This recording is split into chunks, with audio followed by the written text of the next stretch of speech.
In a whimsical twist of fate, Lin Xian unexpectedly finds himself transformed into the revered Marshal Tianpeng, resolutely vowing never to be reborn as a pig.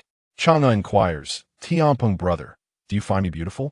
With a look of disdain, Tianpeng retorts, "No, you are quite unattractive." The Queen Mother calls out, "Tianpeng, will you not join my grand peach banquet?" Tianpeng replies, "I have been suffering from a bout of diarrhea and cannot partake in the peaches." The Jade Emperor declares, "The Monkey King is attacking. Quickly summon Marshal Tianpeng." Tianpeng strides over, holding a monkey, stating, "This monkey is rather unimpressive." Son Wukong pleads, "Tianpeng, father, spare me." Navigating cautiously through the celestial realm, Lin Xian relies on his foresight to deal with the other deities. At long last, one day, the Buddha remarks, "Apologies, Hao Yin, but it seems the true authority in the three realms now rests with the great Emperor Tianpeng."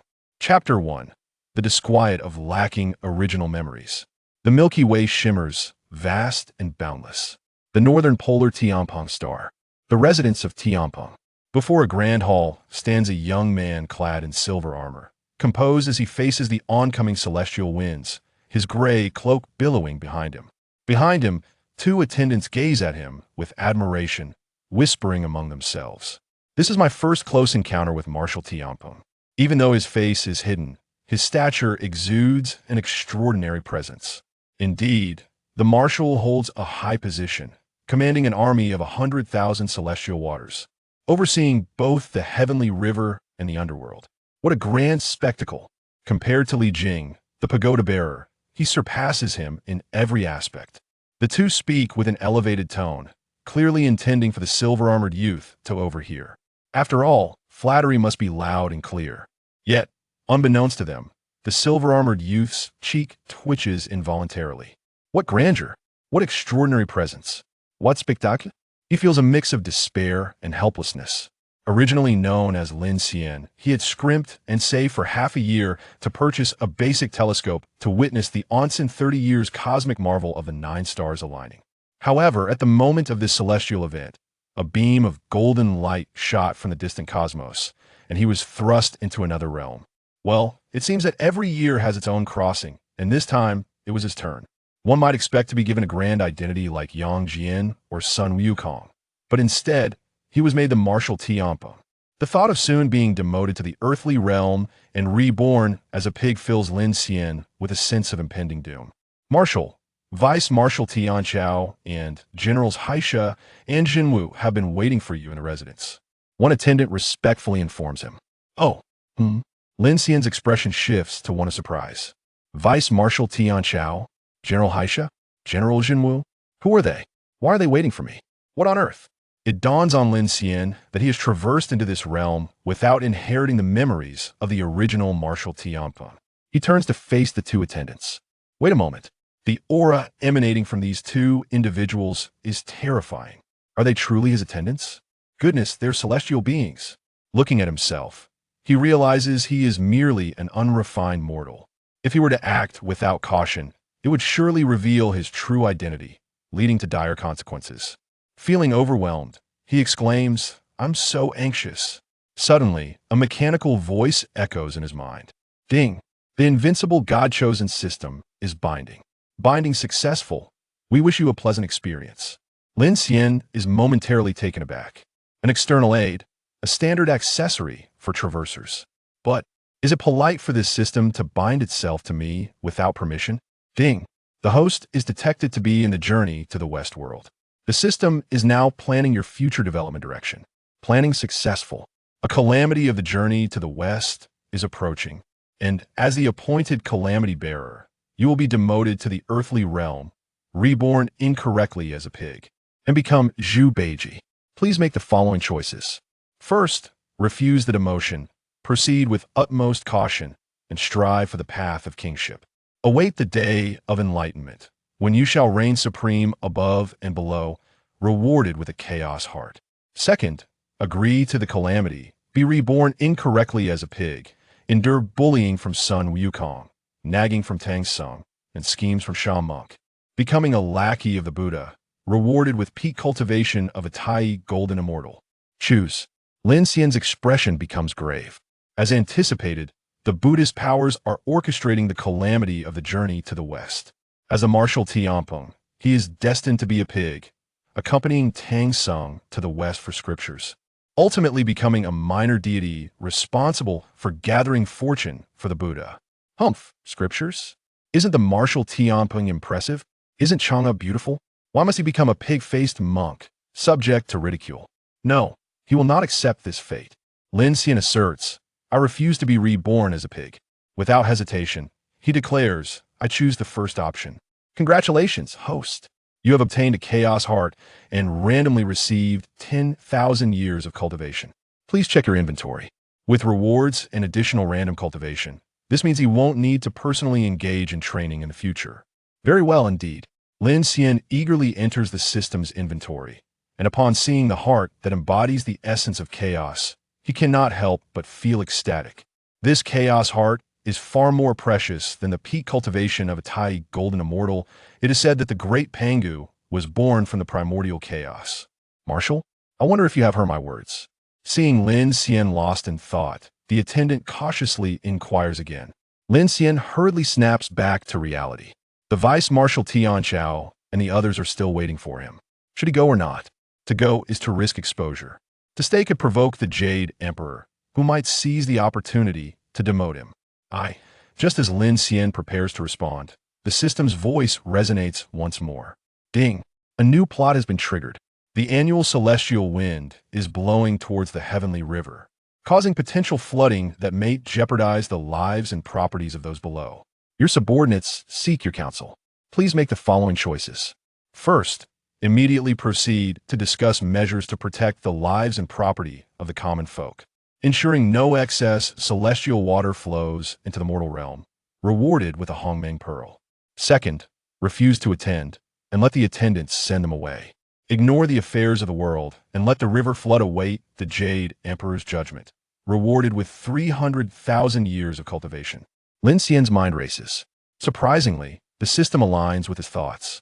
Since he has chosen not to be reborn as a pig, he cannot provide the Jade Emperor with any justification for his demotion. He must bide his time until he grows strong enough to challenge the Jade Emperor. I choose the first option. Lin Xian decisively states. Please advance the plot. Lin Xian pauses momentarily, then gestures to the attendant before him. Quickly, lead the way. Yes. The attendant immediately assumes a gesture of invitation. Lin Xian follows closely behind, wishing he could navigate on his own, yet lacking the original memories to know the way around his own residence. As they walk, the system's voice echoes again. Congratulations, host. You have obtained a Hongmeng pearl and randomly received 50,000 years of cultivation. Please check your inventory.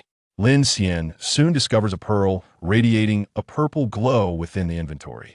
A treasure of chaos and a treasure of primordial unity. The system is indeed generous, providing him with two supreme treasures at the outset. These two artifacts emerged at the dawn of creation, one containing chaos and the other embodying the principles of the primordial universe. Before long, Lin Xian enters a grand hall. Inside, three burly men clad in armor anxiously await, accompanied by an imperial censor. Upon seeing Lin Xian, one of the dark-faced men and one of the fair-faced men quickly rise, bowing in respect.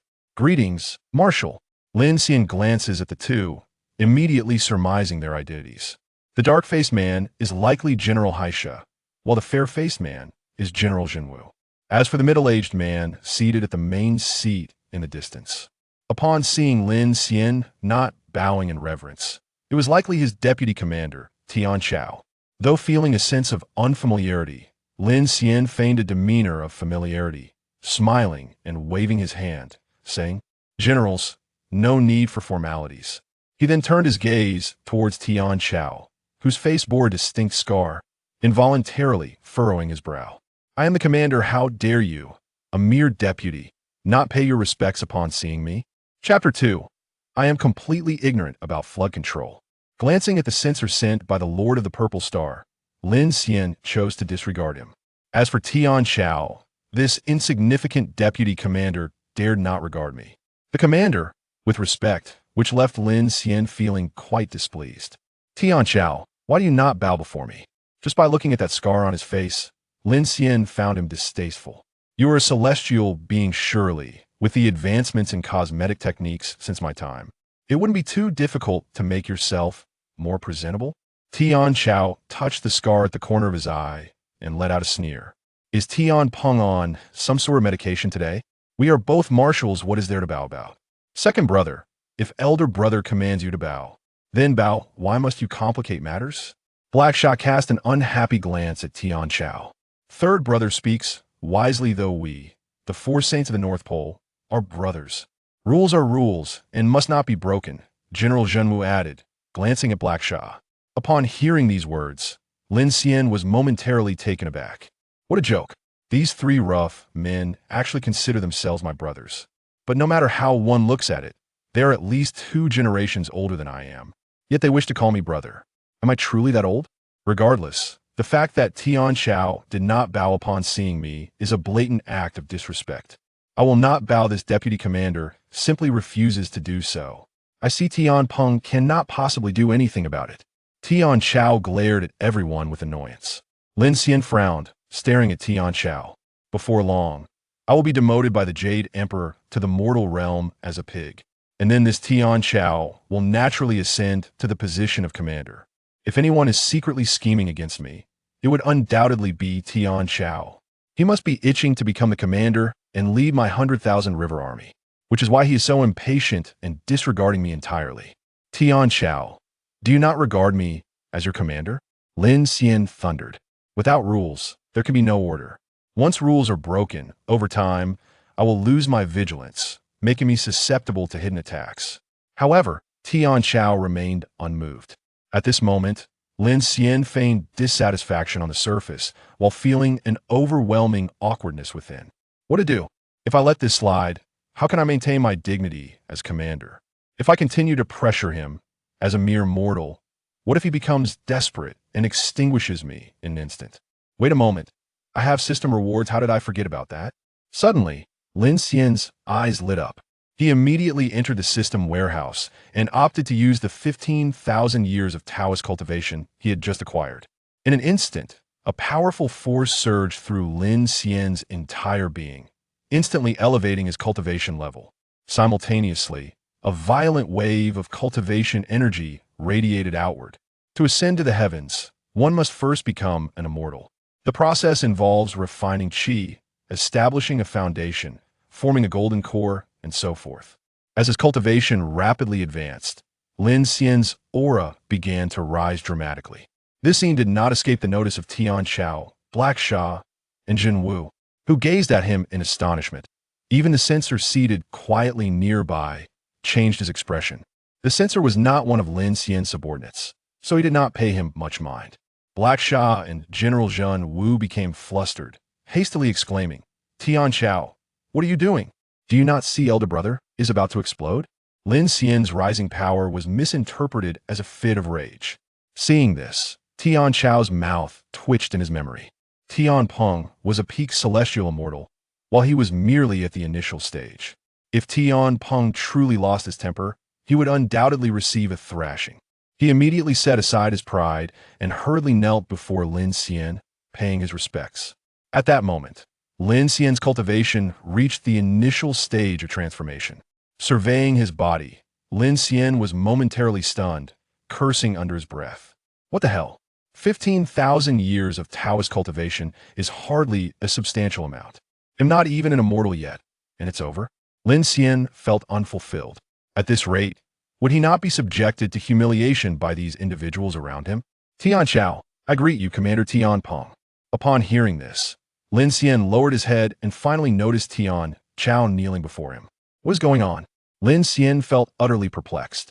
In his previous focus on elevating his cultivation, he had overlooked the situation before him. You may rise.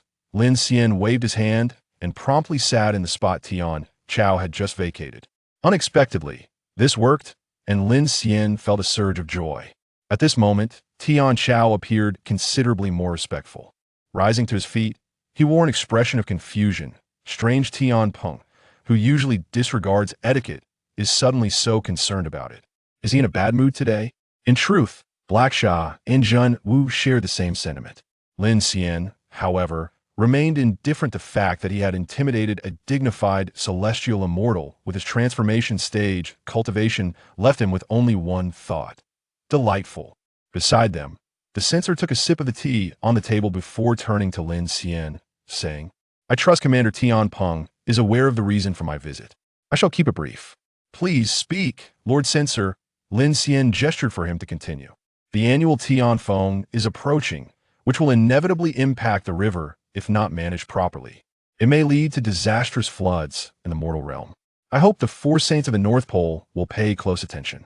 I noticed you appeared upset earlier. Commander, I do not wish to pry further. Until we meet again.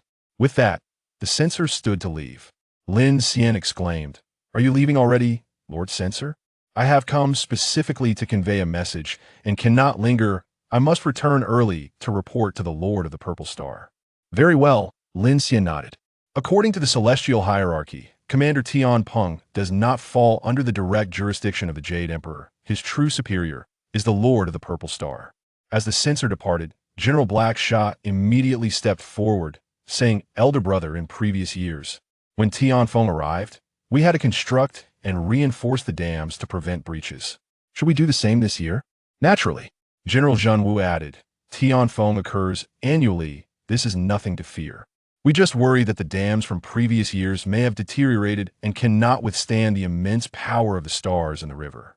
Tianfeng stirs the waters of the river, causing tumultuous waves and carrying the stars within, which greatly damages the dams thus.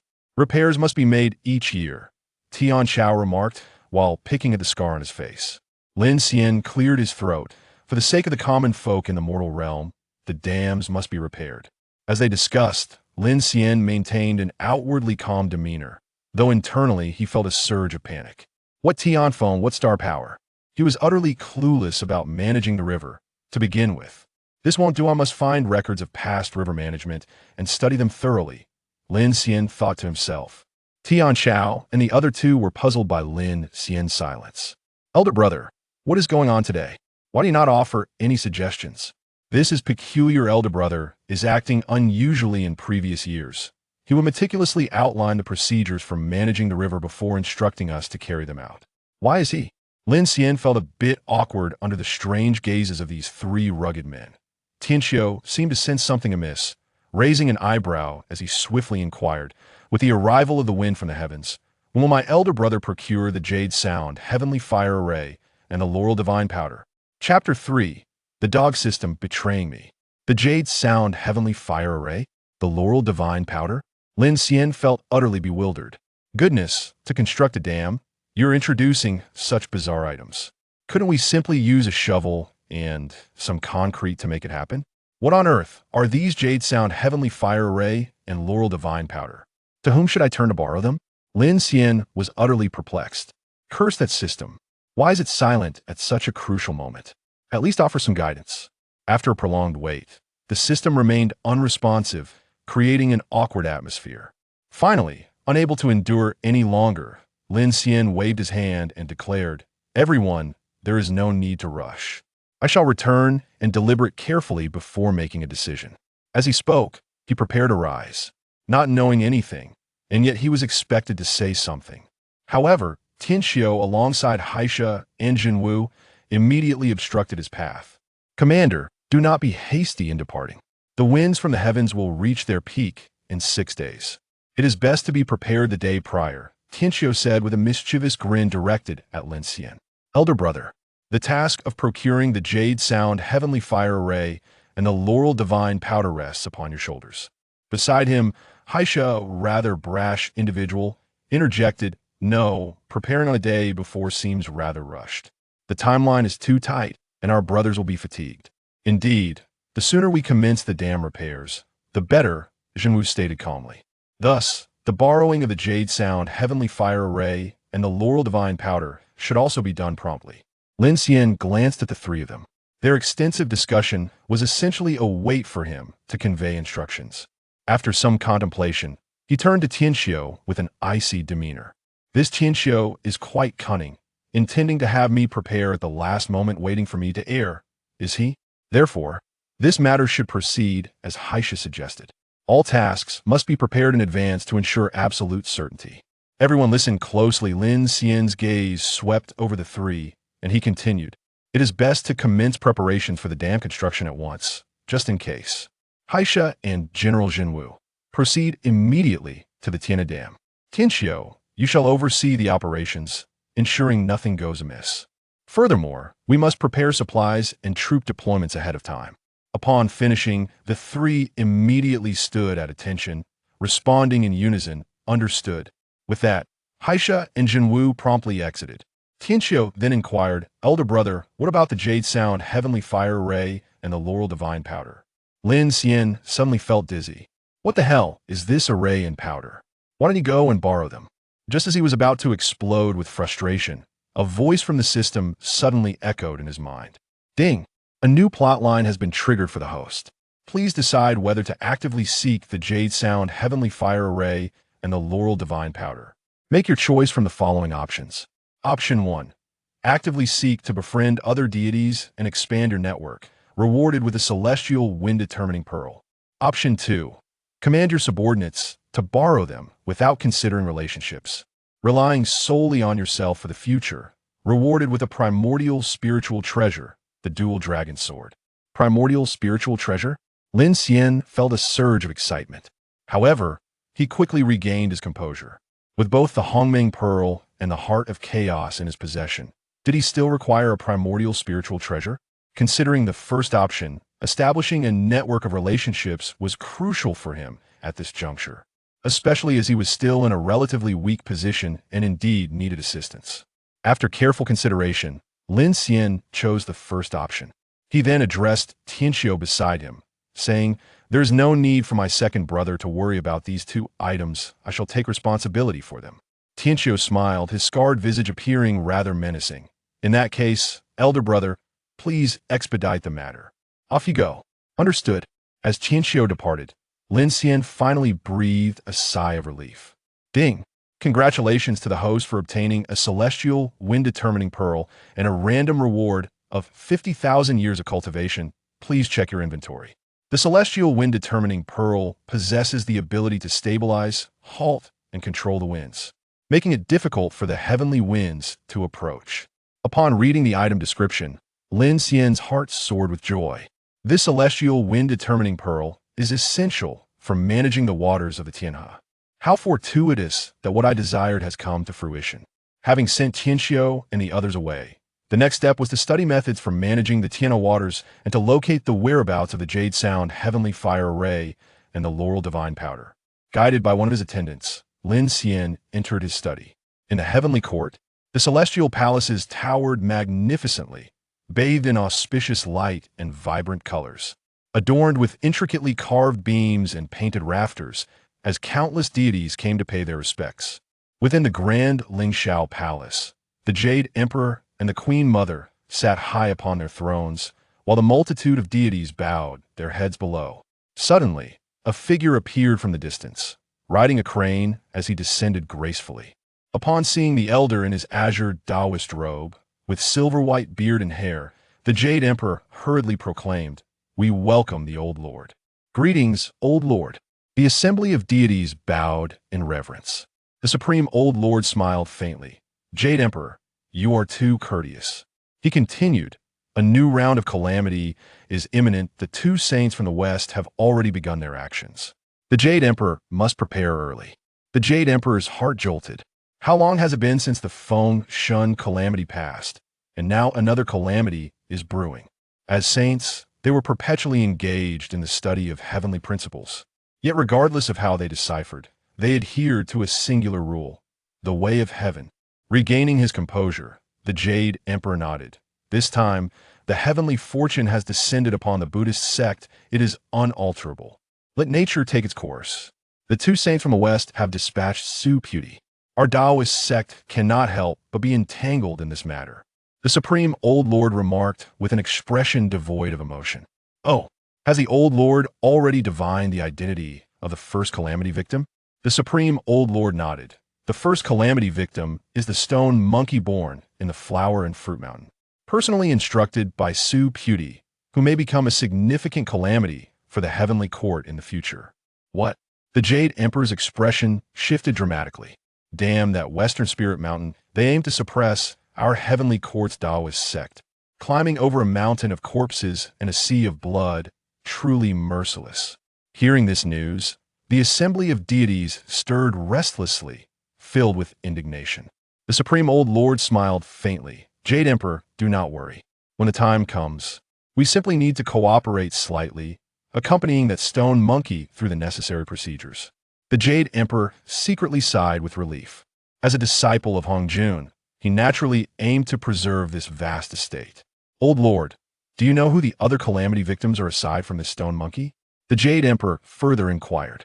The timeline is too extensive to discern in detail. However, I can roughly deduce that the second calamity victim hails from the Northern Polar Four sovereigns, under the jurisdiction of the Ziwei Emperor. The Supreme Old Lord gestured as he calculated, his form flickering before vanishing from sight. Watching the Old Lord depart, the Jade Emperor promptly commanded the 1,000-mile eye and the swift wind ear to investigate. After a considerable time, the 1,000-mile eye returned with a report.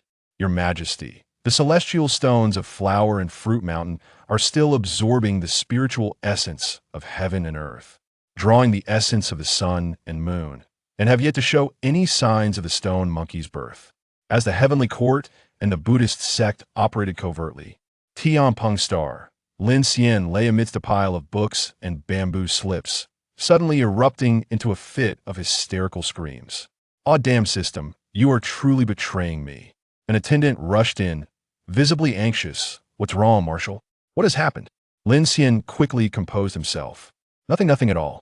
He certainly wouldn't reveal to an attendant that the Jade Sound Heavenly Fire Array was borrowed from the General of the Rolling Curtain, and the Laurel Divine Powder came from the hands of the Moon Palace's change. Chapter 4. The Puzzlement of the Curtain. On the side of the curtain, there was not much to discuss. As for Chang'e, that was another matter entirely. Marshal Tianpeng's drunken antics with Chang'e were no trivial matter. However, the Moon Laurel Divine Tree, one of the 10 innate spiritual roots, resided in the palace of Guanghan. Lin Xian furrowed his brow. To engage with the immortal Chang'e seemed somewhat perilous, fundamentally contradicting his principle of surviving by adhering to the path of kingship. Perhaps, at this very moment, the Jade Emperor was racking his brain to devise a means of banishing him to the mortal realm. He wore a frown, feeling more despondent than if he had ingested something foul. Cursed system. It could have been clearer from the outset. Was this not leading him into a fiery abyss? Damn it, that wretched system. He mentally cursed the ancestors of the system. Summoning several guards, he instructed them to prepare the carriage. Tomorrow morning, accompany me to procure the water-controlling treasure. Lin Xian glanced at the attendant waiting nearby and spoke. Yes. The attendant bowed slightly and promptly withdrew. After some contemplation, Lin Xian had formed a concept regarding the management of the Heavenly River. The Yuan Heavenly Fire Array was under the command of General Curtain. General Curtain led the Jade Emperor's ceremonial procession, and the fire source within the glass lamp originated from the heavenly fire of this array.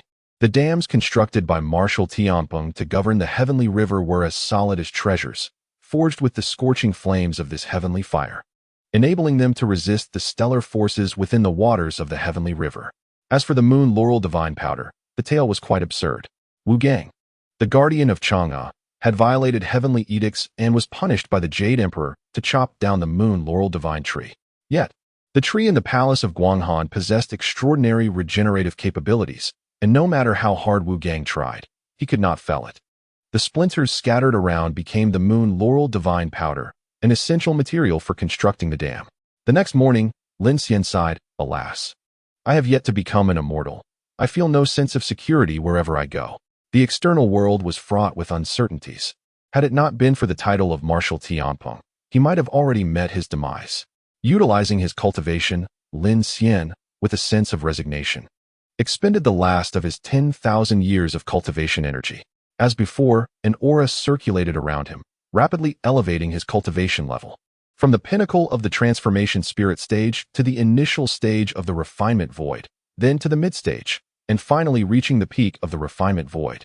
His cultivation broke through directly, attaining the initial stage of harmonization. At this moment, his cultivation stagnated. It was evident that the higher the level, the greater the demand for cultivation energy. Previously, 10,000 years of cultivation energy allowed Lin Xian to leap several major realms, but this time, he had only traversed one realm, which felt insufficient. "Marshal, your carriage is ready," a voice from outside announced. Lin Xian acknowledged and commanded a few maidservants to assist him in donning his attire before stepping outside. First, he would visit the Curtain General's residence. Yes, two tall, snow-white celestial steeds pulled a silver-gray carriage, which suddenly transformed into a streak of silver light, racing toward the heavenly court. After approximately 2 hours, Lin Xian's carriage arrived at the entrance of the Curtain General's residence. Following an announcement, a burly man clad in black armor hurried out. "I pay my respects to Marshal Tianpeng." The man, sporting a thick black beard, knelt before Lin Xian. "Please rise, General Curtain." Lin Xian replied with a faint smile as he disembarked from the carriage. Upon entering the Curtain General's residence, Lin Xian found the reception to be quite cordial. Observing the rugged exterior of General Curtain, Lin Xian felt a twinge of surprise. This man, seemingly a rough fellow, was responsible for overseeing the delicate task of managing the glass lamps. It was no wonder that one day, General Curtain would shatter a glass lamp. Contemplating that General Curtain would also face demotion in the future, Lin Xian felt a pang of sympathy. After the formalities, before Lin Xian could speak, General Curtain smiled and clasped his hands. "Marshal Tianpeng, have you come to borrow the Yuan Heavenly Fire Array?" Lin Xian's eyes flickered. General Curtain was quite straightforward. He nodded in affirmation. Indeed, General Curtain nodded but did not immediately hand over the array to Lin Xian. Lin Xian's brow furrowed. In previous years, Marshal Tianpeng would personally come to borrow the array, and General Curtain would promptly offer the treasure. However, this time, General Curtain hesitated. Lin Xian felt displeased and mused. Could it be that General Curtain is aware of the impending calamity from the journey to the west and harbors ulterior motives? Yet soon, noticing Lin Xian's displeasure, General Curtain hastily explained, "Marshal, to borrow the Yuan Heavenly Fire Array, I must report to the Jade Emperor first. How long will it take?" Lin Xian countered, "Marshal, please wait here for a moment while I personally make a trip to the Lingxiao Palace to inform the Jade Emperor," General Curtain replied. With no other choice, Lin Xian resigned himself to wait patiently.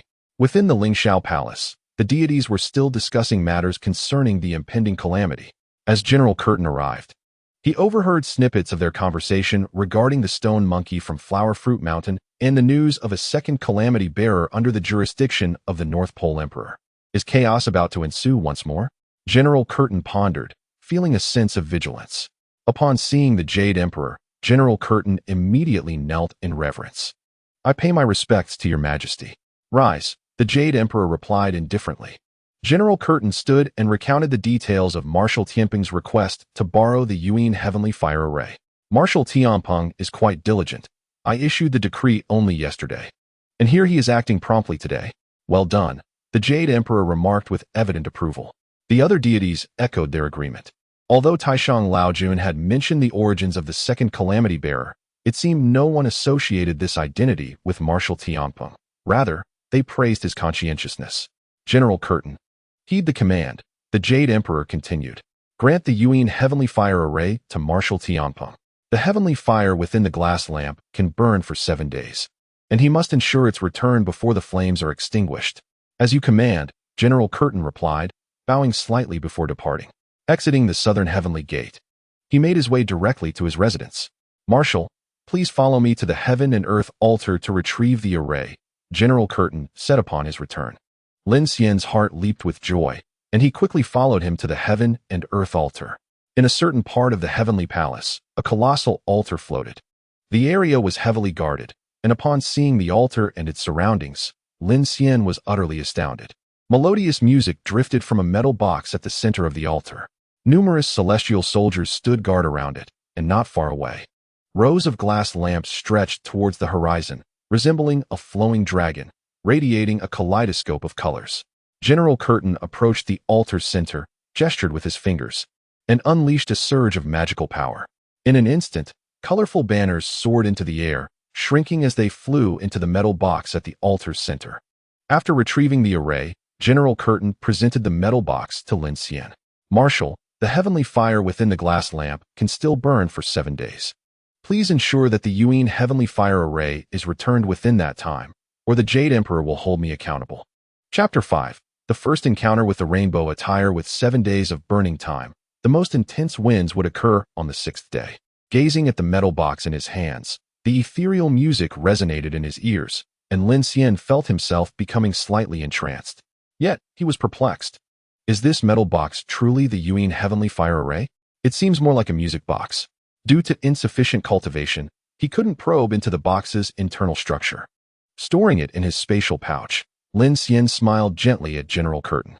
Rest assured, General Curtain, I will certainly return this array by the 7th day. General Curtain bowed in agreement. That is splendid. Upon detecting that the host has triggered a new relational network, it becomes evident that the General of the Rolling Curtain will be the third individual destined to face tribulation in the grand calamity of the journey to the west. At that time, the Jade Emperor will cast him down to the mortal realm under the pretext of shattering a glazed lamp, leading him to a fate as wretched as the host's, ultimately reduced to a mere pawn of the Buddhist sect. The host must make the following choices. The first option is to befriend the General of the Rolling Curtain and advise him to exercise utmost caution henceforth, with a reward of 500,000 years of Taoist merit. The second option is to disregard him entirely, focusing solely on one's own affairs, allowing him to perish on his own, with a reward of 100,000 years of Taoist merit. Casting a glance at the General, Lin Xian's eyes flickered momentarily. The disparity in rewards for the two options is glaringly apparent, revealing the system's intentions with utmost clarity. Very well, I shall extend my friendship. I stand to gain nothing from this. With that thought, Lin Xian patted the General on the shoulder and casually inquired, General, do you perceive your position in the heavenly court as high or low?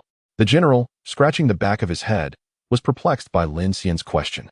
After a moment's contemplation, he replied, Since I took office, I have diligently fulfilled my duties without ever considering the elevation of my rank. Lin Xian shook his head, deeming this mindset unacceptable. As the saying goes, people strive for higher ground while water flows downward. If one lacks personal aspirations, how do they differ from a salted fish? The General gazed blankly at Lin Xian, unable to comprehend the Marshal's intent. Let me clarify. Before long, a great calamity will descend upon the three realms. Are you not fearful? What calamity could threaten us immortals? The General was taken aback. Lin Xian, embracing the General's neck, continued. Have you ever heard of the calamity of the investiture of the gods? The General nodded. Not only had he heard of the investiture of the gods, but he was also aware of the ancient catastrophe of the Wu and Yao. Suddenly, the General's face turned pale as he grasped Lin Xian's arm, his voice trembling. If so, Marshal, you must save me. I can offer you some sage advice. If you can adhere to it, disaster shall not befall you. Please, Marshal, do tell. Lin Xian regarded the General with a faint smile. From henceforth, you must remain ever vigilant of those around you, including family and friends. Never trust sweet words, and avoid making any mistakes. If you do err, deny it with your last breath, and thus you may evade calamity. Do you understand? Understood. I shall hold your words close to my heart. Ding. The General's favorability towards the host has increased. Please maintain this rapport. Ding. Congratulations. The host has gained 500,000 years of Taoist merit and has randomly received 100,000 years of merit. Please check the repository. As the system's voice echoed in his mind, Lin Xian felt a surge of joy, yet his expression remained calm and composed. Very well, I must take my leave. With that, Lin Xian leaped onto his chariot and vanished like a streak of light. The General stood in silence for a while. It was no wonder that upon entering the Lingxiao Palace, he had overheard discussions about the destined tribulators, yet no one had informed him, save for Marshal Tianpeng. Thank you, Marshal Tianpeng. After a considerable time, the General also disappeared from the celestial altar. Meanwhile, Lin Xian, after departing from the Rolling Curtain's residence, headed directly to the moonlit stars palace of Guanghan.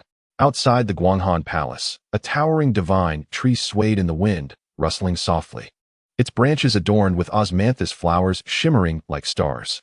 Bang, bang, bang. Beneath this laurel tree, a robust man wielded a colossal axe, striking forcefully with each swing. Though each deep gash from the axe healed instantaneously, Wukong remained undeterred, seemingly indifferent to the effort. Beside him, the wood shavings had accumulated into a small mountain. Inside the Guanghan Palace, the night breeze gently caressed the silken curtains, creating a somewhat desolate atmosphere. At this moment, a graceful figure sat quietly in a pavilion.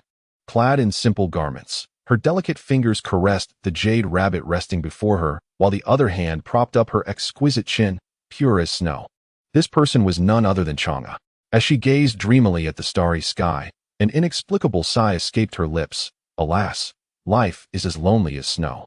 In the presence of others, this celestial maiden embodies both beauty and wisdom, exuding an aloofness that renders them unable to approach.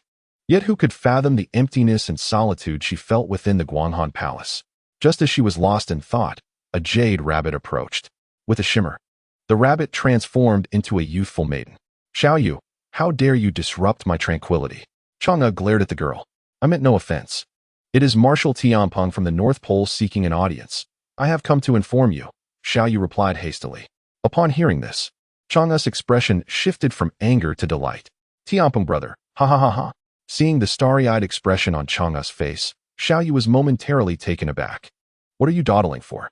Marshal Tianpeng has graced us with his presence. We must prepare a feast. Chang'e cast a glance at Xiaoyu. Yes. Xiaoyu quickly turned and beckoned to several jade rabbits in a corner. You all, come with me. With a rustle, the jade rabbits transformed into young maidens and followed Xiaoyu into the kitchen. Outside the Guanghan Palace, Lin Xian hesitated. Should he enter? Just as he pondered, Chang'e emerged. Lin Xian turned to see her. Wow. Lin Xian's eyes widened in amazement. He was certain that before him stood the most beautiful woman he had ever encountered. If only he could take her as his wife. Forgive me. Lin Xian quickly turned away, inwardly astonished. This must be the celestial maiden Chang'e. Amitba. I must not allow myself to be ensnared by the tides of love, lest the Jade Emperor seize upon my weaknesses. Marshal Tianpeng, why do you linger there? Come inside. Chang'e shot him a look, her gaze imbued with watery tenderness. Lin Xian trembled slightly and replied, Fairy, I have come to borrow the essence of the laurel. I shall not intrude further. Oh, is Tianpeng going to manage the waters of the heavenly river again? Chang'e blinked her beautiful eyes and continued. Managing the waters is not an urgent matter. Why not come inside for a while? I have prepared food and drink. Lin Xian couldn't help but shudder at her warmth. Had he known she would be this welcoming, he might have refrained from coming. This is not quite appropriate. It is of no concern. Besides, the essence weighs several tens of thousands of jin. How could I possibly carry it alone? Chang'e pouted. Well, if you insist. Lin Xian suppressed his racing heart and turned to Chang'e with a neutral expression. After taking a few steps, he glanced back at the two attendants. You two, accompany me inside to fetch the items. Summoning two individuals would also serve to validate his integrity. Lin Xian felt a surge of triumph. He was indeed quite clever. Chapter 6. I implore the fairy to exercise restraint. With that, Lin Xian feigned nonchalance as he entered the Guanghan Palace, followed closely by the two attendants. As they passed by Chang'e, she cast a disapproving glance at the two attendants and admonished, You two, remain still once inside. Do not wander about. Do you understand? Yes, yes, fairy, the attendants responded eagerly. In an ancient and elegant hall, Chang'e indeed had arranged a banquet, inviting Lin Xian to the place of honor. As for the two attendants, their lowly status relegated them to standing behind Lin Xian. Just a few simple dishes. I wonder if they suit the marshal's palate? Chang'e sat opposite Lin Xian. Lin Xian picked up a piece of food and sampled it. As expected of celestial fare, it was delightful. He smiled. The dishes in your palace are truly exquisite. Hearing this, Chang'e felt a surge of joy and promptly lifted her cup, smiling. To the marshal. Lin Xian had no choice but to raise his cup in response. The osmanthus wine is a unique elixir from my Guanghan Palace. Far more fragrant and mellow than the celestial wines of the heavens. You must indulge, Marshal. Lin Xian could hardly refuse, especially with Chang'e's enchanting gaze fixed upon him.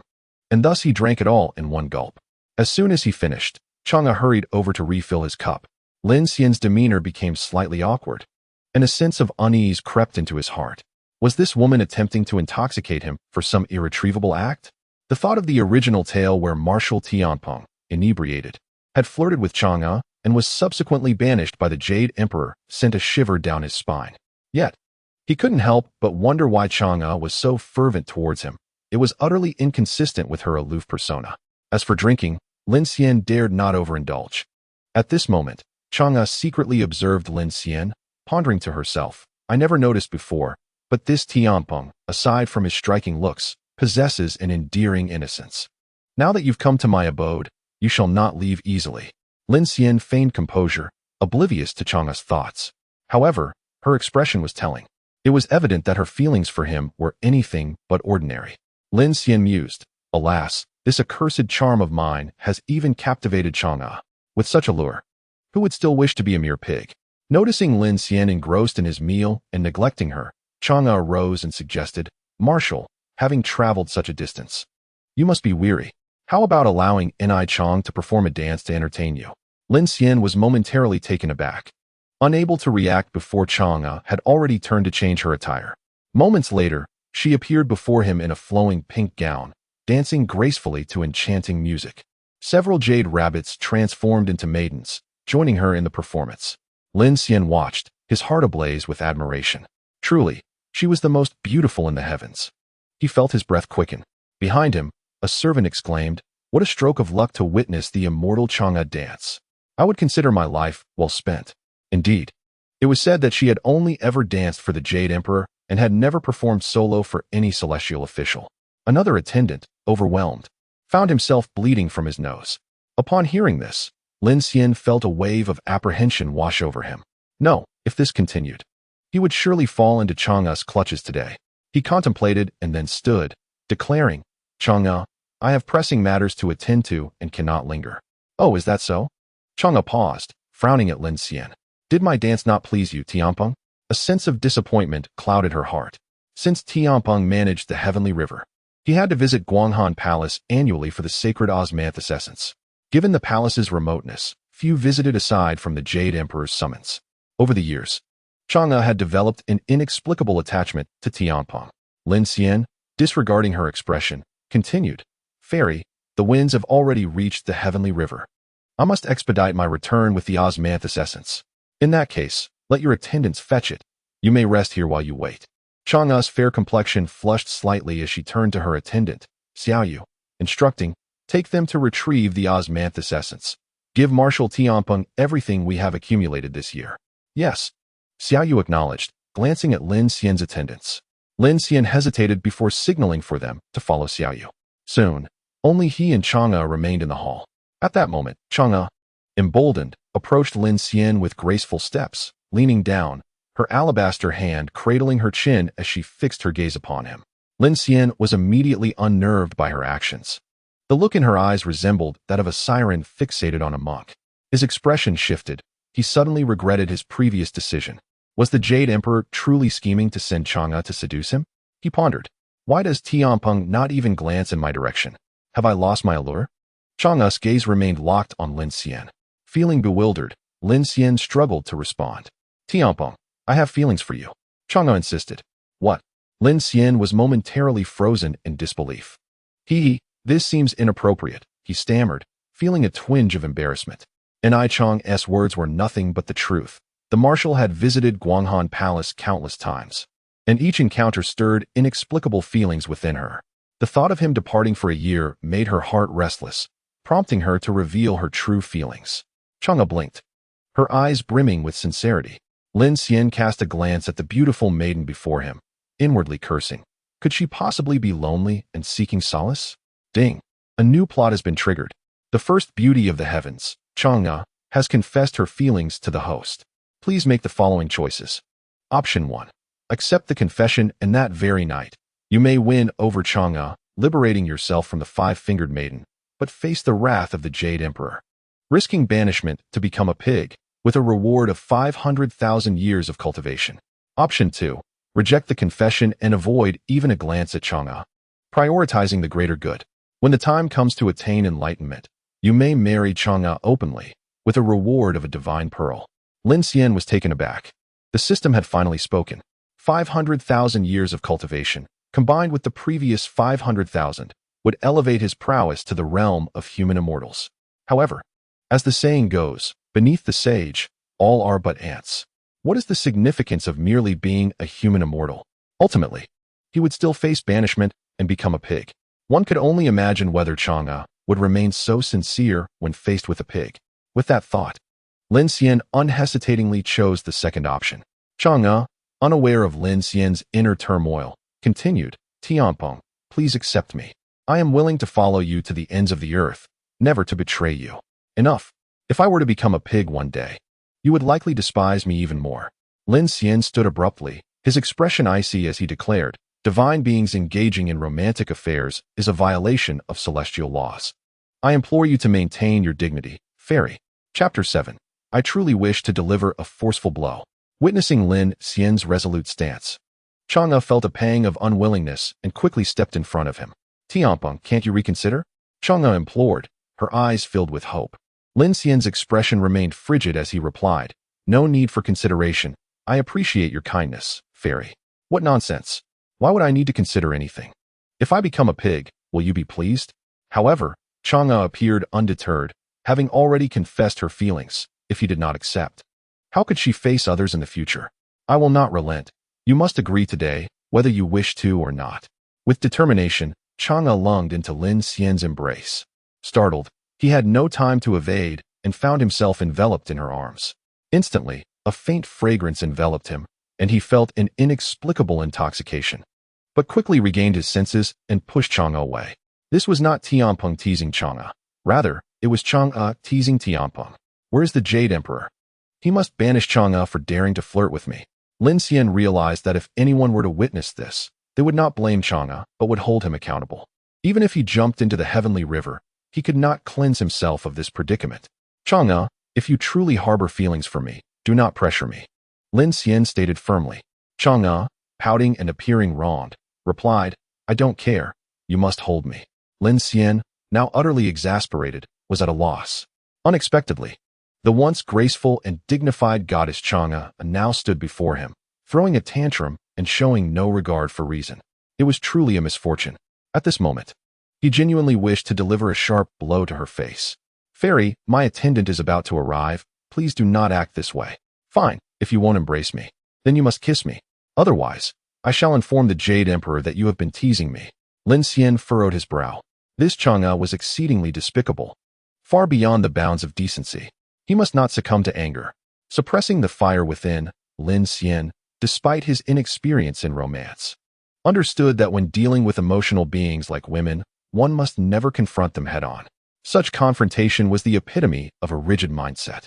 With a glimmer of inspiration, Lin Xian turned to Chang'e and inquired, Fairy, have you recently heard of the calamity? Calamity? Chang'e replied, momentarily puzzled, before her beautiful eyes brightened with recognition.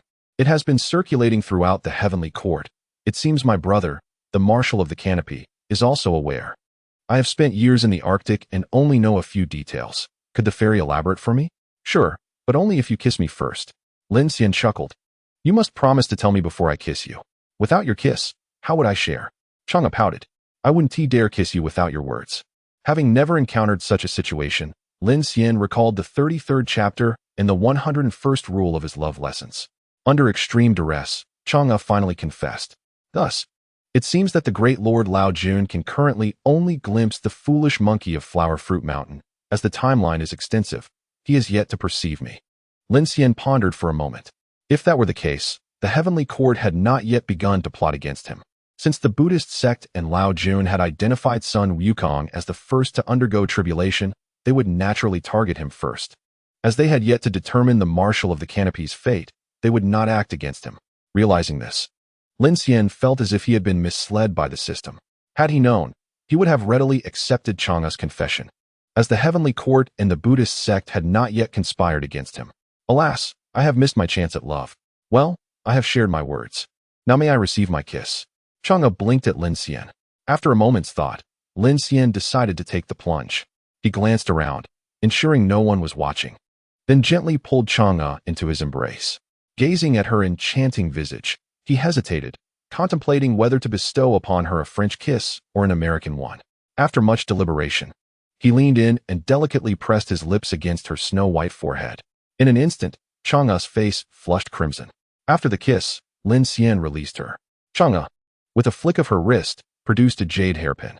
Brother Canopy, this hairpin is a token of our bond. Staring at the shimmering pin, Lin Xian felt a twitch at the corner of his mouth. If he accepted this token, it would imply that he had acquiesced to Chang'e's confession, which was unacceptable. Moreover, the system had yet to issue the rewards from earlier.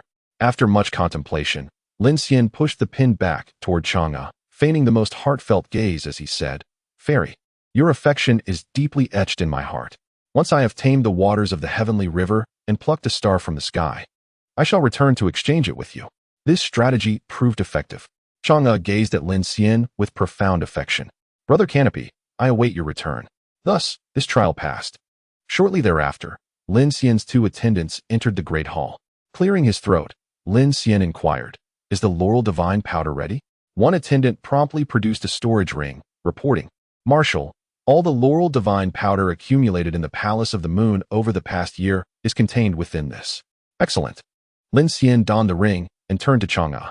"Since I have acquired the treasure, I shall not linger further. Fairy, please do not see me off." With that, he departed the Palace of the Moon, accompanied by his attendants. As they passed beneath the Laurel Divine tree, Lin Xian paused to glance at Wukong below. Strangely, he felt a flicker of green light shimmering above Wukong's head. "Ding! Congratulations, host, you have obtained a divine pearl of the sea and sky, and randomly acquired a Great Luo Golden Immortal Experience card. Please check your inventory." With the system's notification, Lin Xian was momentarily taken aback. A Great Luo Golden Immortal Experience card. Did it mean he could temporarily become a Great Luo Golden Immortal? This was a valuable item, one to be saved for a critical moment. Without further thought, the celestial steed whisked him away, disappearing in a flash. In the great hall, Lin Xian sat in quiet contemplation. The recent encounter in the Palace of the Moon sent shivers through his hand as he held his teacup. Before long, an attendant entered. Reporting to the Marshal, Vice Marshal Tianpeng and Generals Haisha and Zhenwu have arrived at the Heavenly River, and the supplies and troops are en route. When shall we depart? Lin Xian waved his hand dismissively. There is no rush. Let Tianpeng arrange the supplies and troops first. We shall set off tomorrow.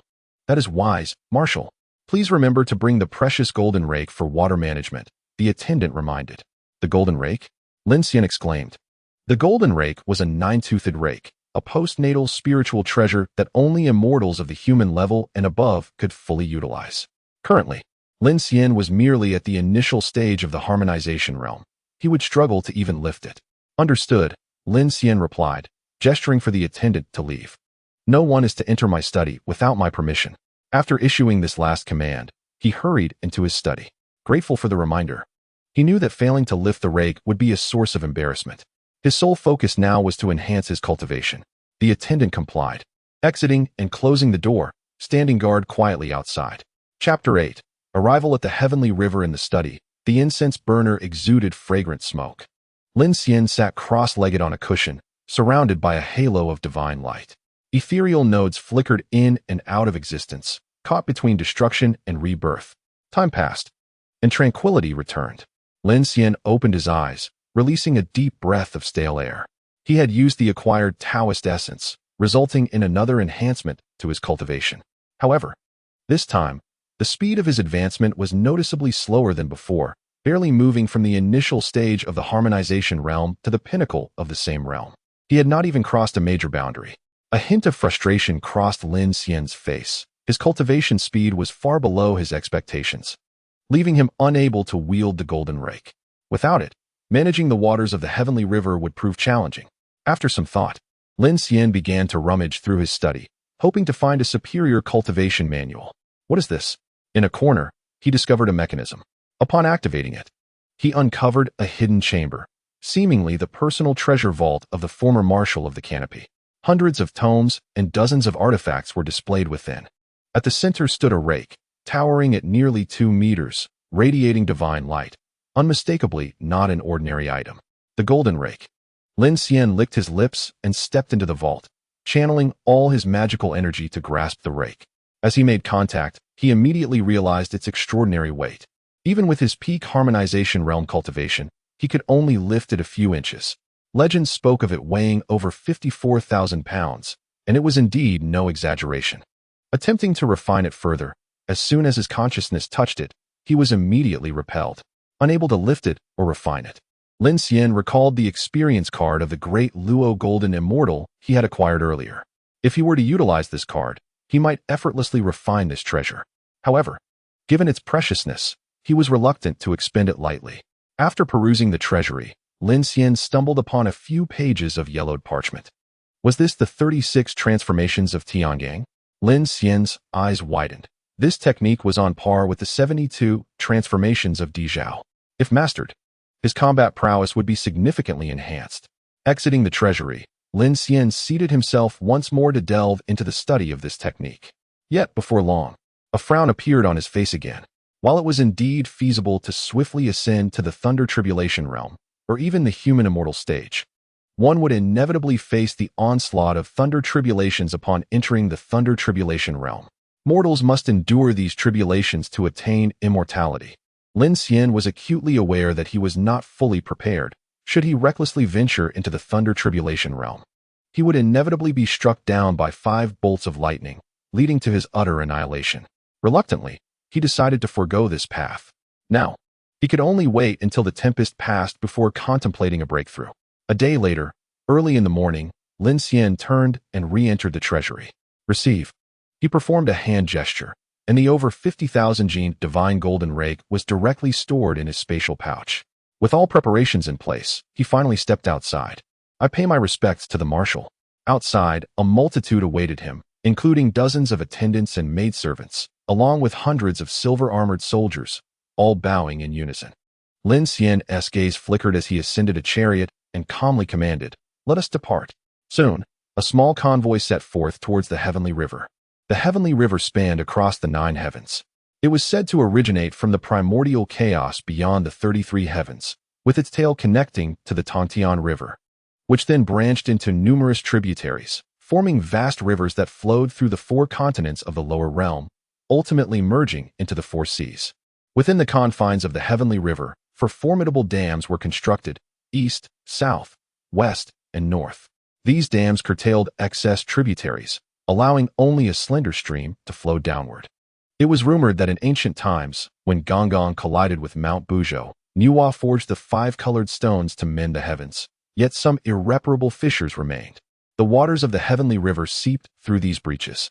Subsequently, following the downfall of the Jie sect and the establishment of the Western Church's Buddhist teachings, and the ascendance of the human race, the leaking waters of the Heavenly River exacerbated flooding disasters in the lower realm year after year.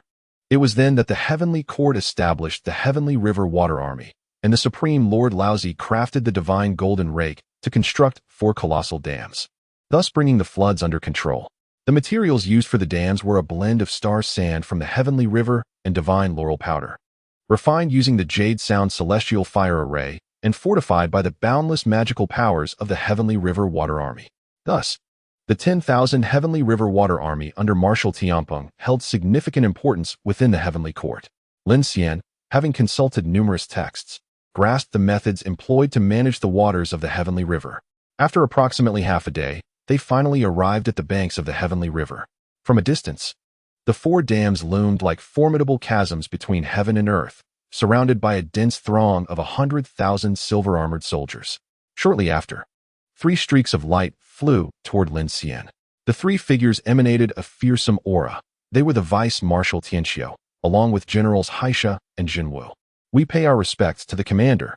They all bowed deeply, displaying utmost reverence. This time, Tianxiu was notably more restrained, refraining from his previous insolence toward Lin Xian. No need for formalities. Lin Xian gestured, and the 3 rose. Tianxiu looked at Lin Xian, his scarred face still quite prominent, and smiled. "Commander, all supplies have been gathered, and the forces to fortify the dam have been deployed. We await your inspection." Lin Xian waved his hand and turned his attention to Haisha. "Third brother, is what Tianxiu said true?" Haisha paused momentarily before hastily replying. "What second brother said is indeed correct. We are all prepared and await your arrival." "That is good." Lin Xian beckoned to an attendant, and the chariot continued onward. Tianxiu, left behind, bore a grim expression. Did his elder brother not trust him? This thought perplexed Tianxiu. Once, he had shared a close bond with Tianpeng, to the point of sometimes sharing a bed. Yet now, Tianpeng preferred to trust General Haisha over him, the vice marshal. In the depths of his being, he sensed a growing chasm between himself and Tianpeng. The roaring winds howled past his ears, slicing against his face like a blade. Not far off, the waters of the Heavenly River surged mightily, tumultuous waves crashing as if a myriad of primordial beasts were charging forth. Lin Xian observed this scene, his heart sinking. At this moment, the winds had not yet reached their peak intensity, Yet they had already surpassed the limits of what a mortal could endure. Were it not for the protection of the divine tranquility pearl, he would have likely been swept away. Moments later, his subordinates had erected a tent. Lin Xian promptly took refuge within. At this juncture, Tianxiu and the other two entered as well. Commander, there are 5 days remaining until the winds reach their strongest. When shall we commence our work? Tianxiu inquired respectfully. Lin Xian sipped a cup of hot tea and replied nonchalantly, "Since all is ready, let us begin now." The three exchanged glances and bowed in unison. Understood. After issuing his commands, the three did not hasten to depart. Tianxiu stepped forward and continued, "Commander, the star sand from the heavenly river relies on your divine golden rake. As in previous years, General Haisha will handle the divine laurel powder. General Jinwu will oversee the Jade Sound celestial fire array, and I will manage the deployment and coordination of the troops. What do you think?" Lin Xian, still sipping his tea, furrowed his brow at this suggestion. Tianxiu seemed to imply that Lin Xian should engage in the laborious tasks while he would handle the easier tasks of troop deployment. Even before Lin Xian could respond, Tianxiu impatiently began assigning duties to everyone, further aggravating Lin Xian. Setting down his teacup, Lin Xian shot Tianxiu a piercing gaze. "When did this commander arrange things in such a manner? Tianxiu, has the wind muddled your mind, making you forget who truly holds authority here?" Tianxiu's expression instantly soured. He understood that Lin Xian was indeed in charge here. Haisha and Jinwu stood quietly by, not daring to interject. Lin Xian, disinclined to argue with Tianxiu, recalled the many records he had reviewed regarding the management of the Heavenly River. It was true that in previous years, the responsibilities were divided clearly. Tianpeng oversaw the star sand, Haisha the divine laurel powder, Jinwu the Jade Sound celestial fire array, and Tianxiu was responsible for troop deployment. This division of labor was well-defined and non-conflicting. Their reputation as the four saints of the North Polar was rooted in this very structure. However, the original Tianpeng, despite his meticulousness, was also somewhat indolent. Previous years had seen repairs to the dams commence only a day before the winds reached their most ferocious, occasionally leading to floods threatening the lives of beings in the lower realm due to delays in dam repairs. Lin Xian, however, had arrived 5 days early to ensure absolute preparedness. Of course, he would refrain from direct involvement in the labor, as his cultivation was insufficient. In that case, refrain from giving orders. You are merely a vice-marshal. Lin Xian regarded Tianxiu coldly. Tianxiu was drenched in cold sweat, acknowledging his mistake. With a flourish of his sleeve, Lin Xian summoned the divine golden rake from his spatial pouch.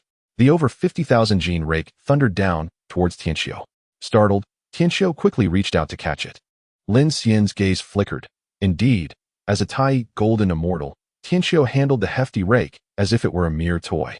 This year, unlike previous years, you shall be responsible for this divine golden rake, and troop deployment shall also fall to you, Lin Xian stated coolly. Tianxiu immediately bowed deeply. Then, Lin Xian turned his attention to Haisha and Jinwu. With a swift motion, 2 more items flew towards them. "Third brother, it is your responsibility to handle the laurel divine powder." Haisha raised his head, and the storage ring containing the laurel divine powder flew before him. Ethereal music began to play, and Jinwu promptly caught an iron box. The Jade Sound heavenly fire array was entrusted to the fourth brother. Yes, the two bowed their heads. Thus, the tasks that were originally to be undertaken by the 4 of them were now relegated to only the 3 of them, Tianxiu and his companions. "Go." Lin Xian waved his hand. The 3 said nothing further and exited the tent. Once outside, they finally sighed in relief, exchanging peculiar glances. "Second brother, I feel that elder brother is not quite the same as before," Jinwu remarked, turning to Tianxiu. Haisha also looked at Tianxiu, sensing the same. Could it be that he has experienced a heartbreak? Don't speak carelessly.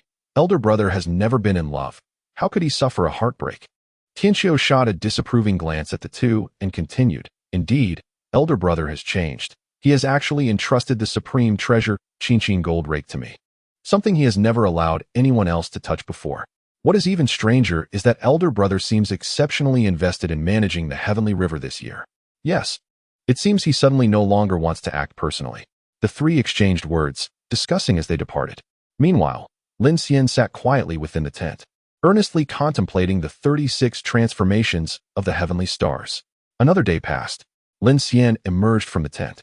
The heavenly wind felt even more biting than yesterday. The distant heavenly river continued to churn with tumultuous waves, at times even raising towering waves of hundreds of feet, crashing down with countless stars upon the dam's edge. General Jinwu had already arranged the Jade Sound Heavenly Fire Array at the 4 dams in the east, south, west, and north, while he himself stood at the core of the formation, controlling its operation with his own magical power. The formation drew upon the boundless forces of heaven and earth, creating surging heavenly fire that scorched the dams below.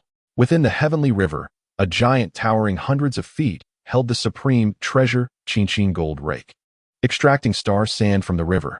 This figure was none other than Deputy Commander Tianxiu, wielding the divine ability to manifest heaven and earth. On the riverbank, General Haishe scattered the laurel divine powder over the star sand, while thousands of soldiers around him channeled their magical energy to transport the star sand mixed with laurel divine powder to the dam. Wherever there were fissures in the dam, they were promptly repaired. Observing the smooth progress of it all, Lin Xian finally revealed a satisfied expression. The surrounding heavenly winds intensified, and Lin Xian dared not linger outside for long, soon retreating back into the tent. Days passed by, and each day Lin Xian completed his systematic check-in before venturing out to inspect. After ensuring there were no issues, he returned to his contemplation of the techniques. This continued until the 6th day. On this day, the heavenly wind was exceptionally fierce, nearly blinding those who ventured outside. The waves within the heavenly river surged to heights of thousands of feet, creating a terrifying spectacle. Countless stars within the river swayed, unleashing a formidable force that pounded against the dam, causing it to tremble as if on the verge of collapse. Nearly 100,000 heavenly river soldiers were stationed around the 4 dams, channeling their magical energy to stabilize them. Although Tianxiu was a Tai golden immortal, he did not dare to enter the river at this moment. The star sand he had excavated over the past few days had already piled up into a mountain. General Haishe continued to sprinkle laurel divine powder over the star sand. General Jinwu remained within the Jade Sound Heavenly Fire Array, not leaving for a moment. The necessary repairs at the 4 dams had been completed, yet the fierce winds of the day occasionally caused new fissures to appear, requiring constant attention. Meanwhile, Lin Xian stayed within the tent, naturally reluctant to venture outside. Should he do so today, he feared for his very life. At that moment, his tent swayed perilously.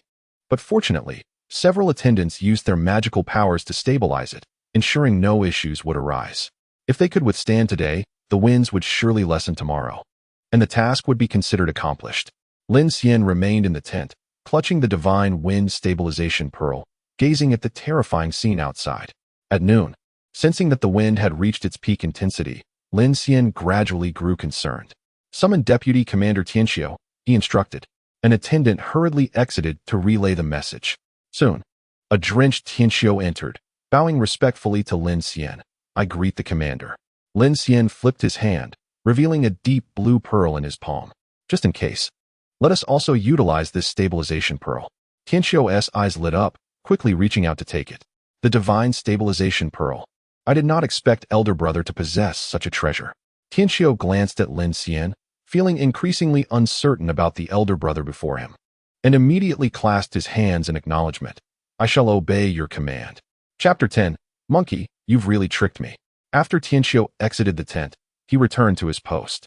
The waters of the heavenly river continued to churn violently under the onslaught of the fierce winds, producing towering waves. Bang, bang, bang. The waves relentlessly battered the surrounding dams, and the 100,000 soldiers of the heavenly river exerted all their strength to stabilize them. Yet still, the dams swayed, threatening to collapse at any moment. Tianxiu surveyed the scene and immediately refined the divine stabilization pearl in his hand, causing it to slowly fly out and expand in size. Nearby, Haishe, Jinwu, and many other soldiers were captivated by this spectacle. What kind of treasure is this? They wondered in astonishment. Moments later, as the divine stabilization pearl ascended above the heavenly river, it swelled to an astonishing size, resembling a radiant moon hanging in the sky, emanating a deep blue glow. General Jinwu stared at the pearl, his mouth agape in shock. "Is that the stabilization pearl?" Haishe's eyes widened in disbelief. The stabilization pearl, Tianxiu actually obtained it from elder brother. When did elder brother come into possession of such a treasure? Amidst the astonished gazes, Tianxiu maneuvered the stabilization pearl, gently lowering it into the heavenly river. The river was vast and unfathomable, and as the stabilization pearl entered, it quickly vanished from sight. However, Tianxiu expertly controlled it. Aware of its position, absorb. Tianxiu commanded the divine stabilization pearl, channeling his magical energy into it, forming a direct line that penetrated the waters of the river. Boom. The stabilization pearl immediately activated. At that moment, nearly 30% of the star power within the turbulent waters was absorbed by the pearl, causing the once 1,000-foot-high waves to diminish to only several hundred feet, significantly alleviating the pressure on the 4 dams. Inside the tent, Lin Xian remained remarkably composed. Just as this critical moment unfolded, in the lower realm, on the East Victory Divine Continent, at Flower Fruit Mountain. This mountain is the ancestral vein of the 10 continents and the source of the 3 islands. At its summit stood a 3-foot-tall celestial stone, absorbing the essence of heaven and earth daily. Suddenly, at that moment, it trembled. Whoosh, whoosh, whoosh.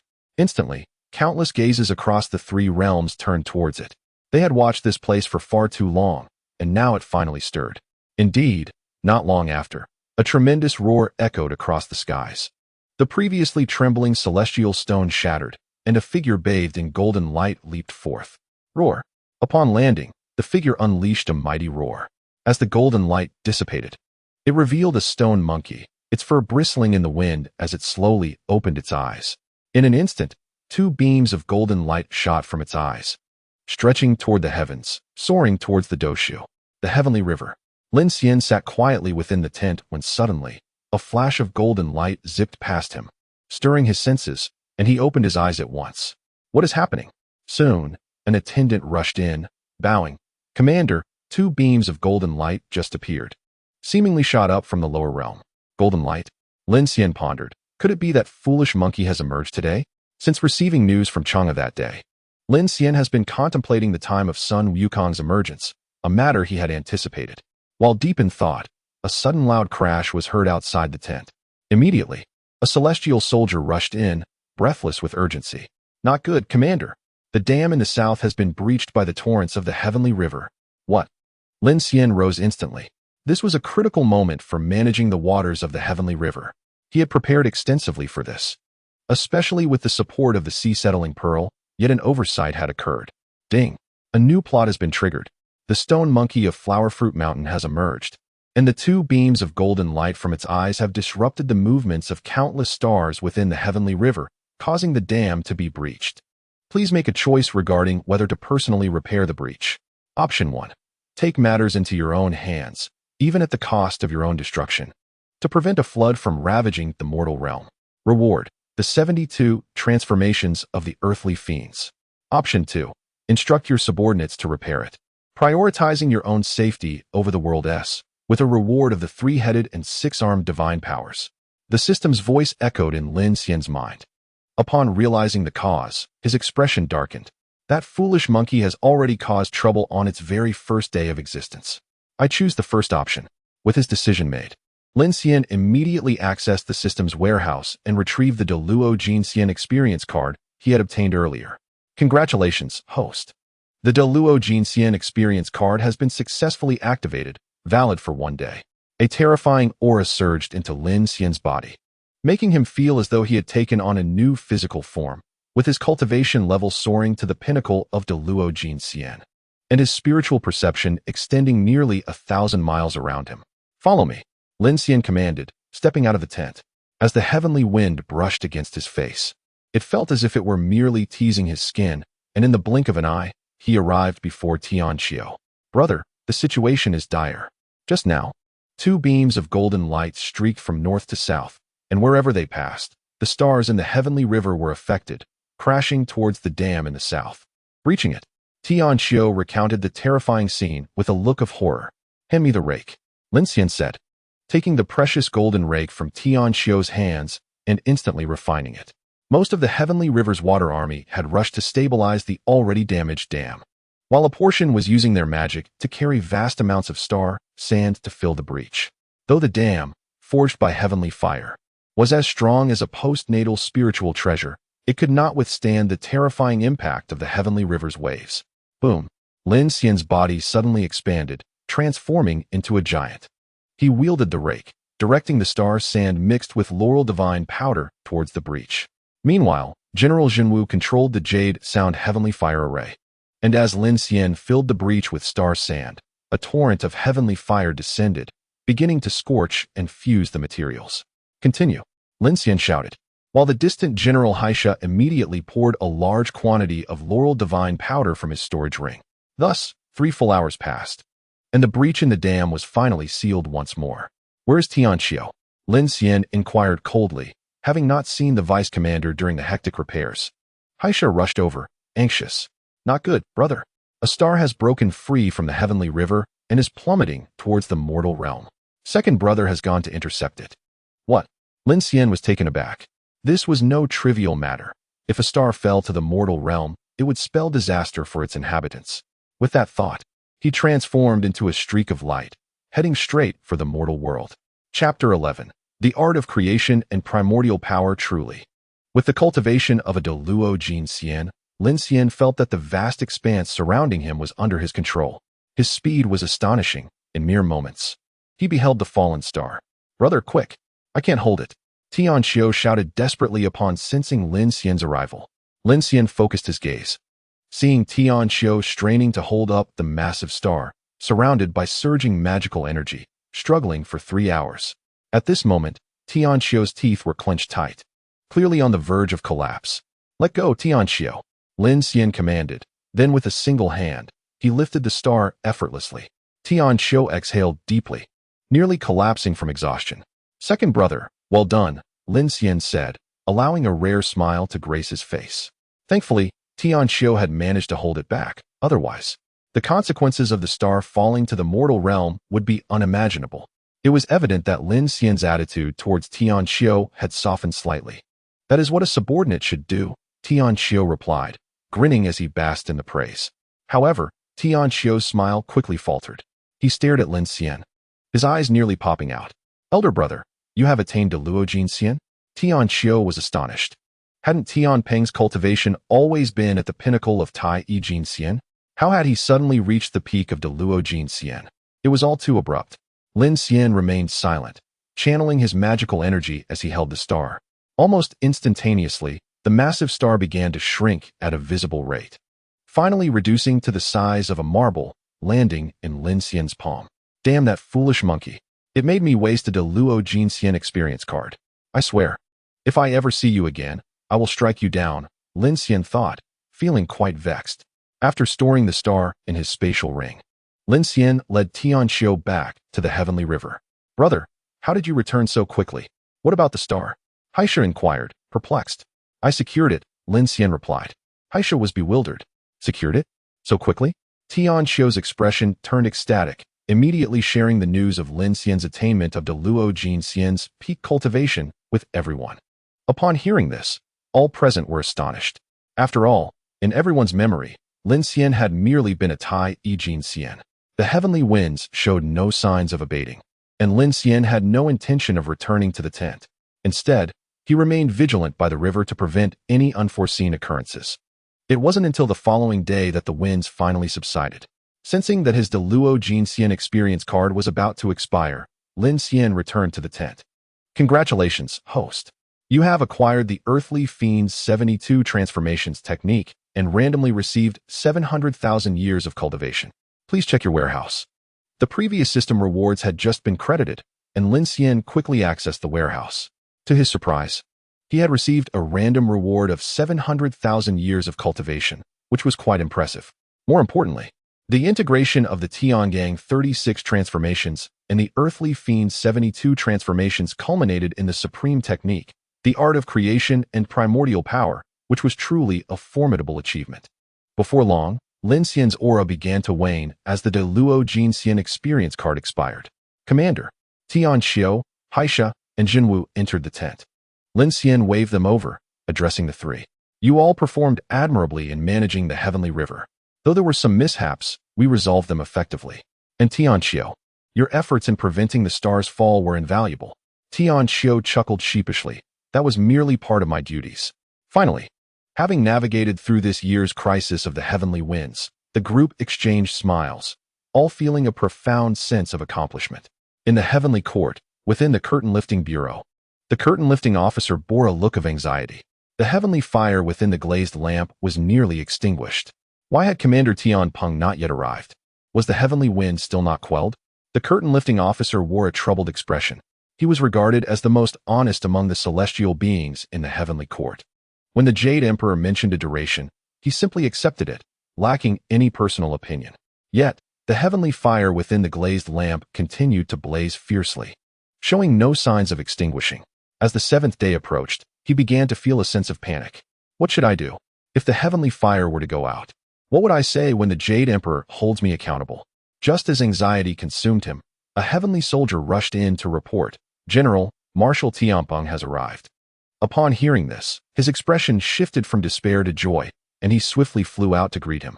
Seeing Lin Xian standing at the door, he immediately knelt on one knee, exclaiming, "I pay my respects to the Marshal." "There's no need for excessive formalities," Lin Xian replied with a gentle smile, handing over the iron box containing the heavenly fire array. "With lending comes returning, borrowing again is not difficult." As he accepted it, the unease in his heart dissipated. The Marshal is too gracious. Governing the waters of the heavenly river is of utmost importance. If it were not for the reliance of the glazed lamp on this array, I would willingly gift it to you, he stated. "A gentleman does not seize what others cherish. You may rest assured." Lin Xian smiled, placing an arm around his shoulder, and softly inquired, "Is there any new information regarding the calamity bearer from the heavenly court?" As the general frequently frequented the Ling Xian palace, he was naturally well informed. Taken aback, he replied, "It seems there has been no news in recent days." "In that case, I shall not take up your time in arranging the array," Lin Xian said, leaping onto his chariot. The general promptly bowed, assuring the Marshal that should any new information arise, he would inform him at the earliest opportunity. Without looking back, Lin Xian headed straight for the Tianpeng star. At that moment, the heavenly winds above the heavenly river had not yet ceased, though they had considerably weakened compared to before. Historical records of water governance indicated that the heavenly winds occurred just once a year, with only one day being the most ferocious. This year's day had already passed, and Lin Xian, thus, need not linger by the riverbank. However, Tian Chao and his two companions remained stationed there, just in case. Upon returning to the Tianpeng mansion, Lin Xian retrieved the 36 transformations of Tiangang and the 72 transformations of Dizhao, beginning his secluded meditation to comprehend them thoroughly. The 108 transformations of Tiangang and Dizhao combined to form the creation and confluence technique. This knowledge had been discovered by Lin Xian after perusing the original Tianpeng's private library. He resolved to first master the creation and confluence technique before advancing his cultivation. In the palace of Guanghan, the atmosphere remained as desolate as ever. The night breeze caressed the air, and Chang'e, clad in purple, gazed vacantly toward the direction of the heavenly river, her delicate brows slightly furrowed. It had been 7 days. Her brother Tianpeng's task of governing the heavenly river should have concluded by now. Why had he not come to find me? Chang'e murmured to herself. She recalled Lin Xian's words upon his departure. "When I govern the waters of the heavenly river, I shall pluck a star from its depths and return to exchange tokens with you." Yet, after waiting for several days, she had still not seen Lin Xian. Little did she know, at that moment, Lin Xian was deeply immersed in his cultivation and had entirely forgotten about this matter. Unbeknownst to him, he was destined to become a heartbreaker this time. Chapter 12. Meeting the Lord of the Ziwei, star time flew by, and several days later, the annual heavenly winds finally subsided. The surface of the heavenly river became remarkably calm, with countless stars shimmering within. Tian Chao stationed 1,000 men at each of the 4 celestial dams to guard the periphery, while he, along with Haisha and General Jinwu, led the remaining 100,000 heavenly river troops back to the North Pole. At the Tianpeng mansion, a notification chimed, indicating that the host had triggered a new plot. The heavenly winds had ceased, signaling the completion of this year's governance of the heavenly river. "Shall you report to your superior, the Lord of the Ziwei Star? Please make your selection from the following options. First, do not report, disregarding the Lord of the Ziwei Star, and receive a reward of 500,000 years of cultivation. Second, report promptly to avoid putting the Lord of the Ziwei Star in a difficult position, as he too must report to the Jade Emperor. This will foster goodwill, earning you 1 7-turn Xianxian pill as a reward." While contemplating the creation and confluence technique, Lin Xian immediately closed his practice. "I choose the second option." With that, he stepped out the door. Another advantage of having a system was that whenever it issued task options, he could glean important information from them. He prepared his chariot and made his way directly to the Z-Way star. Shortly thereafter, a notification chimed. Congratulations, host. You have received one 7-turn Xianxian pill, along with a random award of 300,000 years of cultivation. Please check your warehouse. Accompanied by the system's reward announcement, Lin Xian entered the Z-Way palace. Glancing at a young man with white hair above him, he promptly bowed, stating, Tianpeng pays his respects to the Star Lord. Seeing it was Marshal Tianpeng, the white-haired youth smiled slightly. Tianpeng, how did this year's governance of the Heavenly River fare? This year's heavenly winds have passed, and the 4 dams have undergone repairs. However, on the day of the fiercest winds, 2 beams of golden light traversed the heavenly river, resulting in numerous stars being affected, with one of the southern dams sustaining a breach and a star falling from the river into the lower realms. Lin Xian replied candidly, without a hint of concealment. What? The Lord of the Z-Way star was taken aback, astonished that such an extraordinary event had occurred. If a star fell, would the lower realms not be in peril? Lin Xian quickly added, Star-Lord need not worry. I intercepted that star halfway. The Lord of the Z-Way star sighed in relief. Bring forth the rewards. He called out. A servant approached, carrying a box. For your successful governance of the waters, I reward you with one 7-turn Xianxian pill to aid your cultivation. Lin Xian glanced at the box. Although he did not open it, his divine sense reached inside, perceiving the golden pill radiating a faint golden light. With the one from the system, and this one from the Lord of the Z-Way star, he now possessed 2. However, Lin Xian declined, bowing to the Z-Way star and stating, governing the heavenly river is my duty. It is my 10,000 heavenly river troops who truly toiled. If the Star Lord wishes to reward, I would prefer that you bestow it upon them. I would rather forego the 7-turn Xianxian pill. The true laborers in governing the waters were his loyal brothers. Lin Xian understood that to earn their trust and loyalty, he needed to secure rewards for them as well. The Lord of the Z-Way star smiled faintly. How do you know that I only reward you? Lin Xian was momentarily taken aback, only then noticing a storage ring beside the wooden box. A sweep of his divine sense revealed it contained 200,000 2nd-turn Xianxian pills, alongside 3 boxes housing 6 5-turn Xianxian pills. The disparity between the 2nd, 5th, and 7th-turn Xianxian pills was immense. The 200,000 2nd-turn pills and 6 5-turn pills combined were still not worth one 7-turn pill. The Lord of the Z-Way star was indeed generous. Lin Xian then smiled and cupped his hands, saying, I thank the Star Lord on behalf of my brothers. Go forth. I too shall visit the heavenly court to report to the Jade Emperor. Yes. Lin Xian accepted the wooden box and storage ring before exiting the Z-Way palace. Meanwhile, as the Lord of the Z-Way star proceeded to report to the Jade Emperor, Lin Xian returned to the Tianpeng mansion. The following day, Tian Xiao and his companions arrived at the Tianpeng mansion to report to Lin Xian. Lin Xian presented the storage ring to Tian Xiao, saying, For your contributions to this year's governance of the Heavenly River, here are 6 5-turn Xianxian pills, 2 for each of you 3. Additionally, the 200,000 2nd-turn Xianxian pills shall be distributed among the brothers, 2 each. Tian Xiao and his companions were momentarily stunned, then their faces lit up with excitement.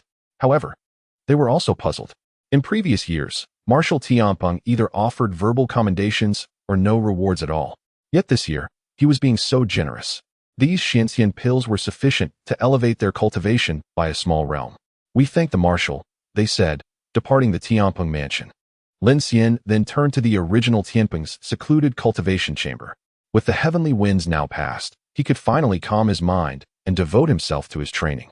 Since his last visit to the heavenly river, he had not had the opportunity to cultivate, and now he had accumulated over 1 million years of Taoist energy. Naturally, such an accumulation was insufficient to ascend to the realm of human immortals. However, he possessed 2 7-turn Xian immortal pills, and had recently comprehended the profound principles of the creation and transformation method. Surrounding the cultivation chamber of the original Master Tianpeng were arrays designed to gather spiritual energy, resulting in an endless influx of celestial essence every day. Lin Xian sat cross-legged within the chamber, simultaneously channeling the creation and transformation technique and accessing the system's repository to utilize his accumulated energy. Suddenly, a terrifying aura surged into Lin Xian's body. The impact of over 1 million years of Taoist energy was extraordinarily intense. akin to boundless waves crashing against his physical form and soul. At the same time, crackling sounds erupted from within him, causing his entire body to tremble. In an instant, Lin Xian, who had reached the pinnacle of the harmonization realm, experienced an explosive surge in power, breaking through his bottleneck and entering the tribulation realm. Boom! Just as he stepped into the early stage of the tribulation realm, several bolts of thunder descended from the heavens above. A necessary tribulation that one must endure when breaking through to this realm. Successfully navigating it would lead to immortality, while failure would result in utter annihilation. Sensing the impending danger from above, Lin Xian activated the creation and transformation technique, forming a protective barrier around himself. The 36 transformations of the Celestial General served as a method for cultivation, while the 72 transformations of the earthly fiends were meant for overcoming tribulations. In the past, Sun Wukong had spent 7 years in the Mountain of the Peach of Immortality, consuming the fruits that elevated him to the pinnacle of the harmonization realm. Fearing the thunder tribulation, he delayed his breakthrough. It was only after receiving the 72 transformations of the earthly fiends from Patriarch Bodhi that he successfully traversed the tribulation realm and attained immortality. Boom! As the thunder tribulation struck, Lin Xian's body shuddered slightly, but with the barrier protecting him, he remained unscathed. Nevertheless, the accumulated Taoist energy continued to surge within him. After withstanding this thunder tribulation for a brief period, his cultivation reached the mid-stage of the tribulation realm. Soon, even more formidable thunder began to coalesce above him. Lin Xian ignored it and continued to advance, swiftly reaching the late stage of the tribulation realm. At that moment, his million years of Taoist energy finally depleted. With a resounding boom, Lin Xian's body trembled, and the creation and transformation technique once again enabled him to withstand the third thunder tribulation. Glancing at the 7-turn Xian immortal pill before him, Lin Xian immediately seized one and swallowed it. Chapter 13. The second victim of the tribulation, the 7-turn Xian immortal pill, crafted by celestial alchemists, proved its worth. The moment Lin Xian ingested it, its effects spread throughout him, accompanied by an unbearable surge of heat in his dantian, as if it were about to explode. This sensation was reminiscent of Sun Wukong pilfering a vast quantity of elixirs from the furnace of the Supreme Lord. Had it not been for the protective aura of the creation and transformation technique, Lin Xian might have already burst apart. With a sudden surge, Lin Xian's aura skyrocketed, propelling his cultivation to the pinnacle of the tribulation realm. At that moment, thunder erupted above him, and thousands of bolts rained down, creating a terrifying spectacle that even made Lin Xian break into a cold sweat. The 4 stages of the tribulation realm saw increasing intensity and density of thunder. And this was the most formidable of them all. Boom! The torrential thunder enveloped Lin Xian completely, shattering his surrounding barrier in an instant. However, thanks to the creation and transformation technique, a new barrier quickly formed around him. Thus, under the relentless assault of the thunder, the barrier shattered and reformed repeatedly, over 100 cycles.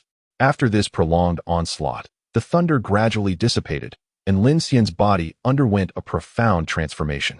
He felt himself becoming lighter, his soul more ethereal, and his consciousness expanded to encompass a 1,000-mile radius. A surge of magical power enveloped him. Human immortal? After some time, Lin Xian opened his eyes, a joyful expression illuminating his face. At this moment, he was no longer a mere mortal.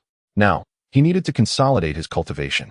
Lin Xian glanced at the remaining 7-turn Xian immortal pill and stored it away.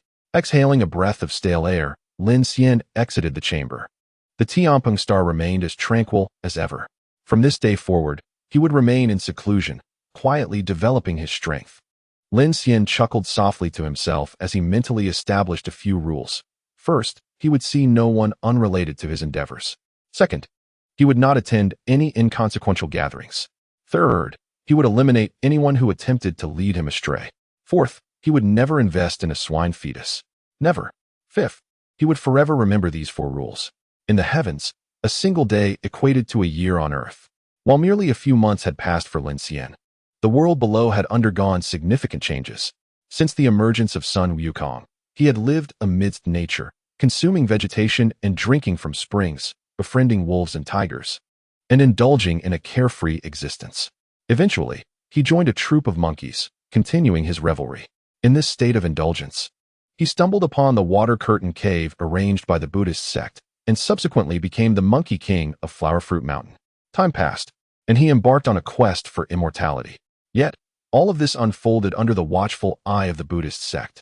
He traveled to the western Bulhuzhou, ascended Mount Fangsuan, and found Patriarch Bodhi, who had been waiting for him. Upon the arrival of the rightful heir, Patriarch Bodhi was overjoyed and immediately began a 7-year period of training, rather, nurturing. Not long after son Wukong settled in the Crescent Moon and 3 Stars Cave. The heavenly court appeared peaceful, with countless deities paying homage. However, within the hearts of the Jade Emperor and other high-ranking authorities lay a sense of foreboding. They were acutely aware that the monkey had begun his training and would soon create chaos in the heavenly palace. How could they not be anxious? Shortly after the morning court session, an emaciated old man arrived riding a crane. "Greetings, Supreme Lord." The deities quickly bowed. Seeing that it was the Supreme Lord descending from the 33 heavens, the Jade Emperor rose to greet him, anticipating new tidings. Has the Supreme Lord come regarding the calamity of the journey to the west? Indeed, the Supreme Lord alighted from the crane and continued. The Western Buddhist sect has orchestrated this calamity to spread their teachings far and wide. Not long ago, the first victim of the tribulation has already entered the teachings of Su Puti. The Jade Emperor furrowed his brow. He was already aware of this news. Has the Supreme Lord discerned the identity of the second victim? Unable to contain his curiosity, the Jade Emperor inquired further. The Supreme Lord's gaze flickered as he slowly spoke. The timeline has reached the point of discernment. It is none other than Marshal Tianpeng, the foremost of the 4 saints under the North Polar Ziwei star. Simultaneously, I have also gleaned some insights about the third victim. The myriad changes in the world are all governed by the heavenly order. Attaining the level of the Supreme Lord, capable of deciphering the heavenly principles and uncovering the secrets of fate, was a mere trifle. Marshal Tianpeng, I never expected it to be him. The Jade Emperor steadied his thoughts. Not long ago, he had dispatched Marshal Tianpeng to manage the waters of the heavenly river, and he had yet to reward him. Who is the third victim? The Jade Emperor inquired again. The Supreme Lord shook his head. The timeline has not yet reached a discernible range. I only know that this individual is also from the heavenly court. Upon hearing this, the Jade Emperor's brows knitted tighter, and he lamented. 2 consecutive victims of the tribulation are from my heavenly court. Is the heavenly order attempting to weaken our path? The heavenly order is inevitable. We cannot alter it. The Supreme Lord sighed. Listening to the conversation between the Jade Emperor and the Supreme Lord, the other deities exchanged glances, murmuring anxiously. They began to feel uneasy. If even the esteemed Marshal Tianpeng could become a victim of the tribulation, then the likelihood of them becoming victims was not insignificant. Behind an exquisitely carved screen, Chang'e was preparing to present a dance upon receiving the decree, in the midst of changing her attire. Upon hearing of the Supreme Lord's arrival and learning that the second victim was Marshal Tianpeng, her heart sank, and her complexion turned pale. Why him? Could it be that his absence during this time is the reason behind it? Tears welled up in Chang'e's eyes. It wasn't just Chang'e who was concerned. In a corner of the Ling Xian palace, the attentive Zhuan Lin, who had been caring for the Liuli lamp, was equally startled upon hearing this news. To his astonishment, it was none other than Marshal Tianpeng. Furrowing his brow, Zhuan Lin suddenly had a realization. No wonder the marshal had previously mentioned the calamity. Could he have known about this all along? Wait, why did the marshal advise me to be cautious? Could I be the third candidate for the calamity? Impossible. It must be a mere coincidence.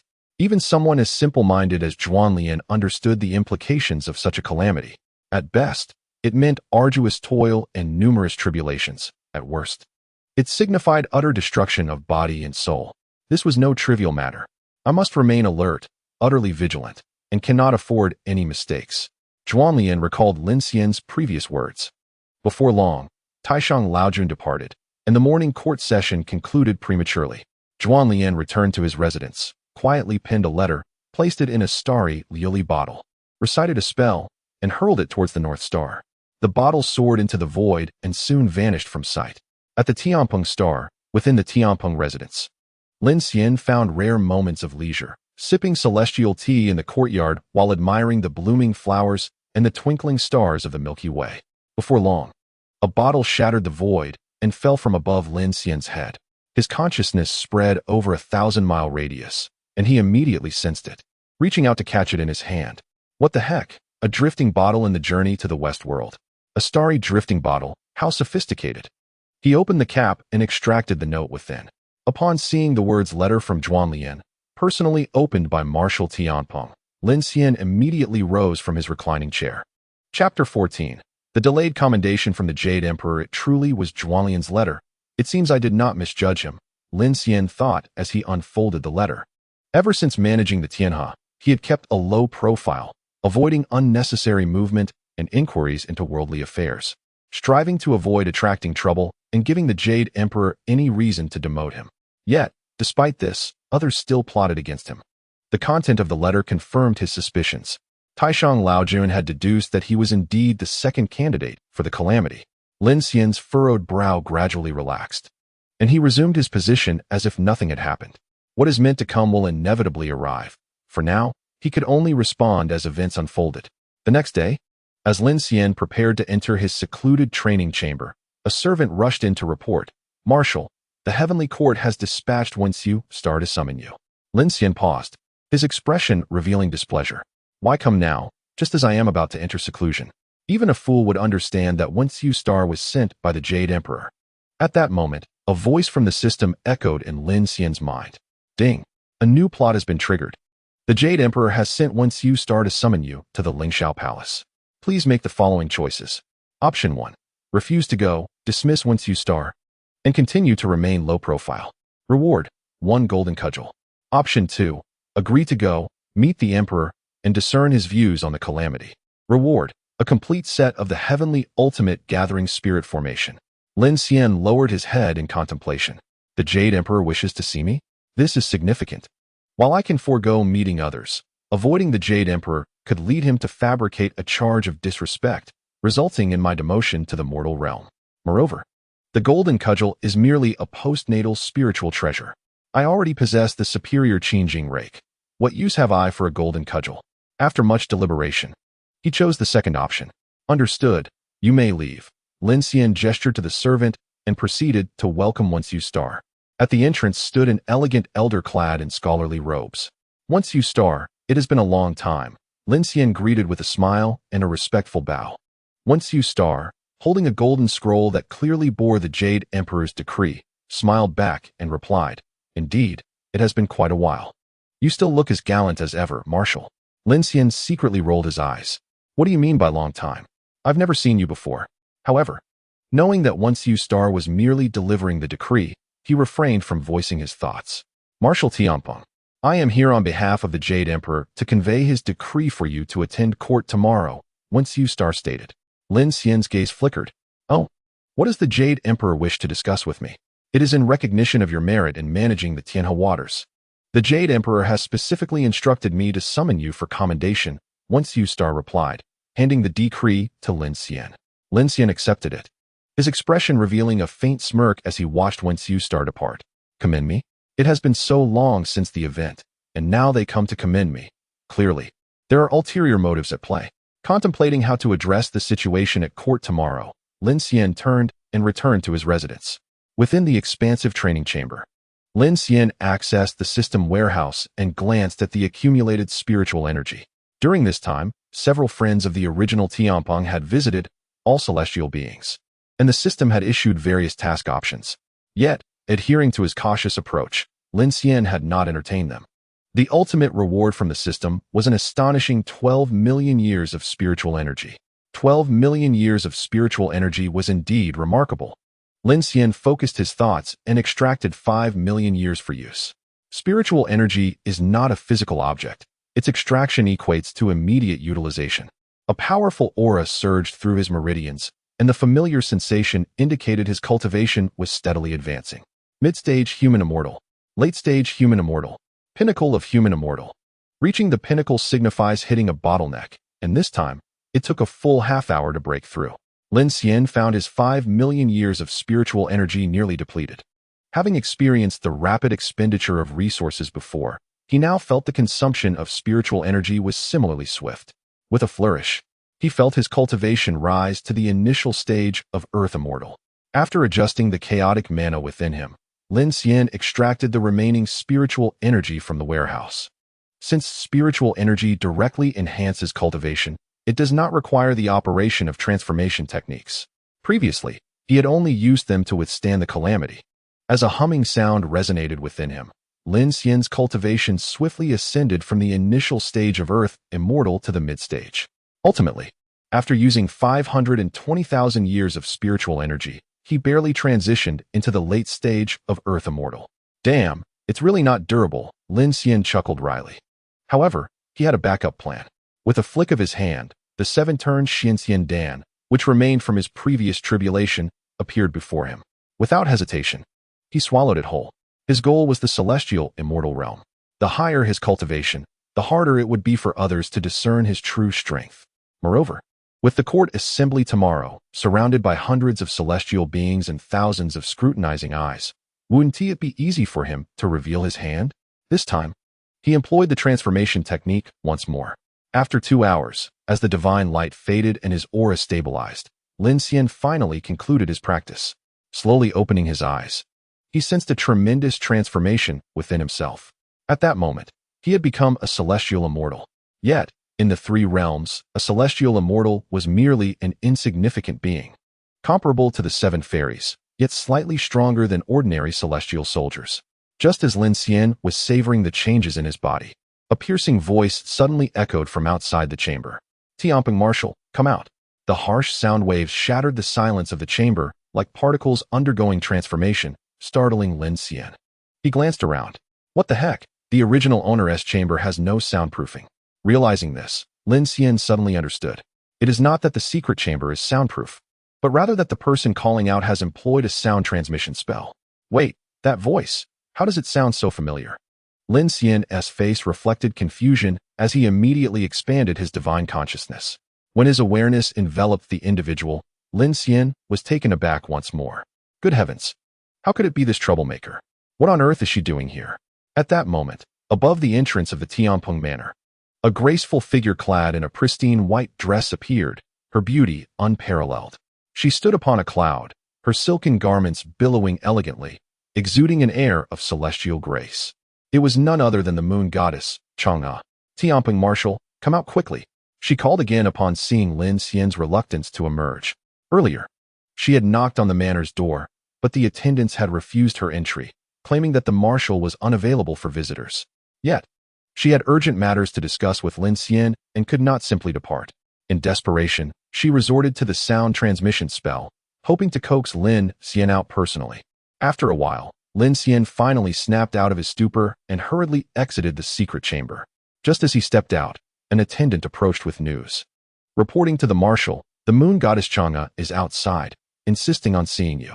Pay her no mind, Lin Xian replied without hesitation. The attendant was left utterly baffled. Chang'e, the most beautiful being in the heavenly realm, was someone countless celestial officials longed to meet, and yet the marshal dismissed her so casually? Chapter 15. Please, Chang'e, stop overthinking. The attendant was rendered speechless, unable to fathom his marshal's thoughts. Chang'e had come personally, and he refused to meet her? Was this not a sign of isolation? Lin Xian could sense the attendant's confusion and cast a disdainful glance in his direction. You know nothing. To put it simply, this is a tactic of feigned indifference. To elaborate, Chang'e might well be a temptress sent by the Jade Emperor to lure me. I cannot fall for such a ruse. The attendant, feeling helpless, could only retreat. Tianpeng, if you do not come out soon, do not expect to see me again. Chang'e's voice echoed, reverberating throughout the Tianpeng Manor. Lin Xian inwardly cursed. Who would want to see you? However, continuing like this was not a viable option. Prolonged silence would inevitably lead to idle gossip within the manor, and such rumors reaching the heavenly court would be detrimental. After a moment of waiting without receiving any mission from the system, Lin Xian sent a sound transmission. Could you be quieter? Do you wish to bring about my demise? The sound transmission was distinct from a regular one. It could only be heard by Chang'e, with no one else nearby catching a word. Upon hearing Lin Xian's voice, Chang'e initially felt joy, only to be struck by confusion. How could Tianpeng be harmed? I have urgent matters to discuss with him. Although she was uncertain why she might be a source of harm to Lin Xian, she ultimately withdrew her spell and responded through sound transmission. Tianpeng, I do not understand why you have been avoiding me lately. Whether your feelings for me are genuine or feigned, I must inform you of something monumental regarding your future. Upon hearing the news in the Lingxiao Palace, Chang'e had intended to inform Lin Xian immediately. However, she was delayed due to a dance she had to perform for the Jade Emperor.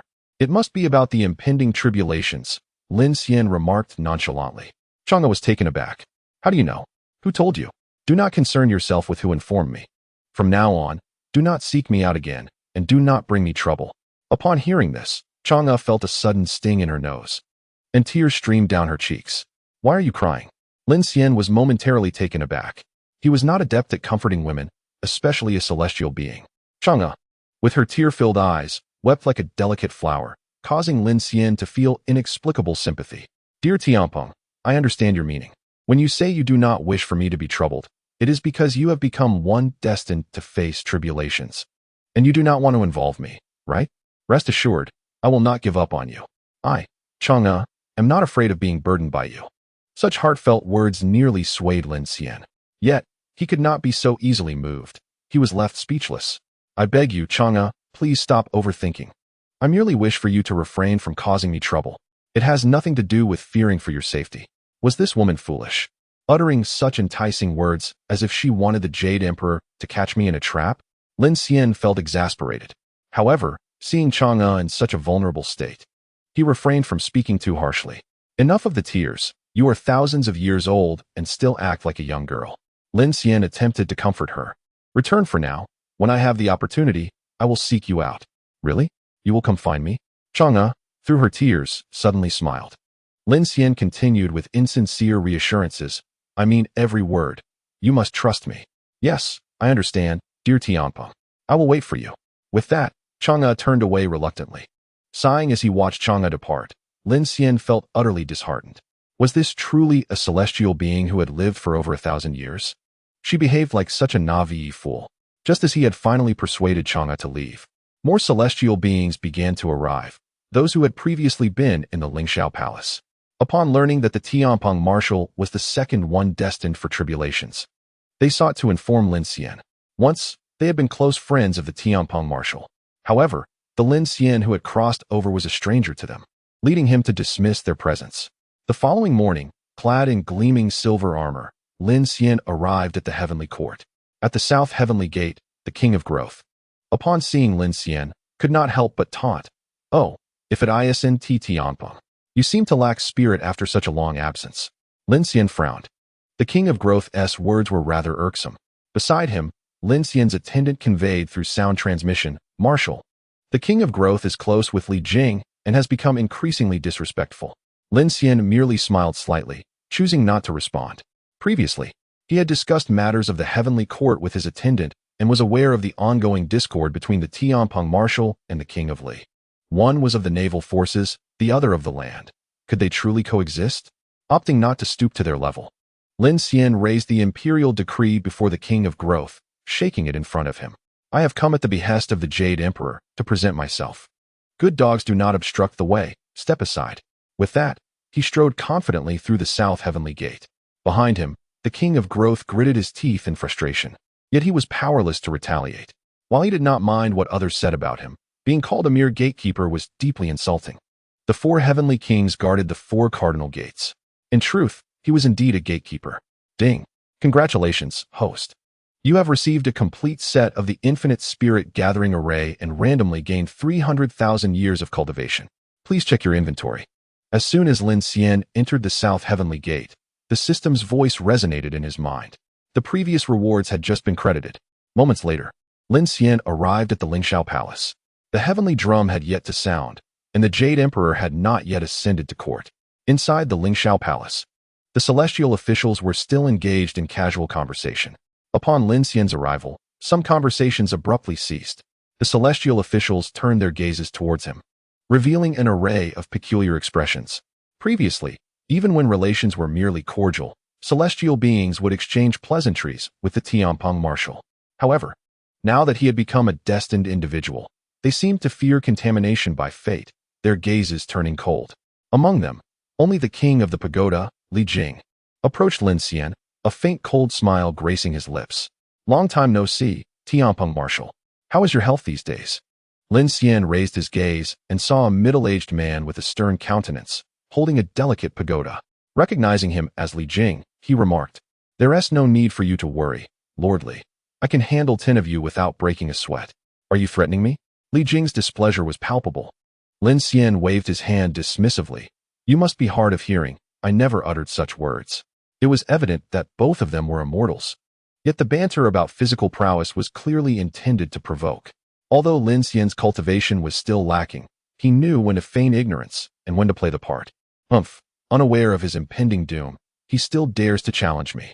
This remark did not come from Li Jing, but from Neza, who, in his unrestrained manner, nearly divulged sensitive matters. Li Jing hastily covered Neza's mouth. Lin Xian cast a sidelong glance at Neza, a cold smile gracing his lips. The young deity, appearing no taller than a meter or so, donned a thick layer of smoky makeup and wore a slanted belt, his attire a riot of colors, giving off an impression of eccentric flamboyance. Far from a charming child, he resembled a rebellious misfit. Chapter 16. Inciting discord between Li Jing and his son observing Neza's appearance. Lin Xian's face was filled with mockery. Ah, third prince, what is this garish ensemble? Oh, I nearly forgot. Your physical form is that of a millennium-old lotus. When you severed flesh from mother and scraped bones from father, does it still hurt? Shut your mouth. Li Jing's fury ignited at these words. This matter was a sore spot for both him and Neza, a topic that should remain untouched. Lin Xian, however, chose the worst moment to bring it up, and the mere mention of it sent Neza into a rage. What are you saying? I will kill you. In an instant, Neza's anger surged, his magical aura flaring. Had Li Jing not intervened, he might have rushed at Lin Xian without hesitation. Alert! The host has performed admirably, detecting a new plotline regarding the relationship between Li Jing and his son. Please make one of the following choices. First, withdraw peacefully, avoid trouble, and remain inconspicuous, earning a reward of 1,000,000 years of cultivation. Second, sow discord and incite conflict between them, which would greatly benefit the host's future, earning a scroll of the map of nations. Lin Xian was momentarily taken aback. The system's task options posed a dilemma. On one hand, there was an urge to maintain a low profile, yet on the other, there was a desire to stir the pot, seemingly encouraged by the system. Wasn't this contradictory? However, the allure of the rewards was too tempting to resist. I choose the second option, Lin Xian declared. Please advance the plot. Damn, Lin Xian inwardly cursed, then turned his attention back to Neza, adopting a villainous demeanor. Look at you, third prince, in such a cowardly state. Whatever happened to your defiant spirit of my life is mine to command. Have you become a timid mouse, frightened of your father's delicate pagoda? Tiangong.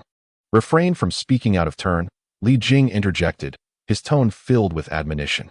It was common knowledge that Neza harbored resentment towards his father for having perished once, having attempted patricide on multiple occasions. The Buddha, in his wisdom, had gifted Li Jing the delicate pagoda to suppress Neza. Over time, Neza's once fiery spirit had been subdued by the fear of the pagoda's might. Nevertheless, Lin Xian pressed on with his taunting.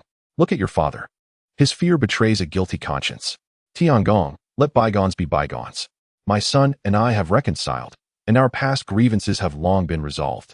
Li Jing's countenance darkened, his eyes narrowing with resentment as he glared at Lin Xian, who had seized upon his vulnerability. Tiangong, let us move past this. You should attend the court. The giant spirit god interjected on Li Jing's behalf. Lin Xian paid no heed to the giant spirit god, relishing the satisfaction of Li Jing's discomfort. After all, it was Li Jing who had instigated trouble upon his arrival. Neza's eyes reddened, recalling a past filled with painful memories. Father, do you truly hold this tower as a safeguard against me? He turned to Li Jing, his gaze brimming with hatred. Lin Xian had successfully incited discord. Li Jing, sensing the shift, paled and stammered, Son, what are you saying? We are bound by blood. Why would I guard against you? I don't believe you. If you're not wary of me, then why do you carry that tower every day? Neza retorted, gritting his teeth. Li Jing's heart sank, his grip on the delicate pagoda trembling slightly. The two stood at an impasse. Neza's hatred for his father clashed with Li Jing's fear of being overthrown, embodied in the very pagoda meant for protection. Lin Xian laughed inwardly, realizing the situation was spiraling out of control. He maintained a facade of silence, but transmitted a thought to Neza. Do you still wish for revenge? If so, I can assist you in seizing that delicate pagoda. While others remained oblivious, Neza's expression shifted, contemplating Lin Xian's offer.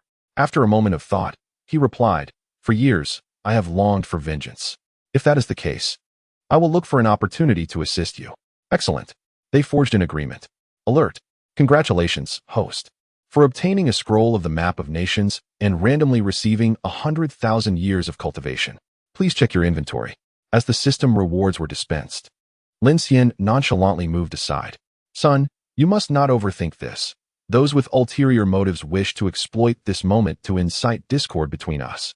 Do not fall for their trickery, Li Jing consoled Neza, unaware of their clandestine agreement. Neza's fiery disposition began to wane as he glanced at Li Jing.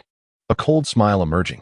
Li Jing was startled. The look in Neza's eyes mirrored that of the past, the same murderous intent that had once aimed at him. At that moment, both harbored ulterior motives. Not far away, the Jade Emperor had yet to arrive, and Lin Xian grew increasingly impatient, just as he contemplated his next move. For figures traversed the crowd of deities, making their way directly to Lin Xian. Upon seeing the 4 dragon-headed figures, Lin Xian's eyes flickered with recognition. The 4 sea dragon kings? Indeed, it was they. Usually, they maintained a close relationship with the Marshal of Heaven, and upon noticing Lin Xian, they approached him. They had witnessed Lin Xian's provocation of Li Jing and his son. When it came to Neza and the Dragon Clan, their enmity was well established.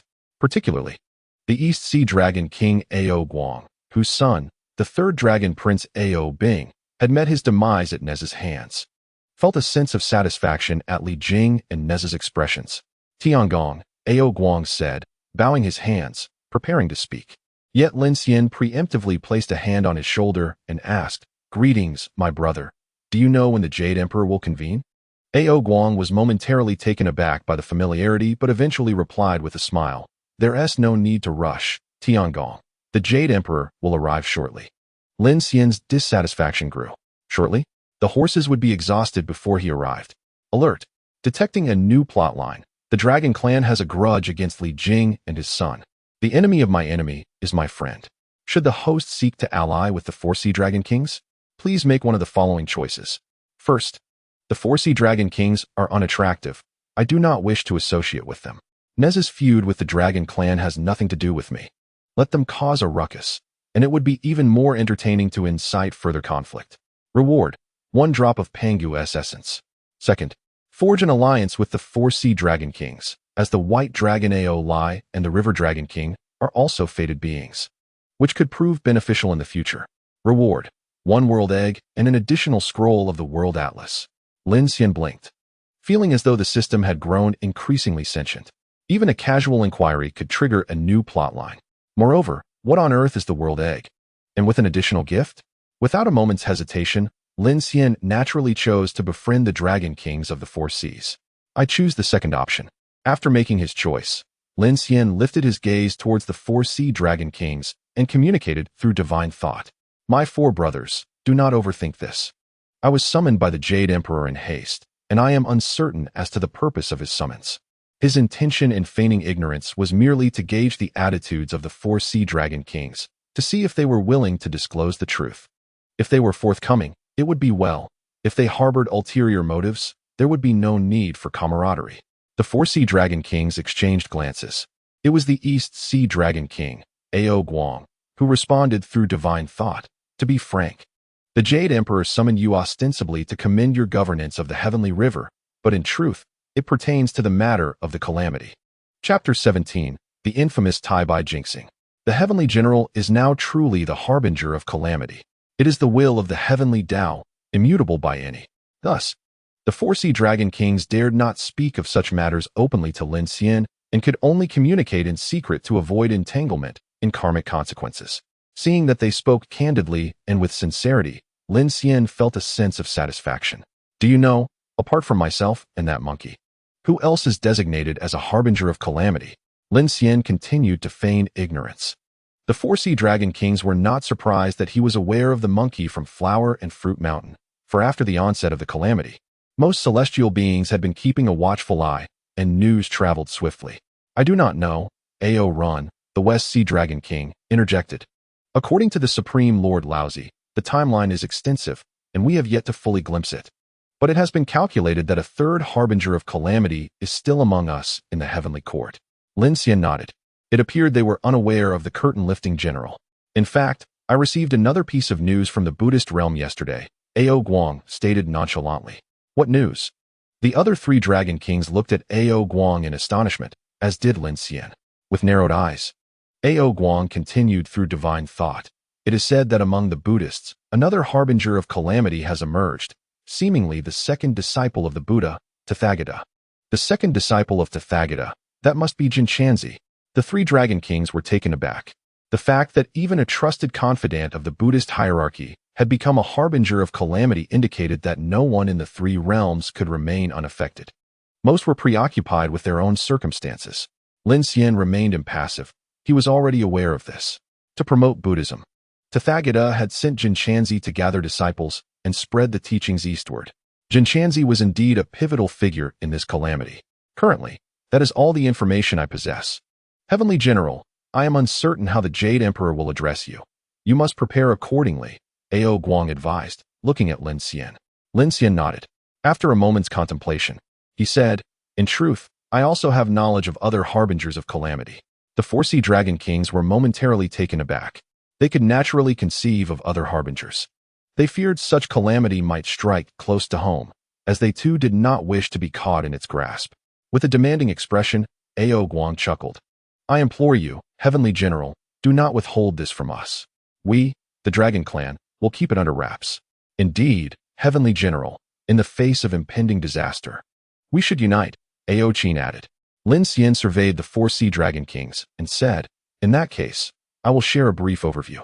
The dragon kings immediately focused their attention. My four brothers, I have heard that aside from the four of you, there is a sister named Ao Fu, who has married the king of the Jing River and has borne 9 sons. The four sea dragon kings nodded in unison. Lin Xian continued. I have also heard that the Jing River king is of rather dull wit. This is not a favorable trait, and you must support him, lest your lives be in jeopardy. The four sea dragon kings were taken aback. Lin Xian's sudden revelation was quite clear. The Jing River king, being of limited intellect, had remained in his minor position and had yet to be promoted.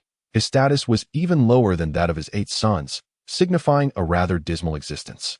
Thus, he could easily become a harbinger of calamity and meet his demise in the ensuing tribulation. Then, Lin Xian turned his gaze towards the West Sea Dragon King. Ao Run, I have heard that your third son, Ao Lai, is betrothed to the daughter of the king of 10,000 saints, Princess Wanxin. Ao Run's expression shifted dramatically. Could the calamity involve his own son?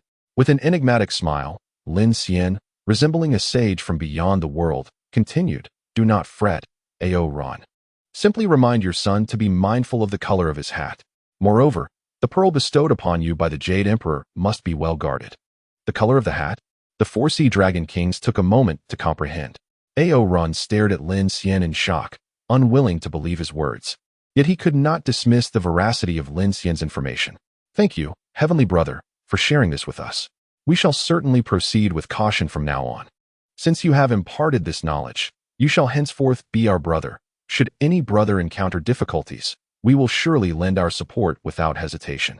The four sea dragon kings expressed their heartfelt gratitude. Ding! Congratulations, the host has received a world egg, along with an additional world manual, and a random reward of 200,000 years of cultivation. Please check your storage. Upon receiving the reward, Lin Xian immediately entered his storage. The world egg, a core component for cultivating a personal realm. The world manual, a guide for nurturing my own world. Lin Xian pondered, perplexed. Did the system intend for him to create another world, achieving a feat akin to Panga's separation of heaven and earth? Before he could delve into the contents of the world manual, a sudden sound of bells and drums resonated, accompanied by celestial music. The celestial beings hurriedly returned to their positions. It was time for the Jade Emperor's court assembly. Lin Xian was ushered aside by the four sea dragon kings. At that moment, 2 figures emerged from behind the screen, the Jade Emperor and the Queen Mother. The Jade Emperor bore a solemn expression, exuding an aura of righteousness, commanding respect without uttering a word. The Queen Mother, too, was poised and dignified, embodying the essence of the 3 realms matriarch. As they settled into their seats, the assembled deities bowed deeply, respectfully welcoming the Jade Emperor and the Queen Mother. Rise, the Jade Emperor spoke calmly. The celestial beings lifted their heads. Then the Jade Emperor inquired, is there any matter to be reported today? Your Majesty, I have a matter to report. Proceed. Occasionally, celestial officials stepped forward to present their reports. Among the crowd, Lin Xian's gaze flickered. Was this the court assembly of the heavenly court? It was quite similar to that of a terrestrial emperor, merely addressing matters of public welfare and karmic entanglements. If one were to draw distinctions, it would be that a terrestrial emperor solely concerns himself with the stability of his realm, while the Jade Emperor's purview is considerably broader, encompassing the order of the three realms and the cycle of existence. After some time, the formalities seemed to conclude. Where is Heavenly General? The Jade Emperor suddenly inquired. Lin Xian steadied himself and stepped forward, slightly cupping his hands. I am here. The Jade Emperor's gaze flickered as he regarded Lin Xian below.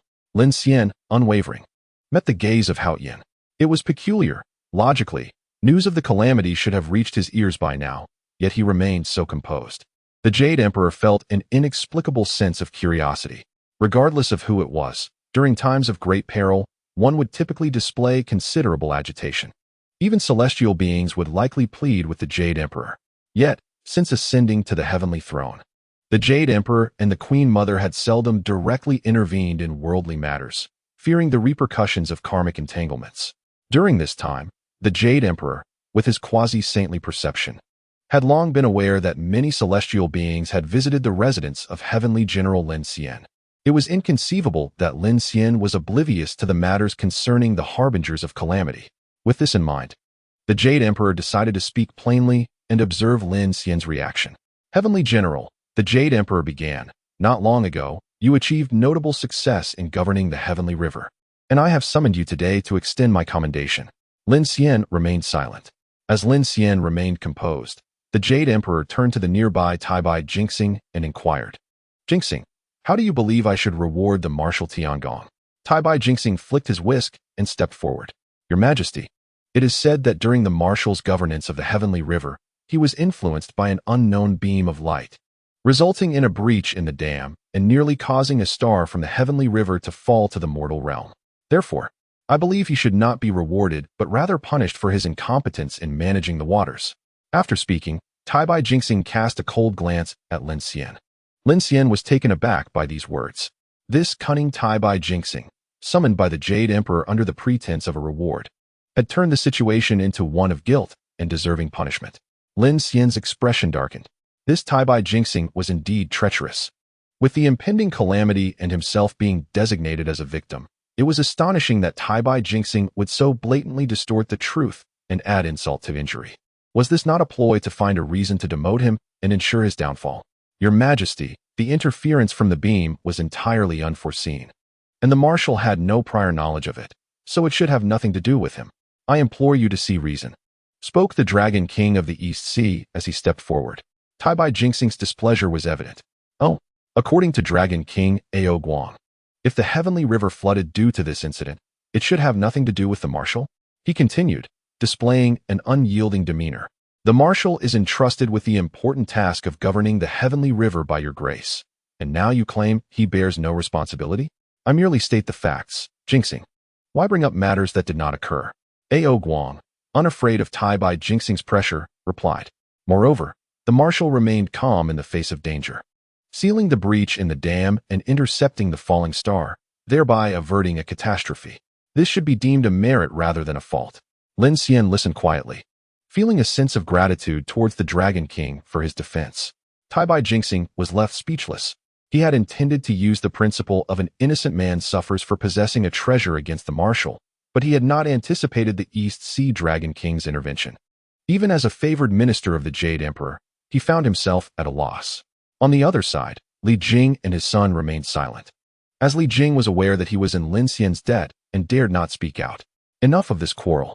I shall render my judgment, declared the Jade Emperor, interrupting both Jinxing and Ao Guang. After a moment of contemplation, he continued, as per Ao Guang's assertion, the Marshal's governance of the Heavenly River has merits, and he has successfully prevented a catastrophe from befalling the mortal realm. Thus, I shall bestow upon the Marshal a set of exquisite jade armor as a reward. Thank you, Your Majesty, Lin Xian said, bowing respectfully. Just then, a celestial soldier presented a radiant set of jade armor before him. In Lin Xian's eyes, this exquisite jade armor, while a treasure, was not particularly valuable. After accepting the armor, He cast a glance at Tai Bai Jinxing. It seemed he would need to exercise greater caution in the future. Having always been meticulous, Lin Xian now realized the true nature of scheming. Tai Bai Jinxing's tactics were nearly insurmountable. In truth, the Jade Emperor had his own intentions, contemplating whether to use this incident as an excuse to demote the marshal. However, the reasoning felt somewhat contrived, likely to be met with resistance. And thus he did not heed Tai Bai Jinxing's suggestions. Then, the Jade Emperor turned to Lin Xian once more and said, "Marshal Tianpeng, this matter is settled. But there is another issue I believe you have heard about." The assembly of deities, including Lin Xian, fell silent. Could it be that the Jade Emperor would openly discuss the impending calamity? "Your Majesty speaks of the matter of the designated victim?" Lin Xian cautiously inquired. Under normal circumstances, the Jade Emperor would not broach such a topic directly. He could simply find an excuse to demote him without much effort. After a moment of reflection, Lin Xian harbored a singular suspicion that his arrival had disrupted the cosmic order, affecting every facet of the journey to the west. The Jade Emperor nodded and then sighed. "The Marshal has served diligently in my celestial court, yet he has unexpectedly become the designated victim. I truly regret this. But the will of the heavens is beyond my control." Lin Xian was momentarily taken aback. The sudden shift in tone caught him off guard. However, after a moment of contemplation, he couldn't help but smirk inwardly. "Continue your performance." The Jade Emperor and the Queen Mother had long resided in their lofty abodes. Unwilling to be entangled in worldly affairs, how could they allow a mere marshal to alter their true intentions? It should be understood that within the celestial court, deities were countless. Should one marshal depart, another would rise in his stead. The court would remain unchanged, and the heavenly river would continue to flow. But the marshal could be replaced at will. Observing the Jade Emperor's sudden display of sympathy, Lin Xian's expression turned peculiar. The Jade Emperor's motivations were clear. He sought to gauge whether Lin Xian was willing to voluntarily participate in the calamity. Should he show willingness, perhaps he would avoid the worst fate. If not, he would be forced into a predicament. After weighing his options, Lin Xian replied coolly, "Your Majesty need not concern yourself with my well-being." "Does this mean the Marshal is willing to partake in the calamity?" The Jade Emperor seemed intrigued. Lin Xian inwardly chuckled. What did he think? This Marshal had sworn never to descend into the mortal realm, and thus participation was out of the question. "Since you wish to play the sympathy card, I shall employ a strategy of delay." Lin Xian responded, "Your Majesty, the calamity is merely a trial, a form of cultivation. For me, the benefits outweigh the drawbacks. However, I shall take some time to consider, as this matter significantly impacts my future." Using this tactic, he hoped to buy time and instill hope in the Jade Emperor. When the Emperor grew impatient, he would devise another plan. Then let the Marshal consider it at his leisure. The Jade Emperor continued his charade. "If you choose to descend, I can facilitate connections to ensure your safety." "Indeed." Lin Xian bowed. "However, do not take too long to respond. I require a prompt answer," the Jade Emperor added. He thought to himself, since the Marshal was the designated victim, he would inevitably descend, so he would grant him time to prepare mentally. After Lin Xian replied, he retreated. "If there is nothing further, we shall adjourn," the Jade Emperor addressed the gathered deities. Lin Xian was eager to leave this place of uncertainty, so he promptly exited. The Dragon King of the Four Seas followed closely behind. Initially, he had wished to learn more about the Dragon Clan, but Lin Xian's vague and chaotic remarks did not reveal anything substantive. To divulge everything would only raise suspicions. Upon exiting the southern heavenly gate, Lin Xian bid farewell to the Four Seas Dragon King and then proceeded to his chariot, heading directly towards the Tiangong star. Meanwhile, Li Jing took Neza to inspect the four great heavenly gates. However, at this moment, Neza's demeanor towards Li Jing was no longer marked by the previous respect. Where once they had shared a unified purpose, now the father and son harbored their own ulterior motives, and the trust they had once built had completely evaporated. Within the Lingxiao Treasure Hall, some celestial officials had already departed, yet a few remained, discussing various matters. "Your Majesty, I do not understand why we do not utilize the water governance incident to directly demote the Marshal to the mortal realm?" Tai Bai Jinxing inquired of the Jade Emperor. The Jade Emperor furrowed his brow and replied coolly, "Let him have some time to contemplate. After all, he is destined to become the designated victim. If he willingly accepts, it will save me considerable effort." The Jade Emperor declared, "Let us apply pressure from all sides to compel him to fulfill his destiny." After a moment of contemplation, he added, "However, there is no need for haste. The Buddhist sect has mentioned that the golden cicada must reincarnate to confront his fate, yet I have not received any news regarding his departure. Moreover, it is said that the golden cicada must endure 10 cycles of reincarnation before he can unlock the true calamity. 10 cycles may span at least 500 years, or even 1,000. There remains ample time. It is entirely up to your Majesty's arrangements. The Star of Venus nodded in agreement, though internally he felt a sense of helplessness. Is it a long time? Not in the least. A day in heaven equals a year on earth. Have you calculated that? The Jade Emperor cast a glance at the Star of Venus and continued. Venus, discreetly observe Marshal Tianpeng. Should he show no intention of confronting his fate, employ some means to compel him. Yes, your Majesty, replied the Star of Venus, bowing once more. Meanwhile, Marshal Lin returned to his residence, astonished at the rewards he had garnered from his visit to the Lin Xian palace. Sitting within his abode, he surveyed the numerous items in his system warehouse. First, he examined the World Atlas. With a mere thought, a volume surged forth from the warehouse, materializing before him. The contents of the World Atlas were illustrated with totems and textual annotations, depicting in exquisite detail the evolution from primordial chaos to the birth of Pangu, the ascension of pure energy, and the descent of turbid energy, culminating in the formation of all things. Lin's heart stirred with realization. The system had bestowed upon him the Chaos Heart and the Primordial Pearl from the outset, followed by the World Heart and the World Atlas. It was clear that its intentions were far from simple.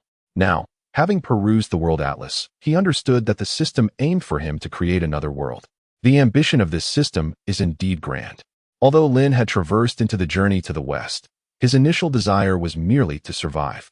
Now that the system harbored such lofty aspirations, he too must keep pace with its ambitions. However, the items he had acquired thus far were insufficient to nurture chaos. Possessing the Primordial Pearl, the Chaos Heart, and the World Heart, he still required the Primordial Purple Chi, Chaos Pearl, Panga's Essence, and embryonic forms of flesh among other crucial components. With the World Atlas returned to its place, Lin then retrieved the map of mountains and rivers. This map was a treasure of innate spirit. At first glance, it appeared to be an unremarkable painting, yet within it lay mountains, rivers, flora, fauna, and all details rendered with striking vividness. If one were to infuse their consciousness and examine it closely, it revealed a self-contained world where all beings underwent the cycle of life and death. Lin was taken aback and took a moment to regain his composure. With a flick of his finger, he infused his magical essence into the map, instantly refining it. From henceforth, the Jade Emperor would undoubtedly urge him to confront his fate. But this treasure could afford him some delay. A smile graced Lin's face as he lifted the map of mountains and rivers and waved it with a single hand. Suddenly, the map transformed into countless manifestations, instantly enveloping the entire Tianpeng residence. An uproar ensued throughout the estate. Several attendants and maids gazed in astonishment at the transformed landscape outside, their hearts filled with inexplicable shock. Good heavens, what is that? Surely it must be an illusion. I am in the Tianpeng residence. Yet how have I come to the mortal realm? No, this is still the Tianpeng residence. But why has the outside changed so dramatically? Confused glances were exchanged among the people, as some even ran throughout the estate, utterly convinced they remained in the Tianpeng residence, yet bewildered and unfamiliar with the external changes. The map of mountains and rivers descended, revitalizing the previously desolate Tianpeng star, filling it with vibrant life and the sweet sounds of nature. Some attendants dashed out of the gates, sprinting toward the distant mountains.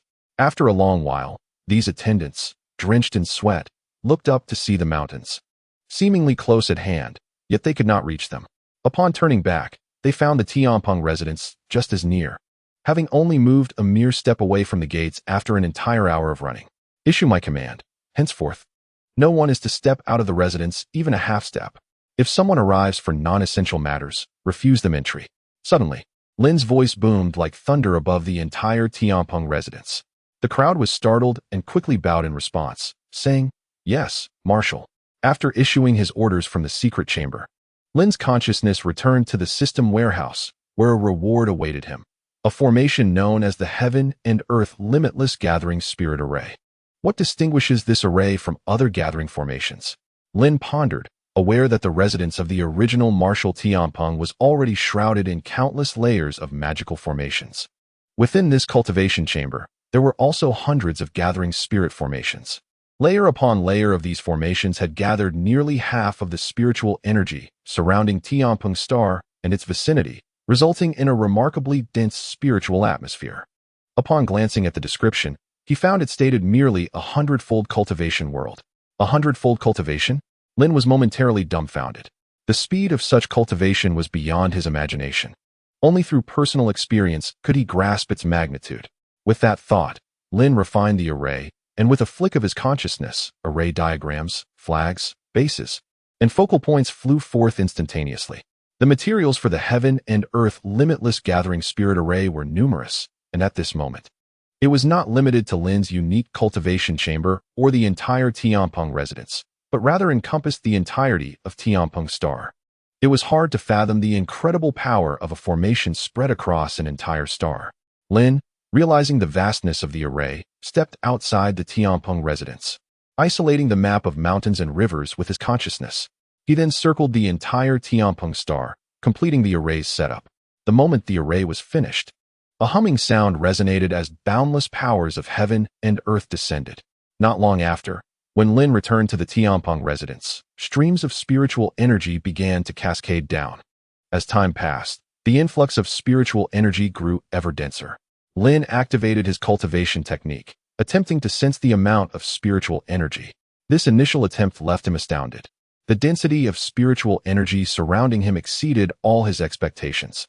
If the spiritual energy on Tianpeng's star previously equated to 10 times that of the mortal realm, then now it was a full 1,000 times denser. Indeed, it was a 100-fold cultivation world. The system had not deceived him. Not rushing into cultivation, Lin began to meticulously gauge the range of spiritual energy accumulation. My goodness, is the range truly so vast? Lin's eyes widened in astonishment. The gathering range of the heaven and earth limitless gathering spirit array did not encompass merely Tianpeng's star, but the entire Polaris domain.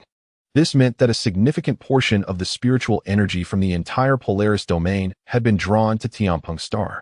Meanwhile, the star of Ziwei, Deputy Commander Tianxiao, General Haisha, General Jinwu, and the entirety of the 100,000 Heavenly River Water Army stationed there found their cultivation disturbed.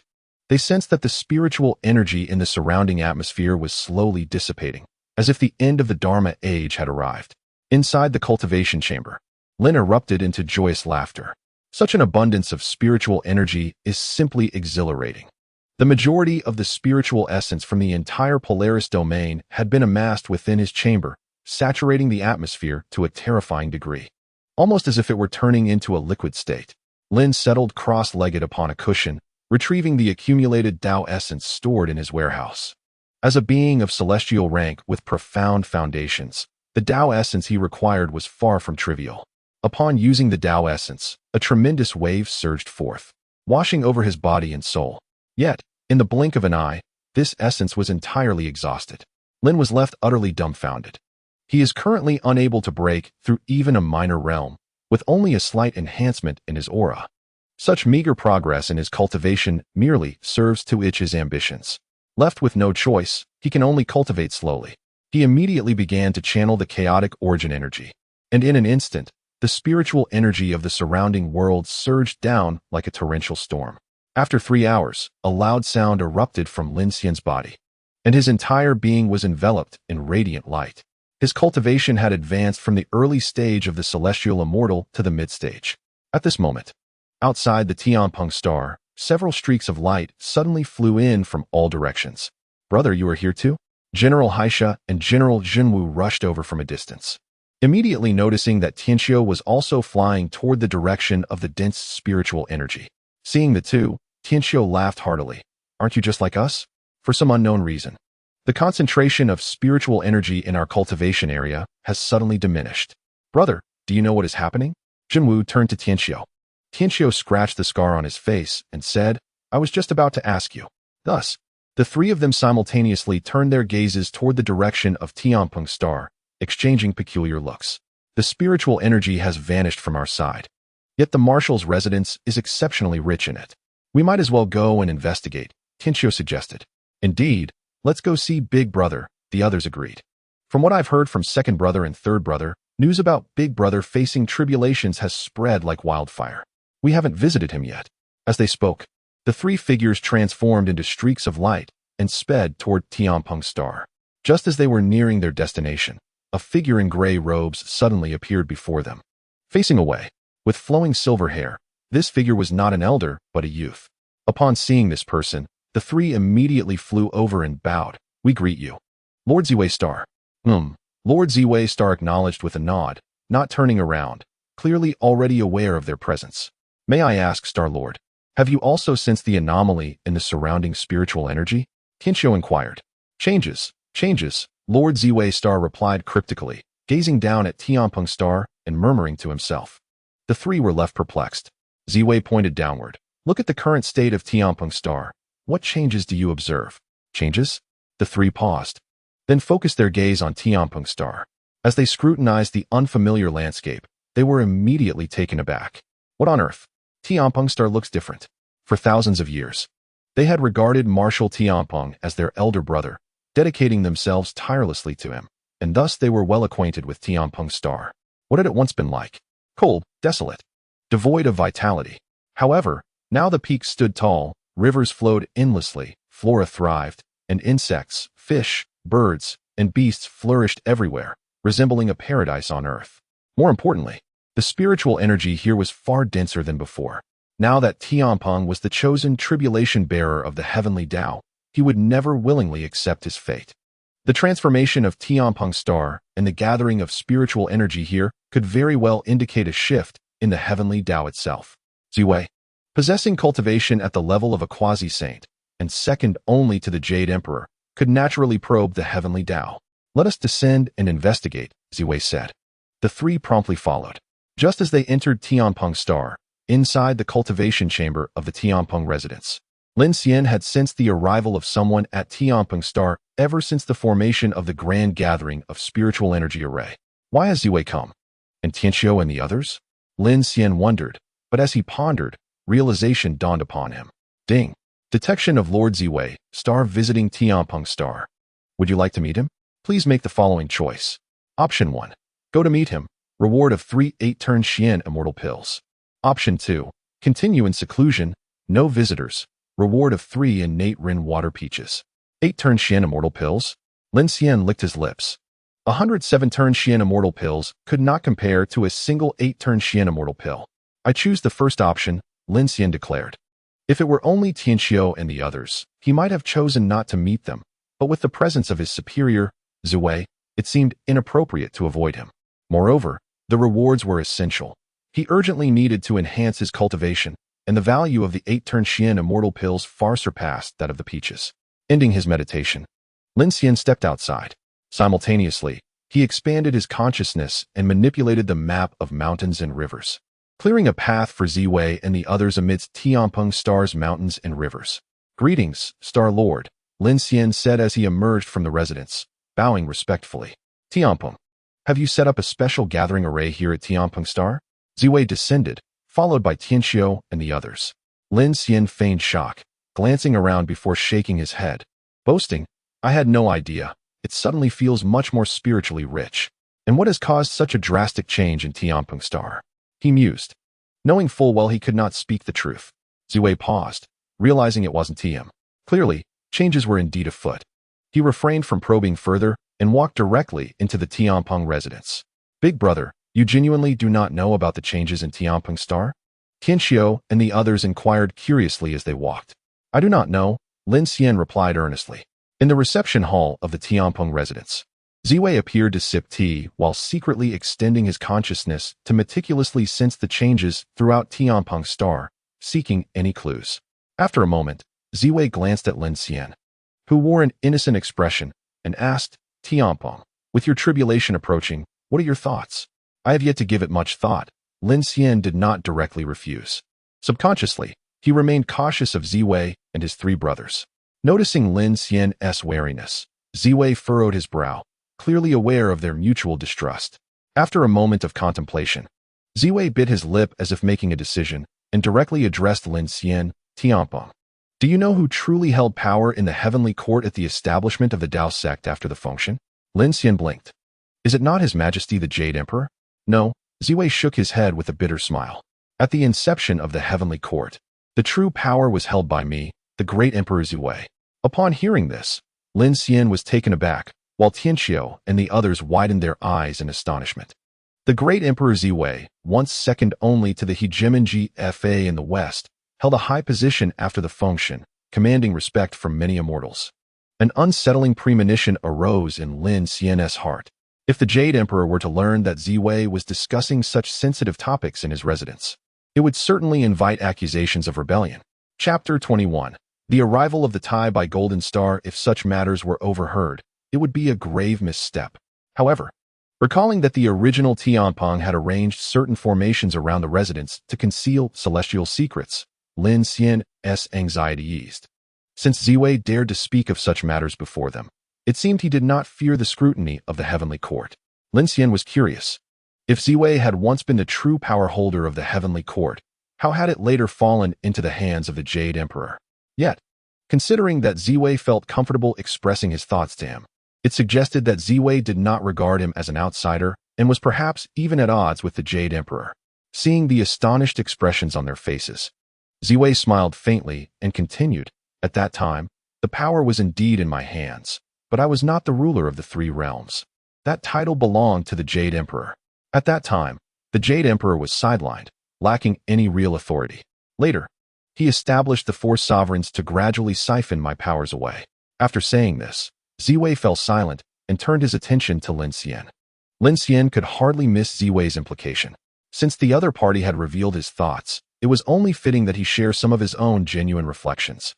Based on Lin Xian's understanding of the journey to the West world, the establishment of the four sovereigns by the Jade Emperor was intended to assist him. In the northern realm, we have the great Emperor Ziwei, while in the southern reaches resides the great Emperor Chang'e, the great Emperor Goqing, and the Empress of the Earth. Notably, both Chang'e and Goqing are intimately associated with the Jade Emperor. The title of the Earth Empress is but a mere facade. The true Earth Empress has transcended the cycle of reincarnation and possesses a status far superior to that of the Jade Emperor, making it implausible for her to willingly serve as a subordinate emperor. The establishment of the four sovereigns has gradually stripped Ziwei of his true authority. As it stands, apart from the four divine beings of the north managing the heavenly river, there are no other subordinates left. Tianqiu exchanged glances with his companions, and he spoke first. "Brother, you are aware that the four of us have been together long before we took charge of the heavenly river, and we have continuously assisted the Star Monarch. Yet we have scarcely encountered the Jade Emperor." Haisha's countenance bore a frown as he added, "I just wonder if this time we can continue to stand by your side." "Brother." Lin Xian steadied himself and gazed at the three of them, pondering whether trust was warranted. Ziwei's loss of power may be a point of trustworthiness. The three of them, particularly Tianqiu, had shown a degree of recklessness since his arrival, even neglecting to bow before the commander. However, he had later single-handedly prevented the stars from falling, which had somewhat elevated Lin Xian's impression of him. Upon reflection, had it not been for Tianqiu's close relationship with the original Tianpeng, how could he have dared to act so freely in front of the commander? Thus, it could be said that he was not untrustworthy. After weighing his thoughts, Lin Xian smiled and remarked, "In truth, I do not wish to part ways with everyone so easily. My prior promise to consider before the Jade Emperor was genuine, yet I am still uncertain." Ultimately, Lin Xian refrained from expressing his true thoughts. "Tianpeng, you are in the Tianpeng Star, yet you truly do not understand why it has changed?" Ziwei's face displayed a hint of disappointment. Lin Xian maintained his composure, oblivious. If that is the case, the sudden influx of spiritual energy on Tianpeng Star is indeed a remarkable transformation. Ziwei then laughed, addressing Tianqiu. "Tianqiu, given the rich spiritual energy here, you might consider bringing your 100,000 troops to train on Tianpeng Star." "Yes," Tianqiu responded. Lin Xian was momentarily dumbfounded. To station 100,000 Heavenly River soldiers on Tianpeng Star? What if the Jade Emperor learned of this and presumed I harbored treasonous intentions? Not long after their conversation, Ziwei prepared to depart. As for Tianqiu and his companions, they promptly returned to summon the 100,000 water troops, intending to train on Tianpeng Star. Before leaving, Ziwei specifically handed Lin Xian a jade box. "Last time, I received 3 9-turn mysterious immortal pills from the Supreme Lord, of which I have used 2. This remaining one is a gift for you." Lin Xian's breath caught in his throat. A 9-turn mysterious immortal pill? More precious than the 8-turn variety. The Supreme Lord had spent 49 days refining a batch, yielding only 3. Now, the Star Monarch gifted one to him. This pill alone spoke volumes of ZY's affection for Lin Xian. Thank you, Star Monarch, for your kindness, Lin Xian said, cautiously accepting the jade box. Watching ZY depart, Lin Xian turned and entered the secret chamber. Ding! Congratulations to the host for acquiring 3 8-turn mysterious immortal pills and randomly obtaining a Deluo Golden Immortal Experience card. After waiting so long, he finally acquired a Deluo Golden Immortal Experience card. Lin Xian felt a surge of joy, continuing his cultivation. He consumed 1 8-turn mysterious immortal pill, and with the surrounding abundant spiritual energy, his cultivation swiftly ascended from the mid-stage of the celestial immortal realm to the late stage, ultimately reaching the pinnacle of the celestial immortal realm. After achieving immortality, one must still traverse the stages of human immortal, earth immortal, celestial immortal, golden immortal, Tai golden immortal, and Deluo golden immortal to attain sainthood. At this moment, Lin Xian stood but a step away from the golden immortal realm. Approximately 1 hour after ZY and the others departed, an elder, accompanied by several celestial generals, stealthily approached Tianpeng Star, clad in a white Taoist robe and wielding a whisk. The elder exuded an air of celestial grace. He was indeed the Tai Bai Jinxing. He had come at the Jade Emperor's behest to investigate Lin Xian's movements. What has happened to Tianpeng Star? Upon witnessing the transformation of Tianpeng Star, Tai Bai Jinxing was momentarily stunned. He hastily began calculating with his fingers, his expression filled with confusion. This is undoubtedly Tianpeng Star. He then turned to a nearby celestial general, inquiring, "Is this not Tianpeng Star?" The celestial general also appeared bewildered. "Is it or is it not?" The junior general was equally uncertain. Tai Bai Jinxing's face darkened with concern. He was utterly baffled, while the celestial generals around him shared his confusion. Let us descend and investigate. In truth, Tai Bai Jinxing was convinced that this was indeed Tianpeng Star, albeit altered in appearance. How did that insidious little pest end up here? From afar at Tianpeng Manor, Lin Xian immediately sensed the presence of Tai Bai Jinxing and his entourage. Naturally, with the landscape and national map encompassing the entirety of Tianpeng Star, any outsiders entering would be akin to stepping into his domain. How could he remain unaware? Meanwhile, Tai Bai Jinxing expanded his consciousness to probe the surroundings, but found nothing amiss. He then seated himself upon a large stone and instructed the celestial generals nearby. "I shall rest here for a moment. You all go investigate the whereabouts of Commander Tianpeng and report back promptly if you find anything." The junior general complied. As he spoke, the celestial generals turned and stealthily made their way toward Tianpeng Manor. An hour later, Tai Bai Jinxing grew impatient, glancing toward Tianpeng Manor with a sense of puzzlement. It has been over an hour. Why have they not returned? Another hour passed. Finally, the celestial generals returned. But Tai Bai Jinxing noticed that they were drenched in sweat, panting heavily, as if they had undergone a taxing ordeal. What in the world happened? Tai Bai Jinxing was utterly bewildered. Chapter 22. What transpired? Tai Bai Jinxing gazed at the celestial generals before him, struggling to comprehend the situation. Had he not dispatched them to investigate Commander Tianpeng's whereabouts? Why did they appear utterly exhausted? With a mind full of questions, Tai Bai Jinxing inquired, "What is the matter? Did I not send you to gather intelligence?" Reporting to the Golden Star, "We indeed sought to uncover news regarding Commander Tianpeng," one celestial general replied respectfully. Tai Bai Jinxing's eyes brightened. "What did you discover? Speak quickly." "We found nothing." Tai Bai Jinxing's expression darkened immediately. "You spent 2 full hours running back and forth, and in the end, you tell me you found nothing?" His nostrils flared with anger. The celestial general pointed toward the direction of Tianpeng Manor, gasping for breath as he explained, "Golden Star. There is something peculiar about the path to Tianpeng Manor. We ran for an hour without making any progress, and out of desperation, we had to return. An hour to run there, and an hour to return." Tai Bai Jinxing's expression shifted to one of confusion. "How can this be? The distance to Tianpeng Manor is less than 500 miles. With our celestial abilities, we could traverse that in the blink of an eye. How could we not reach it?" Within the secret chamber of Tianpeng Manor, Lin Xian laughed heartily. The landscape and national map was entirely under his control. It was indeed improbable for them to reach.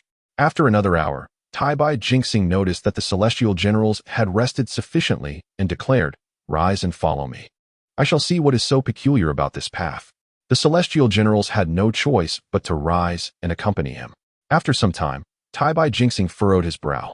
He examined the surroundings, but found no abnormalities, yet they still could not reach Tianpeng Manor. "I refuse to believe this. We shall run until we reach Tianpeng Manor today," Tai Bai Jinxing commanded. Upon hearing this, the celestial generals behind him nearly spat blood. They had already attempted this and had found it futile. They had run for an hour without success. Within the secret chamber, Lin Xian's consciousness was akin to a pair of watchful eyes, aware of every movement and nuance within the landscape and national map. At this moment, he quietly gazed at Tai Bai Jinxing and the others. Upon seeing them rushing towards his residence, he immediately focused his thoughts, causing mountains and rivers, as well as lakes, to converge towards Tai Bai Jinxing and his companions. Thus, they endeavored to reach Tianpeng Fu, traversing mountains and crossing rivers, even sailing across seas. However, contrary to their expectations, the closer they aimed to reach Tianpeng Fu, the further away it seemed. Another hour passed. Amidst the mountains and rivers, Tai Bai Jinxing and his companions continued to run, panting heavily, drenched in sweat, displaying exhaustion on their faces. "Jinxing, how much longer must we run?" Tianjiang inquired. "How far are we from Tianpeng Fu?" Tai Bai Jinxing countered. "Approximately 450 miles. "What?" Tai Bai Jinxing halted, a look of disbelief crossing his face. "We have run for half a day and covered nearly 50 miles. Jinxing, considering how long we've been running, why not simply fly over?" Someone suddenly suggested. Tai Bai Jinxing was taken aback, realizing that he had almost forgotten he was a celestial being. Consequently, after running fruitlessly for half a day, they took to the skies, continuing their journey toward Tianpeng Fu. Yet, all of this unfolded under Lin Xian's control. Whether they ran on the ground, burrowed underground, swam in the water, or flew in the sky, it was of no consequence. If Lin Xian wished for them to arrive, they could do so in the blink of an eye. If he did not want them to reach their destination, they would never arrive. After a prolonged period, Lin Xian grew weary of the game, and at that moment, the voice of the system echoed. "Ding! Detected that the host has triggered a new plot. Tai Bai Jinxing has come to inquire about the host's impending tribulation. Please make the following choices. First, warmly welcome Tai Bai Jinxing and honestly express your thoughts. Reward: 1,000,000 years of Dao cultivation. Second, expel Tai Bai Jinxing without consideration of the consequences. Reward: a heavenly Dao ring." Lin Xian let out a cold laugh. Impending tribulation? What a farce. He silently chose the second option. Then he looked again at the entrance of Tianpeng Fu. Tai Bai Jinxing and his companions had paused for quite some time, not advancing further, seemingly engaged in conversation. "I refuse to believe there exists such a peculiar place. I must reach Tianpeng Fu today," Tai Bai Jinxing declared, irritation evident on his face. The celestial soldiers surrounding him wore grim expressions. "Jinxing, shall we continue?" They had endured enough torment from Lin Xian. "Of course we must continue. Follow me," Tai Bai Jinxing exclaimed, taking to the air, and the others quickly followed suit.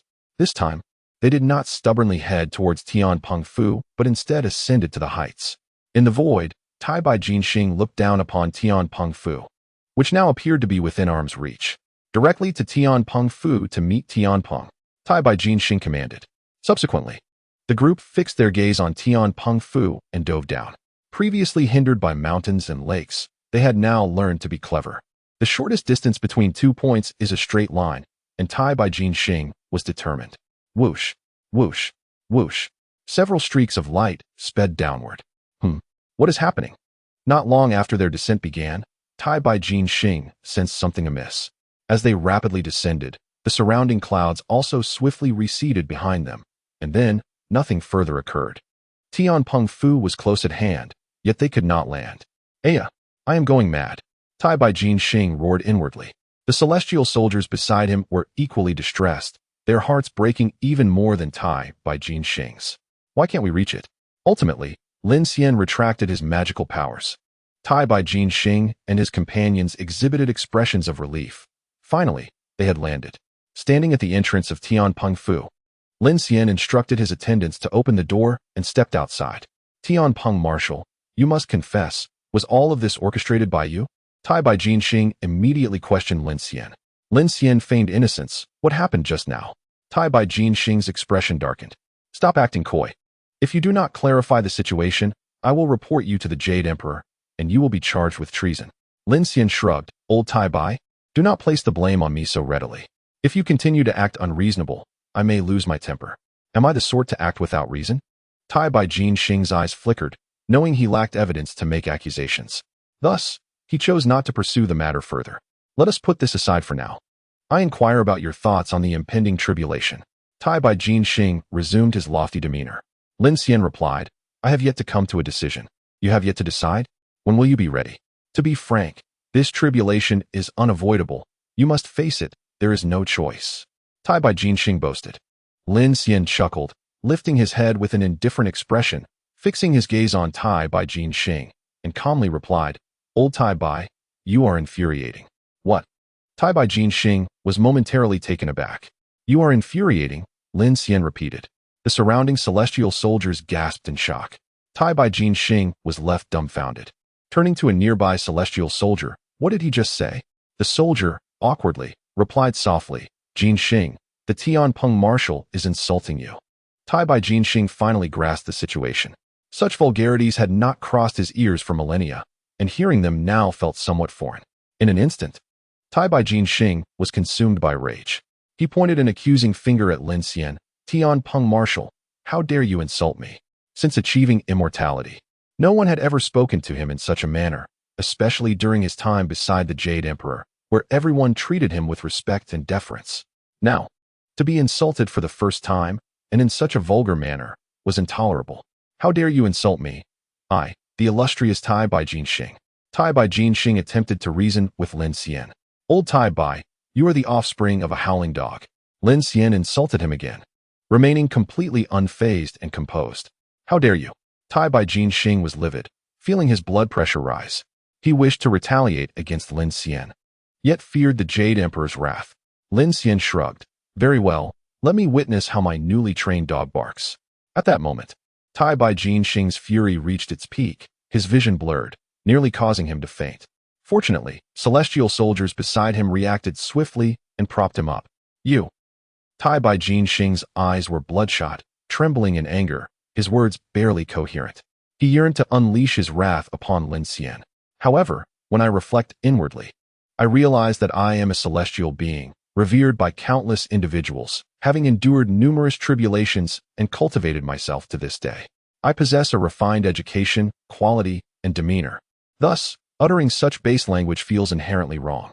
It is a sentiment that cannot be expressed. What? Do you still wish to remain? Do you find my words insufficiently harsh?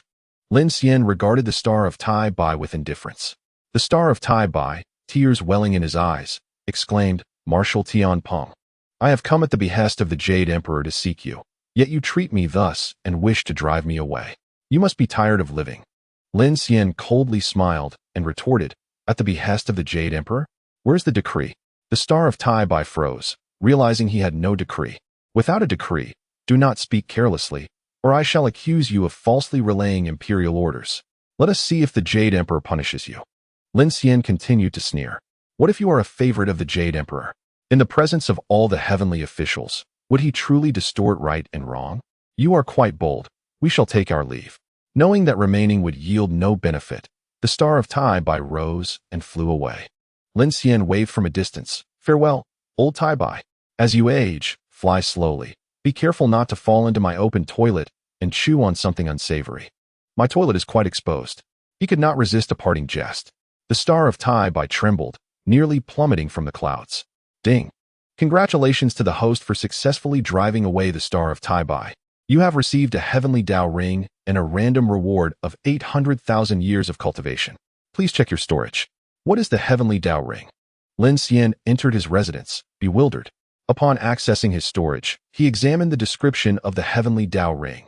It conceals divine secrets within a radius of 500 miles, rendering those below the quasi-saint level unable to pry into them. It is indeed a ring that conceals divine secrets, much to Lin Xian's astonishment. Within the original Tianpeng residence, there were indeed numerous items that concealed divine secrets, such as formations, treasures, and techniques, all at his disposal. However, These items could only be hidden from those below the Tai Golden Immortal level. A Deluo Golden Immortal could easily discern his actions. Thus, Lin Xian was always wary of the prying eyes surrounding him, preventing him from acting recklessly. Now, by a stroke of fortune, he had acquired a ring that even quasi-saints could not penetrate. As the saying goes, in the current world of Journey to the West, quasi-saints are abundant, and Deluo are as common as dogs. With this ring, he could momentarily escape the limelight, as those above the quasi-saint level had yet to notice him. After refining it, Lin Xian wore it on his hand.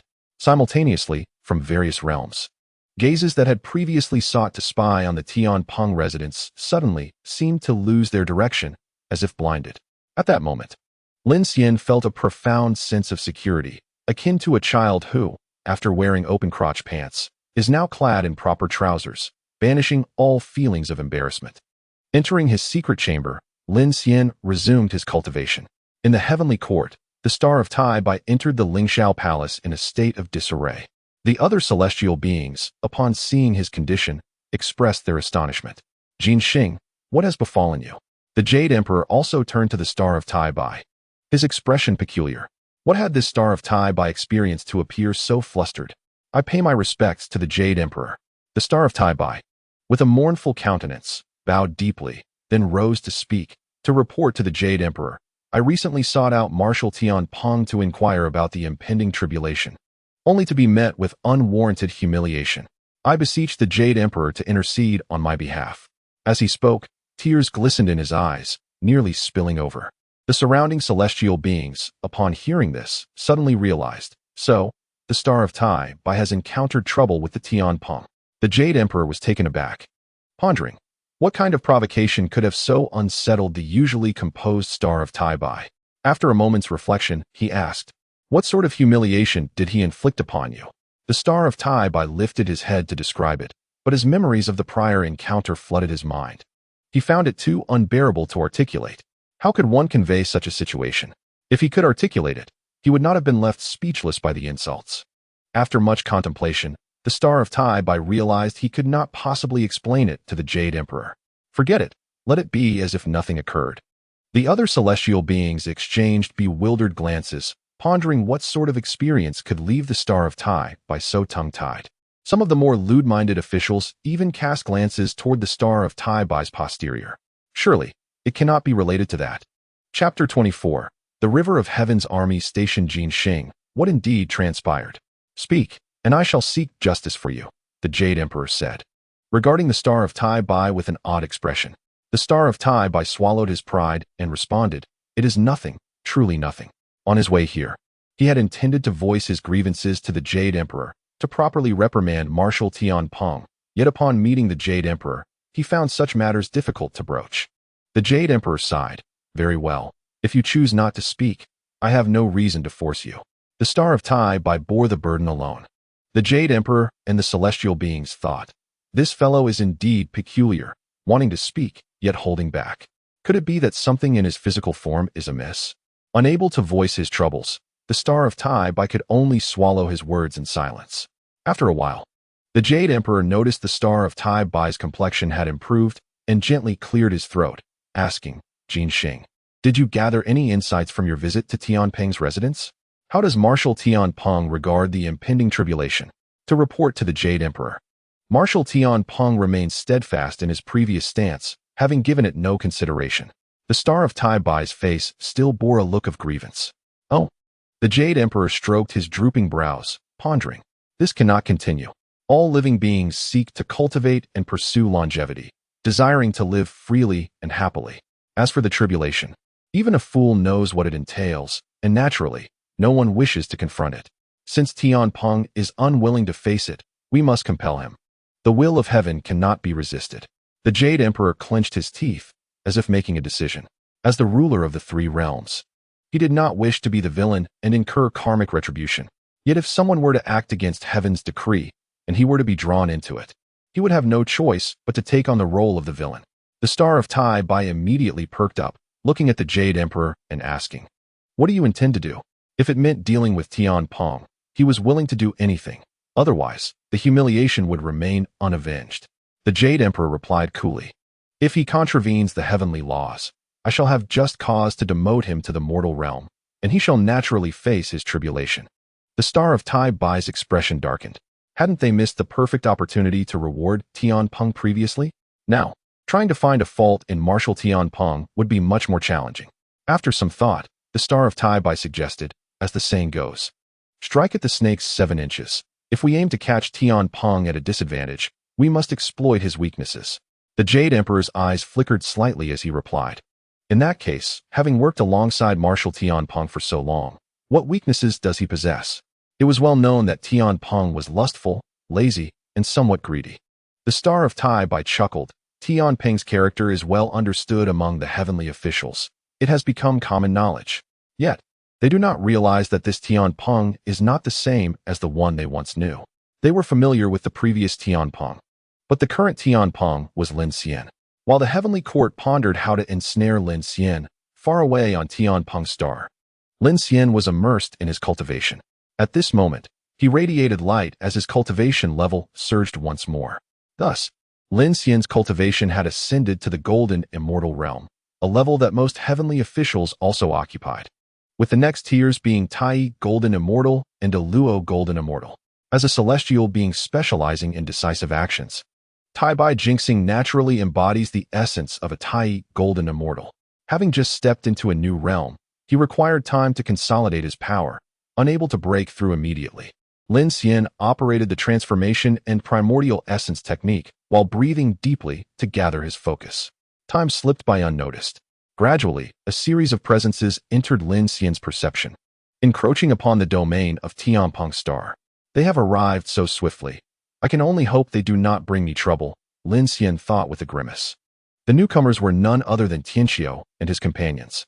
At this moment, Deputy Commander Tianxiu, along with Generals Haisha and Jinwu, each rode magnificent celestial steeds, leading the way. Behind them, a vast assembly of the Tianhe Water Army followed, stepping through the void in their gleaming silver armor, their demeanor solemn and their formation impeccably disciplined. A sight both formidable and awe-inspiring as they descended upon Tianpeng's star.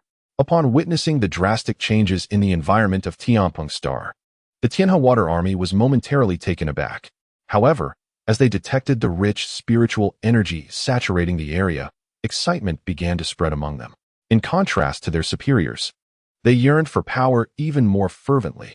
The higher their cultivation, the more elevated their status within the ranks, for no one, regardless of their ascension, would willingly accept the role of a mere soldier. Upon their arrival at Tianpeng's star, they quickly organized themselves, and only then did Tianxiu and his companions soar toward the Tianpeng mansion. With no other choice, Lin Xian stepped out from his secluded chamber. Meanwhile, while Tianxiu and his companions traversed the landscape, Lin Xian manipulated the flora and terrain, deliberately refraining from obstructing their path, allowing them to reach the Tianpeng mansion with ease. Greetings, Commander, the trio bowed upon seeing Lin Xian. Lin Xian gestured for them to rise. Tianxiu stood, clasping his hands in respect, elder brother.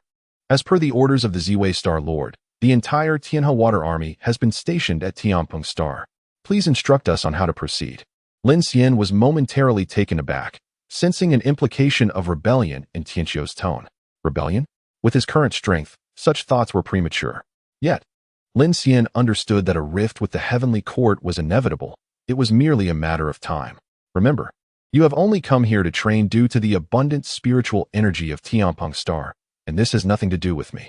Do you understand? Lin Xian reminded them. The trio appeared perplexed. Yes, it has nothing to do with you, right? Isn't this the arrangement of the Ziwei Star Lord? Tianxiu quickly grasped the situation. Understood, elder brother.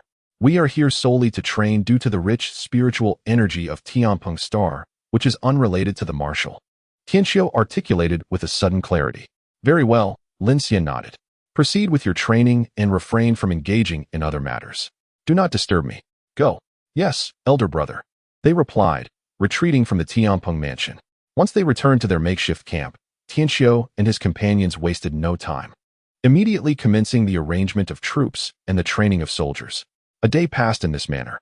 On this day, Lin Xian was deep in meditation when he suddenly sensed the approach of two unexpected guests to Tianpeng's star, Wenxiu Star and Wuqiu Star.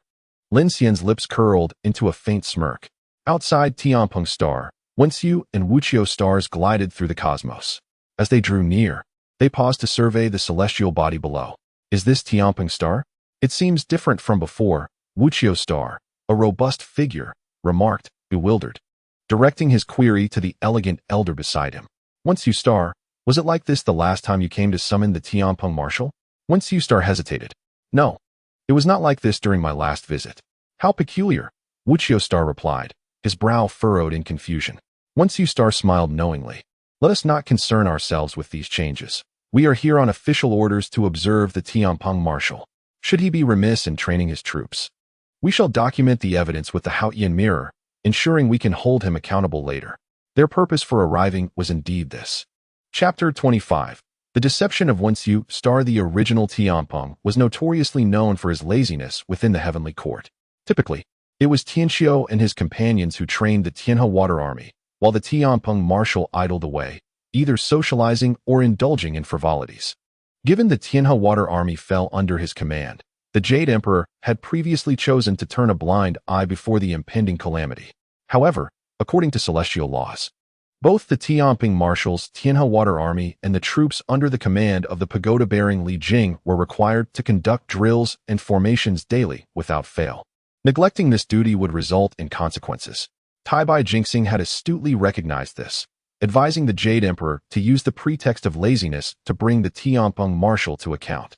This served a dual purpose, to justifiably arrange for the Tianpeng to face his reckoning and to caution Li Jing against neglecting his own military training, an exquisite twofold strategy.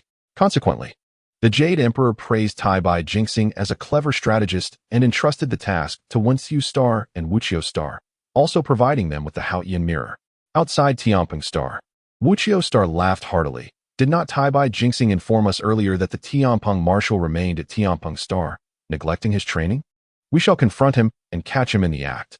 Indeed, Wenxiu star concurred, chuckling. The 100,000 Tianhe Water Army typically resides at Tianfu star.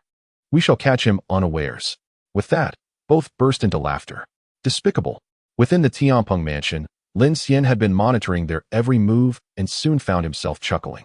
What a coincidence. The 100,000 water troops are right here at Tianpeng star. Lin Xian felt a surge of anger towards Wenxiu star. Only recently had he exchanged pleasantries with him when delivering the imperial edict, and now he had transformed into the very person destined to face the reckoning, setting a trap for Lin Xian to fall into. It became evident that one must not only consider a person's credentials and friendship, but also their character. Ding. The system has detected that the host has triggered a new plot. Wenxiu star and Wuqiu star have come on orders to observe the training of the Tianhe Water Army. Please make the following choices. Option 1. Defy the order and expel the two, asserting that the Jade Emperor has no authority over whether I train or not. Reward, 10 ginseng fruits. Option 2. Comply with the Jade Emperor's order, welcome the two, and allow them to inspect the training situation. Reward, a complete set of nightmare reincarnation array. At that moment, the system's voice echoed in Lin Xian's mind, and he promptly chose the second option. Soon after, he observed Wuqiu star summon forth a mirror-like object into his palm. With a flourish, Wuqiu star's magical energy surged, causing the exquisitely adorned mirror to ascend and rapidly expand, casting a radiant light reminiscent of the setting sun, enveloping Tianpeng star in its glow. Let us descend to find the Tianpeng Marshal, Wuqiu star called out. With that, the two figures transformed into streaks of light, shooting toward the Tianpeng mansion. This was the Haotian mirror, a primordial treasure once bestowed upon the Jade Emperor by Hongjun Daozu. Lin Xian gazed at the mirror, recalling his previous readings on it. At this moment, the Haotian mirror began its recording. Lin Xian refrained from using the landscape of mountains and rivers to impede Wenxiu star and Wuqiu star, allowing them to land normally. After all, this was the Haotian mirror, and they were here on official business. Should he toy with them recklessly, he would undoubtedly face the consequences of deceiving the sovereign. Of course, that was not all. The Jade Emperor possessed quasi-saint cultivation. Should he recognize the landscape of mountains and rivers through the Haotian mirror, it would spell trouble. In the blink of an eye, Wenxiu star and Wuqiu star arrived at the gates of the mansion. Marshal, Wenxiu star and Wuqiu star have arrived, a servant announced. Understood. Show them in, Lin Xian instructed, not personally greeting them this time, knowing well they had come seeking trouble. Shortly, the two entered the reception hall. Wenxiu star, Wuqiu star. Lin Xian acknowledged them with a slight nod, remaining seated. The marshal is too courteous, they replied in unison, their smiles appearing more like masks than genuine expressions. However, it soon became awkward for them. Lin Xian had not arranged any seats for them, leaving them standing while he leisurely sipped his tea as if nothing was amiss. Wenxiu Star, already feeling guilty, immediately turned pale. Marshal Tianpeng, you, the Wuxiu Star, a rough and tough figure, could not hide your displeasure at Lin Xian's demeanor. He had intended to inquire why they were not afforded seats, but Lin Xian preemptively interrupted him. Holding his cup of tea, Lin Xian casually asked, "Did the Jade Emperor send any imperial edicts for the two-star lords during your visit to my Tianpeng residence?" Wenxiu Star smiled faintly, replying, "Indeed. The Jade Emperor has given directives." Thus, while Lin Xian sat comfortably, Wenxiu Star and Wuxiu Star remained standing. Logically, their ranks far exceeded that of Marshal Tianpeng, and being treated in this manner left them both unsettled. "Oh," Lin Xian inquired further, "what edict does the Jade Emperor convey?" "The Jade Emperor has commanded us to inspect the Marshal's military training records," Wuxiu Star said, his tone laced with dissatisfaction. "I see," Lin Xian replied, feigning enlightenment, and then produced a ledger with a flick of his wrist. Aware of their intentions, he had prepared this document in advance. Wuxiu Star accepted the ledger and began to peruse its contents. This military training record served as a certification, bearing the seals of the Marshal, the Tiger Talisman, and other generals. Should any seal be missing, it would indicate that its owner had not participated in the training. As Wuxiu Star flipped through the pages, he eventually reached today's date and noted with dismay that none of the seals were absent. The lack of missing official seals implied that Lin Xian had not neglected his military training, thus denying them any leverage against him. Contemplating, Wenxiu Star displayed a shrewd expression and addressed Lin Xian, "Marshal Tianpeng, since your military training records are so complete, why did I find the Tianfu Star eerily quiet when I went to inspect the training situation there? It seemed devoid of any military activity. What is the explanation for this?" The Tianfu Star was, after all, the training ground for the Heavenly River Navy. Wenxiu Star and Wuxiu Star had indeed visited the Tianfu Star earlier. Lin Xian smiled faintly and countered, "Did the two-star lords notice any unusual fluctuations in spiritual energy while traveling through the Polaris domain?" Wenxiu Star hesitated, acknowledging that he had indeed perceived a difference. The spiritual energy in other areas of the Polaris domain was noticeably less potent than that of Tianpeng Star. Wuxiu Star interjected, "What does that prove? You have military training records, but did not engage in actual training. Such remarks should not be made lightly. Wuxiu Star, falsely accusing me carries consequences," Lin Xian said, setting down his cup and raising his hands in a gesture of innocence. "The rich spiritual energy of Tianpeng Star prompted my subordinate, Vice Marshal Tianxiao, along with the two generals, to bring their troops here for training. I surmise that the density of spiritual energy directly affects the training progress, thus I acquiesced." "You mean the Heavenly River Navy is not stationed at Tianfu Star, but at Tianpeng Star?" In that moment, both Wenxiu Star and Wuxiu Star were taken aback, rendered speechless. They had anticipated a straightforward opportunity to catch him in the act. "In that case, Marshal Tianpeng, why not take us to witness the training in action? It would aid us in reporting back to the Jade Emperor," Wenxiu Star suggested with a hint of resignation. Wuxiu Star chimed in, "Yes, Tianpeng, please lead us to observe." With no other recourse, they had to comply. After completing the inspection, if it turned out Tianpeng was indeed conducting training, they would have to return and report their findings. Lin Xian stood up and replied nonchalantly, "Of course, you may accompany me." With that, he led Wenxiu Star and Wuxiu Star out of his residence. Shortly thereafter, Lin Xian guided them upon clouds to a remote mountain area. Looking around, they were greeted by the sight of the Heavenly River Navy clad in gleaming silver armor. Under the command of Tianxiao and others, engaged in formations, practicing, or honing their magical skills, the atmosphere charged with vigor and shouts echoing across the terrain. Upon Lin Xian's arrival, Tianxiao and the others immediately noticed and saluted towards the sky, exclaiming, "We greet the commander. Continue your training, do not mind me." Lin Xian instructed telepathically. Yes, the troops resumed their exercises. Lin Xian turned to Wenxiu Star and Wuxiu Star, smiling lightly. "What do you think, esteemed Star Lords? Is the intensity of my training sufficient, or does it require enhancement?" No need, Wuxiu Star responded awkwardly. "Training must be gradual, it cannot be rushed. This is quite satisfactory. As a seasoned warrior, Wu Star was familiar with such scenes. Lin Xian was indeed training diligently, without a hint of negligence. Having initially sought to find fault with Lin Xian, Wu Star, now seeking an escape route, praised, "Excellent, truly excellent. The Heavenly River Navy possesses such spirit.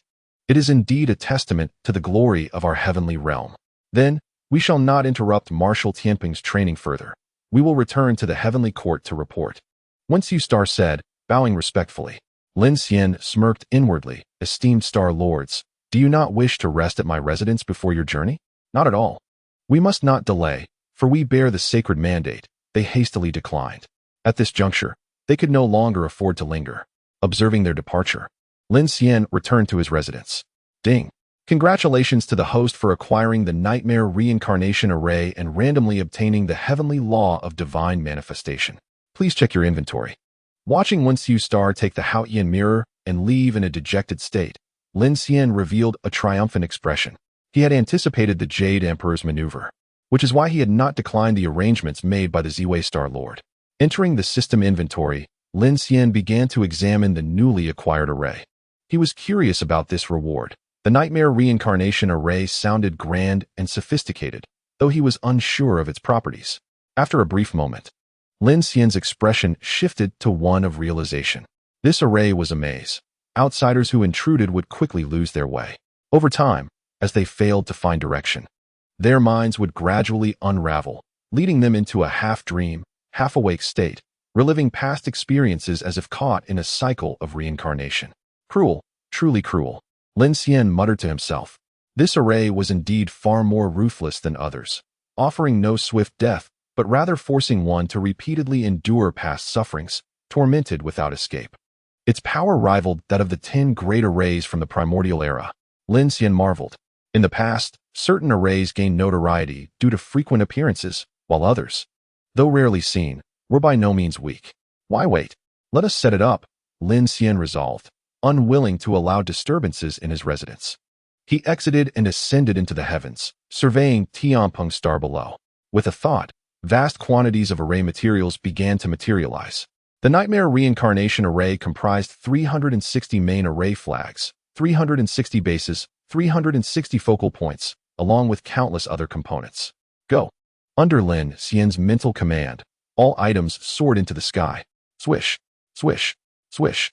Every object swiftly found its designated location, encircling the entire Tianpeng Star. As the formation was completed, its formidable power immediately manifested. In an instant, an abundance of celestial energies descended, transforming the environment surrounding Tianpeng Star. Vast cosmic nebulae emerged, and the formation flags and bases hidden in the void seemed to vanish into thin air. The purpose of a maze formation is to obscure one's presence at that moment. Had it not been for the divine consciousness controlling the formation, Lin Xian would have felt himself succumbing to its allure. After completing this task, Lin Xian traversed layers of cosmic nebulae and returned to his residence, beginning his study of the divine art of manipulating heaven and earth.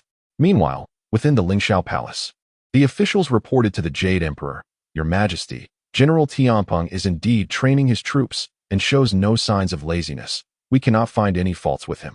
The stars of Wenxiu and Wuqing bowed respectfully before the Jade Emperor Haoyan. "This is impossible. You do not understand General Tianpeng as I do. How could he be this diligent?" Taibai Jinxing exclaimed, disappointment evident in his eyes. Above the celestial assembly, the Haoyan mirror spun in the air, displaying scenes of the Tianhe Water Army engaging in military drills. The Jade Emperor, his expression impassive, gazed at the images and remarked, "If that is the case, we must consider other strategies." Suddenly, the Jade Emperor's gaze sharpened as he scrutinized the reflections in the mirror. "Where is this? Is this not the Tianfu Star?" he inquired. Wenxiu Star promptly replied, "Your Majesty, this is Tianpeng Star." "But this is not Tianpeng Star," the Jade Emperor responded, his brow furrowed in confusion. Taibai Jinxing interjected, "This is indeed Tianpeng Star. I previously mentioned to your Majesty that it has undergone a sudden transformation. Even General Tianpeng himself is unaware of the changes." Wuqing Star then elaborated, "Currently, the spiritual energy of Tianpeng Star is abundant, and General Tianpeng has instructed the Tianhe Water Army to train there for this very reason." "Oh," the Jade Emperor mused thoughtfully. He examined the mirror's images closely, sensing a vague familiarity, yet unable to pinpoint its source. Of course, had Lin Xian not altered the landscapes, the Jade Emperor would have never recollected it. Simultaneously, during the military drills on Tianpeng Star, Taibai Jingxing appeared to be deep in thought. Suddenly, a realization struck him. Yes, a rebellion is brewing.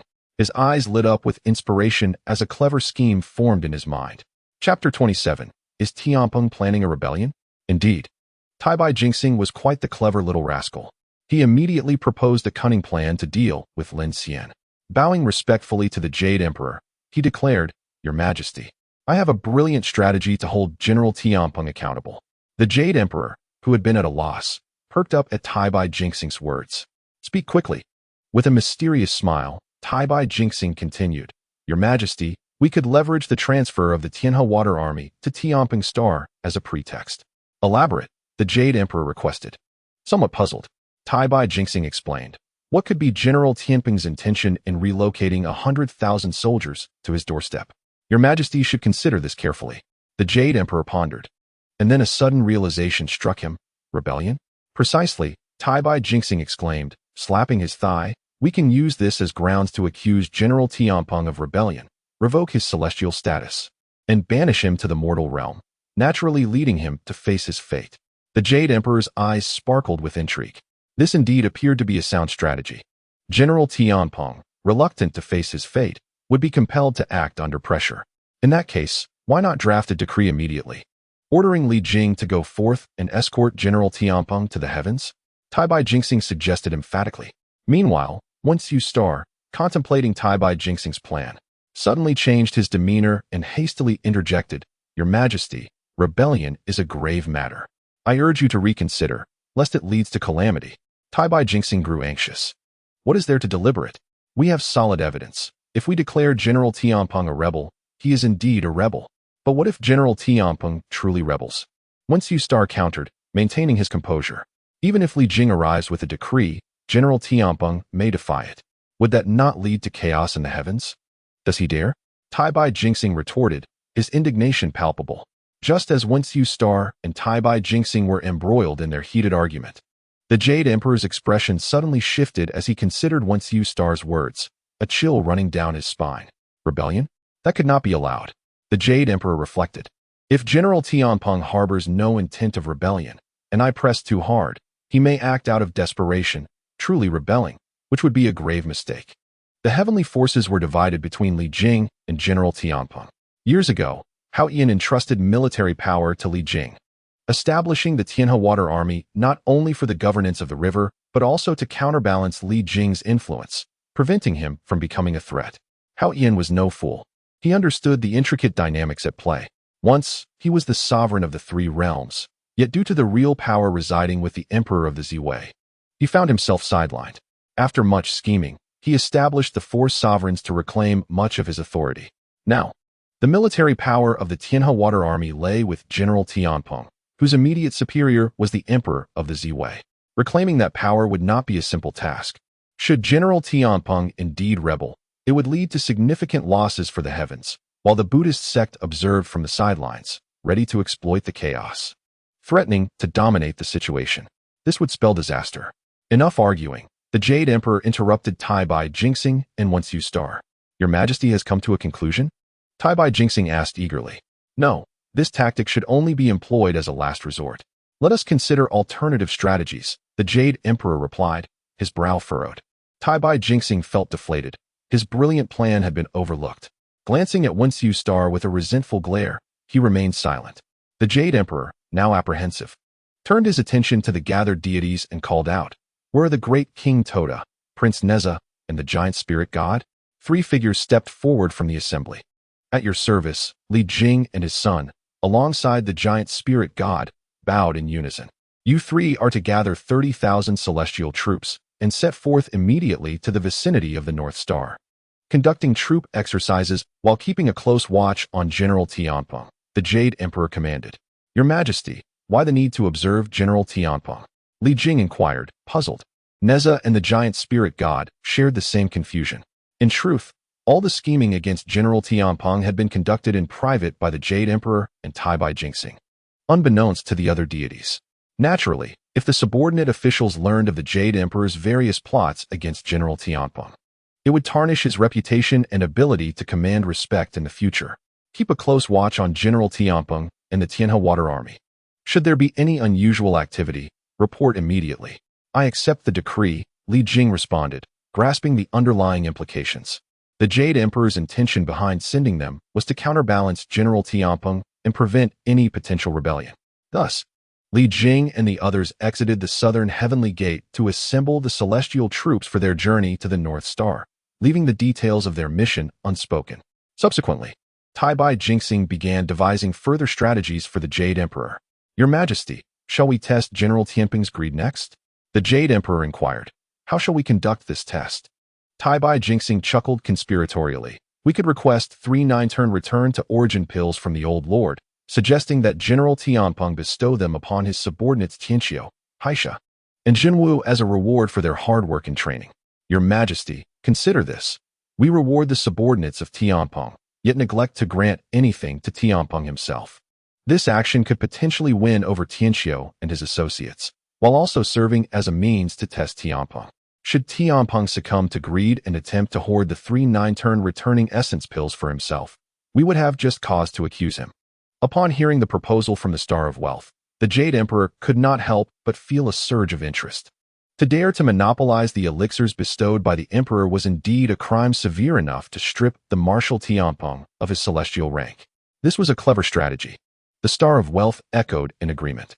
Noticing the absence of dissent from the Star of Literature, the Jade Emperor promptly dispatched the Star of Wealth to the Doshui Palace in the 33 Heavens to request the 9-turn returning essence pills from the Supreme Lord. Meanwhile, Lin Xian, residing in the Tianpeng residence, swiftly mastered the divine ability of transforming heaven and earth.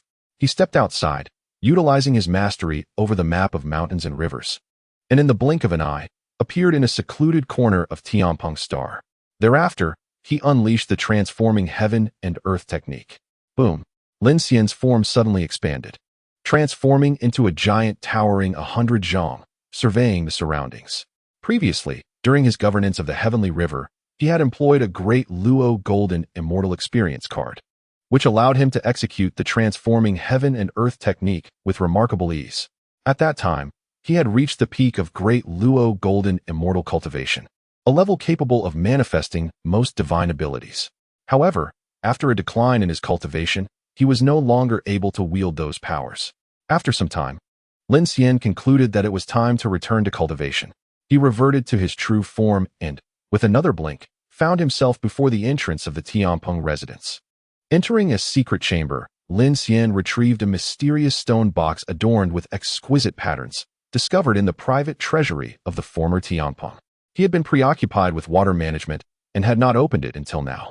With his fingers weaving a spell, a surge of potent energy flowed into the stone box. Snap! The box emitted a sharp sound, and the previously sealed lid revealed itself. Lin Xian lifted the lid, unveiling an ancient tome inscribed with the words Tianpeng Great Method. Driven by curiosity, he opened it. The Tianpeng Great Method, also known as the Northern Emperor's Ghost Suppression Method, contained a spell known as the Tianpeng Incantation, followed by the names of the ghostly deities of Fengdu's 6 palaces. Realization dawned upon Lin Xian. It was pertinent to note that Marshal Tianpeng, apart from managing the Heavenly River, was occasionally dispatched to the underworld to guard Fengdu City, ruled by the Emperor of Fengdu, an incarnation of the Star Lord of the Purple Tenuity. Historically, the underworld had been governed alternately by the Taoist and Buddhist sects, with the Taoists led by the Star Lord of the Purple Tenuity and the Buddhists by Ksitigarbha Bodhisattva, due to the Mother of the Earth's embodiment in reincarnation. She could not directly oversee matters, prompting both sects to position their followers in the underworld. In a more favorable light, both sects aimed to liberate sentient beings. In a less favorable light, they sought to expand their followers, almost wishing to inscribe their doctrines into the very essence of all living beings, guiding them from birth towards the Tao or the Buddhist path. The Tianpeng Incantation within the Tianpeng Great Method was designed to suppress malevolent spirits in the underworld. Closing the Tianpeng Great Method, Lin Xian continued to explore the box. Soon, he extracted a talisman, a large seal, a bell, and a measuring rod. Infusing his consciousness, he refined each item, quickly comprehending their purposes. The talisman was named Tianpeng Talisman, the seal Tianpeng seal, the bell, golden all over, produced a disconcerting sound that echoed through the soul, known as the Tianpeng bell, and the measuring rod was called Tianpeng ruler. All these items were intended for combating the malevolent spirits of the underworld, which was not without its own turmoil. As rebellious spirits often rallied against the tortures of the 18 levels of hell, necessitating the occasional intervention of Marshal Tianpeng to restore order. Several hours later, Lin Xian had thoroughly memorized the Tianpeng incantation and the names of the ghostly deities of Fengdu's 6 palaces. He then ingested an 8-turn profound immortal pill, drawing forth the abundant spiritual energy from the surrounding cosmos, and began his cultivation of the transformative technique. A day later, a silver-armored legion appeared near the North Star region, a grand procession spanning the vast expanse of the void. At the closest point to Tianpeng Star, Li Jing and his companions halted their advance. Neza, giant spirit god, you two are in charge of arranging the troops, Li Jing instructed, turning to them. Remember, focus solely on military drills and do not concern yourselves with other matters. If any rebellious forces from the Heavenly River dare to challenge us, strike them down mercilessly. Do you understand? His dissatisfaction with Lin Xian had festered to the point that he now deemed the Heavenly River forces as rebels. Understood, Your Majesty, giant spirit god bowed in compliance. As for Neza, with a blade of grass in his mouth, he seemed indifferent, as if he had not heard Li Jing's command. Li Jing's breath caught. Since the last incident when Lin Xian had stirred up discord, a rift had formed between him and his son, leading to their estrangement. He was now perpetually wary of Neza, fearing an ambush. Conversely, Neza was equally cautious of Li Jing, apprehensive that Li Jing would use the Linglong Tower to suppress him. Observing Neza's demeanor, Li Jing furrowed his brow and then turned to Giant Spirit God, instructing, Giant Spirit God, ensure Neza is well looked after while I keep watch over Marshal Tianpeng. Rest assured, Your Majesty, Giant Spirit God replied. With that, Li Jing, cradling the Linglong treasure tower, made his way towards Tianpeng Star alone. Shortly after, Li Jing approached Tianpeng Star. Humph, Marshal Tianpeng, I never imagined you would find yourself in such a predicament, he sneered. Gazing down at the landscapes of Tianpeng Star, the scene before him had already been described by the star of literature, thus he was not surprised. However, as he raised his eyes to scrutinize the direction of Tianpeng's residence, he was met with layers of ethereal starry clouds, vibrant and colorful, obscuring his view. What is this? Li Jing was taken aback. With his vision blocked, he could not discern the happenings on Tianpeng Star. Initially suspecting an issue with his eyesight, he instinctively rubbed his eyes, only to find the starry clouds growing denser. Meanwhile, within the Tianpeng residence, having just experienced a breakthrough in his cultivation, Lin Xian sensed an impending visitor and ceased his practice, exhaling slowly and opening his eyes. Li Jing, the towering king, what brings him here? Lin Xian pondered with mild astonishment. Realizing that it must be a scheme orchestrated by the Jade Emperor to ensnare him, Lin Xian comprehended the situation.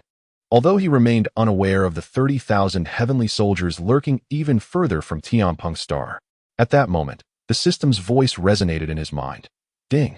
A new plot has been triggered. The towering king Li Jing, accompanied by Prince Neza and Giant Spirit God, leads 30,000 heavenly soldiers under the pretense of military drills, lying in ambush in the North Star region, to monitor you and prevent any rebellion. Please make the following choices. Option 1.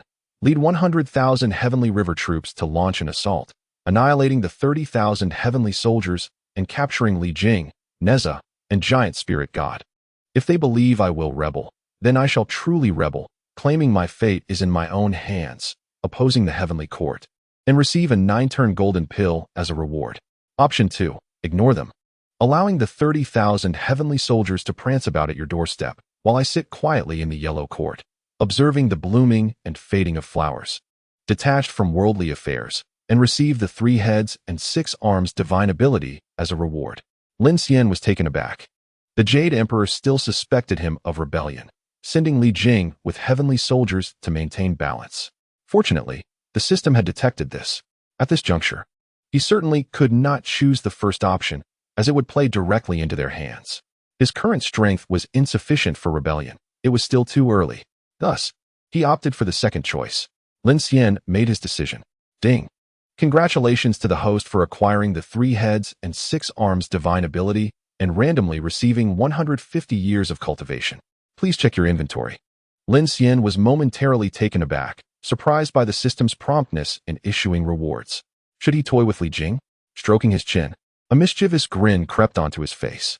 After all, tormenting Li Jing was justifiable, given that they belonged to opposing factions, and confrontation was inevitable. Meanwhile, Li Jing boldly charged into the swirling nebula before him, expecting to glimpse the splendor of the Tianpeng star beyond. However, a sudden movement within the nebula transformed into a peculiar beast that lunged at him with its jaws agape. Startled, Li Jing hastily evaded, but in doing so, he lost his sense of direction. The nebula enveloped him, swirling in every direction, inducing a hypnotic effect that dulled his senses. Chapter 29. You've caused trouble again. Li Jing unwittingly wandered into the nightmarish reincarnation array, yet all of this was orchestrated under Lin Xian's watchful eye. In the void, as Li Jing gazed at the writhing nebula, his expression grew increasingly dazed. What on earth was happening? He shook his head vigorously, attempting to awaken from the trance. But every glance at the nebula sent him spiraling back into confusion. How was it that he felt so dizzy? This cycle of disorientation persisted for an indeterminate time until he succumbed to the heaviness overtaking him. Who am I? Where am I? What has occurred? After grappling with these bewildering questions, Li Jing regained his senses, only to find his surroundings transformed. A gentle breeze brushed past, revealing that he stood upon a rocky outcrop, with a tumultuous sea before him and a town behind. The entrance to the town bore the imposing inscription, Chang'e Pass. Suddenly, two towering water columns erupted from the sea, followed by two figures emerging from the depths. A child, riding atop a colossal dragon, unleashed a flurry of punches upon its head. The dragon let out a resounding roar as its mountainous tail swept toward the child.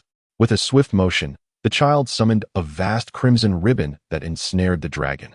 Binding it tightly, "Little worm, I shall send you to the afterlife today," the child bellowed, raising a mystical ring to smash it down upon the dragon's head. With a thunderous crash, the dragon plummeted from the sky. The child, not yet satisfied, unleashed a barrage of blows upon the weakened creature, even flaying its skin and dissecting it alive. Ha ha ha!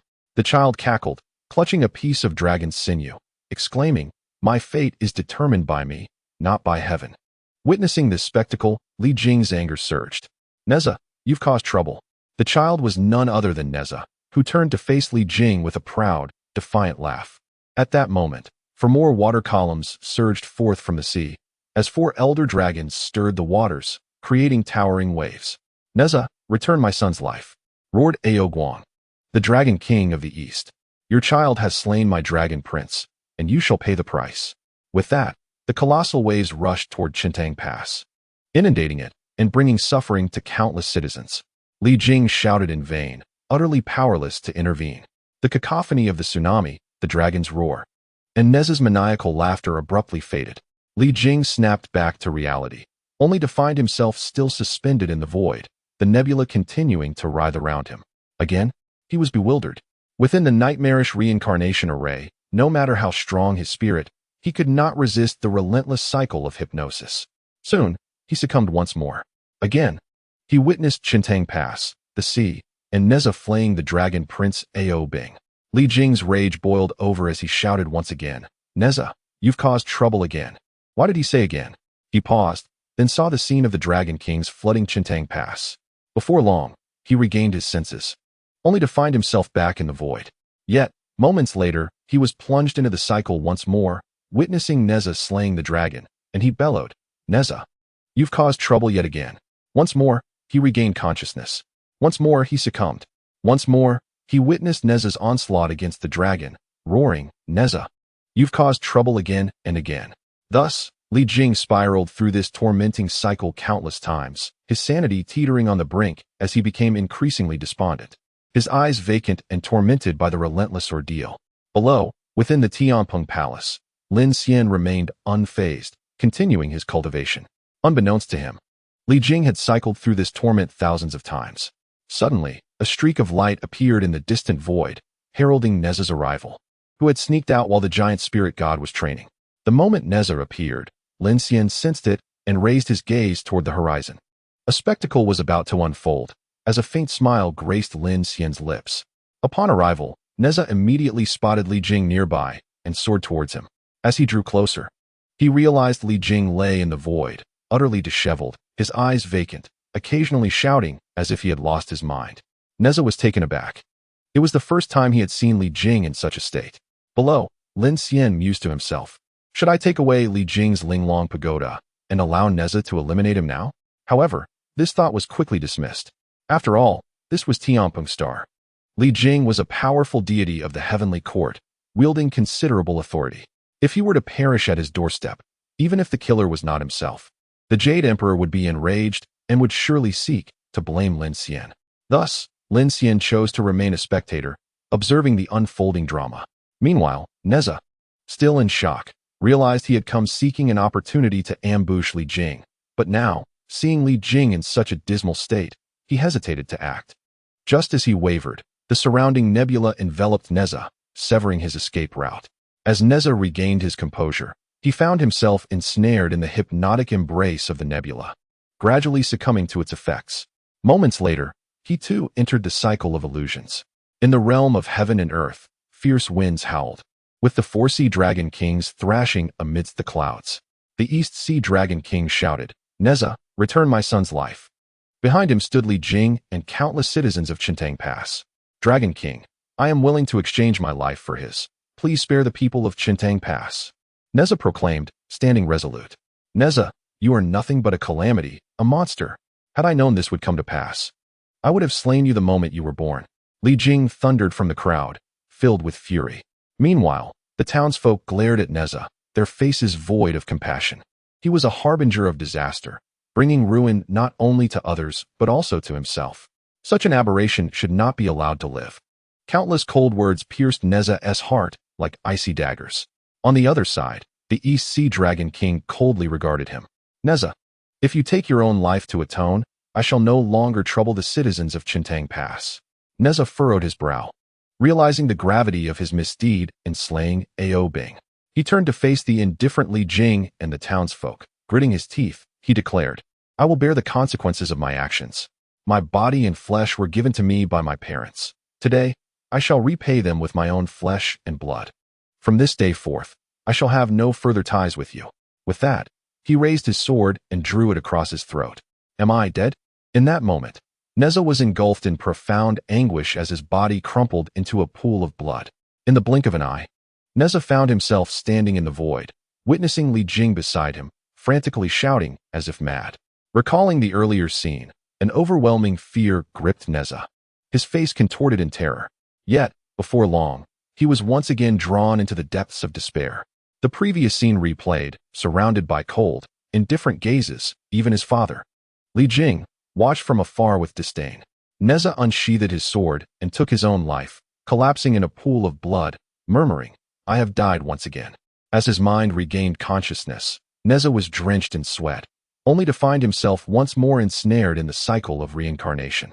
Again, he lay in a pool of blood, whispering, "I have died yet again." This ceaseless repetition drove him to the brink of despair. Chapter 30, The Gangster's Possession. The Celestials clash within the halls of the Heavenly Pavilion. Lin Xian observed the peculiar behavior of Li Jing and Neza, a look of confusion etched upon his face.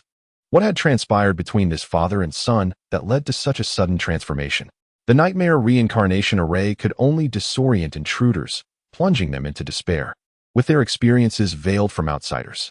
At that moment, Li Jing would occasionally bellow in rage, then fall into a stupor, akin to a drunken man, his mood swinging wildly. Neza, in turn, would burst into tears, his face awash with sorrow, reminiscent of someone grappling with profound depression. Perhaps, Lin Xian mused. The intricacies of Li Jing and Neza's tumultuous relationship lay within this turmoil. Before long, the two struggled closer together, ultimately back to back, and they regained their senses. Li Jing turned to face Neza, his countenance filled with fury. Neza, too, glared at Li Jing, his face twisted with hatred. "Neza, you calamity. You have caused trouble yet again. I shall slay you." Li Jing roared in anger. Neza retorted coldly, "Li Jing, your constant thoughts of killing me have led me to perish yet again for your Chang'e Pass." The two plunged into a fierce scuffle, devoid of any magical prowess or divine artifacts, engaging in a raw and tangible battle. The enmity between father and son ignited into a fiery clash, each landing blows upon the other without mercy. Lin Xian, watching quietly below, revealed a bemused expression. This father-son duo was indeed a peculiar sight, quarreling and exchanging blows without a moment's hesitation. In a short span, both emerged battered and bruised, their faces swollen, teeth knocked out. Yet, as immortals, they possessed boundless strength, continuing their fight without pause. Meanwhile, the giant spirit god, having noticed Nez's disappearance, was filled with urgency. He yearned to search for him personally. Yet with 30,000 heavenly soldiers unmonitored, he could not leave. After careful consideration, he decided to lead a search party. Soon, they arrived at the vicinity of the heavenly pavilion. Upon entering, they fell within Lin Xian's surveillance. Seeing the 30,000 soldiers arrive, Lin Xian paused momentarily. Li Jing's army had intruded upon his territory without the Jade Emperor's decree, which provided him ample justification to rally the Celestial Navy to repel the invaders. However, Lin Xian chose to remain passive, observing. Upon the giant spirit goddess arrival, he quickly spotted Li Jing and Neza locked in their combat, and was left bewildered. What on earth? Why are these two fighting? Not only was the giant spirit god astounded, but so were the 30,000 heavenly soldiers behind him. Their leaders were engaged in a fierce battle before the eyes of their subordinates, a most inappropriate spectacle. The 30,000 soldiers were divided into 3 battalions, one comprising Neza's spear wielders, another of Li Jing's archers, and the last of the giant spirit god's shield bearers. As the giant spirit god observed the ferocity of Li Jing and Neza's fight, he rushed forward, intending to mediate. However, he inadvertently stumbled into the nightmare reincarnation array, thus becoming ensnared within the cycle of illusion. Uncertain of what he had experienced, the giant spirit god began to lash out at anyone in sight. Thus, the battle between Li Jing and Neza escalated into a chaotic free-for-all. The 30,000 soldiers, caught in confusion, rushed to intervene, only to succumb to the torment of the reincarnation illusion and join the fray. As such, chaos reigned around the heavenly pavilion, with everyone sporting bruises, lost teeth, and blood streaming through the air, painting a scene of utter devastation. In the secret chamber of the heavenly pavilion, Lin Xian could not help but exclaim in delight. How remarkable! The celestial beings of the heavenly court are engaged in battle. Surely, the gangsters do not create such a spectacle. Just as he was engrossed in the scene, a notification appeared. Beep! A new plot has been triggered. The Kuemu Wolf, one of the 28 constellations, arrives under the Jade Emperor's decree. Please make the following choice. First, meet the Kuemu Wolf. As one of the tribulation bearers of the 99 trials, he may befriend him, rewarding a chaos pearl. Second, dismiss the Kuemu Wolf. A mere Kuemu Wolf is not worthy of my attention, rewarding 7 Huangjongli. Why has the Kuemu Wolf arrived? Lin Xian exclaimed in surprise. I choose the first option. With a swift motion, Lin Xian manipulated the nightmare reincarnation array, conjuring a multitude of nebulae to obscure the ongoing chaos involving Li Jing and the others. Before long, a man with a pale complexion, an aquiline nose, and clad in an orange robe approached Heavenly Pavilion, carefully cradling a jade box as if fearing it might drop.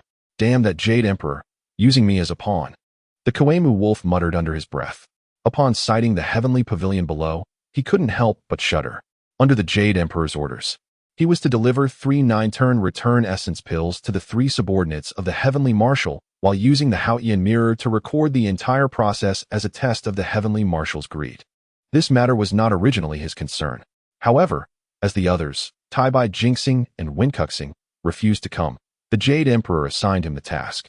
Recalling Tai-Bai Jinxing's flushed face upon returning to the Lingxiao Palace, as if he had endured some unspeakable torment, the Kuemu Wolf felt a chill of apprehension.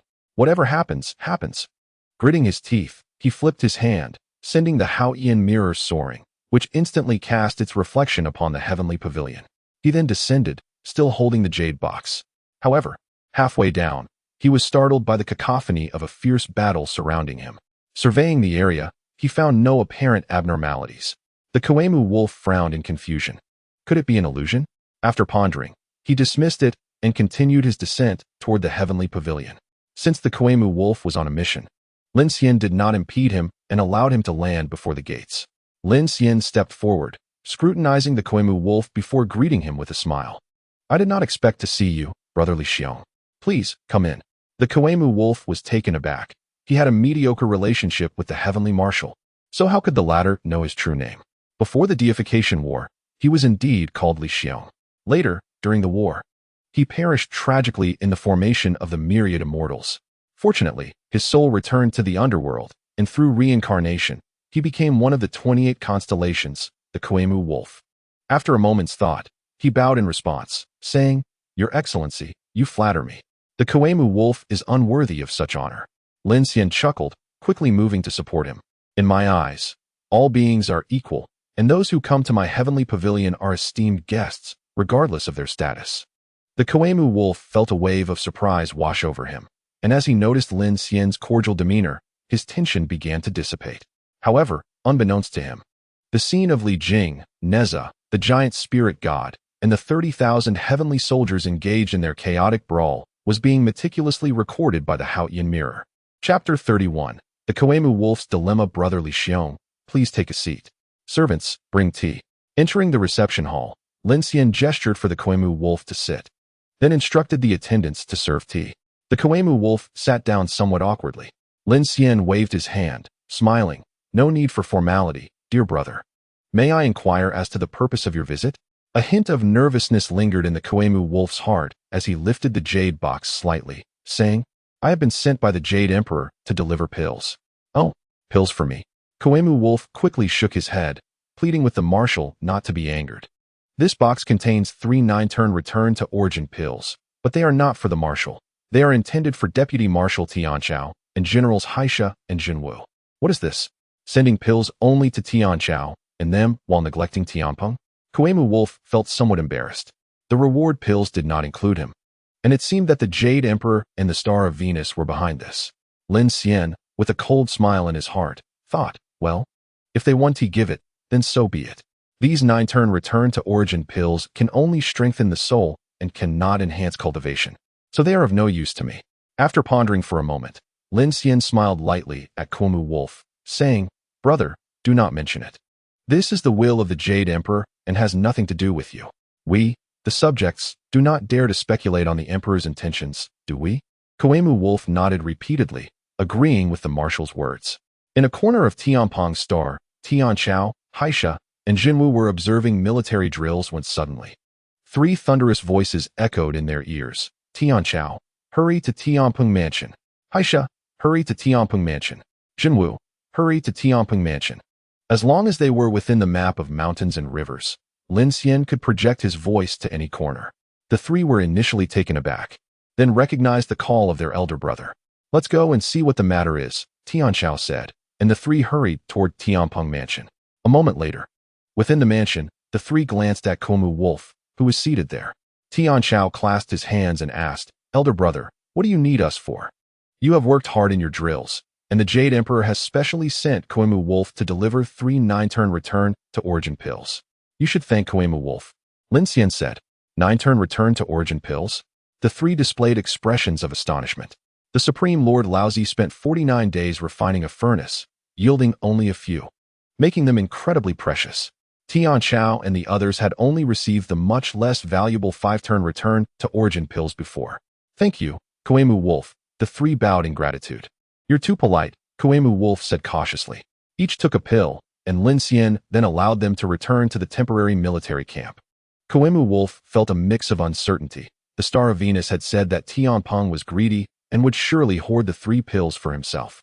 Yet, he had clearly observed that Tianpeng had not even blinked when Tianchao took the pills. It seemed that Tianpeng was not as greedy as they had claimed.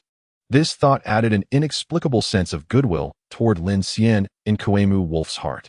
Since the task was complete, Koemu Wolf planned to take his leave, but Lin Xian suddenly called out to him, "Brother Lin Xian, why the haste? Why not sit down and chat with me for a moment?" Koemu Wolf felt reluctant to refuse and sat down, asking, what would the marshal like to discuss? Lin Xian smiled and said, "Is it not said that the 3 realms are rather unstable lately? The calamity has already begun, and I too will soon face it. I wonder what plans Brother Lin Xian has." Lin Xian dared not conceal his thoughts, admitting that he only wished to remain peacefully in the heavenly court, not wanting to go anywhere else. Koemu Wolf, however, did not hold back either. Lin Xian smiled and nodded. After a moment of contemplation, he said, Brother Li Xian. I've heard that there is a renowned maid in the fragrant pavilion, quite beautiful, and you have long admired her. Is that true? Kuemu Wolf was startled. Why did Tianpeng suddenly bring this up? Moreover, very few knew about his relationship with that maid. How did the marshal from Tianpeng Star know? Noticing Lin Xian's amiable demeanor, Kuemu Wolf felt a wave of anxiety. Could it be that Tianpeng intended to cut in on his love affair? There was indeed some truth to it.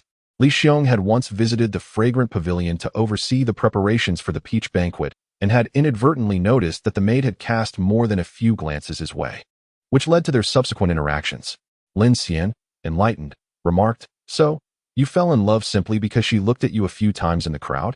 The love of gods is indeed so pure." He then said, "This matter of romantic affection is not something I am inclined to meddle in, but with the calamity approaching, seeing your honest nature, I wish to offer you a few words of caution. Would you be willing to listen?" Upon hearing this, Kuemu Wolf was momentarily stunned. So Tianpeng was not coveting his girlfriend. However, how could his affair with the maid in the fragrant pavilion possibly relate to the calamity? Was it possible that one day, he too would become one of the calamity's victims? Kuemu Wolf was reluctant to engage with the calamity and definitely did not wish to become that wretched victim. Yet at this moment, with Lin Xian bringing it up, he became cautious. "I wish to hear. Please enlighten me, Marshal." Kuemu Wolf quickly rose and bowed deeply. Lin Xian immediately stepped forward to assist him, signaling for him to sit down. Lin Xian continued, "To evade the calamity, your only option is to sever ties with that maid from the fragrant pavilion. You are aware that your relationship contravenes heavenly decrees." "What? You want me to sever ties?" Kuemu Wolf broke out in a cold sweat. This was too difficult. "I cannot betray my beloved." Lin Xian waved his hand, indicating for Kuemu Wolf to calm down. "If you truly cannot do it, then proceed discreetly. Just ensure that this matter does not reach the ears of the Queen Mother." Otherwise what?" Kuemu Wolf asked, agitated. "Otherwise, you and that maid from the fragrant pavilion will surely face calamity and misfortune." Lin Xian concluded, "That is all I have to say. Whether you believe it or not is up to you. After all, I too am fated to face the calamity, and I cannot gain anything from you." Lin Xian said nonchalantly. Naturally, no one understood the calamity better than Lin Xian. Kuemu Wolf, entangled with the maid from the fragrant pavilion, was punished by the Jade Emperor, losing his celestial status, and was left with no choice but to descend as a demon, becoming the yellow robe monster. The maid from the fragrant pavilion, yearning for the mortal world, was soon schemed against by the heavenly court and met her demise. Subsequently, under the designs of the Buddhist sect, she was reincarnated as a princess of the Baoshan kingdom, only to encounter Kuemu Wolf again, leading to one of the 81 tribulations. I believe you. How could Kuemu Wolf not believe in matters concerning the calamity?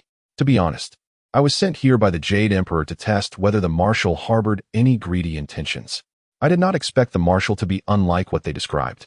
I admire you, Li Xian. Oh, Lin Xian smiled faintly. He had anticipated these events long ago. All right, you may go back to report to the Jade Emperor. I have said what I needed to say. How you proceed from here is up to you. With that, Kuemu Wolf rose, bowed in gratitude, and departed from Tianpeng Mansion. Meanwhile, Lin Xian glanced at Li Jing and others still battling in the sky, then discreetly moved the surrounding obscuring nebulae aside. When Kuemu Wolf arrived, he was immediately struck by the chaotic scene. Chapter 32. Simply absurd. Kuemu Wolf was momentarily bewildered. Li Jing and Neza were actually fighting each other, first exchanging blows, then inexplicably joining forces to attack the giant spirit god.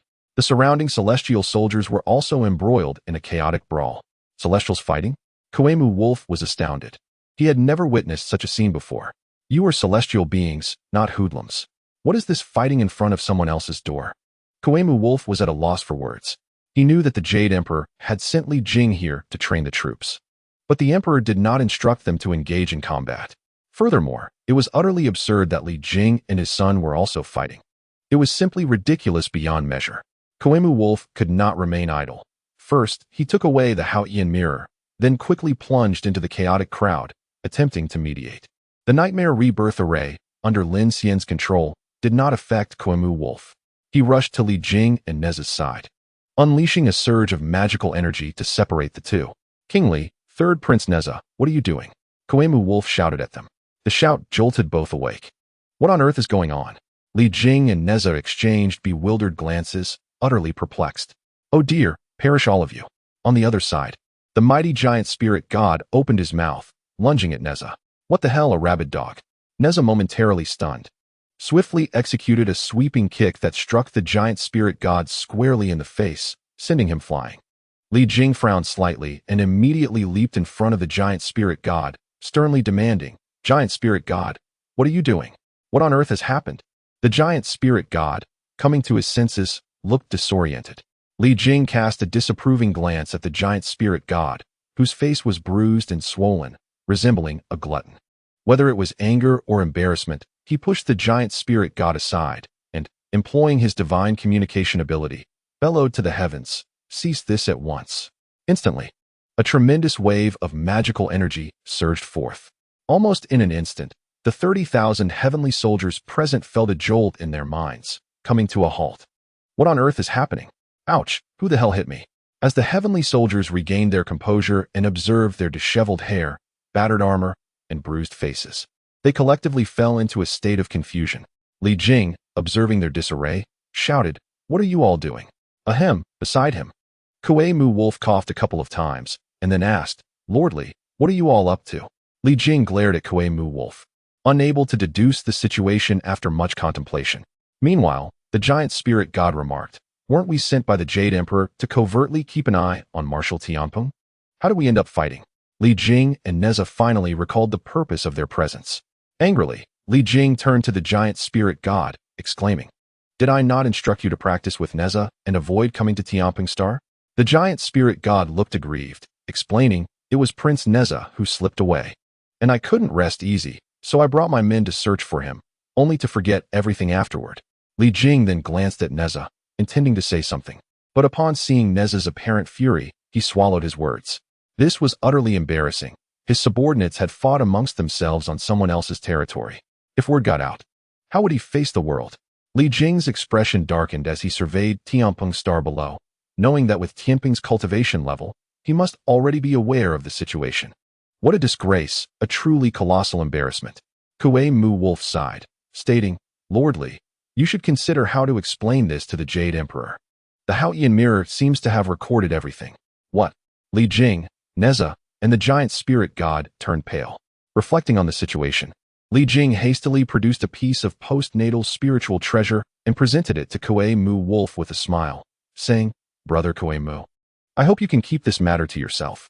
Seeing Li Jing attempting to bribe him, Kuei Mu Wolf expressionlessly pushed the item back. "Kuei Mu, are you truly going to inform the Jade Emperor?" Li Jing's brow furrowed. Kuei Mu Wolf replied indifferently, "Lord Li, it's not that I am unwilling to assist, but I only possess a third of the authority over the Haotian mirror and cannot erase the records within it. You should act wisely." Li Jing's countenance grew even graver. The Haotian mirror was the Jade Emperor's personal treasure, and given the Jade Emperor's quasi-saint level, it was nearly impossible for anyone below the great Luo Golden Immortal to delete records from it. "Let us depart and sincerely apologize to the Jade Emperor. Perhaps he may show leniency," Kuei Mu Wolf advised with a sigh. Clearly, it was unrealistic to continue lurking in the North Star region. Li Jing, feeling resigned, glanced at Neza and the giant spirit god and commanded, "Withdraw. We shall plead for forgiveness at the Lingxiao Palace before the Jade Emperor." The group remained silent. Below, within the Tianpeng mansion, Lin Xian clutched his stomach, laughing heartily. Having dealt a blow to Li Jing and his son, the sensation of revenge was exhilarating. Ding! Congratulations to the host for acquiring a Chaos Pearl and randomly obtaining the ability to turn stone into gold. Please check your inventory. Glancing at his inventory, Lin Xian smiled knowingly. With the Chaos Pearl in hand, he was one step closer to creating his own world. However, he was quite curious about the ability to turn stone into gold, so he promptly took it out for study. Since achieving the Golden Immortal level, he learned things rapidly. In just one day, he had mastered the core of the stone to gold ability. With a flourish, Lin Xian performed the necessary gestures and lightly tapped a nearby pebble, which instantly transformed into a dazzling gold, altering its very nature. Lin Xian eagerly picked it up for inspection. "Wow, it truly turned into gold. I'm going to strike it rich," he exclaimed, excitement etched on his face. With this skill, would he not possess an endless supply of wealth? However, it wasn't long before Lin Xian began to feel that this ability was somewhat superfluous. "Here I am, a celestial being, and I still need gold," a mundane object? In the heavenly realm, such things are merely ornamental.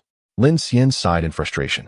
Meanwhile, in the heavenly court, Li Jing, Neza, and the giant spirit god lingered outside the Lingxiao palace, their swelling faces yet to subside, hesitating to enter, to confront the assembled immortals in such a state. Wouldn't they be the subject of ridicule? Li Jing's sense of shame was still quite strong. Kuei Mu Wolf, however, had already entered, bowing deeply before the Jade Emperor. I report to the Jade Emperor that the elixirs have been delivered to Tianpeng's star. Upon seeing Kuei Mu Wolf's return, the Star of Venus was almost more excited than the Jade Emperor himself. Convinced that Tianpeng could not escape the clutches of greed and eager for the Jade Emperor to issue a decree to bring Tianpeng before him. The Jade Emperor too seemed somewhat moved, gazing at Kuei Mu Wolf and inquiring, did Tianpeng consume the 3 elixirs alone? He did not. I personally witnessed him summon 3 subordinates to distribute the elixirs among them. Kuei Mu Wolf disclosed without reservation. What? The Star of Venus was immediately dumbfounded. Chapter 33, I Want to Be Alone. Tianpeng actually did not consume the elixirs alone. The Star of Venus was astonished. The Jade Emperor, doubting the report, extended his hand, and the Haotian mirror immediately flew into his grasp. The Haotian mirror recorded everything, and he intended to view it personally. Your Majesty. The Haotian mirror also recorded some events concerning Li Jing and the others. It would be wise for you to prepare mentally before viewing, Kuei Mu Wolf cautioned. Upon hearing this, the Jade Emperor's expression momentarily froze. Had he not dispatched Li Jing to monitor Marshal Tianpeng? What could they possibly be up to? After some thought, he abandoned the idea of showing the records to all the immortals. The mirror displayed chaotic scenes of heavenly soldiers fighting amongst themselves, with Li Jing, Neza, and the giant spirit god all caught in the fray. More absurdly, it even depicted the heavenly soldiers teaming up against Li Jing. Subordinates attacking their superior. What kind of order was that? The Jade Emperor's face darkened immediately. Soon after, the image shifted to reveal Kuei Mu Wolf, who seemingly had not witnessed the chaos, landing on Tianpeng's star, where Tianpeng summoned Tianxiu, Haisha, and Jinwu to receive the 9 turns returning origin elixir. Marshal Tianpeng had not fallen into his trap. Instead, it was Li Jing and his companions who, for no apparent reason, fought amongst themselves on Tianpeng's territory in utter disgrace. The Jade Emperor's expression gradually hardened, ultimately becoming bewildered. This incident would surely provide ample fodder for ridicule among Tianpeng's celestial army. Li Jing and his companions had not only lost face, but the Jade Emperor would also share in their disgrace.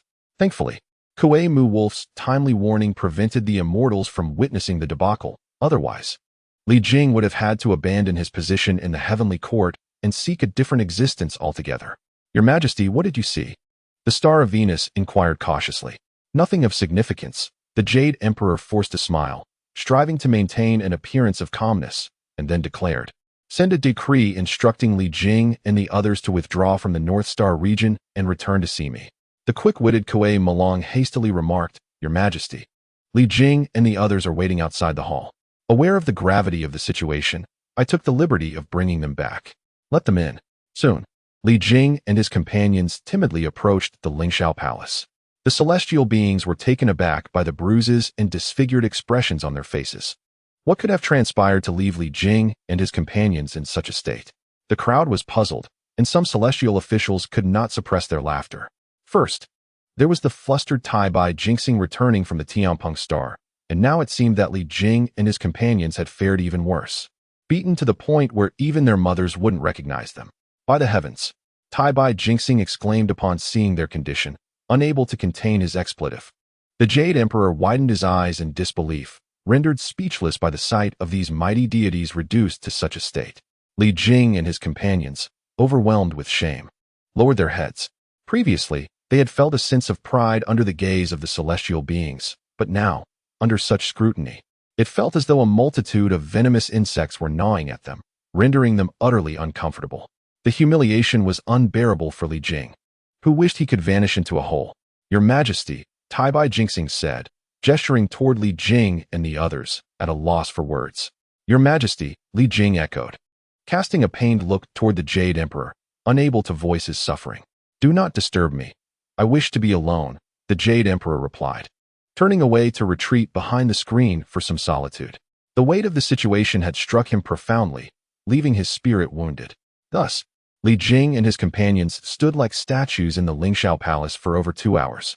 Eventually, the Jade Emperor re-emerged. Toda King, Neza, and the giant spirit god. I summoned you for military training, yet you gathered to brawl. What punishment do you deserve? The Jade Emperor, having pieced together some aspects of the situation, glared at Li Jing and his companions. I acknowledge my mistake. I implore your majesty for mercy. Li Jing quickly knelt down. Neza and the giant spirit god, fearing retribution, also fell to their knees, pleading for leniency. The repercussions of your actions are severe. How can I grant you mercy? The Jade Emperor declared. Summon Li Jing, Neza, and the giant spirit god, bind them with Peepa bones, take them to the immortal execution platform, punish them with 1,000 strikes of the dragon bone whip, and confine them in the heavenly prison for 49 days. They shall be released upon completion of their sentence. Upon hearing this, Li Jing and his companions nearly fainted. Having already endured a beating, they now faced more punishment, this time from the dragon bone whip, a torment that penetrated one's very soul, unbearable even for deities. Your majesty has not revoked your celestial status. That is the greatest kindness. Tai Bai Jingxing chimed in, eager to curry favor with the Jade Emperor. Thank you, your majesty, Li Jing and his companions said, bowing their heads as they were escorted out of the Lingxiao Palace by celestial soldiers. Your majesty, the attempt to test Tianpeng has failed, and Li Jing and the others have erred again. What shall we do next? Tai Bai Jingxing inquired of the Jade Emperor. The Jade Emperor cast a sidelong glance at Tai Bai Jingxing, responding coolly, Did you not mention that you had a clever plan to ensure Tianpeng would err? Tai Bai Jingxing grinned. Humans can endure laziness and greed, but they cannot resist beauty. Your majesty might consider sending the 7 fairies to entice Tianpeng. Given his lecherous nature, he is certain to falter. The Jade Emperor frowned at the mention of the 7 fairies.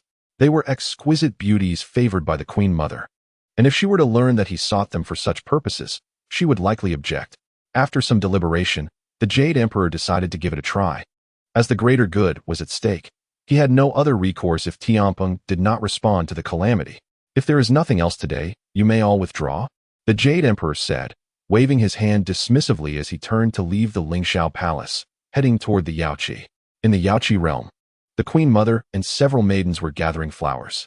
Upon the Jade Emperor's arrival, the maidens quickly knelt, greeting him. Rise, the Jade Emperor said, gesturing for them to stand before addressing the Queen Mother. What brings you here, your majesty? She inquired. It is nothing of great importance. I merely wish to borrow the 7 fairies for a time, the Jade Emperor replied, his face flushed with embarrassment. The Queen Mother was momentarily speechless. What do you need the 7 fairies for? The Jade Emperor had no choice but to reveal the truth. I see. I shall call for them at once. The Queen Mother responded without hesitation. The Jade Emperor was taken aback by her lack of opposition. Your Majesty, you must expedite Tianpeng's response to the calamity. I do not wish to become entangled in his fate, the Queen Mother expressed with evident disdain. On Tianpeng's star, Lin Xian sat in a secluded chamber, having consumed the previously acquired 9 transformation mysterious immortal pill. Though only a single pill, it was far more precious than the 9 transformation returning yuan pill, which Lin Xian had previously disregarded. Now, shortly after ingesting the pill, he felt a surge of power within him. He sensed a breakthrough was imminent. Chapter 34. The arrival of the 7 fairies. In truth, Lin Xian had already reached the pinnacle of the golden immortal stage. He had been patiently consolidating his strength, not rushing to advance, and now his internal power had become exceedingly refined. The astonishing 100-fold cultivation speed afforded by the Heaven and Earth Infinite Spirit Gathering Array had enabled him to progress from a mere mortal to his current state in a remarkably short time. After consuming the pill, Lin Xian immediately began channeling the creation and transformation convergence technique, while the boundless spiritual energy from the surrounding environment surged toward him. He harmoniously absorbed all the spiritual essence, converting it into magical power. After a day had passed, Lin Xian's aura intensified, finally reaching a critical threshold. Boom! His body quaked, and his soul became exceptionally clear, with his magical power multiplying several times over, releasing an energy 100-fold stronger than that of a golden immortal from his dantian. Moments later, Lin Xian's aura gradually began to recede. A smile appeared at the corner of his mouth. Thus, he transcended into the Tai golden immortal realm. At this level of cultivation, he could now stand shoulder to shoulder with Tai Bai Jingxing, Li Jing, and even Erlang Xinyangjian. With this elevation in power, Lin Xian's confidence surged. Yet he knew it was still not the opportune moment to confront the Jade Emperor. To avoid calamity, he would need to rely on cunning or strive to become a great Luo golden immortal. Achieving that level without the aid of pills would likely require a considerable amount of time. Lin Xian strolled through his estate, feeling an immense sense of elation. That day, he calculated with his fingers, gazing at the sky as he murmured, "If my calculations are correct, that foolish monkey's 7-year term at the Fengtsuan Mountain's Shiyu Star Cave is drawing to a close." Just days prior, the curtain-raising Celestial had delivered news that they had located Sun Wukong. Lin Xian had been following the developments closely. Soon, the three realms would become the stage for Sun Wukong's antics. As he pondered how to teach that troublesome monkey a lesson, Lin Xian suddenly sensed a presence approaching from the horizon. Simultaneously, a voice from his system echoed in his mind. Ding! A new plot has been triggered. The 7 fairies have arrived at Tianpeng Star. Will you go to welcome them? Please make the following choice. Option 1. Do not go to welcome them. What is so special about the 7 fairies? My Chang'e is far more beautiful. Send them away and receive the reward of 100 successful dragon-catching hands. Option 2. Welcome them with courtesy, uphold etiquette, and set a new standard. The 7 fairies are also celestial beings. A gentleman cannot disregard beautiful women. You will earn the reward of a binding technique. Upon hearing the system's words, Lin Xian nearly choked. What does it mean to understand? Just because a beauty appears, must something happen? Furthermore, what do those 2 asterisks signify? System, do not presume to understand human nature. I am a person of integrity. Lin Xian was left speechless. At present, the arrival of the 7 fairies signifies little good fortune, yet it would be rather impolite to send them away abruptly. As the system suggests, how could a gentleman dismiss beautiful women? Such behavior lacks courtesy. As for whether to entertain the 7 fairies, Lin Xian had resolved against it. The use of the national map and the nightmare reincarnation array had already been taxing enough for Tai by Jin Xing and Li Jing. If employed repeatedly, the Jade Emperor would inevitably harbor suspicions, believing it to be the result of his own machinations. Thus, he decided to let them come and observe their antics. Lin Xian then selected the second option. Outside Tianpeng Star, graceful figures glided through the void, their steps delicate as they approached. Dressed in garments of red, black, yellow, green, azure, white, and purple, they possessed enchanting forms that captivated the eye, their arms adorned with flowing silk of various hues, each face of flawless beauty. The visitors were none other than the 7 fairies, each possessing her unique appearance and personality, said to be the 7 adopted daughters of the Queen Mother. Upon their descent, the eldest in red turned to her 6 younger sisters, reminding them, "Remember, when we meet Marshal Tianpeng, refrain from speaking out of turn. Our goal is to entice him into making a mistake, thus completing our mission." Understood, elder sister, the 6 fairies nodded in unison. With that, the 7 colorful figures descended upon Tianpeng Star, unaffected by the surrounding nebulae. As they landed, Lin Xian was already standing at the gate, offering a polite bow. "Your Excellencies, I apologize for not welcoming you properly." The 7 fairies responded with radiant smiles. The eldest in red returned the courtesy, saying, "Marshal, you need not be so formal. We have come uninvited and may have disturbed you." "Not at all." Lin Xian gestured for them to enter. As each fairy passed by, Lin Xian was enveloped by an extraordinary fragrance, inwardly marveling at their unparalleled beauty, rivaling even Chang'e. He mused that had he been the one to settle them in the peach blossom garden instead of that foolish monkey, how different things might have been. Lost in thought, Lin Xian unconsciously licked his lips. Meanwhile, a gatekeeper, noticing Lin Xian's peculiar expression, asked in confusion, "Marshal, what are you thinking?" Lin Xian shot him a glance. "Mind your own business." Inside the grand hall, Lin Xian instructed the attendants to serve tea. Observing the 7 enchanting fairies seated around him, he felt a surge of vitality in his Tianpeng residence. After a brief exchange, Lin Xian could not pry from them the purpose of their visit. Thus, he directly inquired, "May I ask why the 7 fairies have come to my Tianpeng residence?" The eldest in red appeared to have prepared her excuse, smiling as she replied, "We are merely wandering about, and upon accidentally passing by Tianpeng, we decided to stop in for a visit." Lin Xian nodded, though inwardly he scoffed at their flimsy excuse. The eldest in red, noticing Lin Xian's silence, continued, We have heard that the Marshal's Tianpeng star has undergone significant changes recently, and we wish to explore. Lin Xian feigned a troubled expression, replying, "Unfortunately, my 10,000 Heavenly River troops are currently training on Tianpeng star. I fear you may be disturbed. It would be best for you to refrain from visiting." The eldest in red furrowed her delicate brows, considering for a moment before adding, "Actually, we have another task from the Queen Mother to record rare flora from various regions for specimens." "Oh." Lin Xian feigned enlightenment, realizing the fairies had a mission. "In that case, I shall not hinder you. I will summon my subordinates to grant you some respite."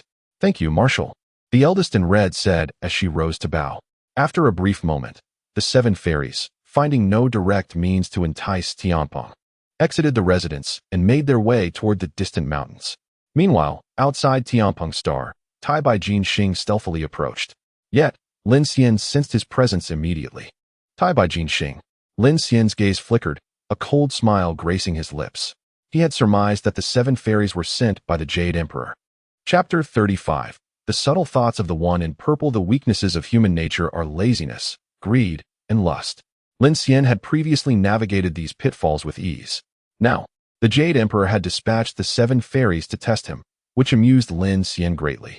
In the original tale, Tianpeng was demoted for his flirtations with Chang'e, making him particularly sensitive to such matters. The 7 fairies wandered aimlessly within his national map. Lin Xian contemplated relocating them far away, seeking tranquility. However, with Tai Bai Jinxing observing from above, he refrained from doing so. Indeed, upon the arrival of Tai Bai Jinxing, he cast a cold laugh at the sight of Tianpeng star below, declaring, "I refuse to believe you can withstand the allure of the 7 fairies this time." With a flick of his hand, the Haotian mirror appeared before him. "Go." The mirror spun into the air, its surface enveloping every corner of Tianpeng star. Having set up his surveillance, Tai Bai Jinxing settled onto a cloud, reclining leisurely while whistling. "How leisurely you are, Tai Bai Jinxing," Lin Xian thought, irritation brewing within him. He then subtly stirred his thoughts, causing a swirling nebula to drift toward Tai Bai Jinxing. Initially engrossed in the vastness of the heavenly river, Tai Bai Jinxing was startled by the sudden appearance of the nebula, his brow furrowing. "What is this?" Rising to his feet, he glanced around, only to discover the colorful nebula swirling around him, encasing him in a dizzying spectacle. Before he could express his confusion, he found himself overwhelmed by drowsiness. Upon opening his eyes, he beheld several scantily clad maidens frolicking in the water, playfully beckoning him with flirtatious gestures. "By the heavens!" Tai Bai Jinxing gulped, his eyes widening. The maidens sent him playful kisses, igniting a flush upon his cheeks and a surge of heat throughout his body. No, I am a celestial being." He hastily shut his eyes, invoking the name of the celestial lord. Forgive me. Chang'e, come play with us."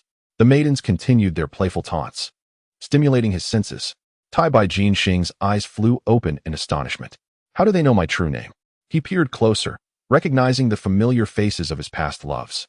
Having cultivated for countless years, he had once traversed the mortal realm and encountered several cherished companions.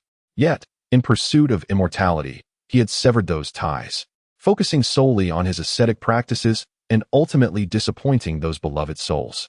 Now, seeing those familiar visages stirred memories long buried.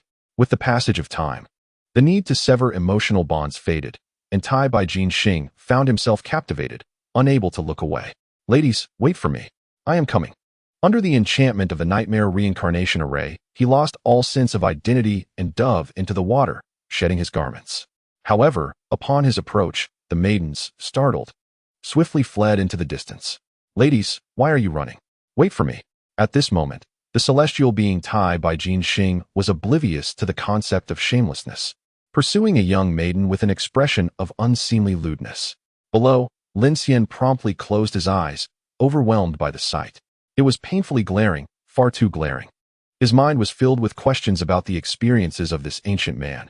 How could he be so brazenly unclothed?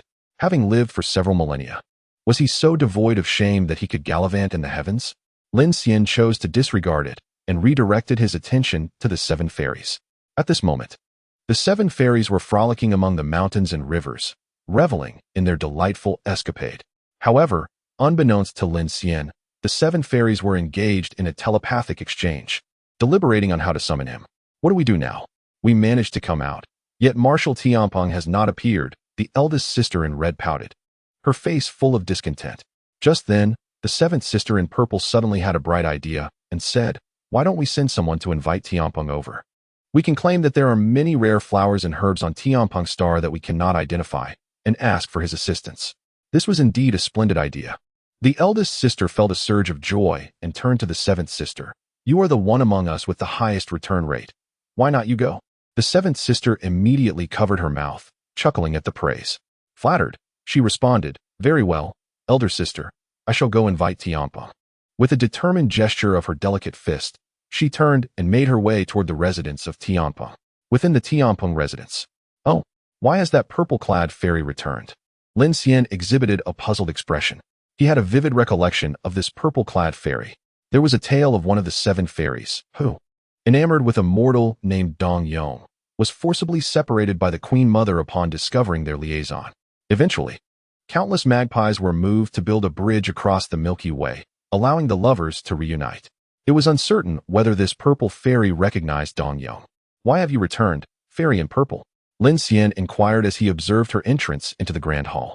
The purple-clad fairy, with a sweet smile and bright eyes, explained, "Marshal, we have discovered many rare flowers and herbs on Tianpeng's star that we cannot identify. Hence we have come to seek your guidance. As the master of Tianpeng's star, you wouldn't want to admit you are unfamiliar with its flora, would you?" Her approach was utterly ingenious. Lin Xian felt it inappropriate to decline, so he acquiesced. "Very well, I shall accompany you for a brief stroll." Merely a stroll, as long as he refrained from any improprieties, he believed the Jade Emperor would have no objections. Soon, he led the purple fairy out of the residence. "Fairy in purple, do you know Dong Yong?" Lin Xian ventured to inquire during their walk. "Dong Yong? Who is he?" The fairy responded, her face a picture of confusion. Realizing she was unaware of Dong Yong, Lin Xian clarified, "Dong Yong is, of course, your future husband." "My future husband? How could that be? I am a celestial being." The purple fairy expressed her disdain. Lin Xian smiled lightly. "If you do not believe me, you may consult the god of marriage." The fairy blinked, eyeing Lin Xian with suspicion. "Marshal, how do you know my future husband is named Dong Yong?" "I merely guessed." He replied nonchalantly. "Humph." The purple fairy scoffed. Lin Xian chuckled, choosing not to elaborate further. Nevertheless, his words had subconsciously struck a chord within the fairy. Having served the Queen Mother since she could remember, she had never experienced the mortal realm, only hearing tales from other deities about the joys and sorrows of human life. Over time, she had harbored a desire to descend to the human world, but opportunities had eluded her. As they walked, Lin Xian inadvertently caught a glimpse of the fairy's delicate, porcelain-like hands, and he was momentarily taken aback. Such exquisite, dainty hands, truly perfect and flawless. The purple fairy, possessing keen senses, raised her hands and provocatively asked, "Marshal, do you find my hands beautiful?" Lin Xian felt a wave of embarrassment wash over him. It was blatantly clear she was attempting to entice him. "Indeed, they are quite dainty. You are indeed a master of weaving," he replied awkwardly. "Oh, that was not my intention," she pouted, extending her hands towards him. "Marshal, feel for yourself. Besides being fair, my hands are also very smooth." Lin Xian was taken aback by her sudden advance and quickly retreated, frowning. "Please, fairy, maintain your decorum." The purple fairy's cheeks flushed slightly as she awkwardly stepped back. Lin Xian sighed in relief, narrowly avoiding her seduction. He cast a glance at her, feeling a mix of frustration and amusement. If it were not for the Jade Emperor's celestial mirror observing from above, he would have long since taken all 7 of them under his wing. Before long, Lin Xian rejoined the other fairies. Observing around him, he found the 7 fairies were either collecting flowers or playfully engaging with one another, completely devoid of any sense of urgency regarding their tasks. However, the eldest sister in red pretended to call Lin Xian over, peppering him with questions. "Feel free to inquire as you wish," he thought, but she deliberately maintained physical contact, attempting to provoke him into a misstep. Lin Xian, however, was resolute in evading their advances, feeling quite exhausted from dodging the flirtations of 7 beautiful maidens. Not long after, they discovered a serene lake. From a distance, the lake mirrored the azure sky, appearing exceptionally clear and pristine upon closer inspection. "What a clean lake!" the 7 fairies exclaimed in awe, resting their chins in their hands as they gazed at the glossy surface. Lin Xian, However, could only smirk to himself. This lake was part of his own realm. How could it not be immaculate? Indeed, such a pristine lake. It would be wonderful to take a dip, one of the fairies mused. What a splendid idea. I haven't bathed in 3 hours. I feel rather unclean, another one chimed in. The eldest sister in red added, yes, we feel unclean. Even Marshal Tianpeng may not appreciate it. Shall we wash ourselves? The 7 fairies quickly reached a consensus. Lin Xian was left bewildered. Bathing within his domain without him witnessing their nudity was an impossibility. Yet, he could not voice his concerns, leaving him in a state of resignation. Ahem, you may bathe. I shall take a look ahead, Lin Xian declared, clearing his throat. Yes, move further away, and do not peek. The fairies glanced back at him. However, the eldest sister shook her head. Marshal, you must not wander too far, otherwise, we may lose sight of you. The purple fairy suggested, how about this? Marshal need not turn away, simply face away from us while we bathe. As long as you do not peek. After exchanging glances with her sisters, they all nodded in agreement. Lin Xian inwardly cursed, thinking, who would want to see you? I am a man of integrity. While his thoughts ran wild, he maintained a smiling faade. Very well, I shall sit beneath this tree, facing away from you. Thus, with Lin Xian's back turned, the 7 fairies draped their garments over a tree trunk and one by one entered the water. Lin Xian sat cross-legged under the tree, his demeanor oddly peculiar. Before long, his nose began to bleed. It was said that this was the world of the Mountain and River Society chart, and he could sense every nook and cranny. Avoiding temptation was nearly impossible. Alas, the torment of only being able to see but not touch, Lin Xian murmured softly. As the 7 fairies frolicked in the water, Lin Xian, under the tree, felt restless and uneasy. No, these fairies harbor ill intentions. I must employ some tactics to ensure they do not have it easy. Lin Xian wore a mischievous grin. After some thought, he formed a gesture with his fingers and softly recited an incantation. Suddenly, a gentle breeze swept through, causing a leaf above him to flutter and transform into a soaring eagle. The eagle took flight, circling above the lake. The 7 fairies were frolicking in the water when suddenly they spotted an eagle soaring overhead, startling them. Where did that eagle come from? Quickly get away. They waved their arms in unison, attempting to shoo the bird away. Lin Xian, standing on the shore, couldn't help but smile mischievously. However, the eagle swooped down towards the bank, extending its claws and snatching away the fairies' garments. Oh no, our clothes have been taken by the eagle. The fairies were thrown into a panic. Without their garments, how could they possibly leave? The eagle seemed to flaunt its prize, flying over the lake with the clothes, infuriating the fairies who pounded their chests in frustration. Unable to contain themselves, they turned their pleading gazes towards Lin Xian on the shore. Marshal, the eagle has taken our clothes. Please help us retrieve them. Red-clad fairy shouted. Lin Xian hesitated, torn between turning around and maintaining his decorum. I cannot turn around. For doing so would offend the 7 fairies with my gaze. The fairies exchanged glances, frowning. You have a chance to look, yet you won't take it. How overly serious. They had to maintain a facade of modesty, refraining from openly suggesting he could look without concern, as that would be too revealing. At that moment, the eagle, circling above, suddenly tore the garments into shreds, which fell like confetti. The 7 fairies were left in shock. It was over. Their clothes were utterly destroyed. How could they venture out without attire? They collectively looked to Lin Xian once more. Marshal, our clothes are ruined.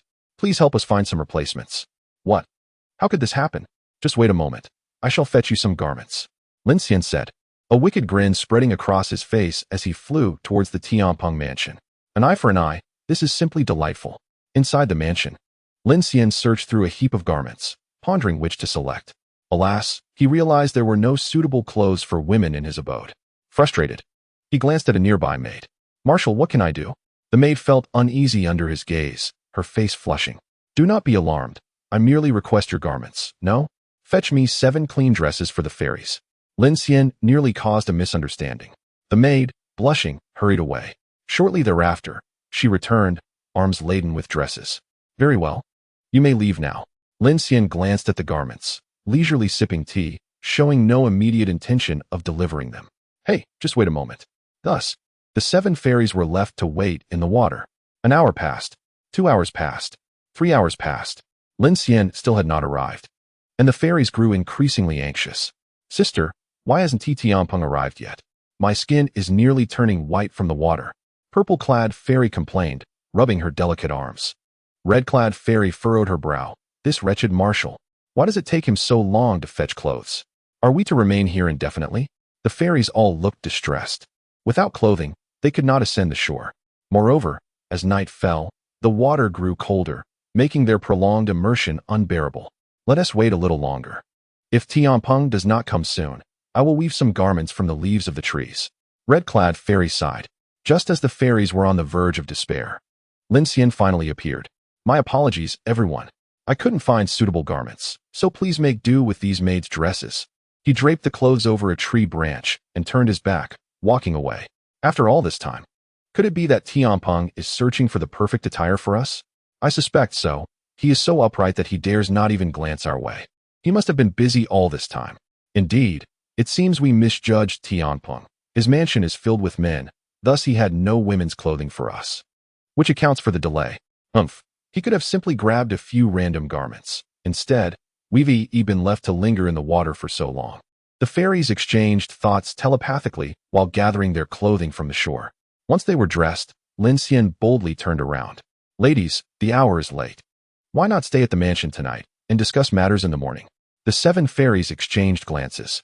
This could be an opportunity tonight, one said. Very well. Let us spend the night here, and we shall return to the heavenly court tomorrow to report to Mother. Red-clad fairy spoke up, and the others regarded Lin Xian with bright, eager eyes. Under the scrutiny of their intense gazes, Lin Xian felt a sense of suffocation. They were no longer mere fairies. They resembled a pack of wolves. Upon returning to the mansion, Lin Xian had arranged a sumptuous banquet for the fairies. Dear guests from afar, do not hesitate. Enjoy to your heart's content, he proclaimed generously. However, as he looked around, he realized the 7 fairies were all dressed in identical maid's attire, making it impossible for him to discern one from another. They were all so beautiful that it was overwhelming. Thank you, Marshal. When we return to the heavenly court, we shall certainly speak highly of you before the Queen Mother and the Jade Emperor. Red-clad fairy raised her glass. To the Marshal, with a smile, Lin Xian lifted his cup and drank it down in one go. Marshal, I too raise a toast to you. Another fairy stood, offering her respects. Very well. Lin Xian drank again. Wow, the Marshal truly has a remarkable capacity for alcohol, exclaimed a fairy after another round. As the night progressed, Lin Xian noticed the fairies becoming increasingly intoxicated, their inhibitions fading. Red-clad fairy subtly signaled to her sisters to toast Lin Xian again. Lin Xian was well aware of their intentions, but remained unperturbed. They wish to intoxicate me to bend my will. They shall find that such tactics will not succeed. He secretly consumed an antidote to alcohol, rendering him impervious to the effects of the drink. Meanwhile, the 7 fairies, after consuming several cups, began to slur their words and act foolishly. Red-clad fairy admonished her sisters, if you cannot hold your liquor, drink less. She frowned at the sister who was becoming overly rowdy. We intended to intoxicate Tianpeng, yet it seems we have only succeeded in getting ourselves drunk. Lin Xian pretended to be slightly tipsy, waving his hand with a laugh. Do not blame the fairies, it is entirely my fault. One cannot have friends without sharing a drink, yet I seem to have knocked down a whole bunch. Red-clad fairy was astonished by Lin Xian's extraordinary tolerance for alcohol. She had previously inquired about his drinking abilities from the water god, who indicated that Tianpeng was not a heavy drinker. Yet here he was, downing cup after cup without showing any signs of inebriation. I shall toast to you again, Marshal, Red-clad fairy declared, unconvinced. After consuming several more cups, she slumped over the table, nearly out of commission. Next, the second sister, the Zao-clad fairy, approached to toast him. After downing another 10 cups, she too collapsed onto the table, unconscious. Following her, the third sister in yellow also approached, and after 10 cups, although still somewhat aware, she could no longer drink. The green-clad fairy followed suit, and after another 10 cups, she rushed outside to vomit. Soon, the other fairies, Qing, Su, and Zi, each offered Lin Xian 10 cups of wine. And after their turns, the purple-clad fairy became ill and vomited profusely. By this point, all 7 fairies had succumbed to the effects of the alcohol, while Lin Xian remained entirely unaffected. Quickly, assist the 7 fairies to their quarters to rest, he instructed, feeling no inclination to continue the festivities, as they had lost their purpose. Thus, several maidservants helped the fairies to a side chamber to recuperate. Lin Xian, on the other hand, returned to his private chamber to continue his training. In the depths of the night, the elder sister in red slowly sat up, her fingers forming a spell. And in an instant, a delicate stream appeared at her fingertips. As the intoxicating effects dissipated from her body, she quickly regained her senses. Following that, she assisted her other sisters in sobering up, and soon, they all regained consciousness. She had intended to take advantage of the situation to get the drunken Tianpeng to misbehave, thus slandering him, but alas, it was they who became inebriated first. The elder sister in red cast a displeased glance at her 6 companions, who had no words of defense. Having failed to intoxicate Tianpeng, they found it difficult to concoct an excuse for slander. The following day, in the grand hall, Lin Xian smiled gently as he observed the 7 celestial maidens entering, inquiring, "Ladies, did you sleep well last night?" The 7 maidens exchanged awkward glances. "Very well. Thank you for your hospitality, Marshal." The elder sister in red stepped forward and clasped her hands, stating, "We should not linger. We must take our leave today." "In such a hurry? We have urgent matters to attend to and must report back to the Queen Mother," she continued. Lin Xian nodded, escorting the 7 maidens out of the gates. Ding! Congratulations to the host for acquiring the spell of immobilization and randomly receiving 3 million years of Taoist cultivation. Please check the warehouse for your reward. With a huff, Lin Xian watched the 7 celestial maidens soar into the sky, then turned and walked back inside. Above, the planet Venus was still in pursuit of its fruit. Upon the arrival of the 7 maidens, they instantly spotted the distant Venus, quickly turning away, their faces flushed with embarrassment. "Venus, how bold you are," the elder sister in red frowned. "Ladies, do not run. I am coming," Venus exclaimed, his eyes filled with excitement as he rushed towards them. "Ah, rogue." The 7 maidens were instantly alarmed, chased around by Venus under the glare of the Haotian mirror. Chapter 38. Venus, what have I done? Elder sister, this Venus is too audacious. He is not even wearing clothes. Ze blushed. Indeed, he appears composed. Yet his heart is filthy and vile, another chimed in. Exactly. He accuses Tianpeng of being lecherous, yet he possesses the same nature, the maidens complained as they ran. The elder sister in red's brow furrowed. He was desperate and shameless. "Let us blindfold ourselves and teach him a lesson, then report him to the Jade Emperor," she declared. The other maidens nodded in agreement. As they spoke, the 7 of them took out strips of cloth to cover their eyes. "Ladies, I am coming." Venus chuckled lewdly. "Strike him," the elder sister in red shouted. In an instant, they dispersed their divine senses and charged towards Venus, delivering a flurry of punches and kicks. Although Venus was a Tai golden immortal, he was currently ensnared in a nightmare, completely oblivious to his celestial status. The 7 maidens were not to be trifled with. Their magic surged, and each blow possessed the power to shatter mountains. As they began their assault, Venus cried out in agony, collapsing to the ground, allowing the 7 to unleash their fury upon him. "Ah!" Venus exclaimed in pain, yet he uttered, "How exhilarating! You ladies are so fierce. I quite enjoy it." The maidens' expressions darkened. "So, you relish being abused, do you? Strike him harder." The elder sister in red commanded without mercy. Before long, Venus was bruised and swollen, barely recognizable. "How dare you show disrespect to the 7 celestial maidens? I shall ensure you cannot rise for the next several millennia."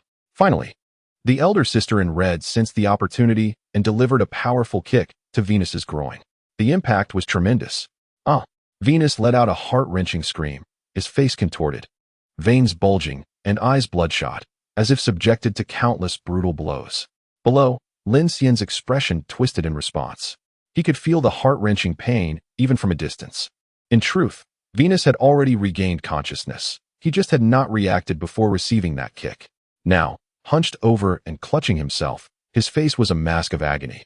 His voice hoarse, eyes seemingly ablaze with fury.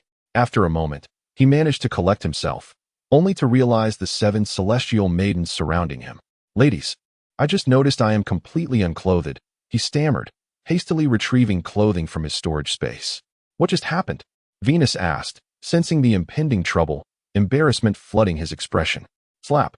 The elder sister in red tore off her blindfold and delivered a resounding slap to his face. "Venus, I never expected you to be so depraved." The other maidens approached, each delivering a slap of their own. "What have I done?" Venus questioned, bewildered, clutching his face. "Trying to deny your misdeeds now that you are clothed?" The maidens glared at him in anger. Enough of this nonsense. Let us take him back to the heavenly court for the Jade Emperor to deal with. The elder sister in red declared, producing a whip and fastening it around Venus's neck. The other maidens followed suit, securing their whips around him as they flew towards the heavenly court. As they passed the Haotian mirror, the elder sister in red paused momentarily, then swiftly stowed it away. In the heavenly court, as they approached the southern heavenly gate, the king of growth noticed the 7 maidens dragging an oddly shaped being behind them and inquired, "Ladies, who is this?" "Venus," the elder sister in red replied. "What?" The king of growth's expression shifted to one of surprise. What has happened to Venus? He recalled the earlier encounters with Li Jing and his companions, who, despite their injuries, were still recognizable. Yet Venus appeared utterly unrecognizable.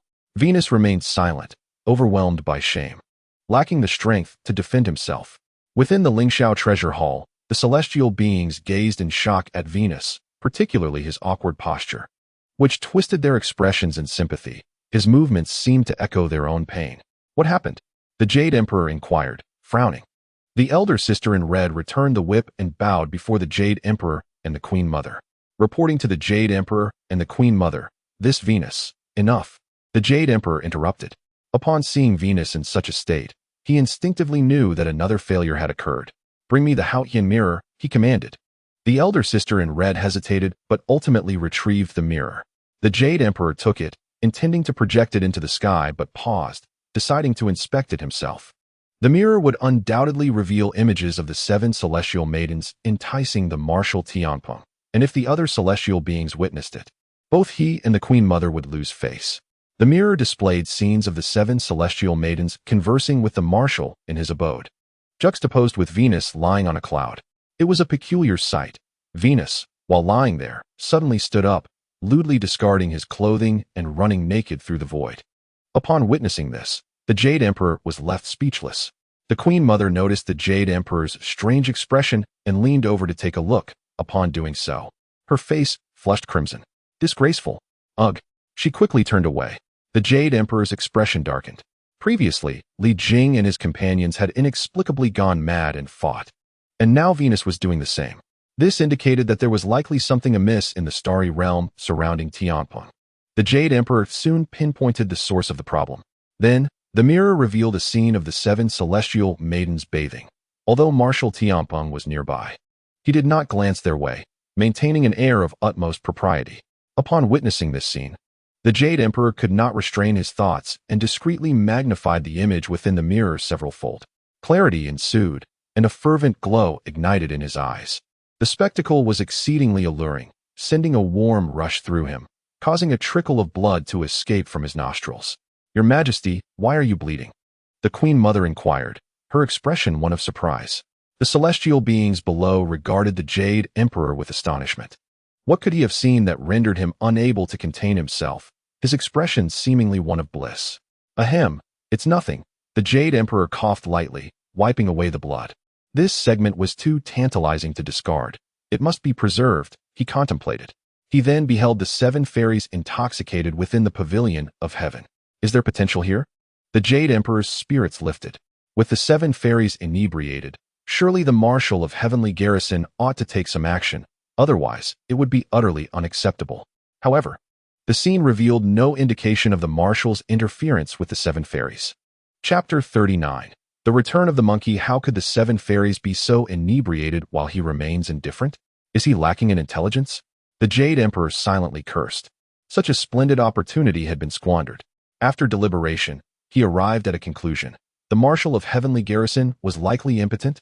Indeed, observing that the 7 fairies encountered no trouble with the Marshal, the Jade Emperor immediately dismissed any notions of incriminating Lin Xian. The scene continued. The next day, the 7 fairies bid farewell to Lin Xian, only to encounter the star of Venus in the heavens. This portrayal was even more provocative than the last. The star of Venus, barely clad, pursued the 7 fairies relentlessly. Was this not a form of teasing? The Jade Emperor's composure faltered. If the Marshal of Heavenly Garrison had refrained from taking action against the 7 fairies, how could the aged star of Venus not exercise restraint? This was utterly outrageous. What a disgrace, the Jade Emperor muttered. Retrieving the Haotian mirror, he glared at the star of Venus. You dare to tease the 7 fairies? Do you not fear the consequences? What? The Queen Mother could no longer remain seated. The 7 fairies were her most cherished daughters. And now they were pursued by this old rogue. The celestial beings erupted in uproar. To tease the 7 fairies was no trivial matter. I acknowledge my wrongdoing. The Star of Venus bowed his head, having anticipated this outcome, and offered no rebuttal. The Jade Emperor, uninterested in further discourse, shouted towards the palace entrance. Summon the guards. Subject the Star of Venus to the punishment of the Peep of Bone. Deliver him to the execution platform. Administer 1,000 strikes of the Dragon Bone Whip. And imprison him in the celestial prison. Without my decree, he is not to be released. Yes. Several celestial soldiers promptly entered the palace. Strike him fiercely, the Queen Mother added, her expression one of disdain. The Star of Venus turned ashen. Just prior, he had mocked Li Jing and others. Now, this calamity had swiftly befallen him. Soon, he was escorted to the execution platform, his back pierced by the Peep of Bone, his cultivation sealed, and his hands bound with celestial restraints. A burly man, bare from the waist up, approached with the Dragon Bone Whip, which was adorned with barbs. Crack, crack. From a distance, the whip lashed against the Star of Venus, flesh and blood scattering as he howled in agony. Though he was a golden immortal, each strike would immediately heal his wounds. After 1,000 lashes, the Star of Venus had long since lost consciousness and was dragged into the celestial prison. Within the prison, Li Jing and others were taken aback as the Star of Venus was brought in. Then a look of derision spread across their faces. Humph, Star of Venus. Who would have thought you would meet this fate? Li Jing remarked with a smile. The Star of Venus, his face ashen, said nothing.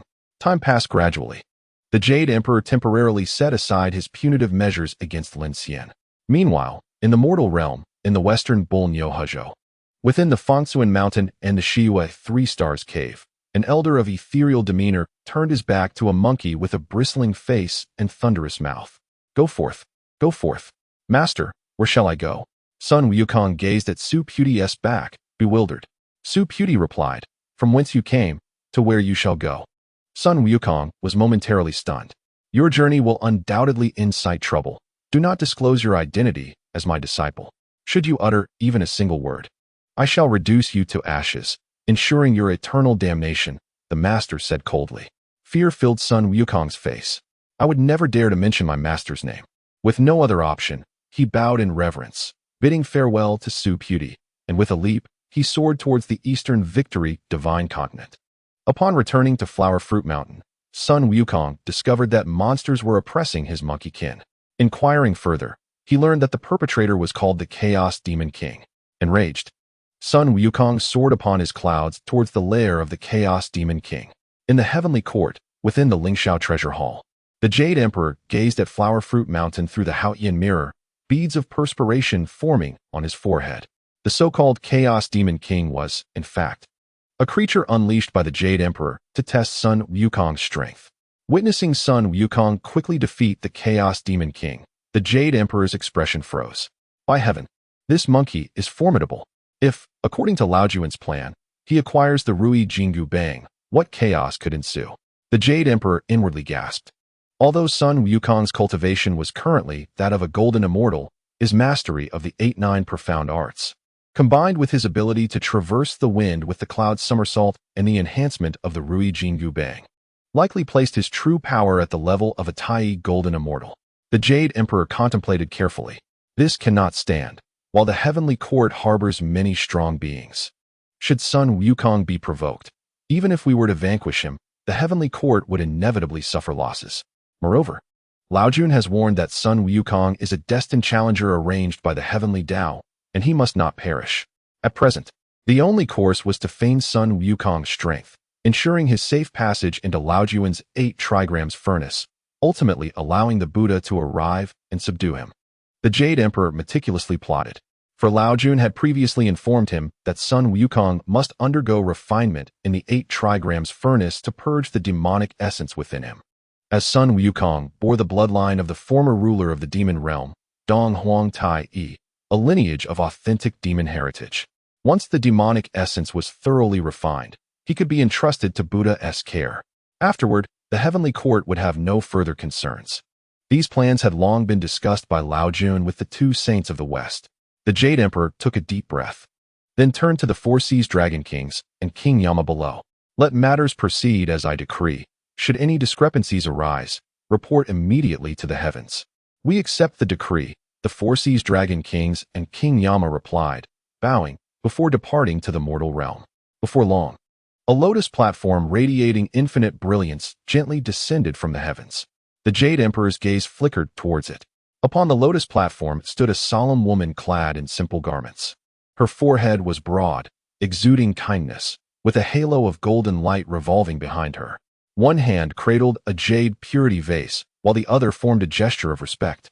Slightly bowing towards the Jade Emperor, the Bodhisattva of compassion, the Jade Emperor's demeanor remained tranquil. Your Majesty, it has come to my attention that the Marshal of Heavenly Garrison has been delaying his response to the impending calamity. The Bodhisattva inquired softly. The Jade Emperor's heart leaped. Is the Buddha's order for someone? He thought. Is it too hasty? He smiled and responded, indeed. I have exhausted every means, but have been unable to compel him to descend. Upon hearing this, the Bodhisattva's brow furrowed. The Marshal of Heavenly Garrison's reluctance to respond is quite concerning. As it happens, Sun Wukong has returned to Flower Fruit Mountain and will soon wreak havoc in the Dragon Palace and the underworld, subsequently causing turmoil in the Heavenly Court. Perhaps your Majesty should send the Marshal of Heavenly Garrison to guard both the Dragon Palace and the underworld. Should any issues arise, the responsibility will fall upon him. Thus, it serves a dual purpose, a most favorable arrangement. The Jade Emperor's eyes brightened. Unexpectedly, Guanyin devised such a cunning strategy. This move was indeed treacherous, placing pressure on both sides of Tianpeng, ultimately leaving no choice but to comply with the calamity. Let it be as the Bodhisattva wishes. The Jade Emperor remarked with a smile. In theory, the Heavenly Court was orchestrating a performance, specifically aligning with Sun Wukong to follow a certain process. However, errors were inevitable. What if Sun Wukong went on a rampage and mistakenly harmed a high-ranking official of the Heavenly Court? Or if he inadvertently damaged a crucial facility, such as the dam intercepting the Heavenly River or the sea-calming pearl within the four seas, or even the three-legged golden crow imprisoned within the sun? Any slip in this delicate balance could spell disaster for the three realms. As the sovereign of the three realms, should disaster strike, even if he wished to remain uninvolved, the flames of karma would inevitably descend upon him, a terrifying prospect indeed. Thus, sending Tianpeng was a necessary precaution. In the event of unforeseen circumstances, Tianpeng could intervene, and should any mishap occur, responsibility could be placed upon him. However, to avoid disrupting the carefully laid plans, Tianpeng had to remain in the shadows. Watching Guanyin depart, the Jade Emperor gazed into the distance, his expression vacant. The series of plans had been meticulously arranged, awaiting Sun Wukong's entrance. After an indeterminate period, the Jade Emperor finally responded. Beside him, the South Pole Immortal, with a prominent bump atop his head, bowed and said, Your Majesty, before Sun Wukong stirs trouble in the Heavenly Palace, I have a strategy to test Tianpeng. What strategy? Speak quickly, the Jade Emperor urged. Turning his attention to the South Pole Immortal, who was indeed the South Pole Longevity Emperor, a trusted confidant of the Jade Emperor alongside the Emperor of the Dipper. In the past, they had aided him significantly in reclaiming control of the Heavenly Court from ZY. At this moment, the South Pole Immortal was fully aware of the Jade Emperor's schemes to compel Tianpeng to descend to face calamity, and he was supportive of this plan. I have heard that Chang'e of the Moon Palace shares a past with Tianpeng and has visited his residence, he suggested. And what of that? The Jade Emperor asked, puzzled. I sense their relationship is unusual. Tianpeng's indifference towards the seven fairies may stem from his heart still holding onto Chang'e. I propose we send Chang'e to Tianpeng's star to seduce him. He may very well take the bait. Oh, the Jade Emperor's eyes brightened. If this task could be accomplished so effortlessly, he would not have to strain over Tianpeng's matters. As for overseeing Sun Wukong's actions in the mortal realm, he had plenty of capable generals. Then I entrust this task to you, Immortal, he continued. Proceed to Tianpeng's star and be vigilant. I suspect there may be a mysterious formation there aiding Tianpeng in stalling for time, with Li Jing and the Star of Venus having previously fallen victim there. The Jade Emperor was not naive. He had his suspicions. Understood, the South Pole Immortal replied with a smile before departing. Meanwhile, as Lin Xian diligently practiced on Tianpeng's star, the South Pole Immortal appeared in the Moon Palace of the Moon Star. Under the sacred laurel tree, Wukong tirelessly chopped away at the tree. The South Pole immortal paid him no mind, patiently waiting for the Jade Rabbit to report. Before long, Chang'e gracefully emerged, welcoming the immortal with a bow. The South Pole immortal observed her, his eyes flickering slightly, and asked, "Dear fairy, what troubles you of late? Your countenance seems rather wan." Since being turned away by Lin Xian, Chang'e had not been in good spirits, and indeed appeared somewhat haggard. "It is nothing," she replied, her gaze lowered. The South Pole immortal chuckled coldly. "It must be because of Tianpeng, correct?" Startled, Chang'e immediately defended herself. "You jest, immortal.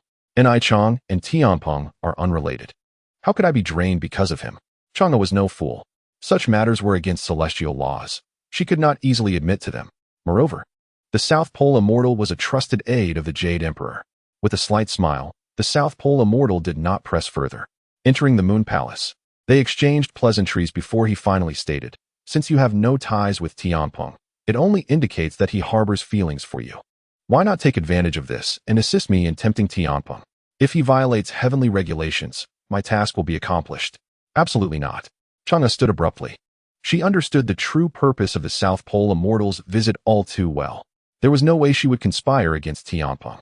The South Pole immortal, in his foolishness, had revealed the truth to Chang'e, making her even less likely to assist him. To his dismay, his expression darkened, and he warned, "Fairy, do not be ungrateful. I come on the Emperor's orders to discuss this with you. If you refuse, it would be seen as disobedience to the decree, and you must consider the consequences." Chang'e retorted coldly, "If we speak of disobedience, it is you who defies the decree, for I have received no such order from the Jade Emperor. Furthermore, if the Emperor's command is to force Tianpeng into calamity, such a notion would be utterly absurd and contrary to reason." The South Pole immortal's complexion darkened. Such actions were far from honorable. Should they be exposed, the embarrassment would be minimal compared to the loss of the Jade Emperor's authority. If that occurred, managing the heavenly court would become an arduous task. The Jade Emperor's ascendancy was built on both strength and prestige. Without the latter, no one would heed his commands, plunging the heavenly court into chaos. "Chang'e, please consider your words carefully," he implored. Chang'e, with a cold smile, replied, "I understand the principle of do not impose on others what you do not desire for yourself. Surely, you comprehend this as well?" The South Pole immortal's anger surged. He never imagined Chang'e would side with an individual destined for calamity rather than collaborate with him. "You will regret this," he warned, leaving in frustration. After his departure, Chang'e raised her gaze towards the direction of the heavenly river, revealing a long-lost smile. It seemed her brother Tianpeng was right. The heavenly court would go to great lengths to bring him down, to face calamity. "No, I shall not go out and cause trouble for my brother. I will simply wait for him to come find me." In the unseen realm, a tacit understanding had been established between her and Lin Xian. In the void, the South Pole immortal slapped himself. With Chang'e absent, his plan had effectively failed. He had confidently assured the Jade Emperor that this scheme would succeed. Yet the first step faltered with Chang'e. "How foolish of me to boast," he chastised himself, delivering another slap. He soared through the void rapidly. If this strategy was unviable, he had another plan. After a considerable time, he reached the skies above Tianpeng's star. "If I transform into Chang'e, Tianpeng surely will not notice," he mused, glancing down before transforming into her likeness. Below, Lin Xian was taken aback. "What is this old man up to, turning into Chang'e? Is he attempting to seduce me?" At that moment, the system's voice chimed in. Lin Xian began to deliberate whether to play a trick on this South Pole immortal. Chapter 41. Unashamedly Bold, Beep. A new plot has been triggered. The South Pole immortal has transformed into Chang'e to seduce the host. Please make the following choices. Option 1. Indulge the false Chang'e. After all, a man transformed into a woman is still a woman. Engage with her, only to be falsely accused of harassment and subsequently banished by the Jade Emperor to face calamity. Reward: copper head and iron arms. Option 2. Reject the false Chang'e. Let the vile creature perish. I shall not fall for this trick, remaining unscathed while leaving the Jade Emperor powerless. Reward: Chaos Saint Body. Choices presented. Lin Xian was momentarily bewildered. He felt that the system was becoming increasingly emotional, almost to the point of absurdity. Is it for both genders? Lin Xian, fully aware of his identity as a good socialist youth with impeccable values, could never engage in such perverse actions. Without a moment's hesitation, he chose the second option. Lin Xian felt a wave of speechlessness. You may play your tricks, South Pole Immortal, but I shall not fall for your schemes. Smirking, Lin Xian stepped out of his residence, preparing to confront this false Chang'e.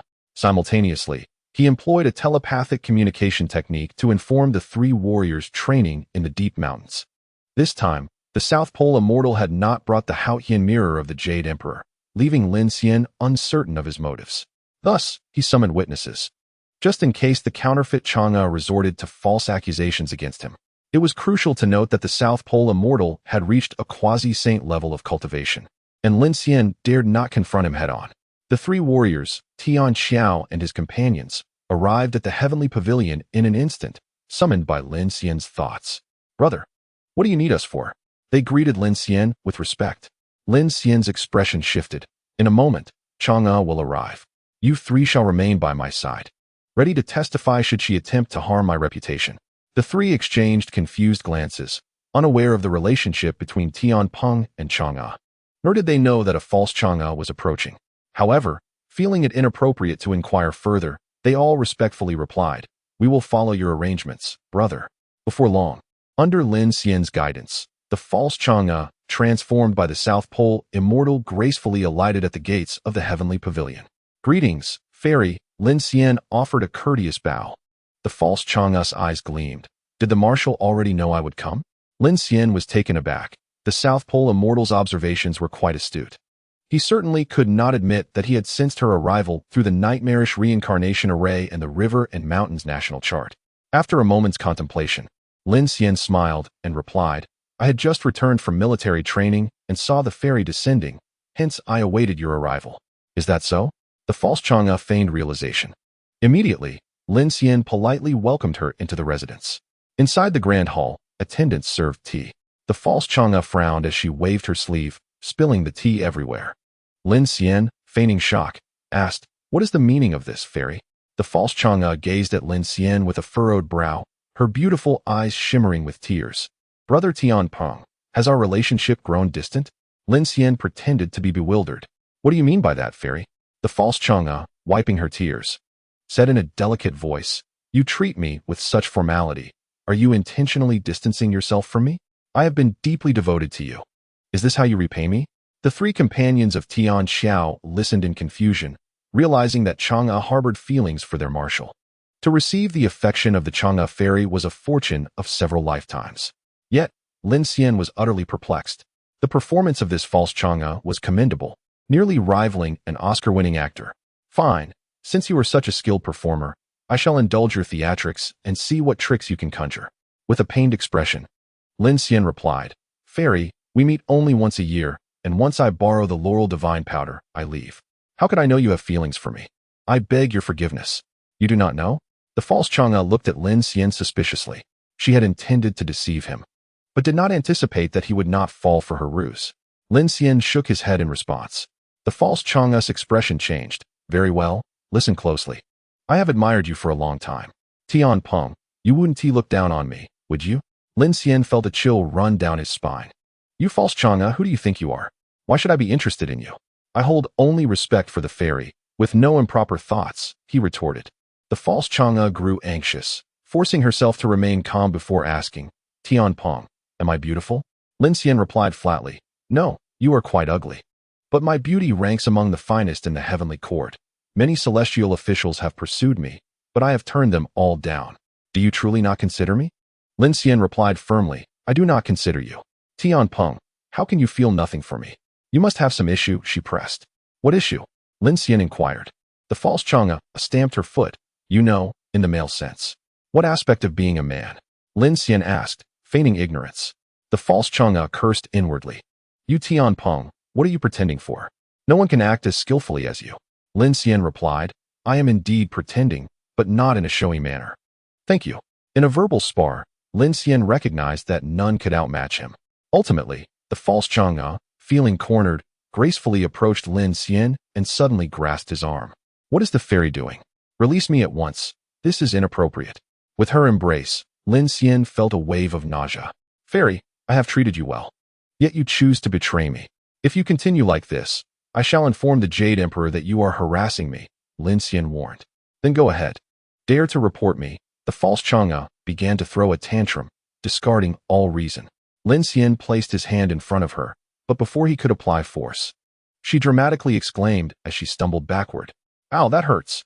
She quickly regained her footing and glared at Lin Xian. "Humph, Tianpeng, since you are heartless, do not blame me for being ungrateful. I shall go to the Lingxiao treasure hall and accuse you of harassing me." With that, the false Chang'e dashed out. Lin Xian frowned. The South Pole immortal truly had no shame. For now, he could only allow her to leave. After all, with his current cultivation level, he could not restrain a quasi-saint like the South Pole immortal. This Chang'e, aware that her brother was a calamity bearer, still engaged in such antics, was clearly up to no good. Heisha cursed as the false Chang'e retreated. Zhenwu chimed in. "Brother, you are a calamity bearer now. If the Jade Emperor finds a reason to accuse you, you will have no choice but to descend to the mortal realm. Should we pursue her?" Tian Xiao quickly asked. Lin Xian shook his head. "No need. When the Jade Emperor sends someone to summon me, you can testify on my behalf." The three nodded in agreement. Indeed, it was not long before several heavenly soldiers arrived, bearing a holy decree to summon Lin Xian. Accompanied by Tian Xiao and the others, he proceeded to the heavenly court. Chapter 42. An unresolved matter within the Lingxiao treasure hall. Tian Xiao, Heisha, and Zhen Wu followed Lin Xian forward. The Jade Emperor and the Queen Mother sat above, surrounded by numerous deities. On the other side, the false Chang'e, transformed by the South Pole immortal, stood quietly. "Marshal Tianpeng, did Chang'e say you behaved improperly towards her?" The Jade Emperor's face was stern as he looked down at Lin Xian. Lin Xian inwardly scoffed. This was a trap set by the South Pole immortal and the Jade Emperor. With a calm smile, Lin Xian replied, "Your Majesty, I did not harass Chang'e. It was she who harassed me. Do not listen to the Marshal's nonsense. I am pure and virtuous, still a maiden with a sense of shame. How could I shamelessly harass Tianpeng?" The false Chang'e shot a cold glare at Lin Xian. Unfazed, Lin Xian stated, "Your Majesty, what I say is the truth. It is Chang'e who lies. I have 3 subordinates who can testify on my behalf." The 3 warriors stepped forward, bowing respectfully to the Jade Emperor. Tian Xiao then asserted, "Your Majesty, Tianpeng has not lied. The one lying is Chang'e." The Jade Emperor merely responded with a grunt. The 3 exchanged puzzled glances, unsure of what the Jade Emperor's response meant. After a long pause, the Jade Emperor spoke again. "Marshal Tianpeng, you lack evidence. Your subordinates' words alone cannot prove your innocence. How could Chang'e, a woman, accuse you without reason? Look at the assembly of officials. How many would believe your words? They would sooner trust Chang'e than you."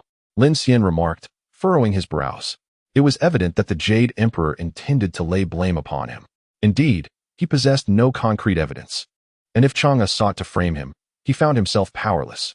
Moreover, the 3 subordinates of Tian Xiao would merely be perceived as his allies, which did not constitute valid proof. However, the Jade Emperor was now acting unreasonably, leaving Lin Xian at a loss. After all, reasoning with someone devoid of reason was itself absurd, which was the very reason Lin Xian had allowed Chang'e to depart freely before coming to the Lingxiao palace of his own accord. Nevertheless, Lin Xian was no mere trivial character. He cast a sidelong glance at the smirking false Chang'e and addressed the Jade Emperor, "Your Majesty, I possess additional evidence that can demonstrate Chang'e's attempt to frame me." What excuses do you have left? Present them all," the false Chang'e sneered. The Jade Emperor's expression turned skeptical. "Tianpeng, what other evidence do you possess?" Lin Xian pointed at the false Chang'e and declared, "Your Majesty, my evidence lies in the fact that this Chang'e, who seeks to slander me, is not the true Chang'e. The genuine Chang'e should currently reside within the Guanghan Palace." What? Several officials around them displayed astonishment. The revelation that Chang'e was not who she appeared to be and was merely a transformation was shocking. The South Pole Elder, possessing the cultivation of a quasi-saint, could disguise Chang'e so skillfully that most would fail to discern her true identity, even deceiving the Jade Emperor himself. At that moment, the false Chang'e, transformed by the South Pole Elder, felt a chill run through her. She regarded Lin Xian with surprise, thinking, "How could this be? I am a quasi-saint, and this Tianpeng is merely a Tai golden immortal. How could he possibly see through my disguise?" The 3 subordinates of Tian Xiao exchanged glances, equally astonished. They had never anticipated that the Chang'e they had seen for so long was, in truth, a facade. The Jade Emperor's gaze flickered uncertainly before he spoke. "Tianpeng, do not speak carelessly. How can you prove that the fairy Chang'e is not the real fairy Chang'e?" "Quite simply, We can use the demon-discerning mirror to unveil the truth. Lin Xian replied.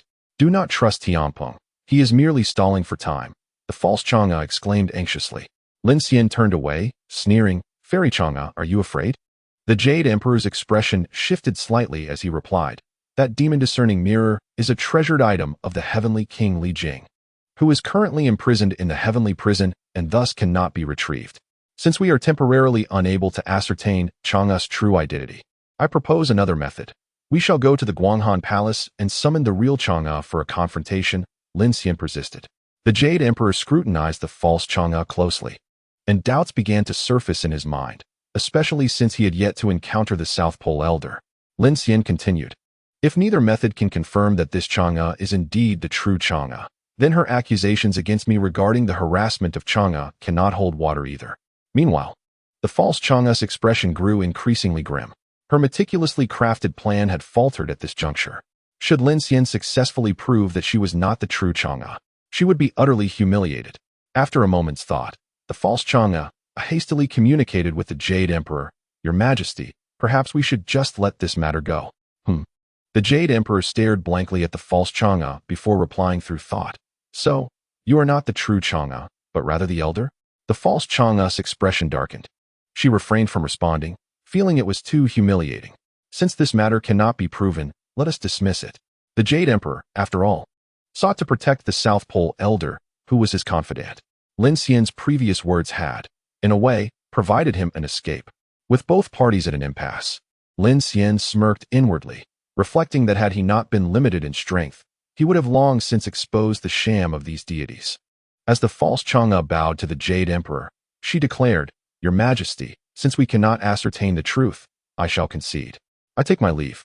Watching her depart, Lin Xian exchanged a knowing glance with Tian Xiao. The false Chang'e exited the Ling Xiao Palace and soon transformed back into the South Pole Elder's true form after flying for some time. Alas, another failure. The South Pole Elder lamented, leaning on his staff. Master, I had no idea that Chang'e was indeed your disguise. Tian Xiao emerged from the clouds nearby. The South Pole Elder was taken aback and quickly warned, Tian Xiao, this matter must remain confidential. Otherwise, I shall not spare you. Rest assured, Master. I have merely come to witness and will not disclose anything. Tian Xiao chuckled before returning to the Ling Xiao Palace. Within the Ling Xiao Palace, Lin Xian bowed to the Jade Emperor. Your Majesty, if there is nothing further, I shall take my leave. Not so fast, the Jade Emperor called out immediately.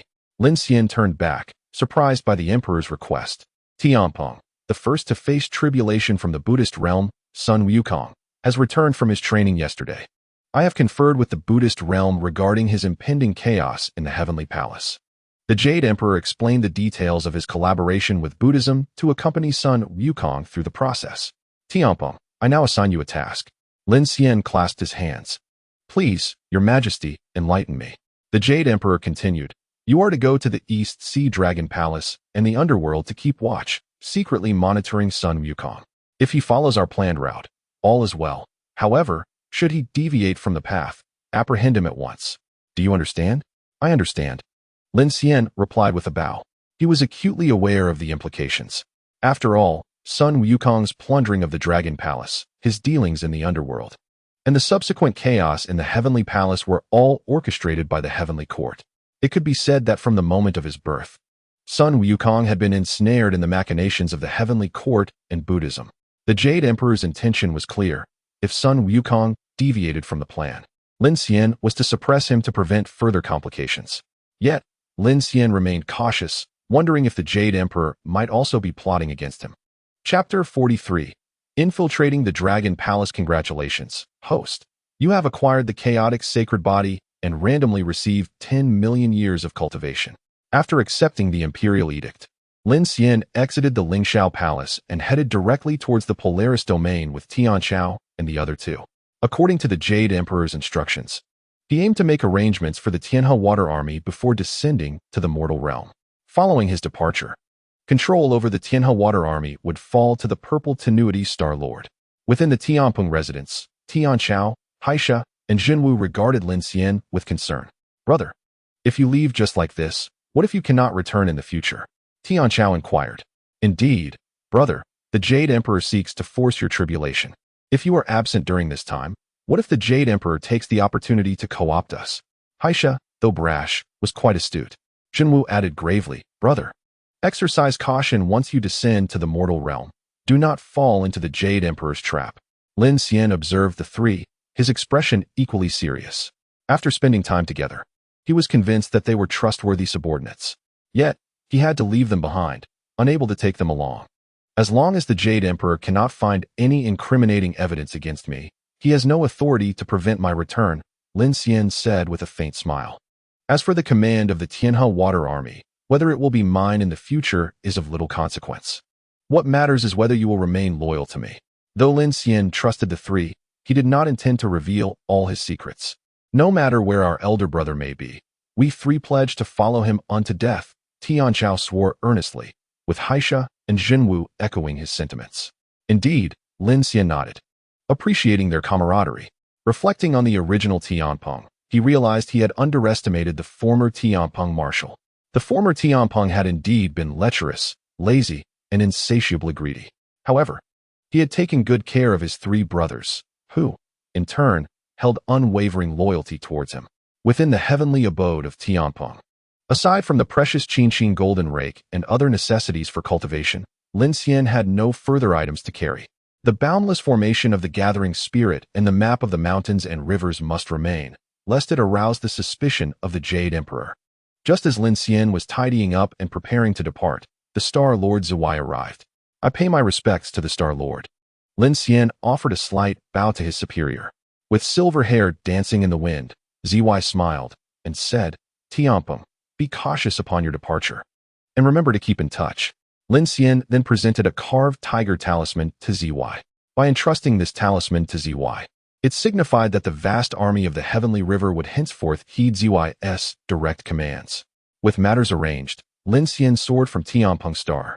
This was his first journey since his arrival in this realm, and as he glanced down at Tianpeng Star, then forward to the flowing waters of the Heavenly River, he softly called out, collect. Instantly, the materials for the hidden nightmare reincarnation formation flew before him. With another wave of his hand, he gathered them up. As he descended to the mortal realm, this formation might prove useful.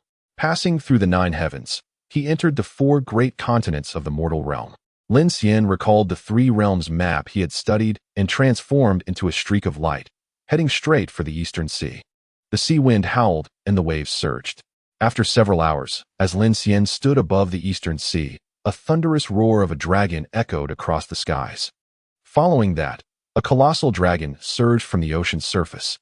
The dragon hovered in the air for a moment before flying directly towards Lin Xian. As it approached, the massive dragon transformed into a middle-aged man with a dragon's head and human body.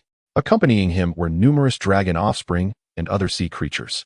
Little Dragon pays respects to the Marshal of Tianpeng, the Dragon King of the Eastern Sea, alongside his family, deeply bowed to Lin Xian. Lin Xian nodded, replying, You are too kind, Dragon King. Afterward, Ao Guang led Lin Xian into the sea and straight into the Dragon Palace, without a drop of water touching Lin Xian's body. Beep. A new plot has been triggered. The Jade Emperor has sent the host to the mortal realm to monitor Sun Wukong. The first stop is the Dragon Palace of the Eastern Sea. Please make the following choices. Option 1. Remain behind the scenes and have Ao Guang cooperate with Sun Wukong's process. If all goes well, that is fine. If there are unforeseen circumstances, immediately suppress Sun Wukong. Reward, mastery of water laws. Option 2. Personally engage with Sun Wukong to disrupt the Heavenly Court's plans. Reward, 100,000 years of cultivation. Upon entering the Dragon Palace, Lin Xian heard the system's voice. The choice presented was compelling, and Lin Xian quickly discerned it. The first option offered mastery of water laws, while the second merely promised 100,000 years of cultivation, an undeniable disparity, clearly urging Lin Xian towards the first option. Did the system want me to follow the process? Lin Xian pondered. He remembered well the trouble Sun Wukong had caused upon his emergence, vowing to confront the monkey whenever he had the chance. Yet now the system seemed to suggest avoidance. After a moment of contemplation, he chose the first option. Thus, he resolved to heed the system, seeking victory with caution to avoid leaving any incriminating evidence for the Jade Emperor. Unexpectedly, the marshal arrived a few days earlier than anticipated, demonstrating exceptional diligence. The dragon-headed man Ao Guang summoned tea and, smiling, addressed Lin Xian. Not long ago, I received the decree of your arrival. Lin Xian, however, answered evasively. I am merely here under the Jade Emperor's command to monitor son Wukong. Unless an unforeseen situation arises, I shall not interfere with the calamity. Regardless, the Marshal will always be a distinguished guest of my dragon palace. Ao Guang responded courteously, then added with a grin. Consider your stay here as a leisurely visit to the mortal realm. I shall arrange for your comfort in the Dragon Palace's side hall, where you may rest peacefully. Furthermore, should you wish to explore, I can send my offspring to accompany you, ensuring your experience is worthwhile. Thank you, Dragon King, Lin Xian replied, somewhat taken aback by Ao Guang's hospitality. Subsequently, Ao Guang guided Lin Xian through the Dragon Palace. It was undeniable that the Dragon Palace was as magnificent as the Lingxiao Treasure Hall. The dragon race, having survived the great calamity of the Pangu era, despite their current decline in power, remained wealthier than nations. Their innate tendency to hoard treasures had evolved into a repository that no outsider could enter. After touring the entire Dragon Palace, Ao Guang finally led Lin Xian to his temporary residence, a grand palace even more splendid than his own Tianpeng residence. After delivering Lin Xian to his quarters, Ao Guang bowed and said, "Later, I shall prepare a banquet to honor you, and I hope you will grace us with your presence. No need. From this day forth, you need not concern yourself with me. Simply accompany son Wukong through the process." Lin Xian countered, offering no concession to Ao Guang. On the one hand, he had his own matters to attend to. On the other, his presence must not disrupt the plans of the heavenly court. After all, son Wukong's visit to claim the treasured iron of the Dragon King was imminent. Chapter 44. Being schemed against from all sides. Once Ao Guang departed, Lin Xian entered the palace, and at that moment, the system's voice echoed in his mind. Beep. Congratulations, host. You have attained mastery of water laws and randomly received the divine ability transforming beings into soldiers. Please check your warehouse. Lin Xian closed the door to his chamber and immediately accessed the system warehouse. The warehouse contained over 10 million years of cultivation. The materials for the Nightmare Reincarnation Formation, as well as the newly acquired Chaos Sacred Body and Mastery of Water Laws. Although over 10 million years of cultivation appeared substantial, it could only elevate him by a small realm. In contrast, the Chaos Sacred Body and Mastery of Water Laws provided immediate capabilities. With a thought, Lin Xian activated the Chaos Sacred Body, feeling a violent surge of energy emanate from within. The accompanying pain prompted him to employ the transformation of the primordial essence technique, which subdued the discomfort. This Chaos Sacred Body bore resemblance to Panga's flesh. The transformation of the primordial essence technique, known as the 9 turns mysterious skill, was the foremost cultivation method of the primordial era. The synergy of both enhanced Lin Xian's true power, propelling it to the pinnacle of the Tai Golden Immortal level. Despite his actual cultivation being at the early stage of Tai Golden Immortal, Chaos Sacred Body, Lin Xian marveled inwardly, realizing it surpassed the refinement of hundreds of drops of Pangu's essence blood. After calming the turbulent energy, he promptly utilized the mastery of water laws. Instantly, Lin Xian's spirit vibrated intensely. Where the body had been affected before, now it was the soul. In an instant, a unique ability embedded itself deep within his spirit, a profound understanding of the water laws. The original Tianpeng had excelled in underwater combat due to this comprehension, while son Wukong's grasp of the water laws was merely superficial, rendering him inept in aquatic battles. Several hours later, Lin Xian finally acclimated to his control over the water laws. He exited the palace, noticing a host of shrimp soldiers and crab generals stationed at the entrance. After a moment of hesitation, he transformed into a stream of clear water, stealthily slipping away amidst the ocean currents. With mastery of the water laws, he could merge with water, coupled with the invincible transformation technique of the transformation of the primordial essence. He was entirely concealed from sight, even evading detection by the mirror of revealing demons. Before long, Lin Xian arrived at the rear of the Dragon Palace. This was the true forbidden zone of the dragon race, where outsiders were strictly prohibited, and even the 4 sea dragon kings lacked the authority to enter without the Jade Emperor's permission. After advancing a short distance, Lin Xian soon encountered several formidable guardians stationed at this sacred ground. These dragon race warriors emanated a thick aura, clearly not to be trifled with. However, Lin Xian had no intention of entering. After observing for a while, he quietly departed. Moments later, he reappeared on the surface of the sea. With a wave of his hand, a multitude of items surged forth from the warehouse. Instantly, mist enveloped the sea, coalescing into swirling clouds, while the items that had been released vanished without a trace. After completing this task, Lin Xian returned. In the past 2 days, apart from the 3 meals, the East Sea Dragon King Ao Guang had not sought Lin Xian again. Remaining in the shadows, Lin Xian felt uneasy about revealing himself. He found the wait to be quite dull. The Jade Emperor had assigned him this task, which he could undertake or disregard. Yet he worried about the unpredictable actions of that Monkey King. An idea struck him. He plucked a hair from his forehead and gently blew on it, causing the hair to transform into a small fish that wriggled away toward the palace. In his mind, Lin Xian perceived all the images that the fish encountered. The fish swam around the Crystal Palace, and everything in the Dragon Palace appeared calm as usual. The Monkey King did not show himself. Hesitating for a moment, the fish then swam upward. Upon breaching the surface, the fish leaped several feet into the air, transforming into a bird that flew towards the nearest Ao Lai Kingdom.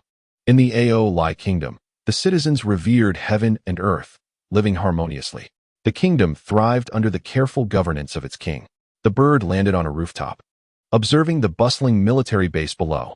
This was the armory of the Ao Lai Kingdom.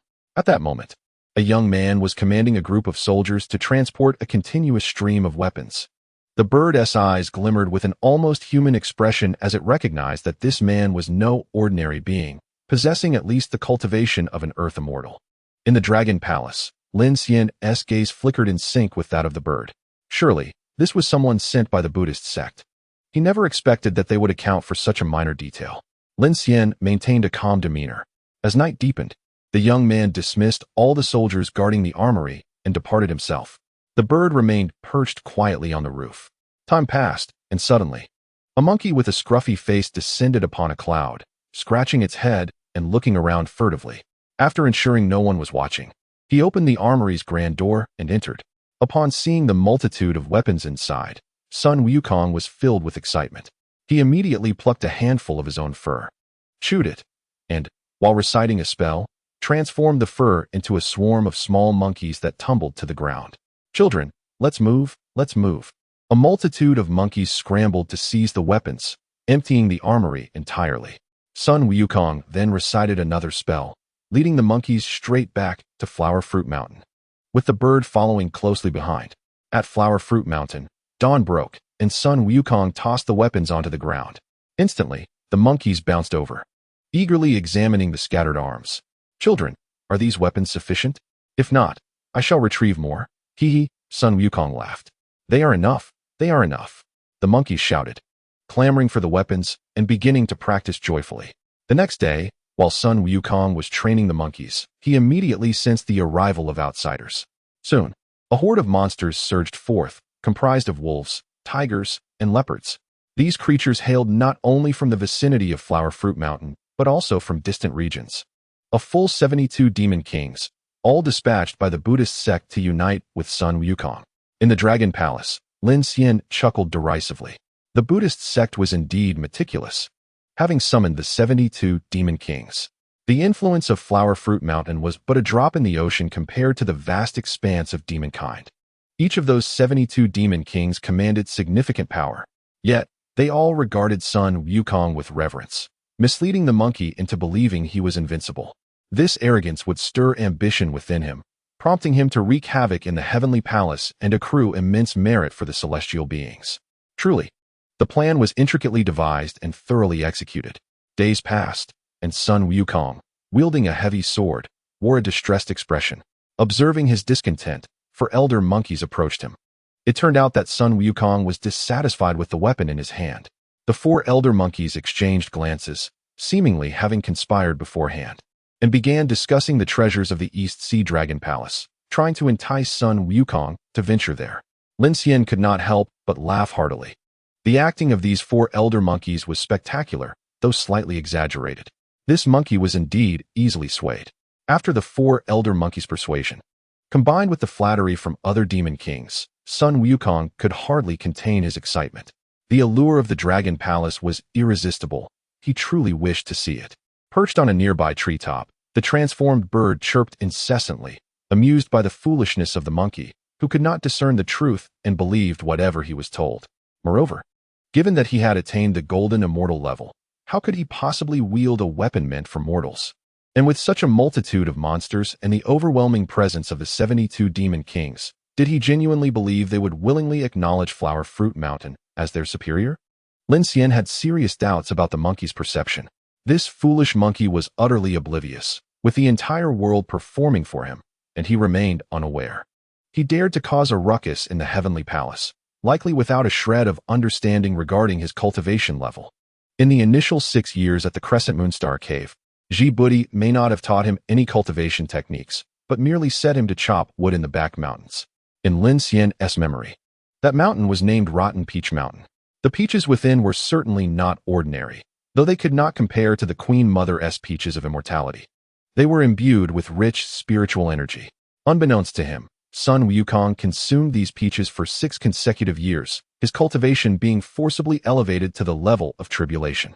Jade had timed his teachings perfectly, imparting the 8-9 mysteries just before the tribulation arrived. It could be said that, without the 8-9 mysteries, son Wukong would have been struck down by lightning long ago. In the following year, he made tremendous strides, breaking through to the golden immortal level. A golden immortal may command respect among the lower realms, but before the celestial beings, they are nothing. After a series of provocations, son Wukong's eyes glinted with fervor, and he immediately clamored to seek treasure in the East Sea Dragon Palace. Does the king know how to swim? An old monkey asked eagerly.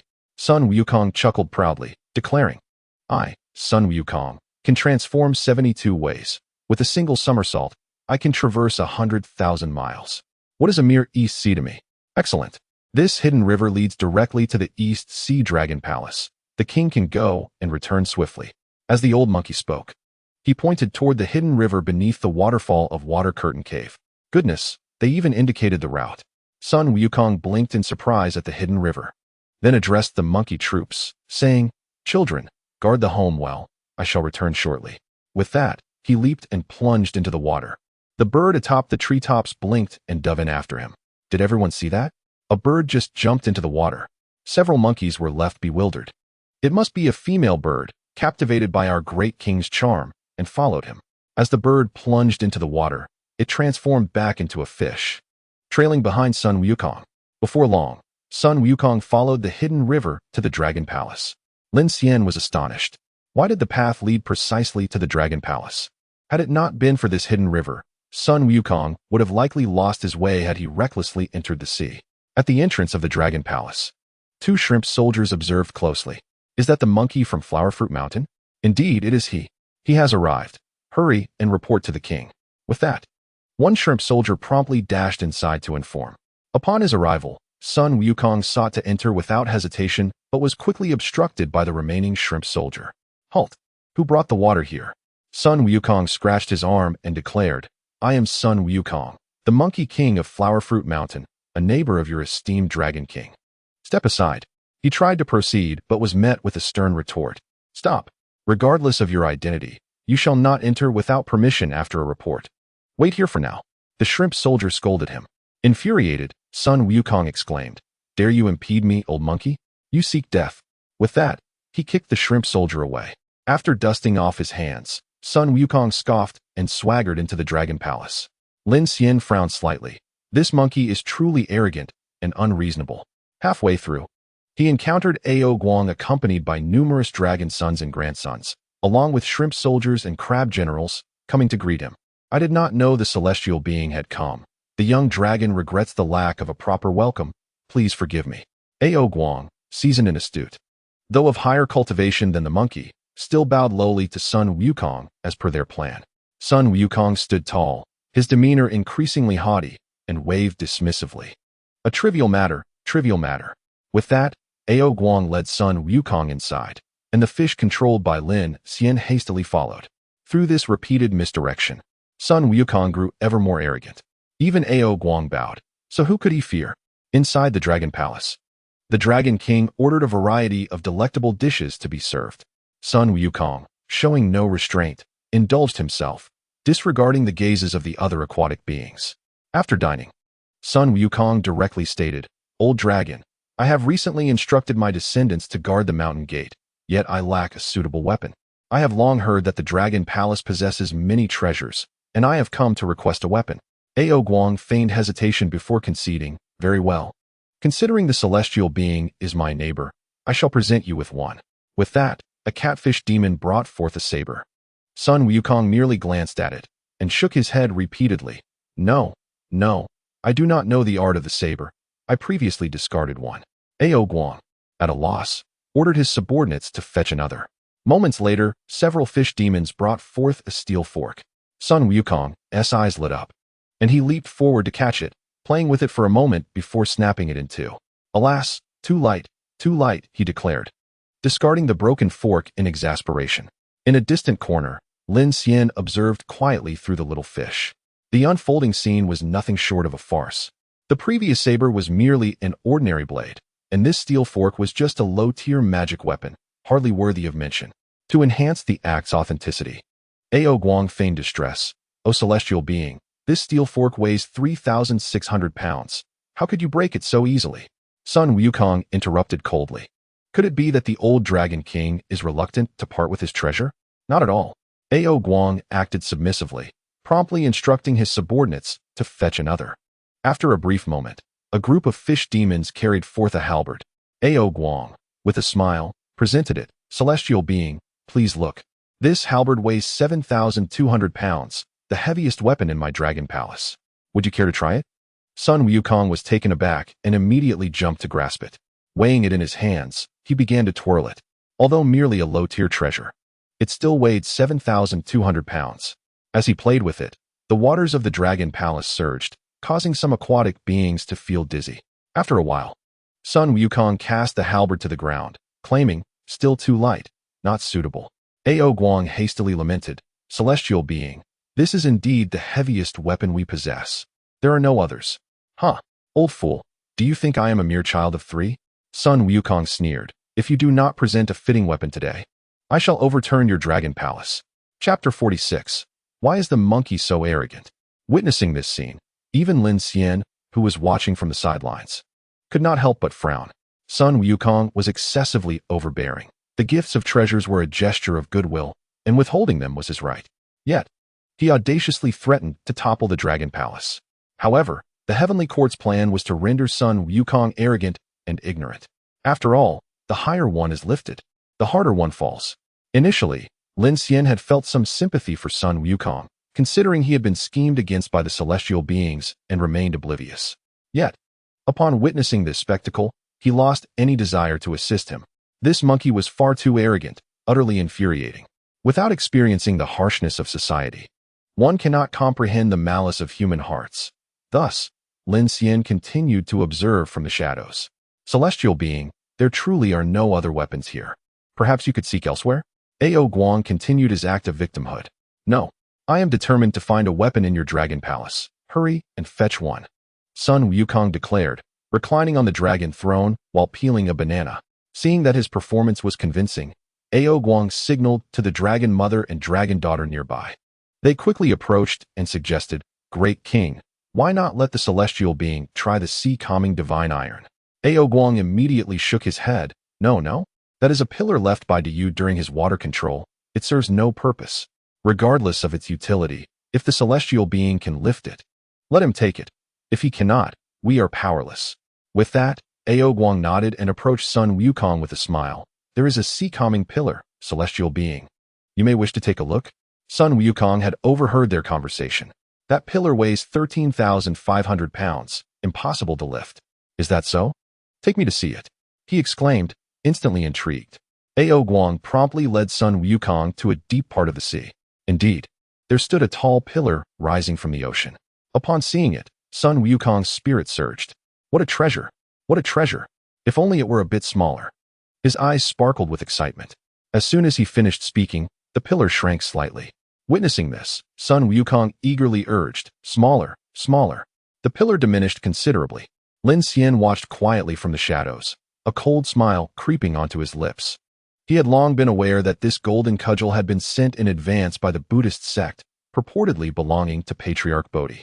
During his time at Mount Fangsuan, Su Puti had discreetly collected several strands of Sun Wukong's hair and, through great magical power, refined them into the golden cudgel. Hence, at this moment, the golden cudgel obeyed Sun Wukong's commands effortlessly, growing and shrinking at will. Smaller, smaller. Sun Wukong's eyes burned with desire as he continued to call out. Eventually, the pillar transformed into a staff, inscribed with the words Rui Jingu Bang. Sun Wukong burst into wild laughter, stepping forward to grasp it, lifting it effortlessly onto his shoulder. What a treasure! What a treasure! Sun Wukong was immensely thrilled, brandishing the golden cudgel with zeal. As he twirled it, the entire dragon palace trembled, and the surrounding aquatic beings fled in panic. Ao Guang's expression darkened. It was not that he feared Sun Wukong would take the golden cudgel, but rather that such antics would disturb the entire East Sea, potentially triggering a tsunami that could endanger countless lives. Fortunately, the Buddhist sect had foreseen this and had previously entrusted Ao Guang with a sea-calming pearl to prevent any calamity. After a vigorous display, Sun Wukong glanced at Ao Guang and said, "Thank you, old Dragon King." Ao Guang immediately bowed. "You are too kind, too kind." With such a formidable weapon in hand, Sun Wukong found himself increasingly discontented. After a moment's contemplation, he declared, "Since I possess a suitable weapon, why is it that I lack corresponding attire? Dragon King, why not bestow upon me, your humble servant, a piece of armor?" Ao Guang was taken aback. Indeed, Guanyin Bodhisattva had left behind a set of garments for him. However, this armor was discretionary. It could be given to Sun Wukong or withheld, depending on whether the latter expressed a desire for it. This armor was considered a treasure, and naturally, Ao Guang wished to avoid parting with it if possible. Yet, now that Sun Wukong had broached the subject, he feigned reluctance, stating, "I have no clothing. Perhaps the immortal should inquire elsewhere?"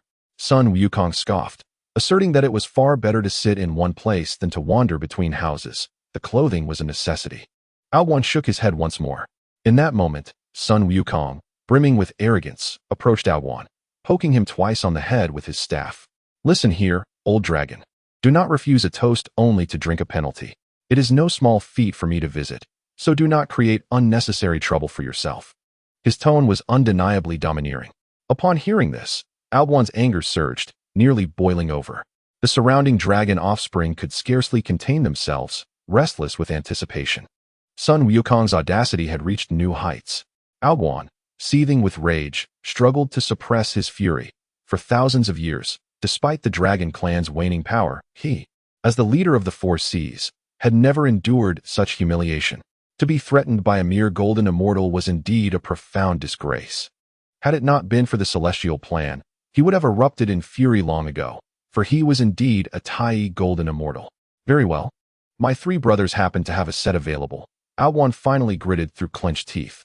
Observing Ao Guang's conflicted demeanor, Sun Wukong's expression grew more mocking as he jested.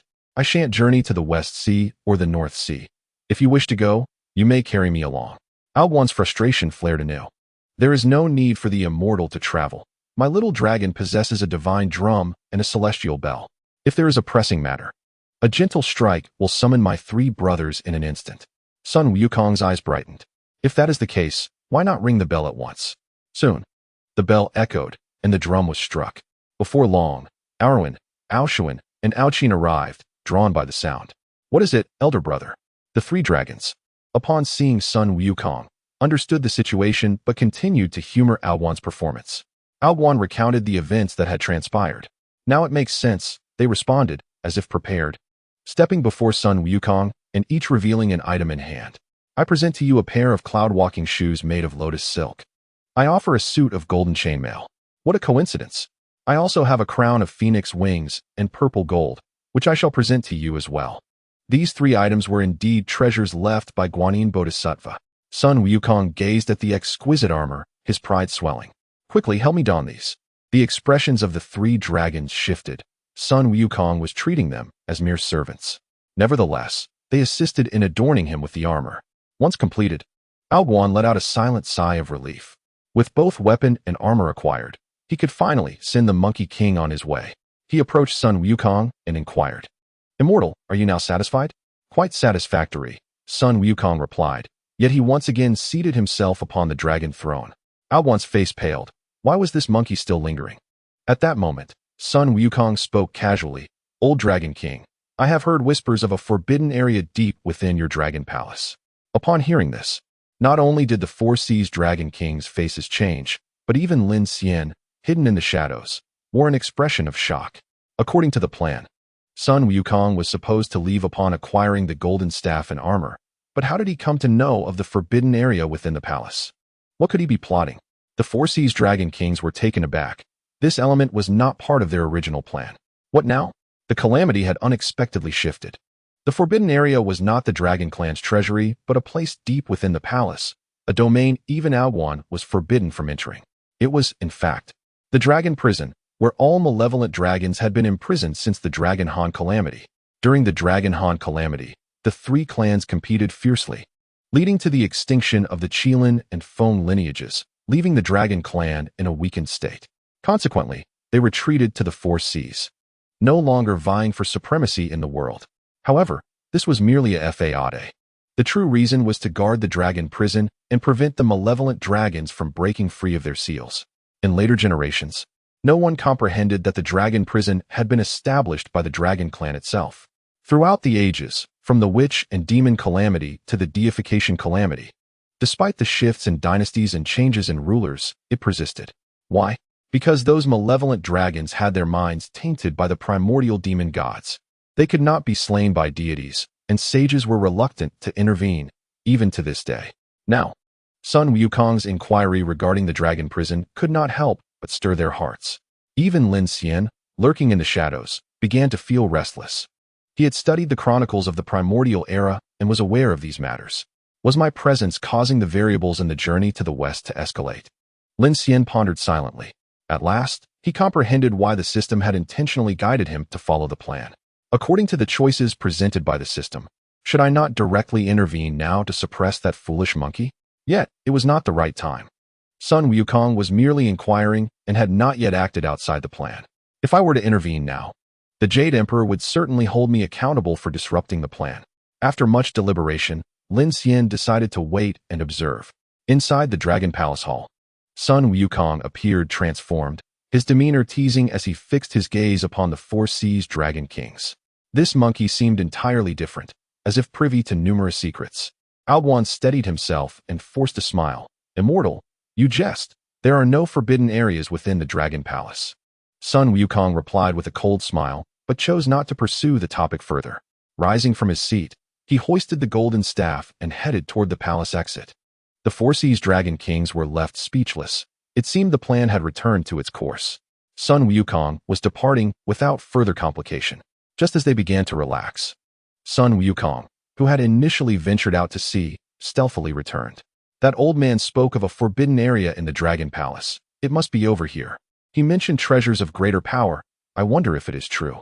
Sun Wukong mused, his gaze fixed on the rear of the palace, and he leaped forward. Behind him, a small fish closely followed.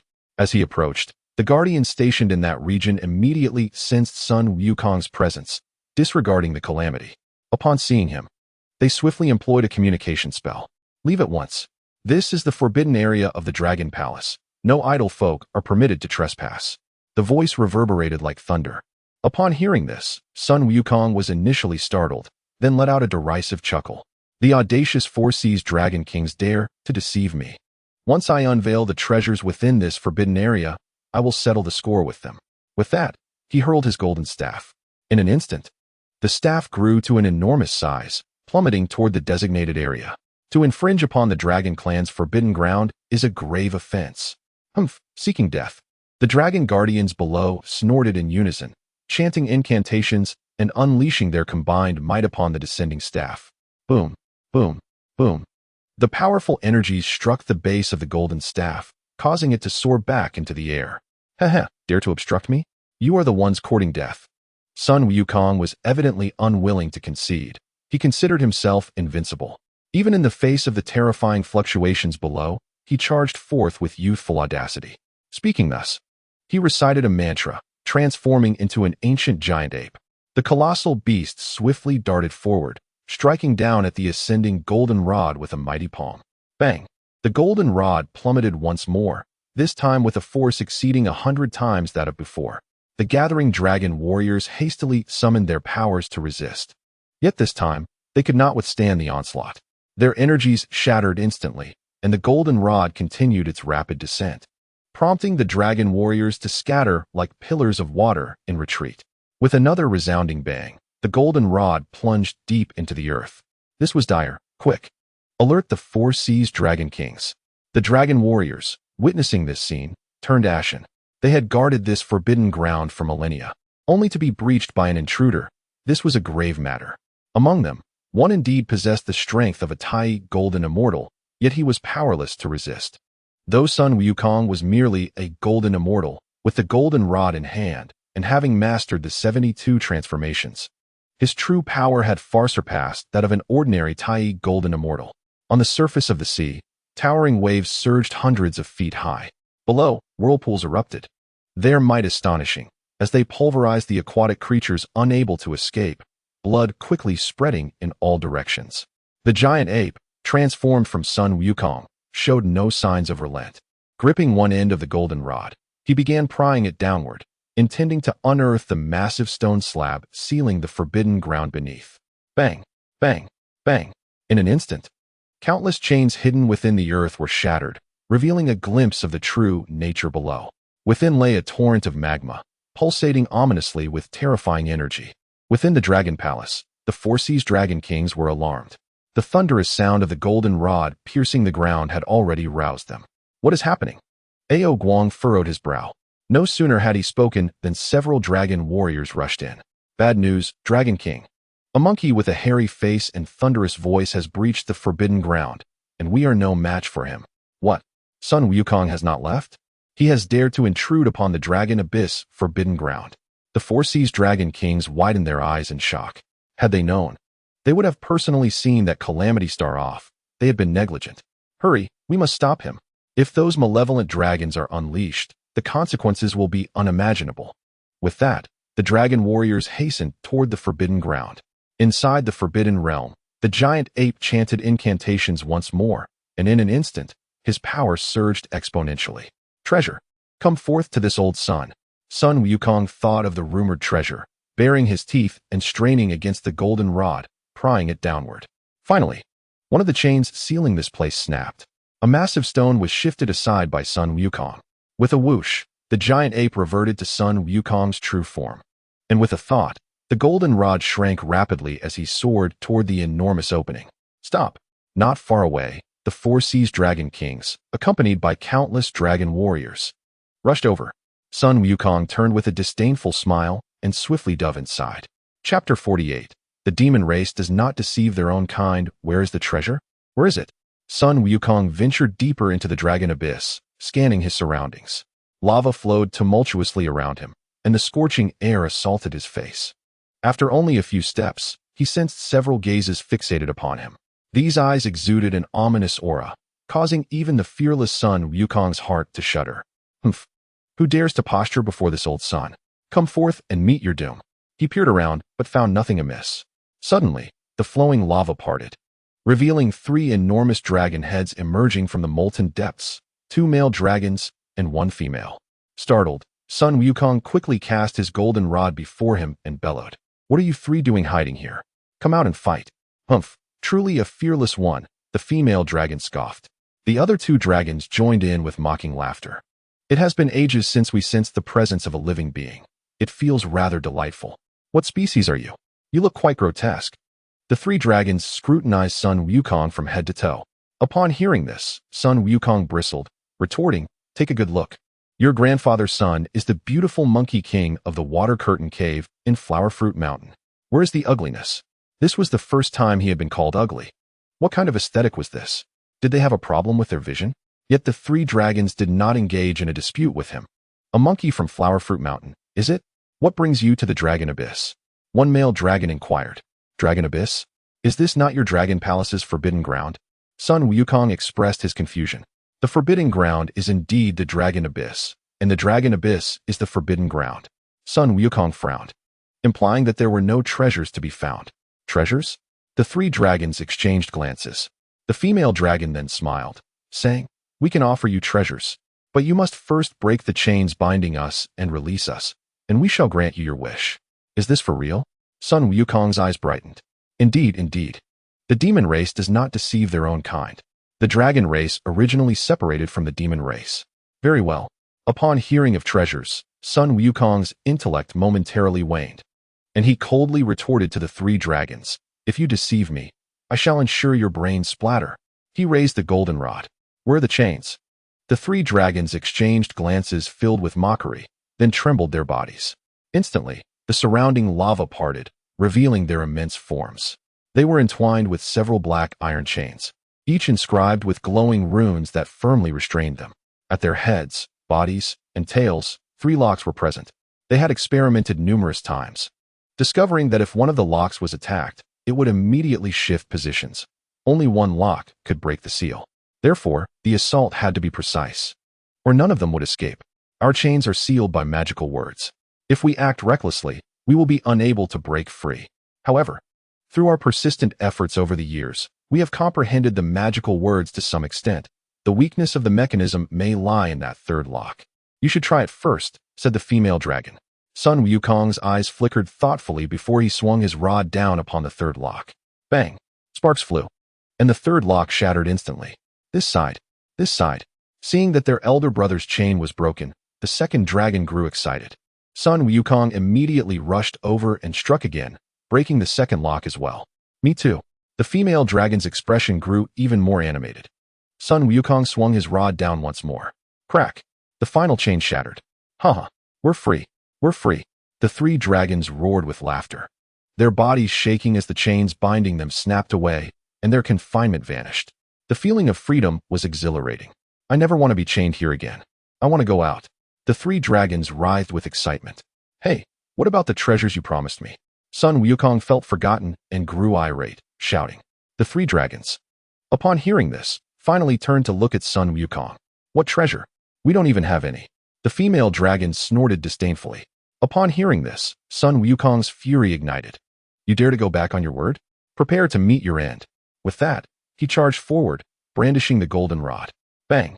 As Sun Wukong charged forward, he barely had time to swing the iron rod in his grasp before a massive dragon tail swept toward him, sending him flying. How audacious! Do they not know who we are to dare demand treasures from us? If I do not slay you, consider it a stroke of luck. The 3-headed dragon, exuding a formidable aura, writhed and moved toward the exit. Not far away, Sun Wukong found himself embedded in a massive boulder, his face flushed and his head buzzing. Is it possible that I am not their match? Sun Wukong stared in disbelief as they departed. He had always been lauded as invincible, roaming freely and domineering wherever he went. Yet, at this moment, doubts began to creep in. Were it not for the fact that he was born of the stone nurtured by Nuwa, with a naturally robust physique, he might have already been reduced to ashes. That old man deceived me, Sun Wukong seethed internally. Outside the Forbidden Zone, the 4 Seas Dragon Kings hastened to the scene. This is bad. The shackles have been broken, and the 3-headed dragon is about to emerge. Ao Guang was alarmed as he saw the colossal dragon gradually swimming out of the exit. The rest of the dragon clan also turned pale. Not far away, Lin Xian rushed over, though he had been overseeing from behind the scenes. If he did not intervene now, the Jade Emperor would surely seize the opportunity to hold him accountable. Upon seeing Lin Xian arrive, the 4 Seas Dragon Kings and the Dragon Clan members promptly saluted. "We pay our respects to Marshal Tianpeng." Lin Xian waved his hand. Although the situation with Sun Wukong had taken a turn, their immediate priority was to contain the imprisoned dragons before addressing the matter of Sun Wukong. "Indeed, we must first seal this entrance," Ao Guang declared, turning to the assembled dragons. Their clan had a long-standing spell known as the Form and Intention Lock, designed to confine the dragons of calamity. Though its efficacy had waned over time, its power remained. At this moment, the dragons began to chant the incantation in unison, their boundless magic surging. Suddenly, divine inscriptions appeared before each dragon, emanating a golden light. These ancient characters, born from primordial chaos, possessed immense strength. As soon as the golden inscriptions manifested, they surged forth, merging with others, transforming into several segments of script that intertwined to seal the dragon prison's exit. In the Buddhist tradition, there are true word seals forming strings of scriptures, while in Taoism, there are incantations that create strings of talismans, illustrating that Buddhism is rooted in Taoism. Look, the three-headed calamity dragon is breaking free. That wretched monkey has undone their shackles. Ao Run suddenly shouted. Do not hold back. We must suppress them. Ao Guang gritted his teeth. At that moment, the entire dragon clan sprang into action, while Lin Xian observed from the sidelines. Chapter 49. Marshal Tianpeng takes action. The four seas dragon kings guarded their respective realms, each overseeing a dragon prison. Within each prison were 9 cages. The three-headed dragon recently released by Sun Wukong was merely one of these cages. Though they had been sealed for millennia, their power had not diminished significantly, and their minds had been tainted by ancient deities and demons. If released, devastation would surely follow. Lin Xian began to ponder. Should the unexpected events of the journey to the west involve anyone? Should it not be himself? How had it come to be this monkey? At this moment, the dragon clan surrounded the dragon prison's exit, their magic rapidly depleting. The golden inscriptions at the entrance shimmered, sealing it tightly. However, continuing in this manner was not a solution. If Sun Wukong were to unleash his demonic nature and free all 9 dragons imprisoned within, it would compel even the saints to intervene. Indeed, before long, the first 3 calamity dragons approached. Is that a talisman seal? The female dragon, peering through a crack, spoke coldly. You younglings dare obstruct our escape? Ao Guang narrowed his eyes, responding without courtesy. You would do well to return quietly and not stir up chaos in the 3 realms. It would not bode well for you. Do you not recognize your elders? As members of the dragon clan, is this how you treat us? Enough. Your minds have been tainted by the chaotic demons. I will not trust you. The surrounding dragon kin gazed in astonishment, for those below were dragons that had existed since the era of Dragon Han. Countless eons had passed, yet their formidable presence remained. If you refuse our hospitality, you shall face punishment. The female dragon scoffed, turning to fly back. The dragons were stunned, believing their father had intimidated them into submission. Yet, the next moment, they were left dumbfounded. It turned out they were gathering strength to break through the talisman seal at the entrance. Boom. The massive head of the female dragon was the first to collide with the seal, causing the surrounding dragons to tremble.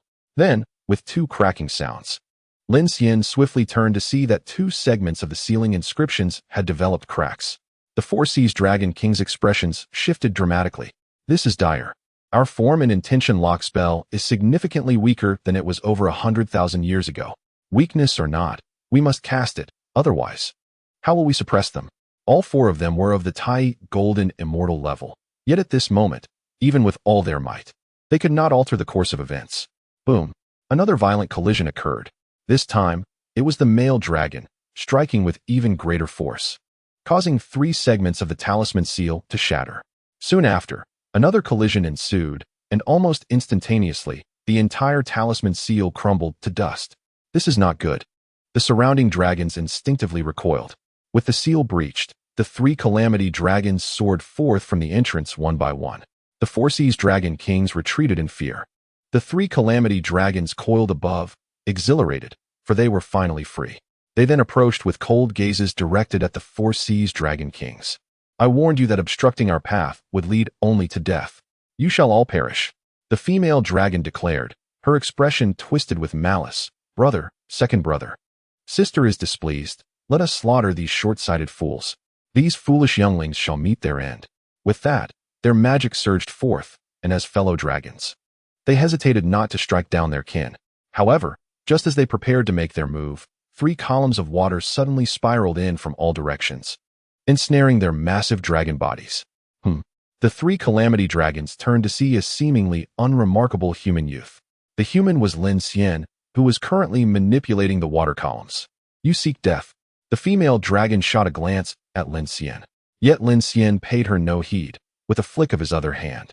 Sun Wukong was drawn from the dragon prison, ensnared by the water columns. Upon witnessing this, the 4 seas dragon kings rushed into the dragon prison to check. Fortunately, the other 8 cages remained intact, and Ao Guang breathed a sigh of relief. Who are you to capture me, Sun Wukong? Sun Wukong, caught in the water columns, found himself powerless to retaliate.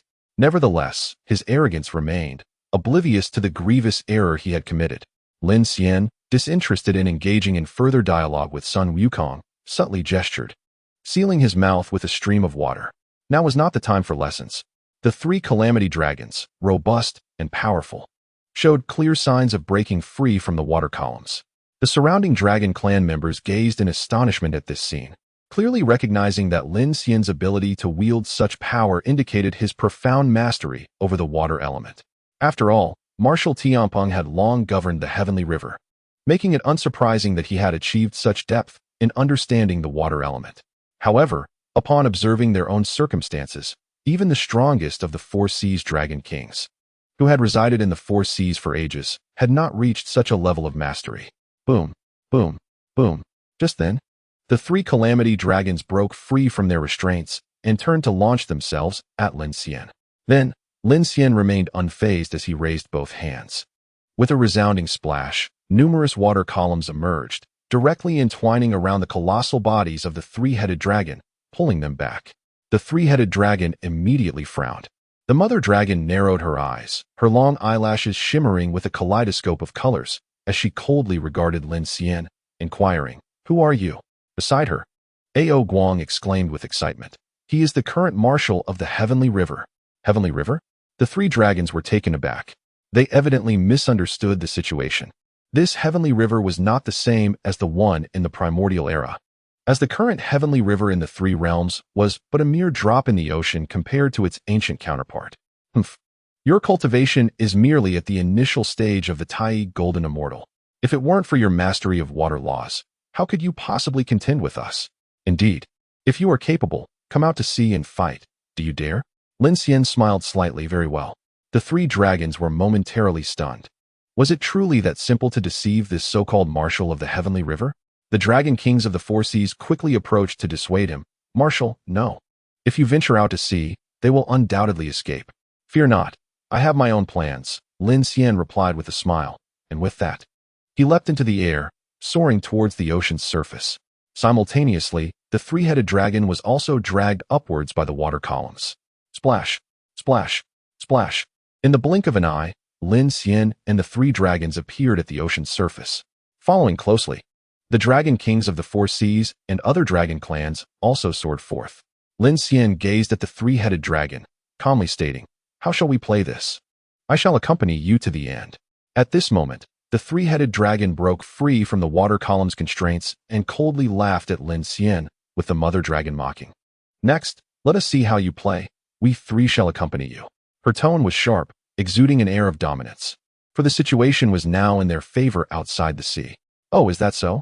Lin Xian raised his hands once more, and with a crashing sound, the surrounding ocean erupted with dozens of massive water columns. Chapter 50. The scheme fails. Currently, Lin Xian had mastered the water laws. Whether in the ocean or beyond, even in places devoid of water sources, he could conjure water from thin air using his divine consciousness. At this moment, dozens of water columns encircled him, and his momentum surged once again. Kill him. Annihilate him. The three-headed dragon, upon witnessing this, spiraled through the air before lunging towards Lin Xian, freed from the water's constraints. They felt lighter. Yet, despite this, Lin Xian's water columns still surrounded their dragon bodies, and just as they approached him, the columns suddenly tugged, pulling them back. "Damn it!" The mother dragon roared in frustration. The larger the water columns grew, the more difficult it became for them to break free. After a strenuous effort to escape, they were ensnared once more. This repeated struggle nearly stripped the three-headed dragon of their tempers. Around them, the Dragon Kings of the Four Seas sighed in relief upon witnessing this scene.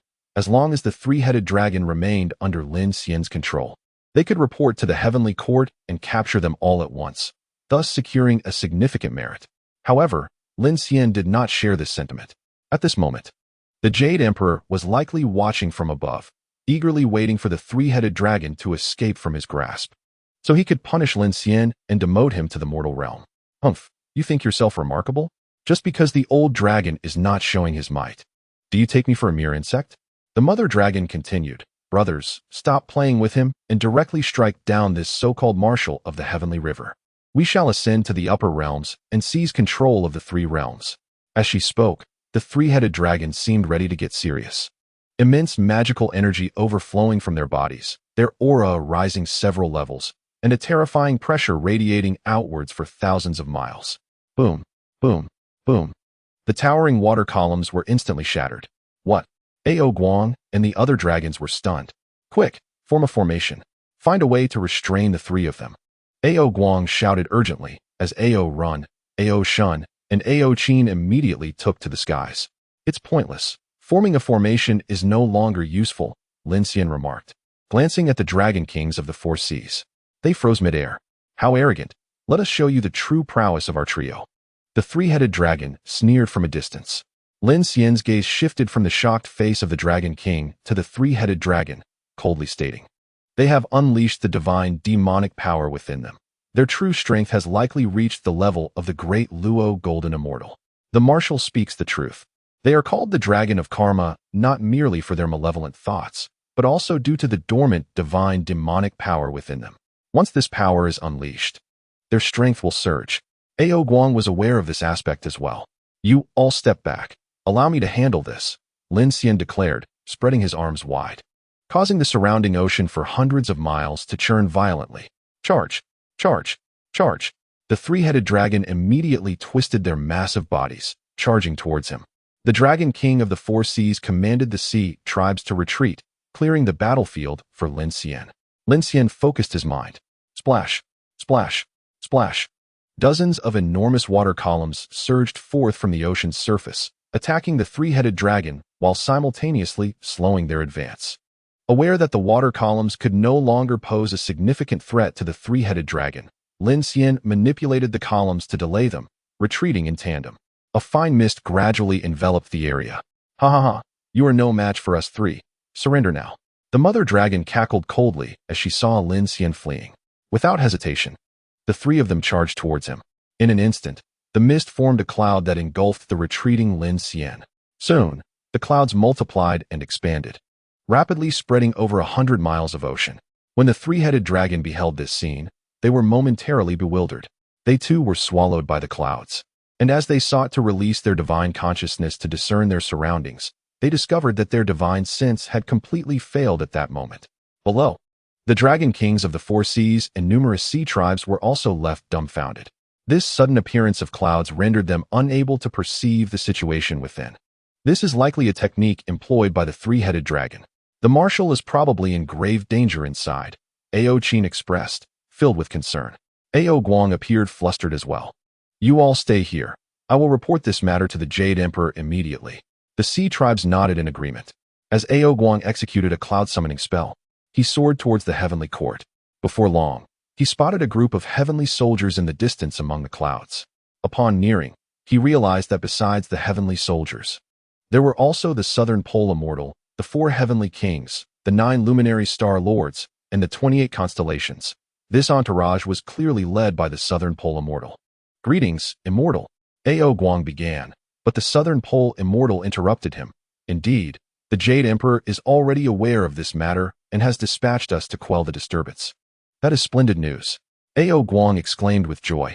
The Southern Pole Immortal was a quasi-saint, making it easy for him to deal with the three-headed dragon. However, Ao Guang was unaware that the Southern Pole Immortal had been watching the commotion from above, and had only decided to descend upon seeing the Eastern Sea Dragon King Ao Guang arrive. On the ocean surface, the massive cloud resembled an ominous storm cloud, enveloping the area. Meanwhile, Ao Qin and the other dragons anxiously awaited Ao Guang's return with news. Yet in the next moment, they beheld a figure emerging from the cloud. The figure walked slowly out of the mist, gradually revealing its true form. It was none other than the Marshal of the Heavenly River. "Marshal?" The dragon clan was taken aback. Lin Xian's gaze flickered. "Where is Ao Guang?" Ao Qin quickly replied, "Brother has gone to the heavenly court to summon reinforcements." "Marshal, is it truly you? Are you unharmed?" Lin Xian did not respond, instead looking towards the horizon. Indeed, he spotted a rapidly moving cloud, upon which were several tiny figures. Before long, the South Pole Immortal arrived with a host of celestial soldiers. Upon seeing Lin Xian unharmed, the South Pole Immortal's expression momentarily faltered, clearly astonished by Lin Xian's survival. Ao Guang also spotted Lin Xian and swiftly descended from the clouds. "How is it possible that the Marshal is unscathed?" he exclaimed in disbelief, then curiously inquired, "Where has the three-headed demon dragon gone?" At that moment, Ao Guang was not alone in his confusion. Countless gazes, including that of the South Pole Immortal, were filled with perplexity. According to the plan, the Marshal should have either been gravely injured or fled. The South Pole Immortal was to suppress the three-headed demon dragon and return to the heavenly court to report. Subsequently, the Jade Emperor would summon the Marshal, demoting him for failing in his duties. Yet, at this moment, all plans had unraveled. The Marshal stood unharmed, having neither sustained injuries nor escaped, and the three-headed demon dragon had mysteriously vanished. Moreover, the South Pole Immortal, even after deliberately extending his divine sense to probe the cloud, found himself thwarted, unable to discern any details. Despite being a quasi-saint, he was left utterly in the dark regarding the cloud's contents. Lin Xian, where has the three-headed demon dragon gone? Did you release it? The South Pole Immortal turned to Lin Xian with an accusatory gaze. Lin Xian shrugged nonchalantly. Isn't it right here? With a flourish of his sleeve, the massive cloud gradually dispersed, revealing 3 figures within. Chapter 51. A beating before discussion. One may speak freely, but one must be wary of slander, Lin Xian remarked, hands clasped behind his back, casting a confident glance at the South Pole Immortal. To the latter, however, this demeanor appeared mocking. The figures emerging from the cloud were, in fact, the three-headed demon dragon released by Sun Wukong, now transformed into 2 men and a woman. The South Pole Immortal's eyes widened in astonishment with his cultivation. He could not remain oblivious. The surrounding dragon kin were equally enlightened, realizing that the cloud was a ploy devised by Lin Xian, who had retreated only to lure the three-headed demon dragon into its trap. Indeed, the demon dragon was ensnared, and the cloud dissipated to reveal its true form. Now, they knelt in fear, their expressions a mix of terror, shrouded in dark energy. Only Lin Xian understood that the 3 dragons had entered his nightmarish reincarnation array, reliving the dread they had experienced when confronting the chaos demon god, thus now dominated by fear, caught in a perpetual cycle. Ao Guang, why not seal them back while you have the chance? Lin Xian suggested, prompting Ao Guang to react. Is it time to do so? He asked, a hint of trepidation in his voice. Fear not. They are paralyzed with fright and will not dare to resist, Lin Xian reassured him. Ao Guang blinked, signaling the dragon kin behind him to approach cautiously. Seal. As the incantation flowed forth, numerous runes emerged. Simultaneously, Ao Guang produced 3 sets of shackles, fastening them onto the three-headed demon dragon. The runes then descended, embedding themselves in the shackles. With a hum, the shackles trembled gently as boundless power enveloped them, imprisoning the trio. Take them back, Ao Guang grinned, and the dragon kin collectively sighed in relief. The greatest threat finally resolved. A few dragon warriors advanced, seizing the shackles and pulling forcefully, causing the three-headed demon dragon to awaken abruptly, realizing they were once again confined. Their expressions turned ashen with despair, having narrowly escaped. They found themselves shackled once more. The dragon kings of the 4 seas reinforced the seal at the exit of the dragon prison. And then Ao Guang emerged from the water, smiling at Lin Xian and the South Pole Immortal. Marshal, immortal, for heavenly kings and esteemed star lords. May I offer a humble drink in the palace?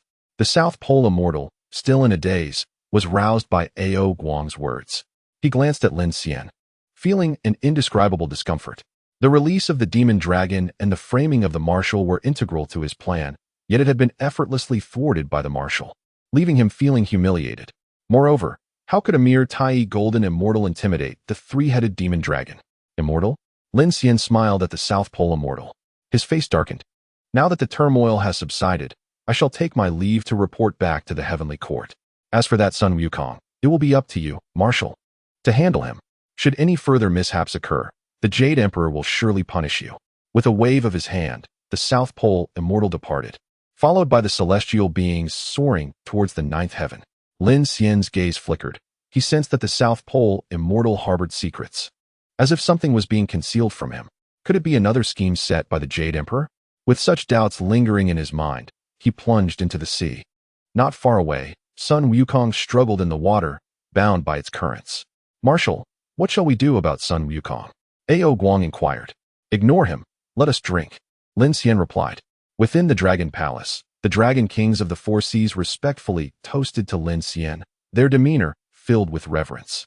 After revealing the matter concerning the Chang'e Dragon King and the West Sea's 3rd prince, they were filled with gratitude.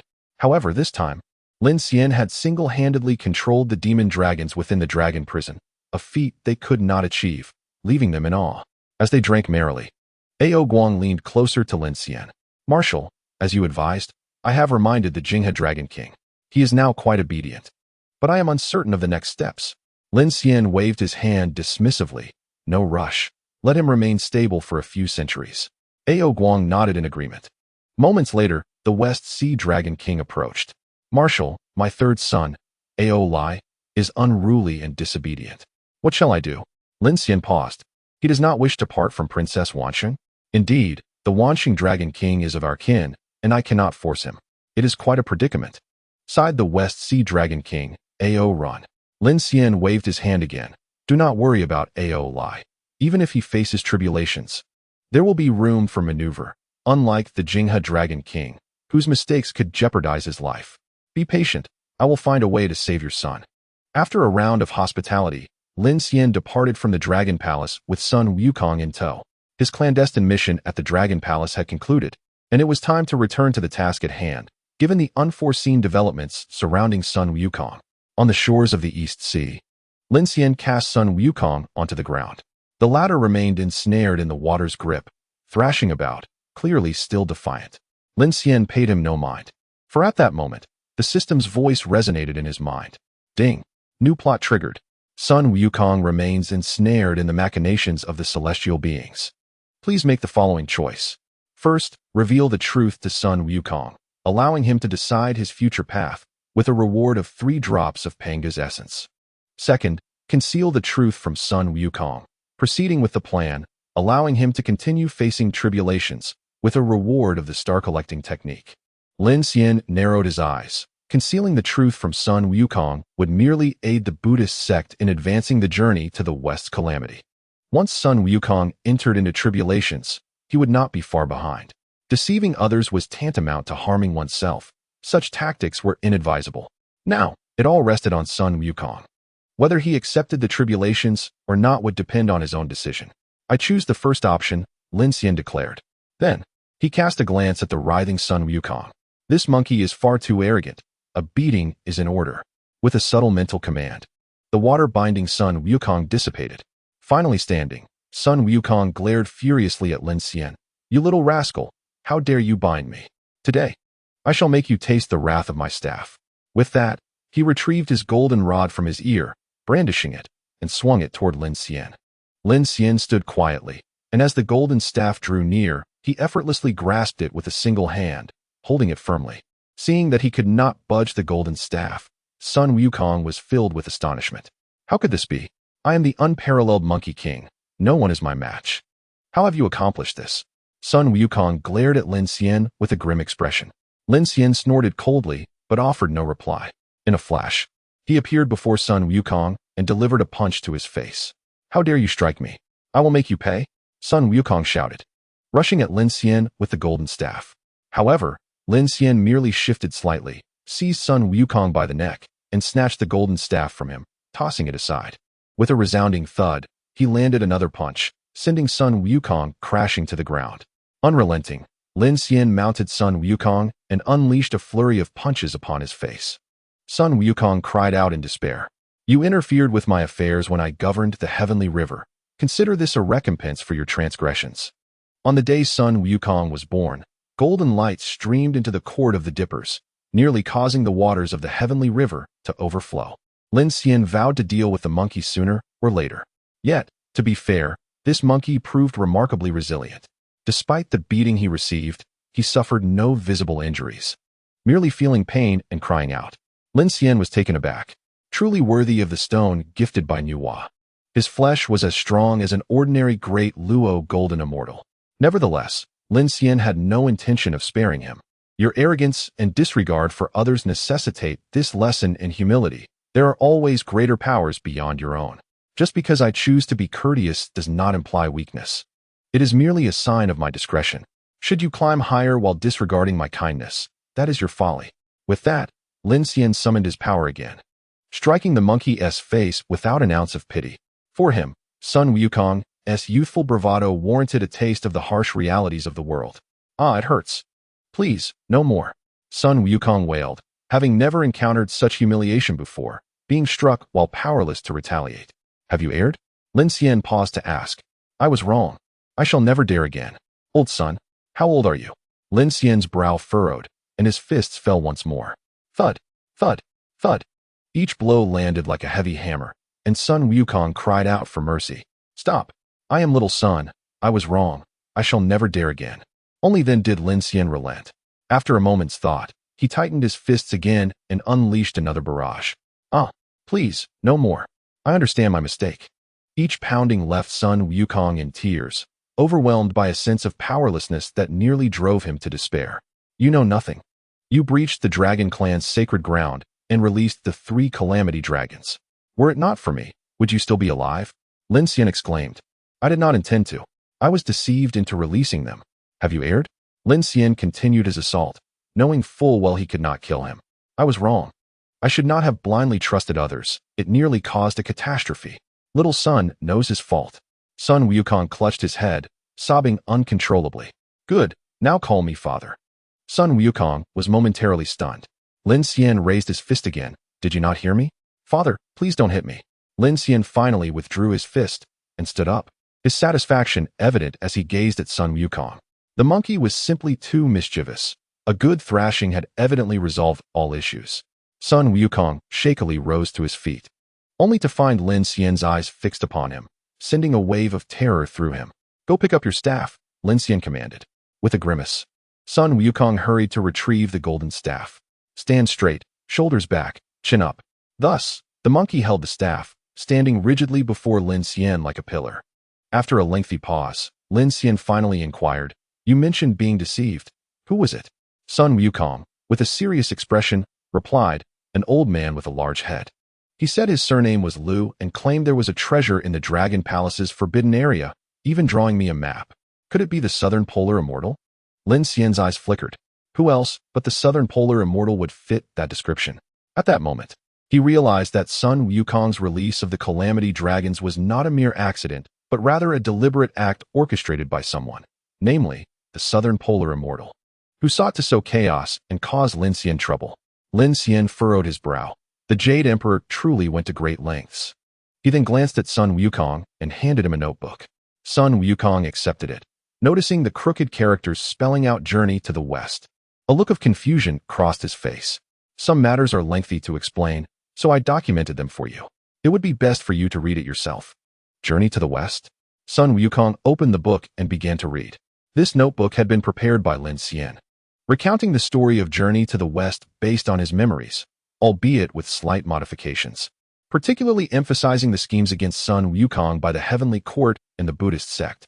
After reading halfway, Sun Wukong looked up in bewilderment. Is the Sun Wukong in this story really me? Who else could it be? Lin Xian shot him a glance. Is this true? Is this the fate I, little son, will face in the future? How tragic. Initially, Sun Wukong was engrossed in the story, but as the protagonist began to resemble him more closely, he furrowed his brow. Cursed Heavenly Court, cursed Buddhist sect. To accumulate merit, they resort to such unscrupulous means. He exclaimed, seething with anger. The Buddhist sect has no shame, using others as pawns and causing countless deaths. Upon reading this, Sun Wukong pounded his chest in frustration, trembling with rage. He was inherently good-hearted and had merely been misled before causing such calamity. Now, realizing the future death toll resulting from the Buddhist sect's ambitions, which would not spare even deities, he broke down in tears, wailing to the heavens. After a long while, Sun Wukong finally calmed down. He grasped his staff and began to walk toward the eastern sea. Lin Xian quickly called out, Where are you going?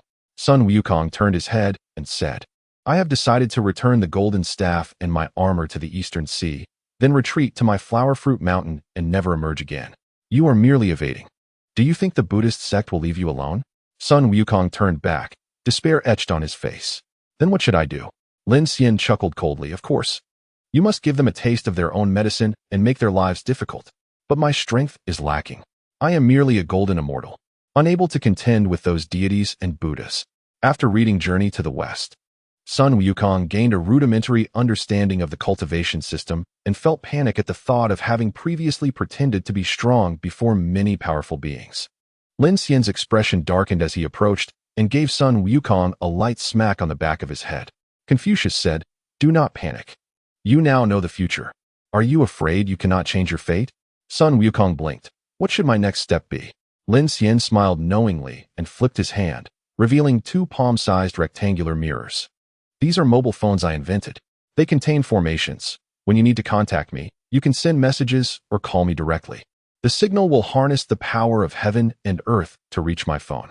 Do you understand? Sun Wukong shook his head, indicating his confusion. Lin Xian playfully struck him on the back of the head.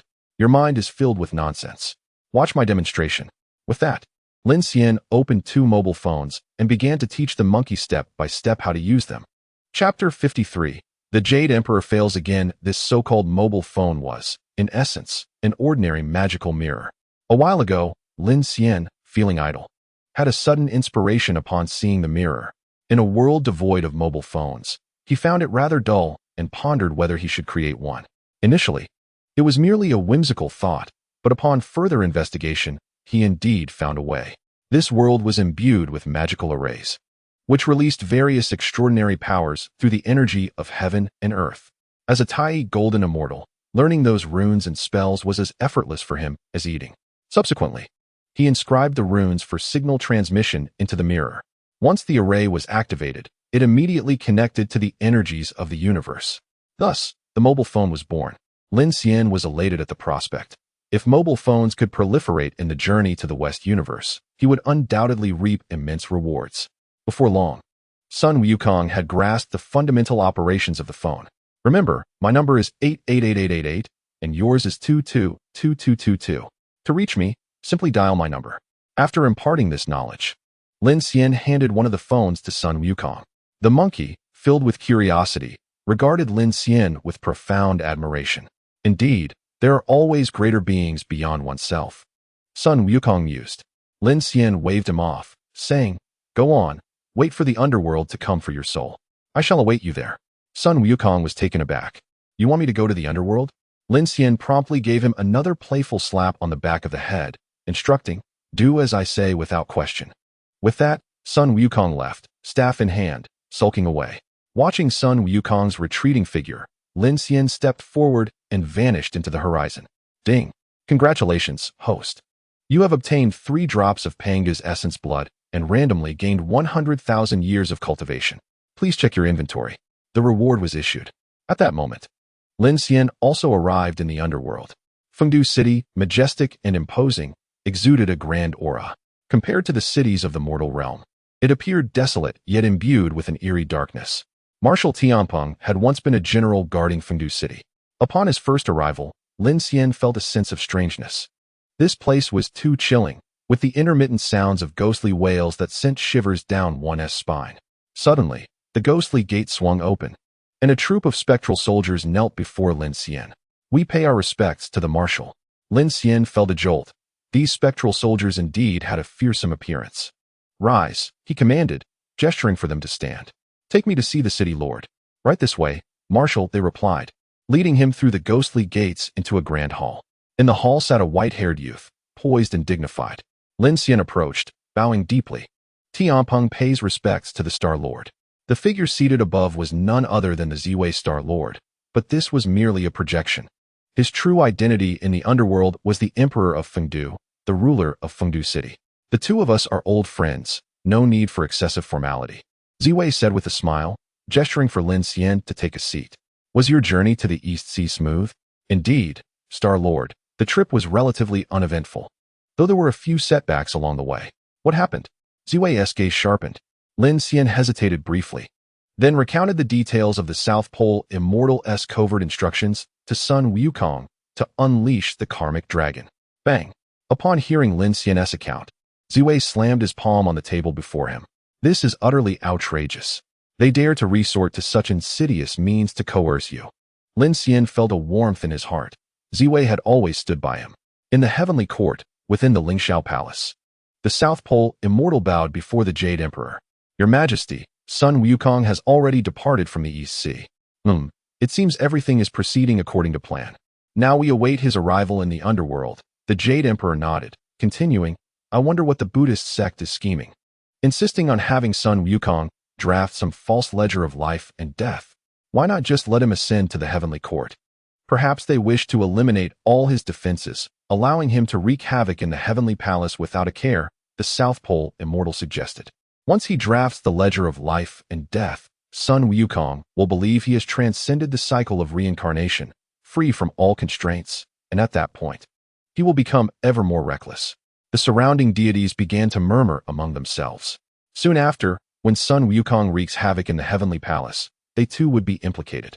What they did not know was that at this moment, the Jade Emperor was secretly communicating with the South Pole Immortal through his divine sense. Immortal, has everything proceeded smoothly? Did Marshal Tianpeng make any mistakes? The South Pole Immortal's expression shifted, and he replied, Your Majesty, as per your instructions. I arranged for Sun Wukong to enter the Dragon Palace's forbidden area and released the Karmic Dragon. Does that mean you subdued the Karmic Dragon? I can use this as a reason to punish Tianpeng? The Jade Emperor's eyes brightened. No, the South Pole Immortal shook his head. The released Karmic Dragon was subdued by Marshal Tianpeng. What? His strength has grown so formidable? The Jade Emperor could hardly believe it. They had failed to ensnare Tianpeng. Instead, he had subdued the Karmic Dragon, earning merit without incurring guilt. Thus, their plan had once again ended in failure. The South Pole Immortal's expression was also grim as he sighed. It seems Tianpeng possesses a set of formations capable of binding enemies. Otherwise, he wouldn't have such strength. The Jade Emperor understood. After a long pause, he looked at the South Pole Immortal and continued, I implore you, return to Flower Fruit Mountain once more. Find a way to incite some trouble for Sun Wukong in the underworld. I refuse to believe that Tianpeng can resolve this a second time. Understood. With that, the South Pole Immortal exited the southern heavenly gate, heading straight for the mortal realm.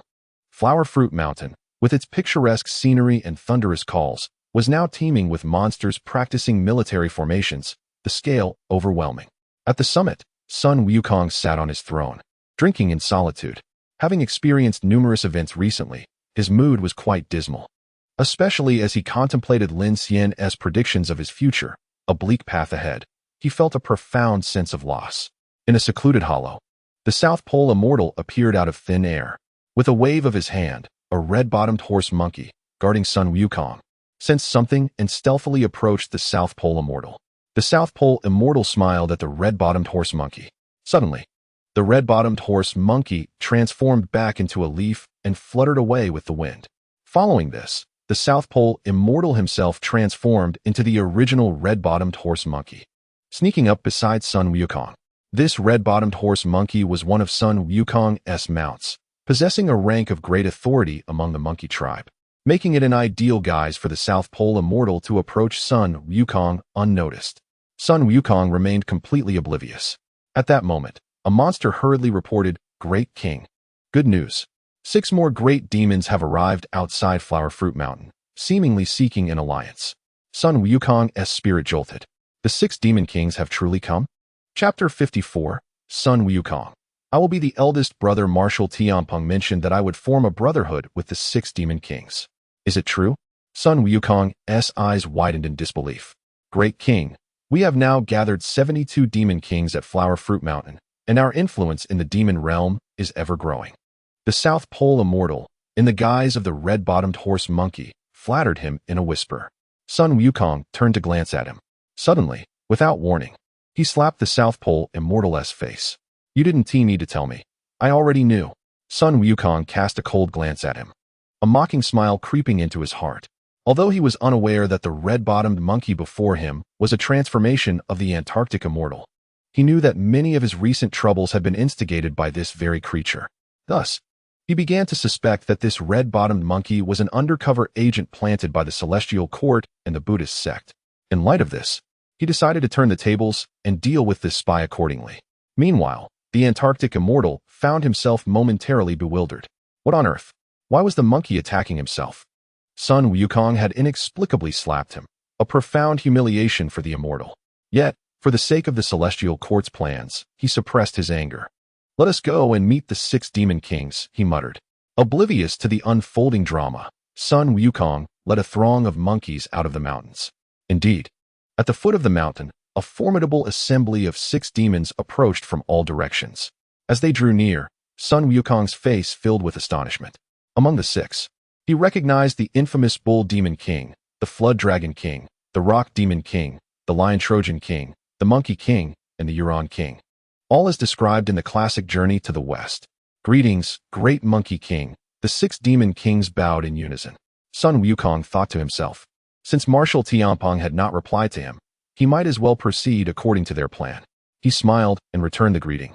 I pay my respects to the 6 demon kings. The bold demon king laughed heartily. Indeed, as the rumors have suggested, Flower Fruit Mountain is a land of strength and valor. Our gathering here is surely a wise decision. Sun Wukong reciprocated the courtesy, leading the 6 demon kings to Flower Fruit Mountain. In the Water Curtain Cave, the 6 demon kings showcased their prowess, leaving Sun Wukong in awe. Their cultivation and strength were indeed as formidable as Lin Xian had described, comparable to his own. At that moment, Sun Wukong felt his phone vibrate and hastily pulled it out to check. The demons watched in confusion as Sun Wukong revealed a mirror-like device. A smile graced his face upon reading Lin Xian's message. Just then, the transformed Antarctic immortal approached again, chuckling. The demons of Flower Fruit Mountain have infused new life into their ranks. This is commendable. I propose that you all become sworn brothers with my lord, feasting and sharing bountifully. Before he could finish his sentence, Sun Wukong swiftly slapped him again, leaving the immortal utterly perplexed. Why did Sun Wukong consistently harbor such disdain for him? Sun Wukong shot him a glance and retorted, "What I, old son, choose to do does not require your input. Your eagerness is unwarranted.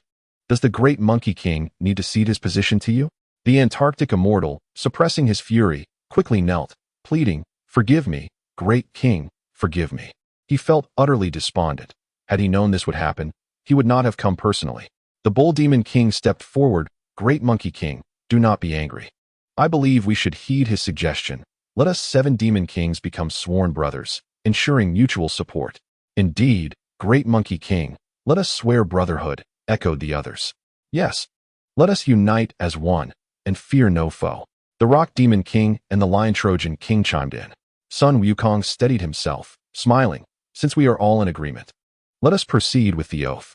The 7 demon kings gathered at the entrance of the Water Curtain Cave, where a stone tablet inscribed with the words Flower Fruit Mountain, a land of fortune, Water Curtain Cave, a heavenly abode stood prominently.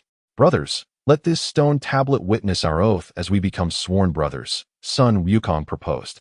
The other 6 demon kings nodded in agreement, knowing it was merely a formality.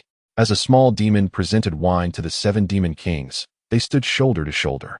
The Bull Demon King began, "Heaven above, earth below, we 7 demon kings now pledge brotherhood, sharing in hardships and fortunes, Big Brother Bull Demon." Before he could finish, Sun Wukong interrupted, No. The title of Big Brother should belong to the strongest among us. I, old son, am the mightiest, and thus, I shall take the position of Big Brother." The words left the 6 demon kings astonished. This was not part of their plan. The Bull Demon King was rendered speechless. Had they not agreed he would be the Big Brother? The Antarctic immortal stood off to the side, equally bewildered. This monkey was truly unpredictable. Had Marshal Tianpeng divulged something to him? The immortal wondered, but it seemed implausible. Even if Sun Wukong knew he was a destined challenger, he would still be ensnared by their schemes. Amidst their uncertainty, the 6 demon kings exchanged glances and then burst into laughter. "The great Monkey King is right. His strength is unparalleled, and he should be our big brother." The Bull Demon King appeared quite magnanimous. In truth, they all understood that regardless of who held the title, it was merely a formality. As long as their plans proceeded smoothly, such minor changes were inconsequential. Thus, Sun Wukong and the Bull Demon King switched places, with Sun Wukong, once ranked 7th, now assuming the position of the eldest among the 6 demon kings. After the oath was concluded, the 7 demon kings celebrated with joyous revelry, leaving the disguised Antarctic immortal in a state of disarray. The 6 demon kings had been dispatched by the Buddhist sect, and he could not reveal his true identity. Therefore, he decided to quietly slip away while they were engrossed in their festivities, making his way to the underworld. In the realm of the dead, the 10 Yama kings bowed in unison upon his arrival. Now restored to his true form, the Antarctic immortal addressed them. "When shall we act?" The king of hell stepped forward. The immortal waved his hand. "Do not inquire of me. Follow the directives of Ksitigarbha Bodhisattva." He seemed somewhat displeased. At that moment, a monk holding a rosary in one hand and a staff in the other emerged from the shadows, walking with an ethereal grace, each step surrounded by a 1,000-leaf blue lotus. It was Ksitigarbha Bodhisattva. The Antarctic immortal cast a sidelong glance at him, but chose not to engage. How could he feel good after being slapped twice by Sun Wukong?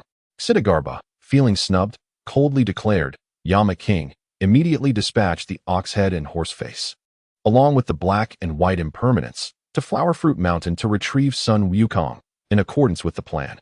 Yes, the Yama King found himself in a difficult position, torn between the Taoist and Buddhist factions, both of which he had to appease. Meanwhile, Sun Wukong, feeling discontented, unintentionally drank too much. Shortly thereafter, the Black and White Impermanence emerged from the shadows. With a flick of their dark chains, they pulled his soul from his body, still drunkenly swaying. Sun Wukong stumbled along as he was escorted into the underworld. Chapter 55. The True Register of Life and Death. Sun Wukong, with chains around his neck, wandered aimlessly. Suddenly, he spotted a gate inscribed with the 3 characters, Ghost Gate. He was still in a daze as the Oxhead and Horseface guided him through. Before long, an imposing city came into view, and Sun Wukong's intoxication began to fade. He looked up to see a sign reading Netherworld. Having crossed the Ghost Gate, I have indeed been summoned to the underworld, he exclaimed, shocked. This matched precisely with the records in Lin Xian's manuscript. In that moment, everything Lin Xian had predicted came to fruition, leaving Sun Wukong's lingering doubts entirely dispelled. It was at this juncture that he truly trusted the words of Marshal Tianpeng. He felt his phone vibrate again, and hastily pulled it out to check. Lin Xian sent a message. You have entered the underworld. Sketch the register of life and death. This is the message sent to him by Lin Xian. Sun Wukong's gaze flickered, and he abruptly yanked at the chain in his hand. The Oxhead and Horseface, along with the Black and White Impermanence, were instantly startled and turned around. Sun Wukong glared at them and said, Isn't this the abode of King Yin? What brings you here to drag me along? To draw up the register of life and death, they naturally needed an excuse. The White Impermanence quickly replied, Your lifespan has come to an end. We have been ordered to bring you back. Do not resist. Huh. Sun Wukong felt a surge of anger and pulled at the chain, stating, I, Sun Wukong, have long transcended the 3 realms and am no longer bound by the 5 elements. How can you still drag me back? Death is death. When I arrive in the underworld, the judge will decide my fate. Move aside. Without further ado, several Oxhead and Horseface figures tugged at the iron chain, attempting to pull Sun Wukong in. Yet, at this moment, they found themselves utterly incapable of moving him. Sensing the right moment had arrived, Sun Wukong swiftly retrieved his golden staff from his ear, and with a few blows, the Oxhead and Horseface, along with the Black and White Impermanence, were sent into a state of utter disarray. Inside the Hall of Yama, a ghostly soldier rushed in, exclaiming, Disaster, my lord. That fierce-faced thunder god has killed many of our ghostly soldiers and has already entered. I understand. Return now, King Yama replied, taking a deep breath. He turned to the Xidagarba Bodhisattva behind him, his face grim with concern. Bodhisattva, Sun Wukong has slain many of my subordinates. Has he not exceeded our plans? The Xidagarba, appearing unfazed, replied that a few ghostly soldiers meant little. As long as the Hall of Yama remained intact, it was no great concern. King Yama furrowed his brows. How could the Xidagarba, who also had ghostly soldiers, speak so dismissively? Before long, Sun Wukong strode into the hall, staff in hand. The Xidagarba Bodhisattva retreated into the Tsiun Palace, while the King of Hell, along with the other 9 Lords of Hell, rushed over, faces filled with panic, pleading, Great Immortal, please show mercy. Sun Wukong, however, remained unyielding, declaring, I am Sun Wukong of the Water Curtain Cave on Flower and Fruit Mountain. How dare you attempt to seize my soul? Great Immortal, please calm your anger. There are many with the same name in the world. It must have been a mistake by the underworld officials. Sun Wukong's eyes gleamed as he called for the Book of Life and Death. Soon, the tome was presented before him. Glancing at the pile of books, Sun Wukong mused, These registers of life and death are all forgeries. They are of no use. So I might as well destroy them all. With that, he chanted the incantation for obliteration. Boom, boom, boom. The false registers instantly turned to ashes. Witnessing this scene, the 10 Lords of Hell were drenched in cold sweat. King Yama was filled with terror. How could Sun Wukong act so unpredictably? He couldn't even be bothered to sketch the registers before destroying them all. Inside the Tsiun Palace, the Xidagarba Bodhisattva felt a wave of relief wash over him. Fortunately, the destroyed registers were not authentic. Had they been real, the underworld would lose its very purpose. At this moment, the South Polar Immortal also lurked in the shadows, contemplating whether to use Sun Wukong's destruction of the registers to condemn Lin Xian. After all, the deception could go unnoticed. Sun Wukong then approached King Yama's throne, showing no intent to depart. What was he planning? Why was he still there? The 10 lords of hell exchanged bewildered glances. This was not how the plan was supposed to unfold. At this point, King Yama approached with a forced smile. Great Immortal, you have destroyed the Book of Life and Death. Shall we let this matter pass? Sun Wukong glanced at King Yama. If the Book of Life and Death were truly gone, would you still stand here with such composure? His refusal to leave was due to his anticipation of Lin Xian's message. Meanwhile, within the city of Fengdu, Lin Xian sat beside Zuwai, quietly observing the situation in the Hall of Yama. Ding! The system has detected that the host has triggered a new plot. Sun Wukong has now entered the underworld. Please make the following choice. First, allow Sun Wukong to leave, following the heavenly plan to grant him amnesty, rewarding him with 1,000,000 years of Taoist merit. Second, let Sun Wukong remain in the underworld, engaging in actions beyond the plan, rewarding him with a strand of primordial purple qi. Lin Xian's gaze flickered. The last time, the heavenly court thwarted his plans. This time, he decided to disrupt their scheme, leaving them momentarily bewildered. I choose the second option. After making his choice, he promptly took out his phone and sent a message to Sun Wukong.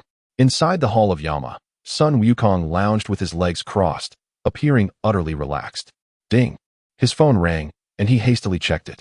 After reading the message, he scanned his surroundings and immediately dashed toward a hidden door. Witnessing this, not only the 10 lords of hell were alarmed, but even the Ksitigarbha Bodhisattva, stationed in the Xian Palace, could no longer remain calm. For that hidden door led to the Hall of Life and Death, where the true Book of Life and Death resided. With a crash, Sun Wukong struck the door of the Hall of Life and Death open. Instantly, blinding light burst forth. Within this hall, a structure resembling a library floated, densely packed with uniformly bound books. As the saying goes, the heavenly scripture seals the divine ranking, while the earthly scripture is the Book of Life and Death. The true Book of Life and Death is an earthly scripture, difficult to destroy. What do you intend to do, Sun Wukong? The 10 lords of hell followed in, their expressions grim. It was a slap in the face. The fake Book of Life and Death they had just offered was destroyed, only for the true Book of Life and Death to be found. In the shadows, the South Polar Immortal sighed inwardly, realizing that his plan to punish Lin Xian had once again failed. Sun Wukong turned with a cold smile, pulling King Yama closer. So you dare to deceive me? King Yama was taken aback, stammering, I didn't. If not, then what is this Book of Life and Death? Sun Wukong exclaimed, extending his hand to summon a book from the floating shelves. Great Immortal, please reconsider. Such actions disrupt the balance of yin and yang. Stand down, and your soul shall be returned to you. The 10 lords of hell were in a panic, urging him to halt. This was the genuine Book of Life and Death. If Sun Wukong were to act recklessly, it would spell disaster for both realms of existence. Yet, Sun Wukong paid them no mind. With a flick of his wrist, he sent King Yama flying aside while he opened the Book of Life and Death, scrutinizing its contents closely. Chapter 56. The Unfathomable Past and Present. Seeing Sun Wukong sitting there, flipping through the Book of Life and Death, King Yama approached and signaled to the other 9 lords of hell to gather. Keep a close watch on Sun Wukong. If he seeks the judge's pen, do not give it to him. Should he attempt to destroy the Book of Life and Death, we must act together. King Yama communicated telepathically, and the other lords nodded in silent agreement. It was not that they could not defeat Sun Wukong. Rather, they did not wish to disrupt the plans of the heavenly court and the Buddhist sect. Of course, should Sun Wukong attempt anything drastic, they would not hesitate to intervene. The Ksitigarbha Bodhisattva also left the Xian Palace, transforming into a ghostly soldier to observe Sun Wukong's every move, prepared to act at any moment. As for the South Polar Immortal, though he could have intervened personally, he instead made his way to the city of Fengdu. Inside the Grand Hall of Fengdu, Ziwei smiled as she saw the South Polar Immortal enter. Immortal, your visit is a great honor. I apologize for not receiving you properly. Your Majesty, there is no need for such formality. Our celestial statuses are equal. I have simply come to find Marshal Tianpeng, the South Polar Immortal replied, glancing at the seated Marshal Tianpeng. There is no need for you to be anxious. Marshal Tianpeng will not act unless absolutely necessary, Ziwei added. Lin Xian raised his head to look at the South Polar Immortal, asking, "Why do you seem so flustered?" "Flustered? I am concerned for you," the South Polar Immortal replied, furrowing his brows as he scrutinized Lin Xian. "Everything is under control. Why would I be flustered?"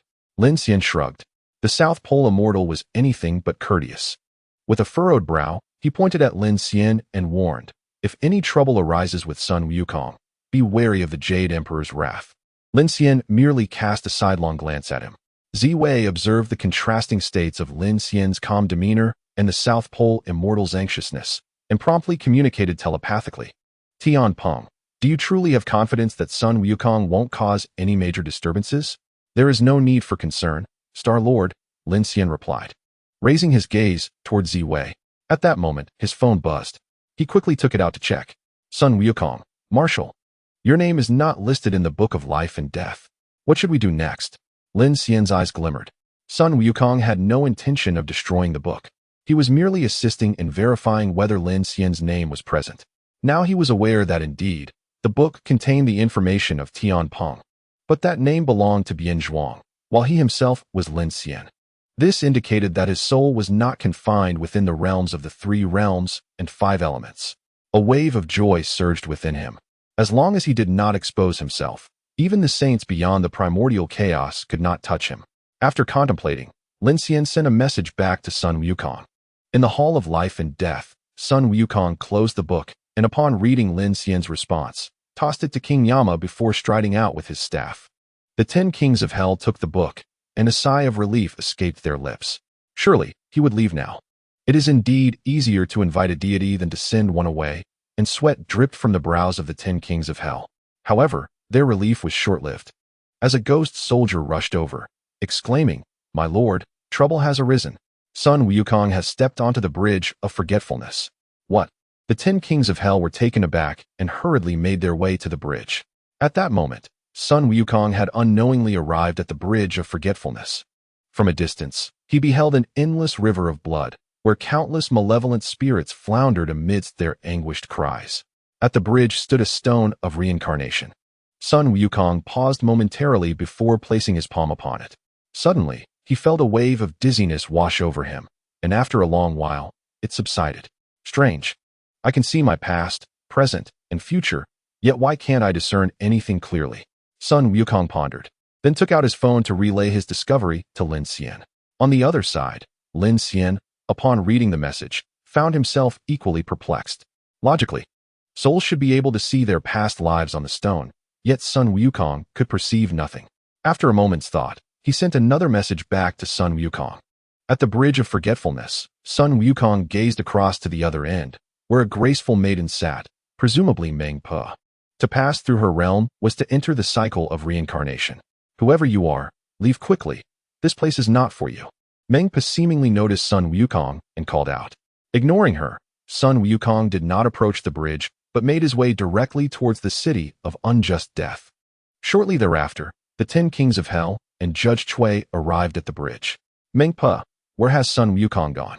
King Yama, glancing at the cycle of reincarnation behind Meng Pe, asked in astonishment. "He hasn't reincarnated, has he?" Meng Pe smiled faintly and pointed in the direction of the city of unjust death. "How peculiar. Why has he gone there again?" The 10 kings of hell were left bewildered. Just then, another ghost soldier rushed in, reporting, "My lord, calamity has struck. Sun Wukong has opened the gates of the city of unjust death, and the malevolent spirits within are clamoring for rebellion." "What?" The 10 kings of hell were left dumbfounded. "Quickly, summon the ghostly soldiers and generals. We must quell this unrest." King Yama shouted, turning to Bian Chengwang, "Sixth brother, you oversee the city of unjust death. Hurry and summon Ksitigarbha Bodhisattva." "No need. I am already here." A ghost soldier transformed into Ksitigarbha Bodhisattva's likeness. The 10 kings of hell were startled, realizing the Bodhisattva had been beside them all along. "Come with me to the city of unjust death." With a wave, Ksitigarbha led the 10 kings to the gates of the city. Marshal Tianpeng. Upon arrival, they spotted a figure standing ahead. Meanwhile, the South Pole Immortal approached, his expression filled with disdain, primarily directed at Lin Xian. Moments ago, he had been seated in Fengdu City, yet now he had promptly arrived at the city of unjust death. "Let us go. We wish to reincarnate," the spirits shouted. If you do not allow us to leave, we shall revolt." The echoes of the malevolent spirits within the city rang out, demanding to escape. These spirits had met untimely deaths in the mortal realm and could not reincarnate until their natural lifespan was completed. However, life within the city of unjust death was fraught with suffering. "Return. You have not completed your time. You cannot reincarnate." King Yama's voice resonated across the city of unjust death. Yet, the outcry from the spirits surged once more. Lin Xian soared into the air, scrutinizing every corner of the city. Moments later, Sun Wukong swaggered out from the gates, wielding his staff, followed closely by a throng of malevolent spirits. "Return. I can barely protect myself. I cannot take you with me." Sun Wukong darted away, shedding his tail, and approached the 10 kings of hell. With astonishment, they gazed at him, while Sun Wukong merely grinned, remaining silent. Upon seeing Sun Wukong emerge, Lin Xian produced a bell in his hand. With a gentle shake, the sound reverberated, echoing into the ears of the residents of the city of unjust death. As the bell chimed, an eerie sound like an incantation startled the spirits, causing them to grimace in fear. Lin Xian possessed a myriad of methods to discipline these denizens of the underworld. "Are you not going in?" His voice echoed above the city. Hearing the bell's uncanny resonance, many malevolent spirits, already terrified, retreated inside. Yet, a considerable number remained eager, attempting to rush toward the bridge of forgetfulness, for crossing it meant they could reincarnate. The city of unjust death was akin to a prison, where they languished as if years passed. Lin Xian furrowed his brow. The spirits within the city had either taken their own lives or fallen victim to murder. All had met accidental deaths, their souls unable to find rest, thus exiled to the city of unjust death. They could not reincarnate until their natural lifespan concluded. As the Marshal of Tianpeng, Lin Xian was obliged to suppress the chaos. Noticing some spirits remained oblivious to their peril, he summoned a ruler, which flew forth with a thought. Simultaneously, Lin Xian recited the Tianpeng incantation. With each swing of the ruler, the spirits who rushed forth were instantly obliterated, reduced to ash. Those trailing behind were struck with terror at the sight. Living is far better than being scattered, they realized. Having failed to preserve their lives in life, they now yearned for reincarnation in death. With this thought, the remaining spirits hurriedly fled back into the city. At this moment, the 10 kings of hell, accompanied by a multitude of spectral soldiers and ghostly generals, arrived at the gates of the city of the wronged. "Repair the gate," roared King Yinluo. Immediately, a significant number of spectral soldiers rushed over to mend the entrance. As for Lin Xian, he descended and addressed Sun Wukong, saying, "You shall no longer flaunt your strength and cause trouble. Return to your corporeal form swiftly, or your body in the mortal realm shall grow cold." Upon finishing his words, Lin Xian raised an eyebrow slightly. Sun Wukong blinked a couple of times, fully aware that Lin Xian was hinting at him. "Humph. Should you dare to recklessly meddle with souls again, I, the great sage, shall not spare you." With a feigned gesture of retreat, Sun Wukong turned and walked towards the ghost gate. This time, the 10 kings of hell personally escorted Sun Wukong out of the gates of the underworld, feeling relieved only after his departure. What a false alarm. Sun Wukong had returned to the mortal realm. The southern extreme celestial old man stepped forward and laughed heartily. "Thank you all. Now that Sun Wukong's journey through the underworld has concluded satisfactorily, everyone has cooperated well." The 10 kings of hell bowed in agreement. Meanwhile, Lin Xian harbored a cold smile within. Sun Wukong had only returned to the mortal realm by following orders, and had he lingered a while longer, who knew what chaos might ensue? "Since that is the case, I shall take my leave," the Ksitigarbha Bodhisattva declared, performing a Buddhist salutation to everyone before vanishing. The southern extreme celestial old man then glanced at King Yinluo, continuing, "According to our plan, tomorrow morning, you shall ascend to the heavenly court to report about Sun Wukong." King Yinluo's expression soured, for Sun Wukong had seen through the matter of the false life and death register.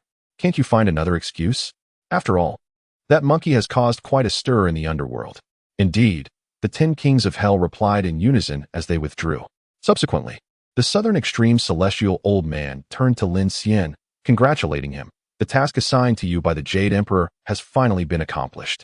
Observing the departing figure of the southern extreme celestial old man, Lin Xian narrowed his eyes slightly. It was evident that he had set a trap for himself. Yet he spoke with such audacity. "Ding! Congratulations, host. You have received a strand of primordial purple energy and randomly gained 100,000 years of cultivation. Please check your storage. Shortly after the reward was issued, Sun Wukong called. Lin Xian took out his phone, and Sun Wukong's face appeared on the screen. The backdrop being the water curtain cave of Flower and Fruit Mountain. Marshal, I've wandered around the city of the wronged, yet I found no clues about myself. Could it be that you were mistaken? Sun Wukong inquired. Lin Xian smiled gently. It was merely a speculation, without evidence to prove your past life. What should I do next? Sun Wukong asked. Wait at Flower and Fruit Mountain. The Heavenly Court will send someone to invite you shortly, to appoint you to an official position. Sun Wukong's eyes brightened immediately, exclaiming, What? The Heavenly Court wishes to appoint me? That sounds splendid. I like it. Do not rejoice too soon. If you ascend, you will merely be a minor official. Await my further instructions. After ending the call, Lin Xian fell into deep contemplation. He had previously considered whether Sun Wukong might possess remnants of past life memories. However, after allowing Sun Wukong to roam the underworld, he found not a single trace of evidence. Have I perhaps indulged too much in a Chinese odyssey? Lin Xian mused, raising an eyebrow slightly. Unwilling to accept this, he decided to explore the underworld once more. As the Marshal of the Heavenly Canopy, he could traverse anywhere in the underworld, and upon sighting the ghostly soldiers, they all knelt in reverence. Nevertheless, he yielded no results. As he passed by the city of the wronged, Lin Xian intended to return to Fengdu to bid farewell to Ziwei when he suddenly noticed a cluster of graves below. This graveyard spanned 100 miles, disordered and chaotic, resembling a mass burial site.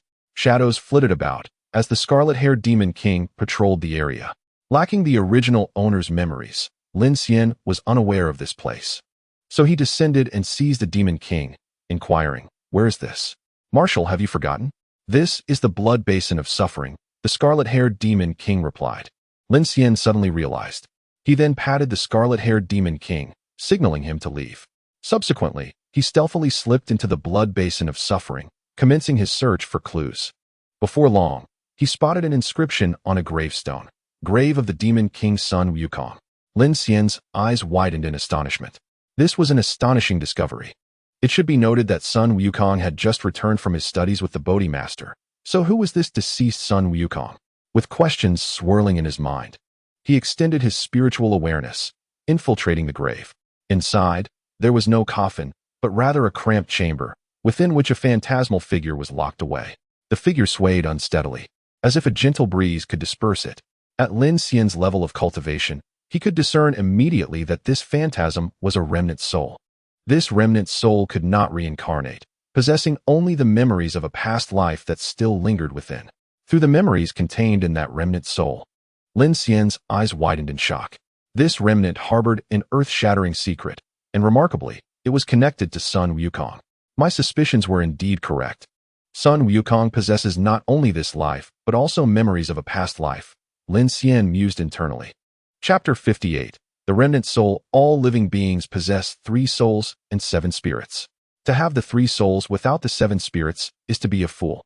The soul can bear the physical form, while the 7 spirits solely carry memories.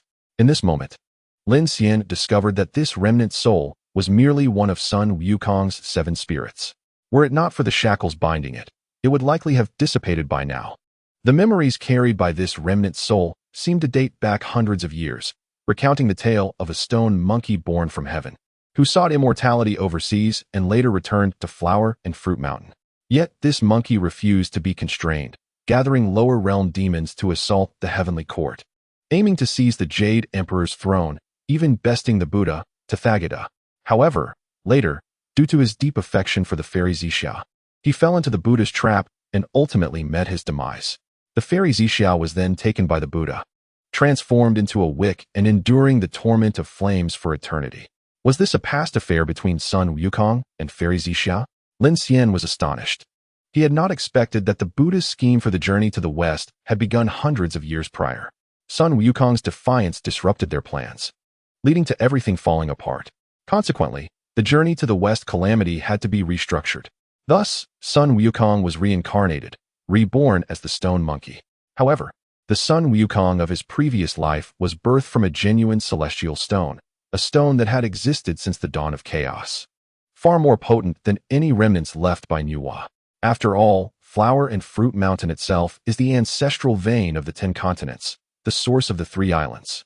The monkey could have evolved into a supreme being akin to Kunpeng, yet he was forcibly restrained by the 2 Western saints, unable to transform. Later, when the journey to the West Calamity arrived, it shattered his confinement, allowing him to be born. Unexpectedly, this monkey was too powerful to control.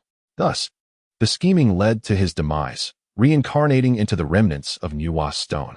Yet in this life, the monkey was far inferior to his former self, utterly weak. Lin Xian, upon uncovering this memory, found himself unable to calm his heart for a long time. After a considerable while, he used his powers to capture the remnant soul, sealing it within a small vial before quietly departing. Regrettably, this remnant soul could only restore son Wukong's past memories, but could not reinstate his former strength. To be cautious, he decided to keep it close for future opportunities to present it to the monkey. Upon returning to Fengdu, Lin Xian bid farewell to Zy and then proceeded directly to the heavenly court. Within the Lingxiao Palace, Lin Xian glanced at the Jade Emperor above and slightly clasped his hands, saying, "Your Majesty, son Wukong has followed the plan, first causing a ruckus in the Eastern Sea, then in the underworld. He has now taken residence at Flower and Fruit Mountain." "Very well, let it be." The Jade Emperor gestured dismissively. This time, the intention behind sending Lin Xian to oversee matters from behind the scenes was to find an opportunity to catch him in a misstep. However, unexpectedly, Lin Xian had been so cautious that he had left him with no chance to exploit. At this moment, the Jade Emperor felt quite displeased upon seeing Lin Xian. Lin Xian remained silent, yet a sense of pride swelled within him. "You cannot harm me," he thought. At this moment, the chaos in heaven instigated by son Wukong was imminent. The Jade Emperor had summoned most of the deities residing far overseas. If nothing else transpired, they were to await in the Lingxiao Palace to prepare for the impending calamity. Just as he was patiently waiting, someone suddenly tapped Lin Xian on the shoulder. Upon turning, he was pleasantly surprised to find Tian Xiu, Haisha, and Jinwu standing before him. "You have also come?" he inquired. Tian Xiu whispered. "The Jade Emperor summoned all the deities. So naturally, we had to come. What of the river army? They remain at the Tianpeng Star, overseen by 10 minor generals, so there should be no issues." Lin Xian nodded in agreement. It was preferable that other deities did not manage the river army. Otherwise, he would be compelled to relinquish command of that force. Not far off, Chang'e was watching Lin Xian, initially displeased, but then unexpectedly cast a flirtatious glance his way. Lin Xian shivered at the audacity of such an act beneath the Jade Emperor's watchful gaze. Thus, he promptly turned his head, opting to ignore her. Chang'e, witnessing his dismissal, stomped her foot in frustration. Shortly after, Wan Lian stealthily approached Lin Xian, wearing a cheerful expression. Lin Xian raised an eyebrow and communicated telepathically. "Have there been any updates recently?" Wan Lian shook his head. "It has been quite peaceful lately, no news to report." "That is good to hear," Lin Xian replied, patting his shoulder. Time passed. A day had elapsed in the mortal realm, while merely half a stick of incense had burned in heaven. At this juncture, 2 figures entered the Lingxiao Palace, the Dragon King of the East Sea and King Yama. "Your Majesty, they began, but the Jade Emperor, feeling slightly anxious, interrupted them, demanding they be succinct. "There have been no complications, I trust?" Ao Guang and King Yama shook their heads in unison, affirming that all was proceeding according to plan. "Very well. I shall dispatch someone to summon that Monkey King from the mortal realm." The Jade Emperor then turned, furrowing his brow, and inquired, "Where is the Great White Star?" Beside him, the South Pole Elder remarked, "It seems the Jade Emperor has forgotten. The Great White Star, along with Li Jing, Neza, and the Giant Spirit, remains imprisoned in the heavenly prison." The Jade Emperor was taken aback. He had been so preoccupied observing the mortal realm that he neglected to release the Great White Star. "Quickly, send someone to liberate them." After a brief interval, the Great White Star and Li Jing finally ascended to the palace. However, they were markedly different from before, appearing particularly awkward.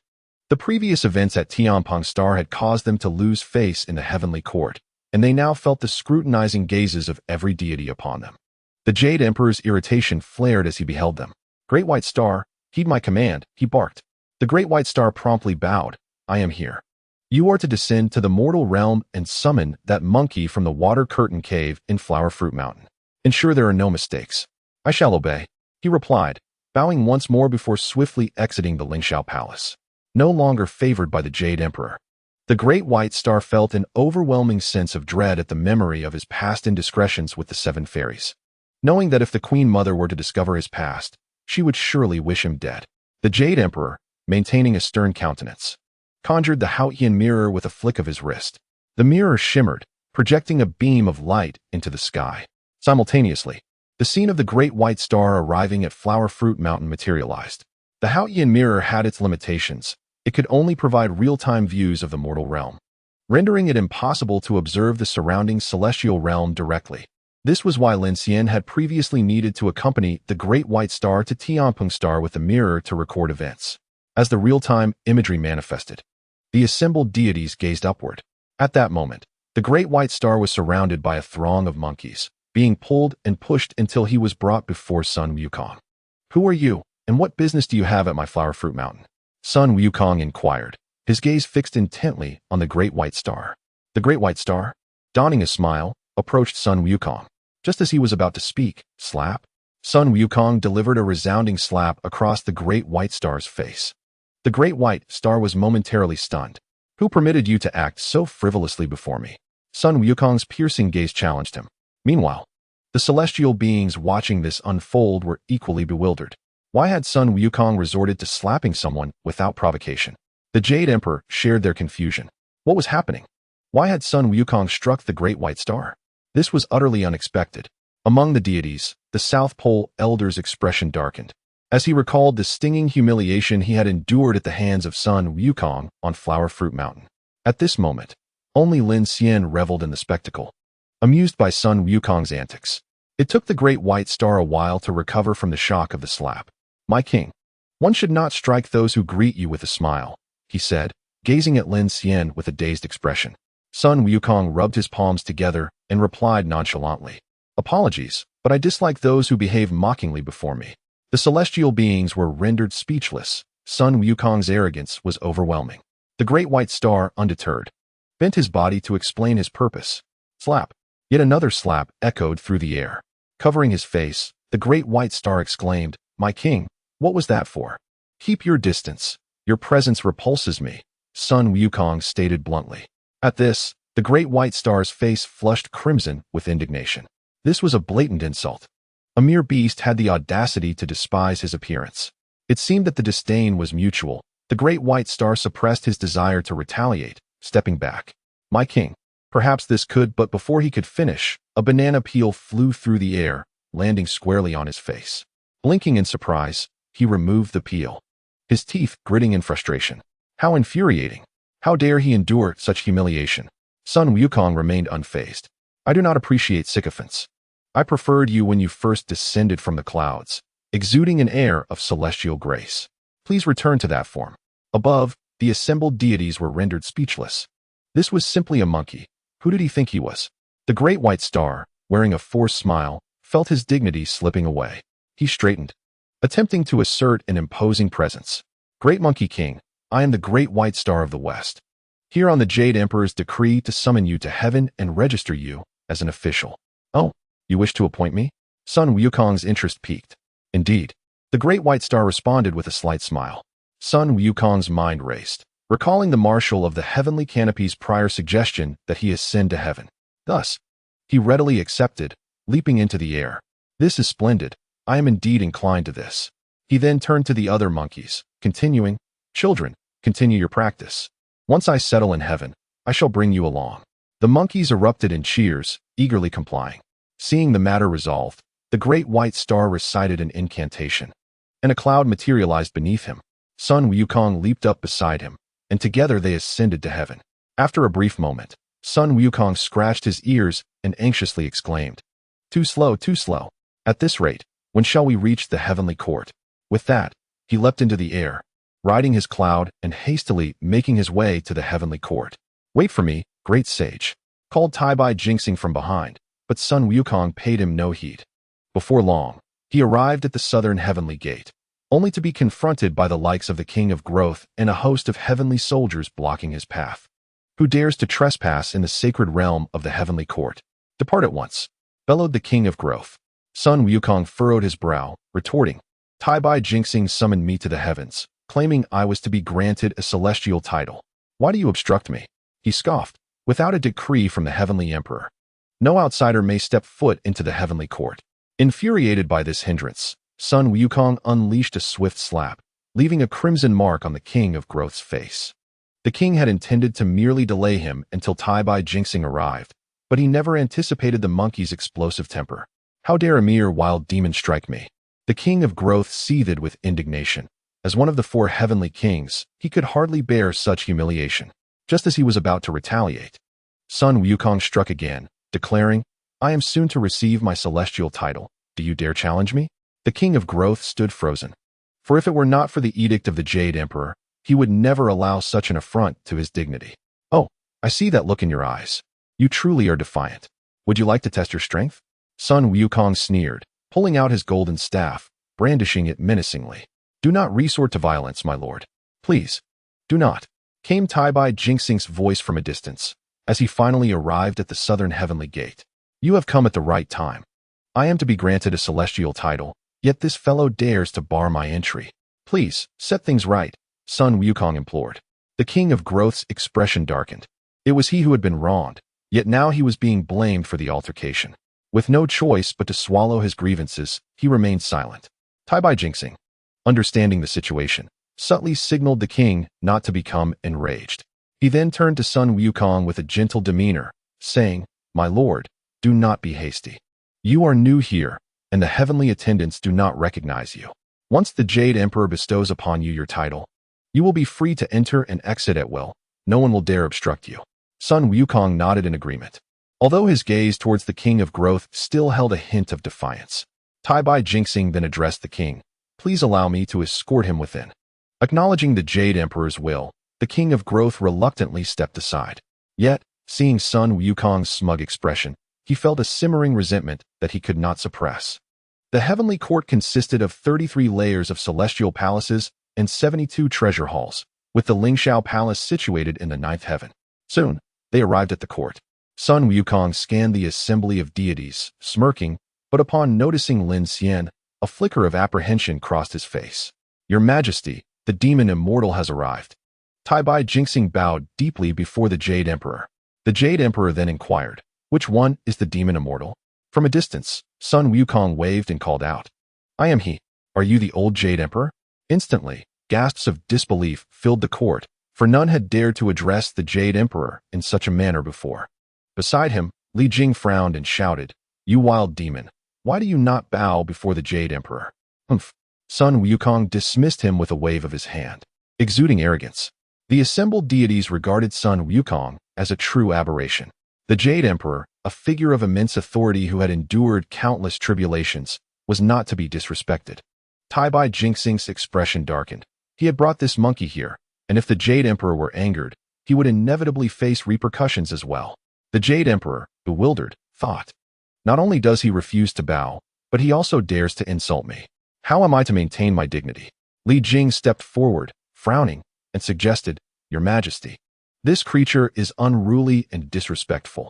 Why not bind him to the demon-slaying platform and let him feel the sting of the dragonbone whip?" Sun Wukong chuckled at this remark.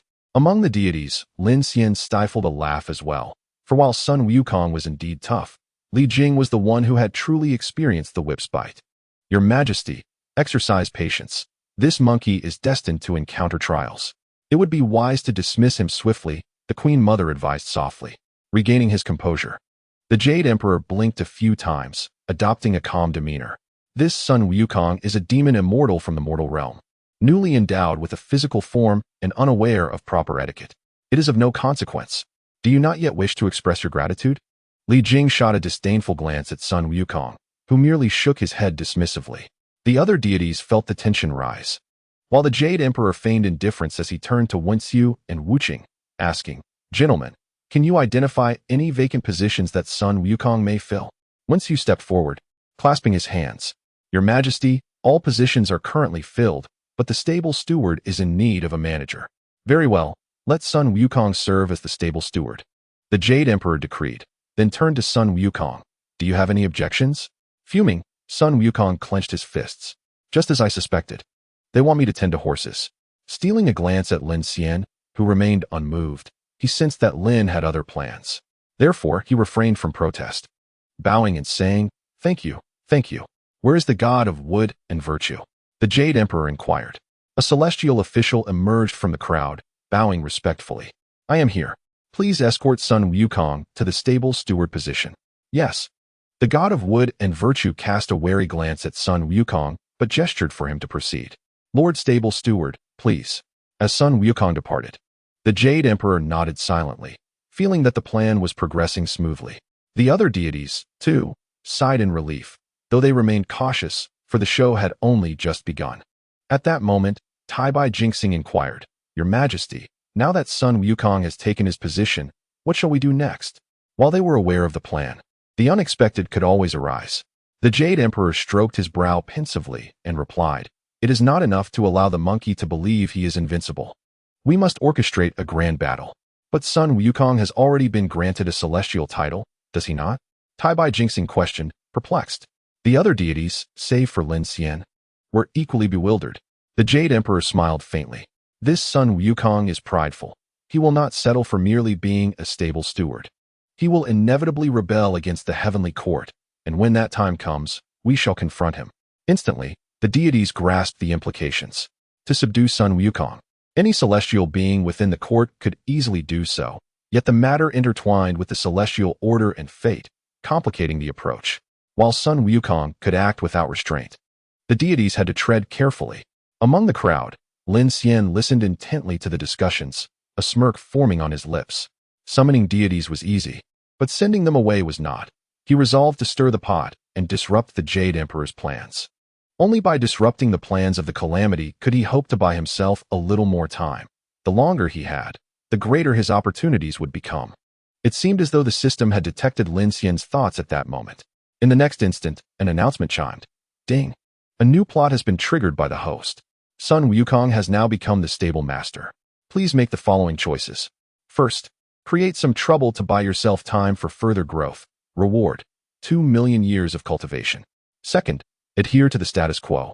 Coldly watch as Sun Wukong is gradually manipulated, ultimately becoming a puppet of the Buddhist sect. Reward: 3 experience cards of the great Luo Golden Immortal.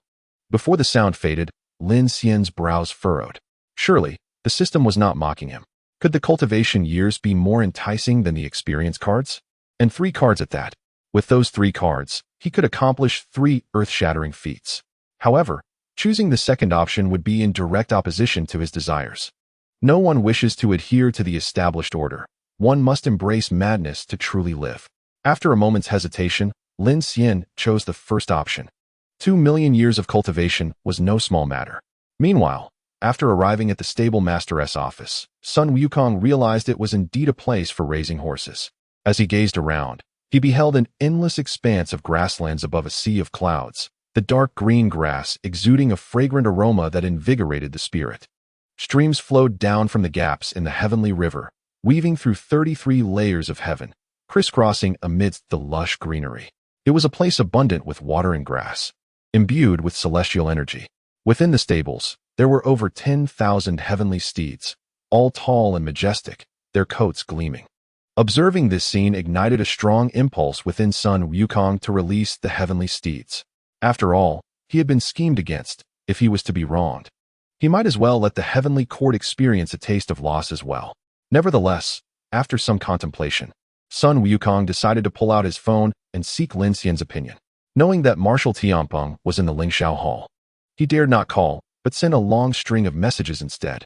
Inside the Lingxiao Hall, Lin Xian was conversing with the Dragon Kings of the Four Seas. Ding! He promptly took out a mirror, which left the surrounding Dragon Kings bewildered, but Lin Xian saw a lengthy message within the mirror. The gist of the message was whether to release the heavenly steeds from the stable master's office to create some trouble for the heavenly court. Lin Xian raised an eyebrow. If he were to release the heavenly steeds now, would that not play into the Jade Emperor's hands? No, he needed to be prudent. To conserve, to develop stealthily, he must not act recklessly. Thus, Lin Xian immediately replied, "Do not rush, wait. The Jade Emperor will seek you out sooner or later." This was Lin Xian's sole command. Sun Wukong was immediately troubled. How could he not be anxious? He had already been schemed against and now had to tend to horses for them. Such humiliation was unbearable. Yet, he still had to heed Lin Xian's command. After all, in his heart, Lin Xian was a true prophet, far more powerful than those who could merely calculate fortunes. Thus, Sun Wukong reluctantly settled down and began to diligently perform his duties. Chapter 61. Why hasn't he the monkey rebelled yet? The Jade Emperor's plan was to instigate discontent in Sun Wukong, prompting him to rebel against the heavenly court. Lin Xian could not allow him to fall into this trap. His principle was simple. The more they wished for him to err, the less he would comply, driving them to desperation. As long as Sun Wukong remained content in the stable master's office, the subsequent plans of the heavenly court and the Buddhist sect would be indefinitely delayed. If the plan could not be executed, the calamity could not proceed. Wouldn't they be anxious? Thus, half a month passed. In the Lingxiao Hall, Tai-Bai Jingxing looked at the Jade Emperor with clasped hands and inquired, "Your Majesty, why is that monkey so indifferent? Is he truly willing to tend to horses?" In truth, this was a question that puzzled all the deities. After settling down in the stable master's office, Sun Wukong managed the affairs with remarkable efficiency, meticulously cleaning the steeds, cutting grass, preparing feed, and fetching water. After half a month, the heavenly steeds had grown even more robust and majestic. This left the gods utterly bewildered. Shouldn't Sun Wukong, being so proud, be unwilling to serve the heavenly court in this manner? The Jade Emperor was also feeling a sense of urgency. After all, half a month had gone by with no progress on the calamity plan. Could it be that this monkey was unaware of his lowly status and had been kept in the dark? The Jade Emperor pondered aloud. Why doesn't he inquire about his subordinates? Obviously, if Sun Wukong had known he was merely a horse tender, would he still need to ask? No matter. The monkey was too foolish.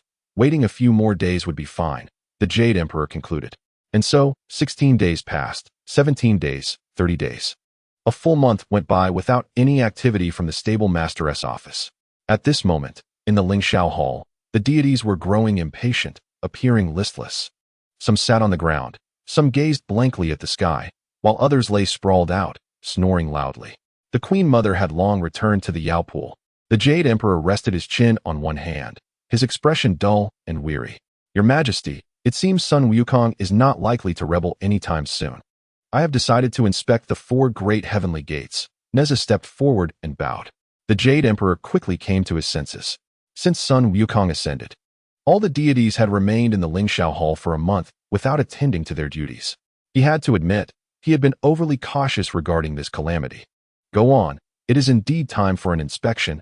The Jade Emperor waved his hand. Li Jing promptly stepped forward. "Your Majesty, please allow my son and I to accompany you." Granted. With that, the two departed the Lingxiao Hall, albeit rather ungraciously. Just as they left, the Dragon Kings of the 4 seas, the Wind Mother, and the Thunder God hurried over, saying, "Your Majesty, it has been a long time since it rained in the mortal realm." Upon hearing this, the Jade Emperor was taken aback. In his quest to orchestrate the calamity, he had completely forgotten this matter. Fortunately, much of the rainfall had been scheduled in advance over the past 20 years, and it did not require the Dragon Kings to intervene personally. Their offspring could handle it. Even so, it had been nearly 10 days since it last rained in the mortal realm. 10 days in heaven equated to 10 years below. "Quick, send my decree, let it rain in the mortal realm," the Jade Emperor commanded. Unbeknownst to him, the karmic burden upon him subtly increased, a consequence of the drought causing suffering among the populace. The Dragon Kings promptly descended to bring rain.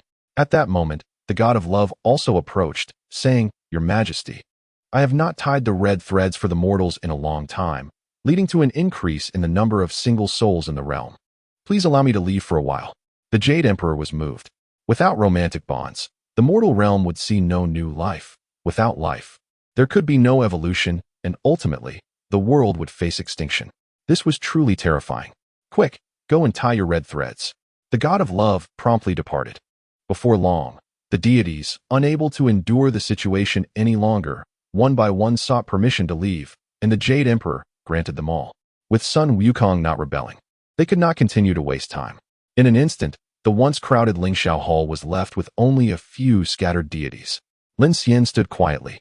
Since the Star Lord of Ziwei had yet to transfer the military authority of the river army to him, he had nothing pressing to attend to and could afford to wait. "Marshal Tianpeng?" The Jade Emperor suddenly turned to Lin Xian.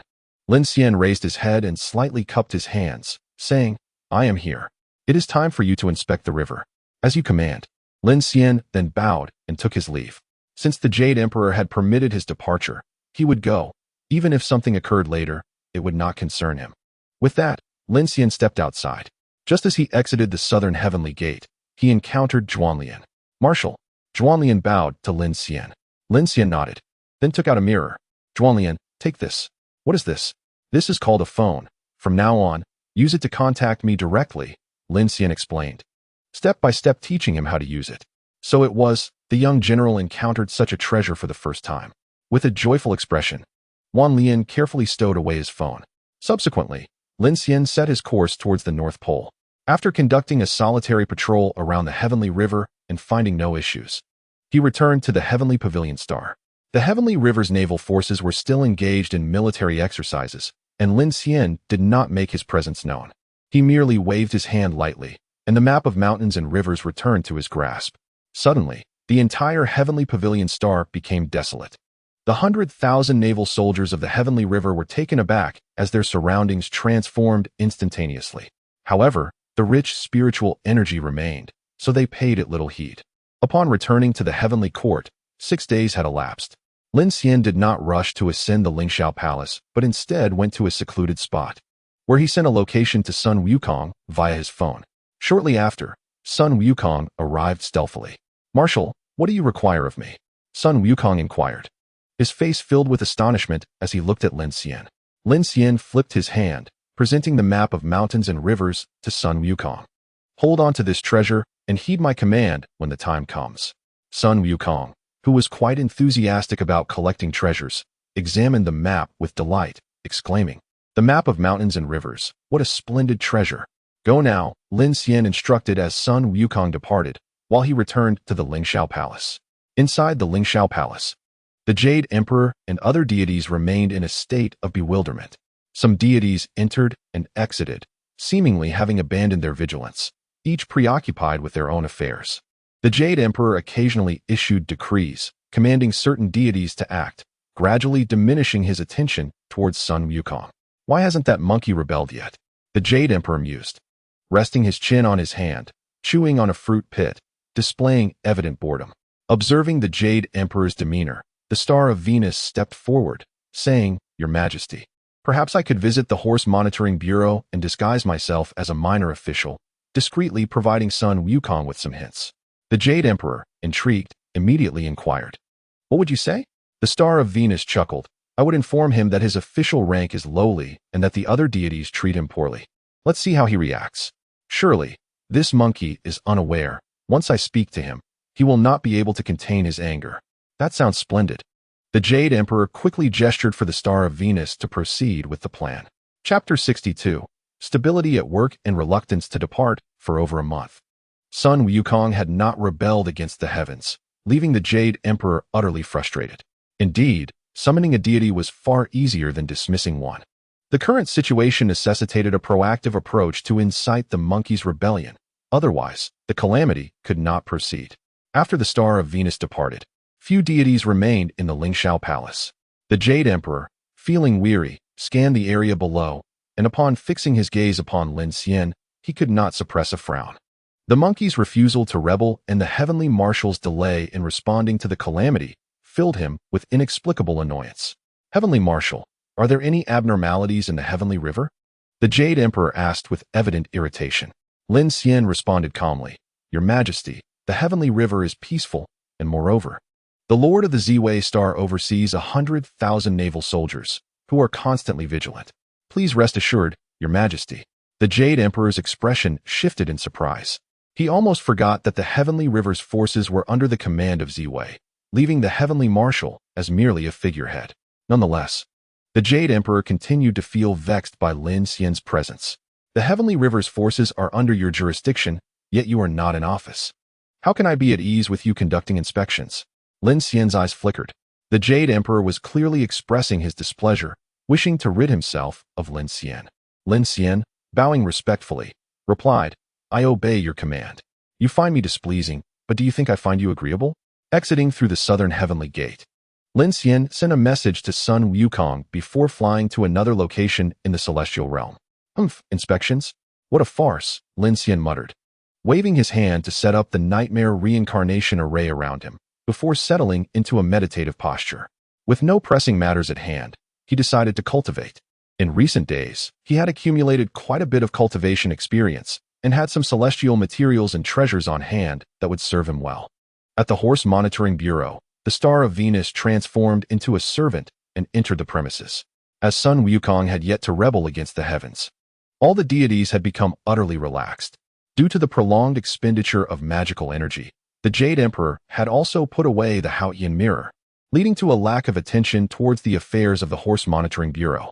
"Excuse me, my fellow, may I inquire where the horse supervisor is at present?" The Star of Venus approached a servant in the distance. The servant, unable to recognize the Star of Venus, pointed ahead, saying, "The supervisor has gone to the pasture to tend to the horses and will return shortly." The Star of Venus paused, reflecting on how Sun Wukong could be so carefree in tending to the horses. After some contemplation, he made his way towards the pasture, deep within the grasslands. Celestial steeds grazed leisurely. Sun Wukong, meanwhile, was lying comfortably atop one of the horses, chewing on a blade of grass, utterly content. The Star of Venus approached and bowed, saying, "You truly enjoy a life of leisure, my lord." "Speak quickly," Sun Wukong replied, casting a sidelong glance at him. The Star of Venus felt a pang of unease and quickly continued, "I see that you are still young. Why must you be occupied with horse tending? And what business is it of yours?" Sun Wukong retorted disdainfully, "A man's ambition lies in the vast world. Only those who are unambitious engage in such menial tasks. I am one of those unambitious souls," Sun Wukong shot back, leaving the Star of Venus momentarily speechless. The latter, fully aware of his purpose for coming, was not one to give up easily. "You are now the horse supervisor. Tasks like grooming and watering the horses should be left to the servants. Why must you personally attend to them? You could revel in your freedom instead, as the celestial steeds are not yours to manage, as long as you live. Is that not enough?" Upon hearing this, Sun Wukong immediately turned over. The Star of Venus, believing he had struck a chord with Sun Wukong, hastily approached to assist him down from the horse, wearing a broad smile, ready to continue the conversation. However, Sun Wukong turned back swiftly and struck him across the face. "Are you the horse supervisor? Why do you seem so unfamiliar to me?" Sun Wukong glared at the Star of Venus, a mocking smile creeping across his face. The Star of Venus, clutching his face, felt momentarily bewildered. This monkey was far too mercurial. He could not be easily read. "In response to your lordship, I was just transferred here today." Expecting Sun Wukong to relent, the Star of Venus was met instead with a flurry of punches and kicks. "Just transferred here. And instead of learning how to tend to horses, you focus on flattery and sycophancy? You deserve a beating. Drawing a salary without fulfilling your duties. Only seeking your own pleasure? You deserve a beating. What is wrong with raising horses? Everything begins with small steps. Do you think you can leap to success? Who gave you such confidence?" With every remark, Sun Wukong delivered a fierce reprimand, each statement ringing true and leaving no room for rebuttal. Thus, the Star of Venus suffered both physical and psychological blows. "Who sent you here? Get him sent back. My Horse Monitoring Bureau doesn't accommodate idlers, especially not someone like you." Sun Wukong ultimately kicked the Star of Venus to the ground. The Star of Venus wore a pained expression, as he had initially come to incite Sun Wukong to rebel against the heavens, only to find himself painted as the villain after Sun Wukong's righteous chastisement. With his back turned to the Star of Venus, Sun Wukong declared solemnly, "You may leave." The Star of Venus stood up, pointing at Sun Wukong and chastising him. "You, horse supervisor, have truly lost your sense of decorum. You are nothing more than someone who tends to the horses of the heavenly court. If you do well, you may receive praise. If poorly, you face punishment. Why are you so angry? Do you even understand the rank you hold? To be frank, your title is utterly insignificant, barely on par with the guards stationed at the southern heavenly gate." The Star of Venus erupted in a tirade. "Are you done? If so, be gone." Sun Wukong remained unfazed, exuding an air of indifference. The Star of Venus was rendered speechless. Despite his lengthy diatribe, it had no effect whatsoever. "Humph." With a disdainful snort, he turned and departed from the royal horse monitor. In the Lin Xian palace, the Jade Emperor gazed at the battered visage of the Star of Venus, momentarily taken aback. "Venus, what on earth happened to you?" The Star of Venus, with a grimace, responded, "It's quite strange. That monkey is so arrogant." Yet my words had no impact on him at all. The Jade Emperor inquired anxiously, "Are you suggesting that Sun Wukong harbors no rebellious intentions?" The Star of Venus nodded and recounted the preceding events in their entirety. The Jade Emperor was bewildered. The Star of Venus had endured a beating without achieving his objective. What to do? He needed to devise another plan to incite rebellion in the monkey. The Jade Emperor grew increasingly anxious. It was one thing for Marshal Tianpeng to be uncooperative, but now Sun Wukong was acting unusually, lingering at the Royal Horse Monitor. Sun Wukong mused, I, Sun Wukong, am already integrated into the system. My position is stable, so why would I leave? Thus, days turned into weeks, and weeks into months. As 3 months passed, the Jade Emperor was consumed by worry. Meanwhile, in a certain part of the heavenly realm, Lin Xian opened his eyes after a period of seclusion. At this moment, his cultivation had reached the late stage of the Tai Golden Immortal. Chapter 63. The Disappearance of the Celestial Steed Ding. Congratulations, host. You have acquired 20 million years of Taoist cultivation and randomly obtained a heaven-reversing seal. Please check your inventory.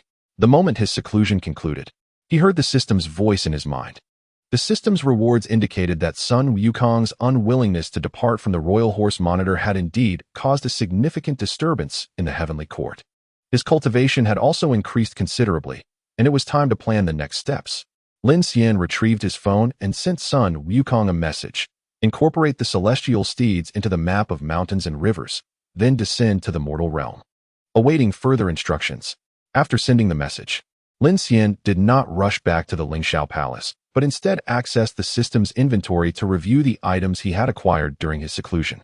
This time, he had directly obtained 20 million years of Taoist cultivation, sufficient to elevate his cultivation to the great Luo Golden Immortal Realm. Particularly surprising was the heaven-reversing seal, a postnatal spiritual treasure, which he had unexpectedly received as a random reward. With a fleeting thought, he focused on a strand of primordial purple energy. This primordial purple energy, a natural manifestation of the universe's resonance, served as the foundation of the Tao. With just a trace, one could ascend to the ranks of quasi-saints. However, after the chaos was established, only a few strands remained, distributed by Han Jun to his select disciples, leaving no trace in the world thereafter. This was a valuable asset, but Lin Xian did not intend to use it for personal cultivation. The World Atlas indicated that primordial purple energy was essential for creating a personal world. Once he successfully created his personal world, the primordial purple energy generated would far exceed a mere strand. At present, he had gathered all necessary items to create a personal world, with only the physical embryo yet to be acquired, requiring Lin Xian to search for it in the mortal realm. In the Royal Horse Monitor, Sun Wukong lounged comfortably on the grasslands, utterly content. Suddenly, his phone rang, and he quickly checked the message. Upon reading it, he sprang to his feet. Can I finally descend to the mortal realm? Excitement radiated from Sun Wukong's face. Contrary to the heavenly court's anxiousness, he too felt a sense of urgency. Lin Xian's directive was to drive the celestial steeds into the map of mountains and rivers before he descended. Sun Wukong glanced around and blew into the whistle around his neck. Instantly, all the celestial steeds gathered around him, accompanied by several attendants from the Royal Horse Monitor. My lord, what do you require of us? The attendants asked, puzzled, as they had been tending the steeds perfectly well. Sun Wukong replied, You lot, go clean the stables. I can manage here alone. The attendants were taken aback. Had they not already cleaned it that morning? Do as you're told. Sun Wukong frowned. The attendants quickly bowed and complied. In their minds, Sun Wukong was unpredictable, making it difficult to gauge his mood, since he had issued a command. They felt obliged to obey. Watching the attendants leave, Sun Wukong chuckled to himself and promptly drove all the celestial steeds further away. This was the perfect moment when the heavenly court's vigilance was at its lowest, an ideal opportunity. Soon, Sun Wukong spread out his divine sense to ensure no one was watching, then waved his hand to unfurl the map of mountains and rivers. The size of the map could be altered at will, and to avoid drawing attention, Sun Wukong only expanded it to a radius of 100 zhang. Then, he brandished his whip and began herding all the celestial steeds, which swiftly entered the map of mountains and rivers. After completing this task, he hastily stored the treasure and hurled his golden staff, charging out of the Royal Horse Monitor. Is that our lord? Where is he headed? The attendants panicked as Sun Wukong left, exclaiming, Quick, check on the celestial steeds. In the meantime, Sun Wukong was of no concern to them. He was free to go. He dashed straight to the southern heavenly gate, glancing at the various heavenly guards. Now that he had received the celestial record, none dared to obstruct him. The guards were momentarily perplexed. How had Sun Wukong suddenly emerged from the southern heavenly gate? After a moment of stunned silence, they realized, could it be that Sun Wukong had descended to the mortal realm? The king of growth, now convinced, quickly instructed the nearby heavenly guards and dashed towards the Lin Xian palace. Your Majesty, that monkey has escaped through the southern heavenly gate. The Jade Emperor was taken aback and immediately asked, did Sun Wukong descend to the mortal realm? We do not know. We only know he exited through the southern heavenly gate. The Jade Emperor's gaze flickered. Then he calmly commanded, where are the 1,000-mile eye and the Shunfeng ear? Go quickly and track down Sun Wukong's whereabouts. The king of growth replied, Your Majesty, the 1,000-mile eye and Shunfeng ear have been dispatched to the northern heavenly gate. The Jade Emperor was momentarily stunned. Their recent laxity in monitoring Sun Wukong had resulted in some important deities attending to their own affairs. Venus, quickly head to the northern heavenly gate and convey my command for them to investigate Sun Wukong's movements. The star of Venus hurriedly departed. The Jade Emperor surveyed the surroundings. At such a critical juncture, most deities were conspicuously absent. His gaze landed on the Star of War. Star of War, go and summon all the deities back to me. The Star of War hesitated. The deities were scattered across heaven and earth, and finding them would take time. Nonetheless, he said nothing further, bowed, and exited the Lin Xian palace. Moments later, a young attendant from the royal horse monitor came rushing in, nearly tumbling over himself. Your Majesty, dire news. The horsekeeper has left the royal horse monitor, and all the celestial steeds have vanished. What? The Jade Emperor sprang to his feet, turning to the king of growth. Where are the steeds? Why didn't you stop Sun Wukong when he left through the southern heavenly gate? The king of growth panicked, stammering, Your Majesty, I only saw Sun Wukong himself. I did not see the celestial steeds. The Jade Emperor's expression darkened. Where could the celestial steeds have gone? Could they have simply vanished? At that moment, Lin Xian stepped forward, bowing. Your Majesty, may I go and investigate once more? Given that most deities were absent and no manpower was available. The Jade Emperor's face lit up at Lin Xian's offer. Very well, then, I shall trouble Marshal Tianpeng to make a trip to the Royal Horse Bureau. Lin Xian's lips curled slightly. Exiting the Lin Xian palace, he headed straight to the Royal Horse Bureau. At that moment, the Royal Horse Bureau was desolate, devoid of any celestial steeds, the stables eerily vacant. Lin Xian cast a glance around, then soared above the grassland, circling the area but found no heavenly horses, prompting him to descend through the clouds. Ding! A call from Sun Wukong came through. Lin Xian immediately answered, Marshal, all the celestial steeds are now within the mountains and rivers national map. When will you come to collect them? Please keep them safe. After ending the call, Lin Xian calmly exited the Royal Horse Bureau. Chapter 64. Mobilizing to the mortal realm inside the Lin Xian Palace, Lin Xian approached the Jade Emperor and respectfully said, Your Majesty, the celestial steeds from the Royal Horse Bureau have indeed vanished without a trace. Upon hearing this news, the Jade Emperor's expression turned grim. He then looked again at the Growth Heavenly King, incredulously asking, Growth, did Sun Wukong truly go out alone? Indeed, Your Majesty, the Monkey King was by himself. The Growth Heavenly King was drenched in fine beads of sweat, visibly anxious. However, he was not foolish. If Sun Wukong had truly taken 1,000 celestial steeds out through the southern heavenly gate, he would have to stop him at all costs. The Jade Emperor slumped heavily onto the dragon throne. Those celestial steeds bore the bloodline of dragons, and their numbers were exceedingly rare, once teetering on the brink of extinction. Had he not nurtured them with utmost care over the years, he feared there would be scarcely 1,000 left.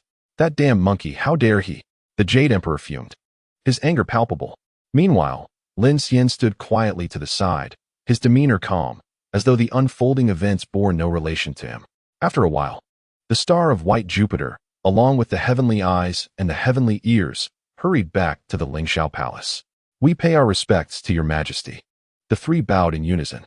The Jade Emperor, upon seeing the heavenly eyes and heavenly ears, swiftly inquired, Have you ascertained Sun Wukong's whereabouts?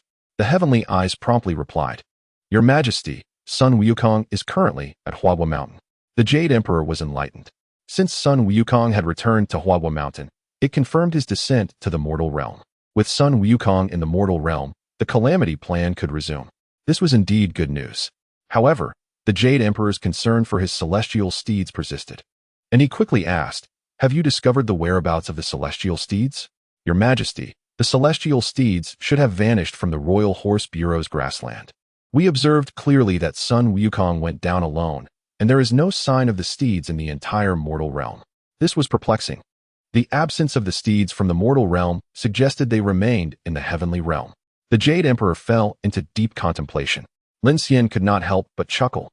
The misjudgment of the heavenly eyes had successfully led the Jade Emperor astray. Soon after, a number of deities who had been attending to various matters returned to the Lingxiao Palace. However, the situation remained dire, with the heavenly court severely understaffed, and the star of martial music had yet to return. At this moment, the star of white Jupiter stepped forward and said, "Your Majesty, since that monkey has descended, shall we proceed with our plan or search for the celestial steeds first?" Both the plan and the search for the celestial steeds must continue. The Jade Emperor glanced at the star of white Jupiter, as if suddenly recalling something, and continued solemnly, "Star of white Jupiter, you mentioned last time that 2 unicorn demon kings have attained the level of ghost immortals. Have they passed the heavenly court selection?" "They passed long ago, Your Majesty. They have been awaiting notification due to the calamity situation. Have them report immediately. I intend to appoint them." "Yes." The star of white Jupiter promptly exited. Before long, he indeed returned, leading 2 unicorn demon kings into the Lingxiao Palace. The 2 demon kings, upon their first encounter with the Jade Emperor, quickly knelt and paid their respects. "Rise." The Jade Emperor gestured with his hand and continued, "As you enter the palace for the first time, I have a task to test you both. Should you pass, you shall be appointed as the great demon kings of the Western Heavenly Gate. Do you consent? We are willing to sacrifice our lives for Your Majesty." The Jade Emperor nodded in satisfaction and signaled to the star of white Jupiter. The star of white Jupiter immediately produced an ochre robe, handing it to the 2 unicorn demon kings, and then said, "Take this robe to the mortal realm. Feign allegiance to son Wukong. He will undoubtedly confer titles upon you, and you shall serve as insiders. Once the matter concludes, you may return to heaven for your promotions." The 2 demon kings exchanged glances and nodded in agreement. Having risen from humble beginnings as lowly demon cultivators to their current state, pretending to defect to Huaihua Mountain was not a daunting task for them. The Jade Emperor hastily added, after descending, "Let son Wukong declare himself the great sage equal to heaven, to further inflate his arrogance." Observing the 2 demon kings depart the Lingxiao Palace, the assembled deities exchanged fearful glances. Son Wukong was already excessively arrogant, daring to confront even deities. If his pride were to swell further, would he not pierce the heavens? Yet, this was necessary for the calamity plan, leaving them with no choice. After a while, Li Jing and his son, along with the giant spirit god, arrived at the Lingxiao Palace. "Your Majesty, we hear that the monkey has descended to the mortal realm." Li Jing and the others expressed their astonishment. Upon seeing Li Jing and the others, the Jade Emperor slammed his palm on the dragon throne, indignation etched on his face. "Where have you all been? The celestial steeds from the Royal Horse Bureau have gone missing, and you are unaware? What? The celestial steeds are gone? Could it be that the monkey set them free?" Li Jing and the others were equally bewildered. They had merely followed orders to patrol the realms. How had this become their fault? The Jade Emperor turned away, unwilling to explain to Li Jing and the others. Gradually, various deities returned, with the star of martial music running about, finally summoning back most of the deities. "Your Majesty, what is the next step in our plan?" the star of white Jupiter asked. The Jade Emperor pondered for a moment, his gaze sweeping over the assembled deities. "Our next step is to summon son Wukong back to heaven." "What?" The deities erupted in an uproar. After considerable effort in allowing son Wukong to descend, why summon him back? It is a plan devised by the Buddhist sect. The Jade Emperor felt helpless. He had initially thought the plan was simple and had readily agreed, not anticipating the situation would be far more challenging than expected. He acknowledged this as his oversight, but it was now too late to retract. The assembled deities wore expressions of outrage. "Is the Buddhist sect toying with us? Do not dwell on the futile. To summon son Wukong back, we require a legitimate reason." As the Jade Emperor spoke, he looked towards Li Jing and the others. "General Li Jing, Prince Neza, giant spirit god, heed my command. I appoint Li Jing as the Grand Marshal of Demon Subjugation, Neza as the great deity of the 3 altars, and the giant spirit god as the vanguard. You shall immediately mobilize to the mortal realm and engage in combat with Sun Wukong. As you command. The three promptly accepted their orders. However, they were all quite puzzled. Was such a grand display necessary to capture but a single Sun Wukong? Even the giant spirit god could easily subdue the monkey alone. Yet, the Jade Emperor's next words left them dumbfounded. Remember, you are permitted only to lose, not to win. This way, there will be justification to summon the monkey back to heaven. The Jade Emperor spoke solemnly. They had thought they could finally vent their frustrations on Sun Wukong. But being restricted to losing and not winning rendered the endeavor less enjoyable. Li Jing and the others appeared dejected. As they departed, the star of white Jupiter approached once more, asking, "Your Majesty, what of the celestial steeds?"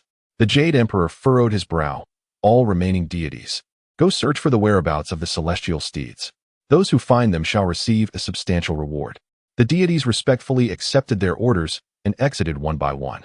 Lin Xian followed suit, but instead of searching for the steeds, he sought a secluded place to set up the nightmarish reincarnation formation and took out his phone.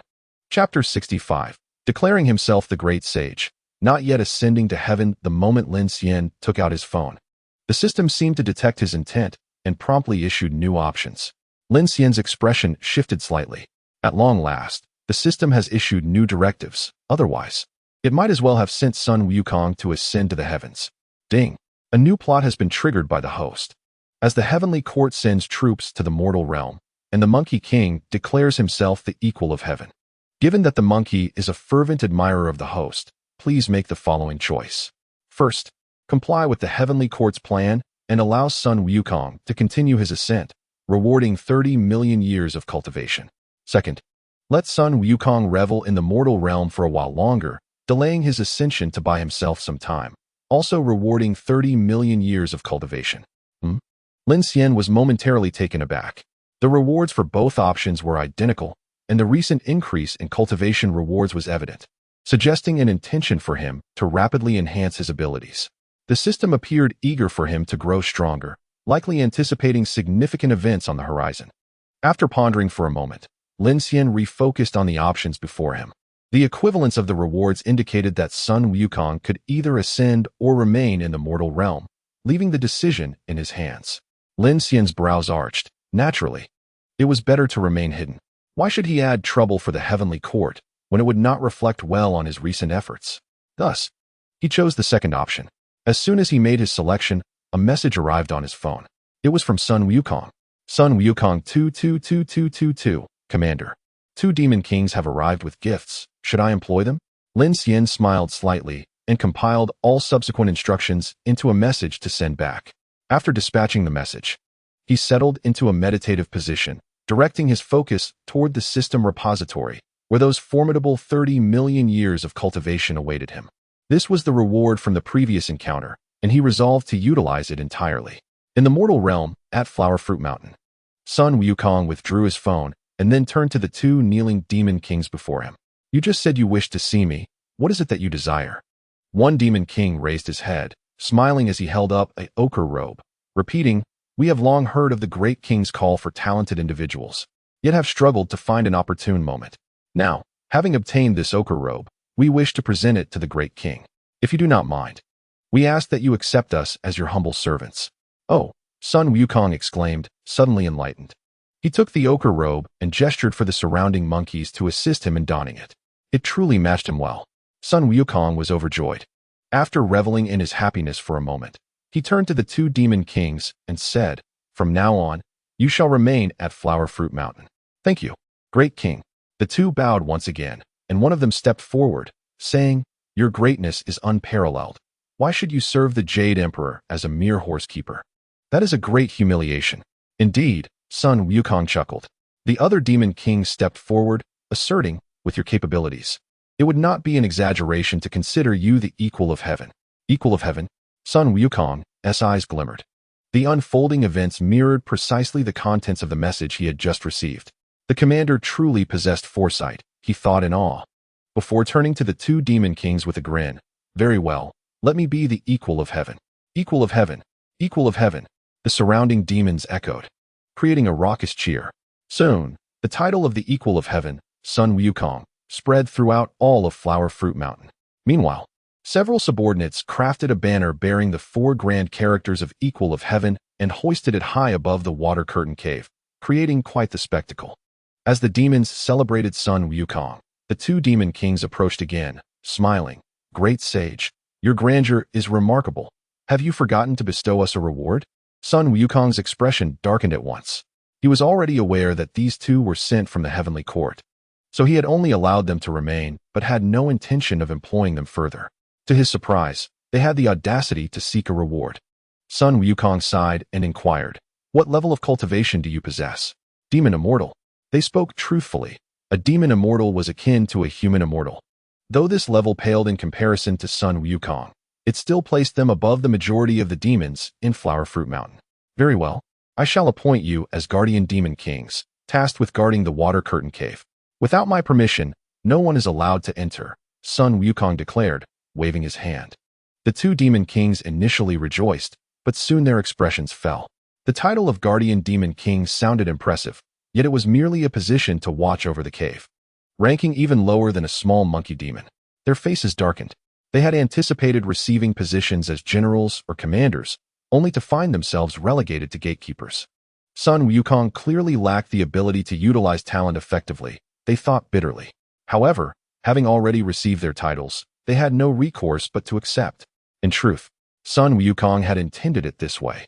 Ever since he learned of the schemes against him, he had entrusted all significant responsibilities to his monkey kin. Even replacing the 4 elder monkeys, Ma Lu and the 2 generals, with others. The 72 demon kings who had come were cast to the outskirts of Flower Fruit Mountain. Among his sworn brothers, he avoided meeting them whenever possible, as none of them were truly sincere. He utilized them only as needed. Currently, his sole trust lay with Lin Xian. Meanwhile, the towering Li Jing, after receiving his orders, returned to his palace, appointed the 3 armies, and led a grand assembly of heavenly soldiers down to the mortal realm. They camped above Flower Fruit Mountain, organizing their troops and formations. "Great Spirit, you are the vanguard. Go and confront the Monkey King. Do not forget to inquire about the whereabouts of the heavenly horses," Li Jing commanded the Great Spirit. "Yes, Commander," the Great Spirit replied, removing the ornate axe from his back and soaring down. In a short while, he landed at the entrance of the water curtain cave. Looking around, he saw the multitude of demon creatures, transformed from wolves, insects, tigers, and leopards, all brought over from the Buddhist realm. The Great Spirit paid them no mind. He then glanced at the crowd of monkey demons surrounding the water curtain cave and coldly shouted, "Impudent monkey, come forth and meet your doom." His voice echoed thunderously. At that moment, Sun Wukong was resting inside the water curtain cave when a monkey demon rushed in. "Not good, great sage. A formidable general has arrived outside, calling you out." Sun Wukong immediately sat up, a cold smile playing on his lips. "Bring me my armor." Before long, he emerged from the water curtain cave clad in his golden chainmail and cloud-soled boots, standing before the Great Spirit. The Great Spirit bellowed, "Impudent monkey. Do you still recognize me? Are you not the Great Spirit from the heavens?" Sun Wukong chuckled. "I am now the vanguard under the towering King Li Jing, here to subdue you. Surrender at once." Sun Wukong continued to smile. "Why should I submit to you?" The Great Spirit frowned. "You released the heavenly horses and descended to the mortal realm. Are you not guilty? And what of it?" Sun Wukong replied nonchalantly. Chapter 66. Confrontation with the Great Spirit. The Great Spirit was left speechless. He had not anticipated that Sun Wukong would brazenly admit to releasing the heavenly horses. Observing Sun Wukong's nonchalant demeanor only fueled his ire. Having served in the heavenly court for a millennium, he understood all too well the severity of releasing the heavenly horses, a blatant defiance of celestial authority and a challenge to the very laws governing the heavens. Such audacity was rare among mortals, yet here stood Sun Wukong, unfazed. "I ask you, the total number of heavenly horses under the stable keeper amounts to over 10,000. Where have you sent them?" the Great Spirit demanded. Sun Wukong shrugged. "I have no idea. It seems they simply ran off when I wasn't paying attention, and I came down here without them." "Are you implying that the heavenly horses did not accompany you and remain in the heavenly realm?" "I don't know. I came down alone," Sun Wukong replied, his indifference evident. The Great Spirit narrowed his eyes, realizing that the heavenly horses were indeed still in the heavenly realm. However, the ethereal expanse of the heavenly realm was vast beyond measure, far more so than the mortal realm, making the search for them a daunting task. At present, it seems we must act in accordance with the plan of calamity. The very thought of being confronted by a diminutive monkey infuriates the mighty general of the giant spirit. Yet, he pointed at son Wukong and bellowed, "Impudent monkey, your negligence has allowed the celestial steed to escape. Your transgressions are egregious. Today, I shall teach you a lesson." "Is that so?" Son Wukong's expression turned icy in an instant. He promptly drew out his golden staff, swirling it to the thickness of a bowl, ready to engage in combat. The giant spirit general charged forward, wielding his axe adorned with intricate designs. Son Wukong met him with his staff. In an instant, the skies darkened, and the earth trembled. The clash between these celestial beings was indeed a terrifying spectacle. The entire flower fruit mountain was enveloped in a tempest of wind and mist. The very heavens shook, causing the myriad demons to tremble in fear, scurrying to hide. While son Wukong's monkeykin also fled in terror into the water curtain cave. One concealed profound mysteries, while the other boasted extravagantly. Clouds billowed and dust was cast high. It was a fierce battle, indeed. However, the two guarding the entrance of the water curtain cave, the two horned ghost kings, remained unfazed. As insiders of the heavenly court, they could only hope that the giant spirit general would thoroughly discipline this audacious son Wukong. Though son Wukong had attained the cultivation of a golden immortal, his mastery of the 72 transformations and the cloud somersault technique, combined with the augmentation of his golden staff, had elevated his power to that of an early-stage Tai golden immortal. The giant spirit general, also a Tai golden immortal, was merely at the initial stage, possessing far fewer techniques than the monkey. Thus, they matched each other blow for blow. The giant spirit general aimed to chastise the monkey, but soon realized he could not land a hit. This stalemate could not continue. The Jade Emperor had decreed that defeat was permissible, but victory was not. The giant spirit general felt a deep discontent brewing within him. After hundreds of exchanges, the giant spirit general realized he could no longer prolong the fight. He withdrew a portion of his magical energy, only to be met with a swift strike from son Wukong's staff, shattering one of his cherished axes in two. The giant spirit general spat out blood and hastily retreated. Though his divine body could swiftly recover using magical energy, the loss of his treasured axe pained him deeply. Son Wukong, retracting his powers, descended with a mocking smile. "Is that all you've got? I, the great sage, am far too formidable for such trivialities. The Jade Emperor dares to send me to tend to horses. It's utterly humiliating. To be frank, if you were to bestow upon me the title inscribed on the flag at my water curtain cave, I would refrain from conflict, and peace would naturally prevail. Otherwise, I shall ensure the dragon throne remains restless." The giant spirit general looked up and indeed saw the flag inscribed with great sage equal to heaven, his brow furrowing in disbelief. "A mere monkey dares claim such a title?" he scoffed. Son Wukong chuckled. "That title suits me far better than your pathetic self. Just you wait." The giant spirit general retorted, soaring into the heavens. "Don't forget to inform the Jade Emperor." Son Wukong laughed, pulling out his phone to send a message to Lin Xian, reporting his victory. However, he received no prompt reply from Lin Xian. Meanwhile, upon returning to the camp, the giant spirit general cradled his broken axe with a pained expression. Li Jing and his son observed with pity, realizing the hefty price paid merely for humoring the monkey. "Why fret? Just ask the Supreme Lord Laozi to forge you a new one," Neza teased from the side. The giant spirit general grimaced. "What status does the Lord have that he would assist me so readily?" Neza smirked, choosing to remain silent. Li Jing's gaze flickered as he turned to Neza. "It's time for you to make your entrance. Don't address me so affectionately. I have no father like you," Neza retorted defiantly. Li Jing sighed as he watched Neza leap down to the mortal realm. Neza landed before the water curtain cave, calling out, "Monkey King, come out. This prince has come to play." Hearing this, Li Jing and the giant spirit general above nearly stumbled from their perches, almost falling from the clouds. Li Jing was exasperated. He had intended for Neza to engage in battle with the monkey, not to frolic.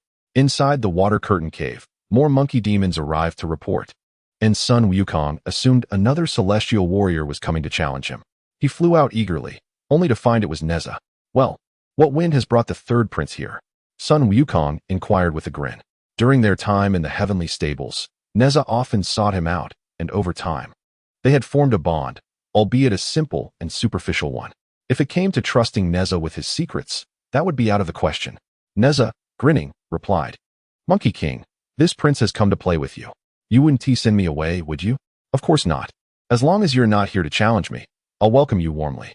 With that, the two linked arms and shared laughter as they strolled together. Above, Li Jing and the giant spirit general watched in disbelief, nearly choking on their own blood. They had come to battle Sun Wukong, not to socialize. Monkey, shall we compete to see whose prowess reigns supreme? Neza asked with a smile. Sun Wukong paused, wondering if the third prince intended to challenge him. No, don't misunderstand. The last time you mentioned wanting to witness my abilities, we never found the opportunity. Today presents that chance, does it not? Ah, I see. Very well. I, too, wish to see your prowess, Sun Wukong replied as they distanced themselves, preparing for the contest. Shall we begin? Li Jing's eyes were fixed intently below. If Neza failed to engage Sun Wukong, it would be a tremendous embarrassment. After all, they had come to subdue Flowerfruit Mountain, and his son mingling with the monkey was hardly a commendable situation. As the two separated, the celestial soldiers and generals above watched with bated breath. The demons surrounding Flowerfruit Mountain were equally anxious, hiding in fear of the impending battle's collateral damage. Sun Wukong smiled at Neza. Prince, you may go first. Then I shall not hold back, Neza declared, immediately transforming, manifesting the formidable 3 heads and 6 arms technique. Sun Wukong focused intently, realizing he could do the same. He too transformed, revealing his own 3 heads and 6 arms. Neza grinned, subtly commanding several treasures to emerge from his spatial storage. With a whoosh, whoosh, whoosh, each arm wielded a different magical artifact: the demon-slaying sword, the demon-cutting blade, the fire-pointed spear, the demon-subduing pestle, the celestial silk, the universe circle, and the wind and fire wheels among others. Look, monkey, how does my prowess fare? Sun Wukong blinked in astonishment, marveling at Neza's array of treasures. You possess quite an arsenal. Unlike you, I'm not a second-generation celestial with a wealthy background. I only have this golden staff. As he spoke, the golden staff flew from his ear, expanding into 3, each arm wielding 1. Neza chuckled. What second-generation celestial? This prince has only accumulated this much. Sun Wukong quickly added, I have another trick. He plucked a few hairs from the back of his head and blew gently, transforming them into a dozen identical Sun Wukongs, each with 3 heads and 6 arms, each wielding a golden staff. In truth, Sun Wukong's 3 heads and 6 arms, and his cloning technique stemmed from his understanding of the earthly fiend's 72 transformations. The sight of their transformations left the demons of Flowerfruit Mountain awestruck. Such divine powers were seldom witnessed by these lowly creatures, and the prospect of learning them was utterly beyond their reach. At the entrance of the water curtain cave, the 2 demon kings continued to gaze with serene expressions, for although Sun Wukong and Neza each possessed formidable powers, only they could discern the true strength of the 2 combatants. A confrontation was imminent, and I surmised that this monkey would soon find himself in a most precarious situation. It was not merely a matter of peril. Neza, as the third prince, was a mid-stage golden immortal and could effortlessly vanquish him. The 2 demon kings exchanged murmurs, while Sun Wukong and Neza prepared themselves, inching closer to one another. Monkey, let's rehearse, said Neza. Very well, replied Wukong. With that, Neza's sword aimed toward Wukong, while Wukong's golden staff advanced to meet it, the 2 weapons gently colliding. They gradually moved, their arms intertwining with their weapons, creating a scene that left the surrounding myriad of demons utterly bewildered and the 2 demon kings frozen in place. What are they doing? One wondered. Is it a performance? Another speculated. The expressions around were quite peculiar as they blinked at the 2, engaged in a seemingly theatrical display. The tableau resembled a dramatic act from a mortal theater, with subtle exchanges that bore resemblance to combat, yet lacked genuine ferocity. Neza exclaimed, Behold the third prince's glances and swordplay. Wukong retorted, Observe the elder son's glances and staff. Above, Li Jing and the celestial warriors watched in disbelief, their faces stiffened. Li Jing's countenance darkened. He had anticipated a fierce battle, yet this spectacle unfolded instead. If you must perform, at least do so convincingly. This merely feigned interaction is absurd. Should the Jade Emperor witness this, reprimands would surely follow. Eventually, Sun Wukong and Neza withdrew their powers, linking arms and laughing as they made their way into the water curtain cave. The surrounding demons and the celestial beings were left in a state of confusion. Is that it? Innumerable eyes widened in astonishment. The 2 demon kings stared, mouths agape. as the duo disappeared into the cave. "Third prince, please have a seat. Here in my humble abode, we may not have much, but we do have an abundance of fruits and fruit wine," Wukong said graciously, instructing the monkeys to prepare a feast. In truth, there was not only fruit, but also beef and lamb. "Monkey, you are too courteous. I, Neza, have long been away from the mundane world. This warmth is delightful. Come, let me toast to you," Wukong said. No, I shall toast to you first," Neza insisted. Amidst astonished gazes, son Wukong and Neza toasted and engaged in merry conversation. Before long, they were both thoroughly intoxicated. "Let us explore the scenic wonders of Flower Fruit Mountain," Wukong declared. "Yes, let us go and see," Neza agreed. Thus, they staggered out of the water curtain cave, leaning on each other as they ventured deeper into Flower Fruit Mountain. "Look, to the northwest lies the realm of mortals, known as the Ally Kingdom. To the east is Ao Guang's Eastern Sea. Do you see that dark river? It leads directly to the Dragon Palace. My golden staff and this armor were obtained from there. Over there is where I am merged into the world, while you all have parents to nurture you. I sprang forth from a crack in a stone, utterly alone. How tragic." As he spoke, Wukong unexpectedly began to weep, prompting Neza to burst into tears as well. "Brother Monkey, despite my regal bearing and my parents, I feel no connection to them. My own origins are equally sorrowful." In the mountain gorge, the two embraced, weeping together. This sight bewildered countless onlookers, both celestial and earthly. "Third prince, all I desire is to live peacefully in the heavens. Yet those insufferable fools wish to send me to tend to horses. Can you imagine?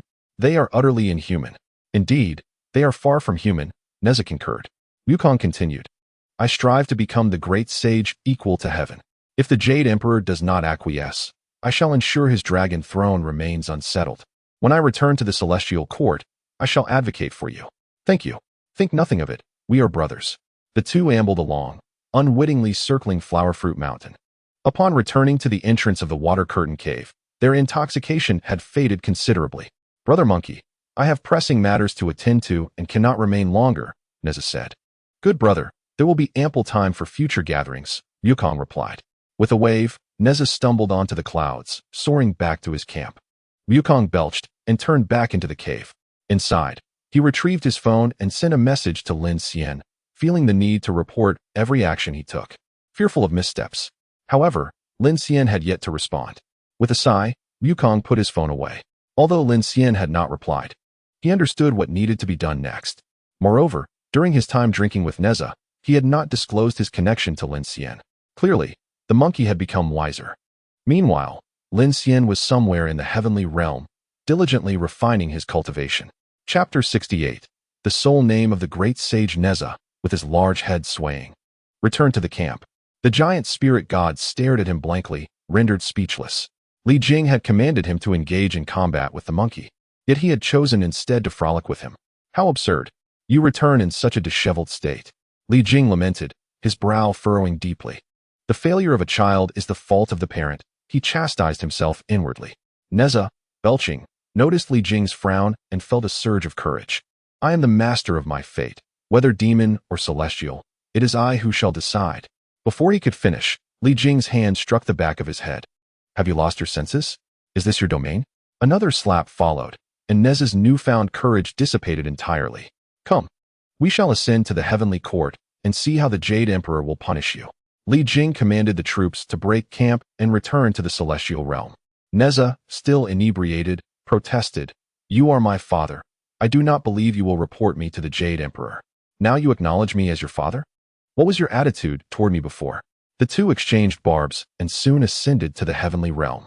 After settling the troops, Li Jing cast a spell, channeling his power into Neza, who instantly regained clarity, shaking off the drunkenness. The three then made their way through the southern heavenly gate, proceeding directly to the Lingxiao Hall. "We pay our respects, Your Majesty," they proclaimed, bowing respectfully. The Jade Emperor, previously troubled over the missing celestial steed, was drowsy and startled awake by their arrival. "Li Jing, during your descent, did you uncover any leads regarding the celestial steed?" the Jade Emperor inquired. The giant spirit god promptly replied, "Your Majesty, I confirmed with Sun Wukong before the battle that he admitted to releasing the celestial steed. However, the steed did not descend with him.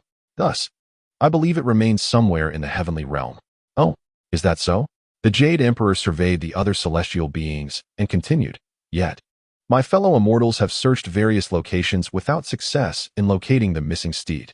During Li Jing's time on Earth, other celestial beings had been scouring the heavens for the missing steed, yet they had found no trace.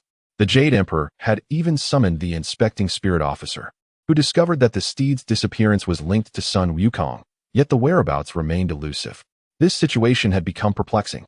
The Jade Emperor awaited the reports from other celestial beings dispatched on the search, hoping they might have found the missing celestial steed. Li Jing steadied his mind and respectfully addressed the Jade Emperor, Your Majesty, in accordance with your command, we have attempted to subdue Sun Wukong, but alas, we have met with defeat.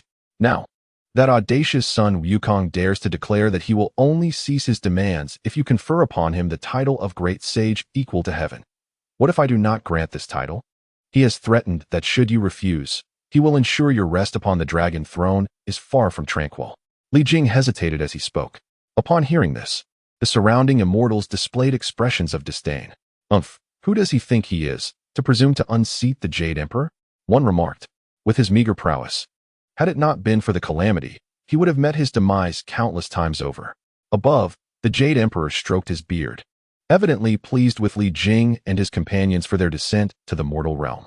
It was his ultimate goal to allow Sun Wukong's arrogance to flourish, one that even he, the Jade Emperor, was not spared from. Now that the trap had been set, it was time for a second attempt to pacify the monkey. The Jade Emperor turned to the side, looking at the star of white Jupiter. Feeling the Emperor's gaze upon him, the star of white Jupiter trembled. What? Do I have to be the one to go this time? He thought, his mind in a state of turmoil. He was loath to invite Sun Wukong to the heavens again. The first time he ventured to Flower Fruit Mountain, he was struck by the monkey. The second time, he was again met with hostility at the Horse Monitoring Bureau. This third encounter was something he wished to avoid at all costs, fearing yet another beating. All the deities knew that the monkey was now capricious. A slight misstep could lead to a resounding slap to the ears. Yet, for the sake of the calamity, he could not express his anger. It was truly a vexing predicament. Your Majesty, it would be more fitting for the Star of Literary Arts to handle this matter. The Star of White Jupiter immediately suggested. Why should I go? I cannot contain that monkey. Sending me would only jeopardize the mission, retorted the Star of Literary Arts.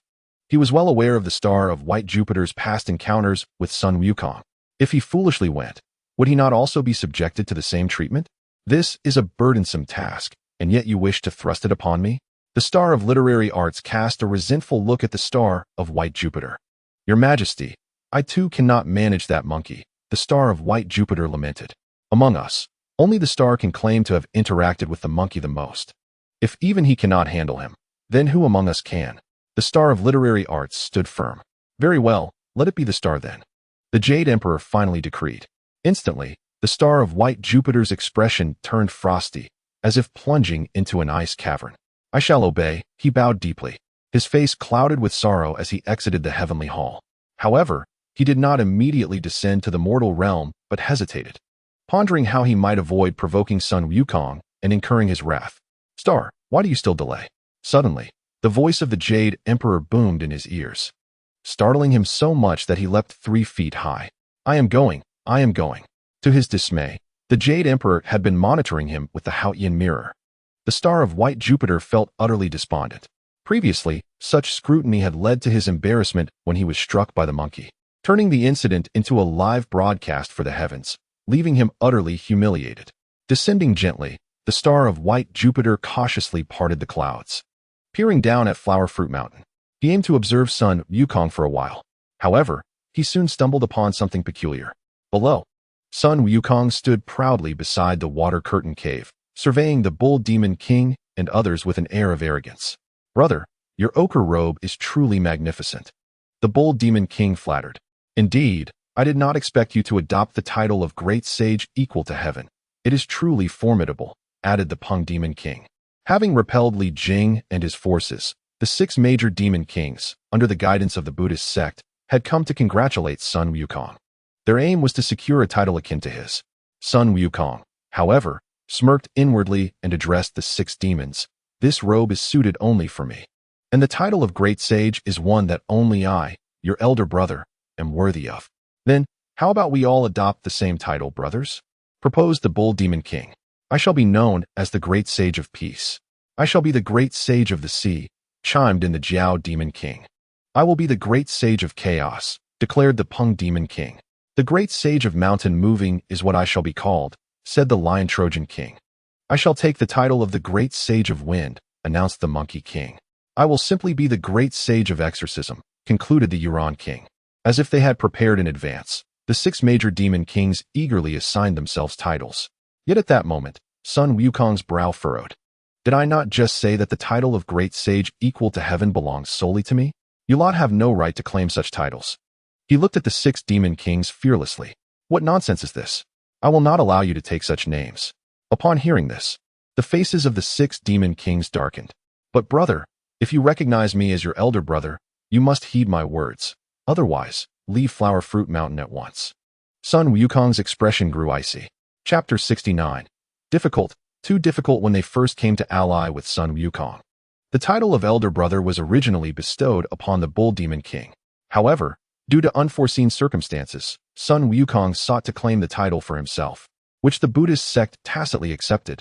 Consequently, the 6 demon kings were now obliged to heed Sun Wukong's every command. Even the name of the great sage was to be singular. There could not be more than one. The name of the great sage was unique, and it was I. The great sage equal to heaven. Keep your nonsensical titles far from me. Do not forget, here, I am the highest authority. Should any of you harbor dissent, feel free to descend the mountain. I will not compel you to stay. Sun Wukong cast a haughty glance at the 6 demon kings before leaping into the water curtain cave, disregarding them entirely. The 6 demon kings exchanged glances, their expressions grim. The Jiao Demon King turned to the Bull Demon King. Old Bull, this monkey is acting strangely. He actually forbids us from adopting the same title. Whether or not we have titles is of little consequence. As long as this monkey remains arrogant, our mission will be accomplished, the Bull Demon King replied. Should we inform the Buddha of this? He continued. I will go seek the Buddha.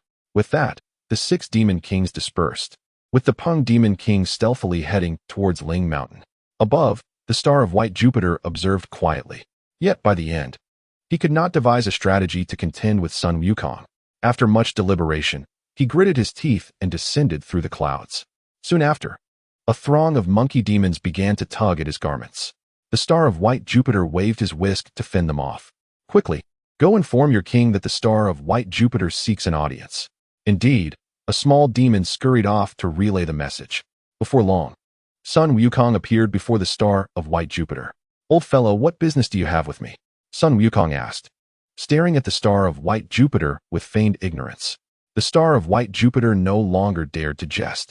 He assumed a demeanor of ethereal composure and stated, the star has come to invite the king to take office. Is it not yet another embarrassing position as a horseman? The star of white Jupiter hastily shook his head. Previously, when Neza and the giant spirit god came to challenge, they were defeated, leading the emperor to realize your immense powers. Thus, he has dispatched me to extend an invitation for you to return to the heavens and receive your title. Sun Wukong's eyes glimmered with intrigue as he quickly inquired, what title? The emperor has granted his decree to bestow upon you the title of Great Sage equal to heaven, the star of white Jupiter informed him. Feeling reassured that as long as he satisfied Sun Wukong's desires, his task would prove relatively simple. Yet, just as he was contemplating how he would escort Sun Wukong to the heavens to receive his title, Sun Wukong hesitated momentarily before suddenly extending his hand, delivering a resounding slap to the star of white Jupiter's face. Smack! The sound was crisp and immediate. The star of white Jupiter trembled, staring at Sun Wukong in bewilderment. What was that for this time? He wondered. Did he inadvertently say something amiss? He replayed each word he had just spoken in his mind, but found no errors. My lord, this is Sun Wukong, maintaining his composure, replied coolly. You arrive neither too early nor too late, but I, Sun Wukong, have changed my mind. I no longer wish to ascend to heaven. Why?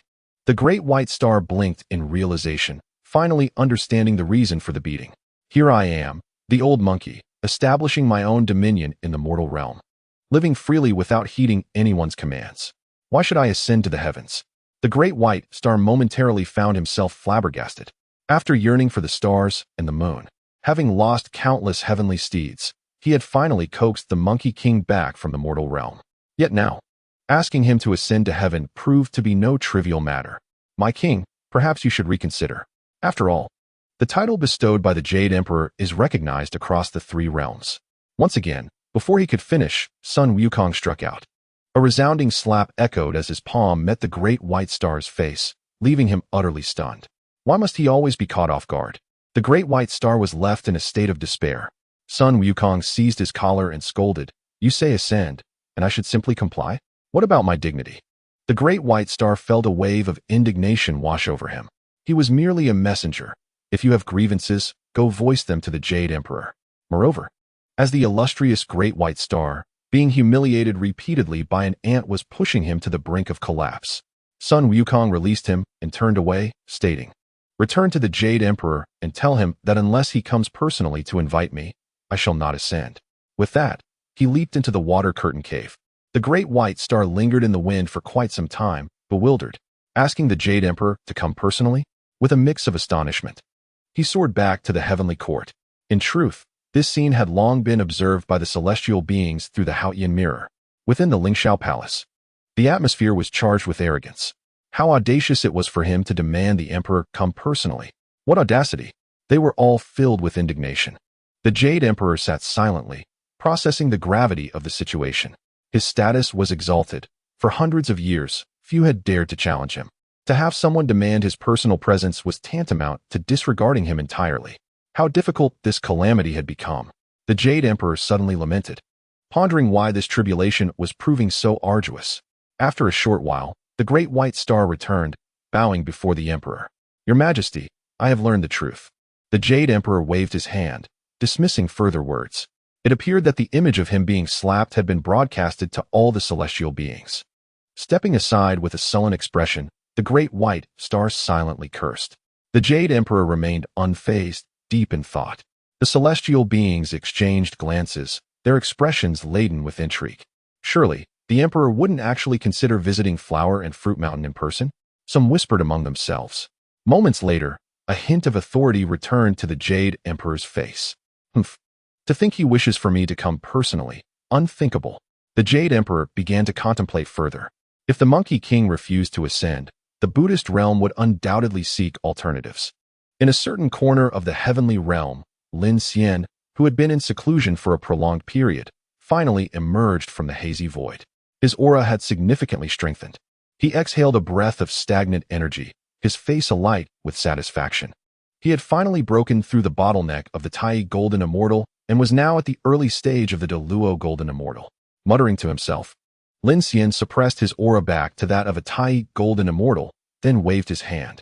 The nightmarish reincarnation formation surrounding him was instantly dismantled, and numerous formation flags flew into the system's repository. Glancing at his phone to check the message from the Monkey King, he chose not to respond and flew towards the heavenly court. Soon, Lin Xian arrived at the Lin Xian palace. The Jade Emperor glanced at him and asked solemnly, "Marshal Tianpeng, have you discovered the whereabouts of the heavenly steeds?" "Your Majesty, there are no traces of the steeds anywhere in the heavenly realm," Lin Xian replied respectfully. The Jade Emperor furrowed his brow in confusion. Could it be that the heavenly steeds had vanished into thin air?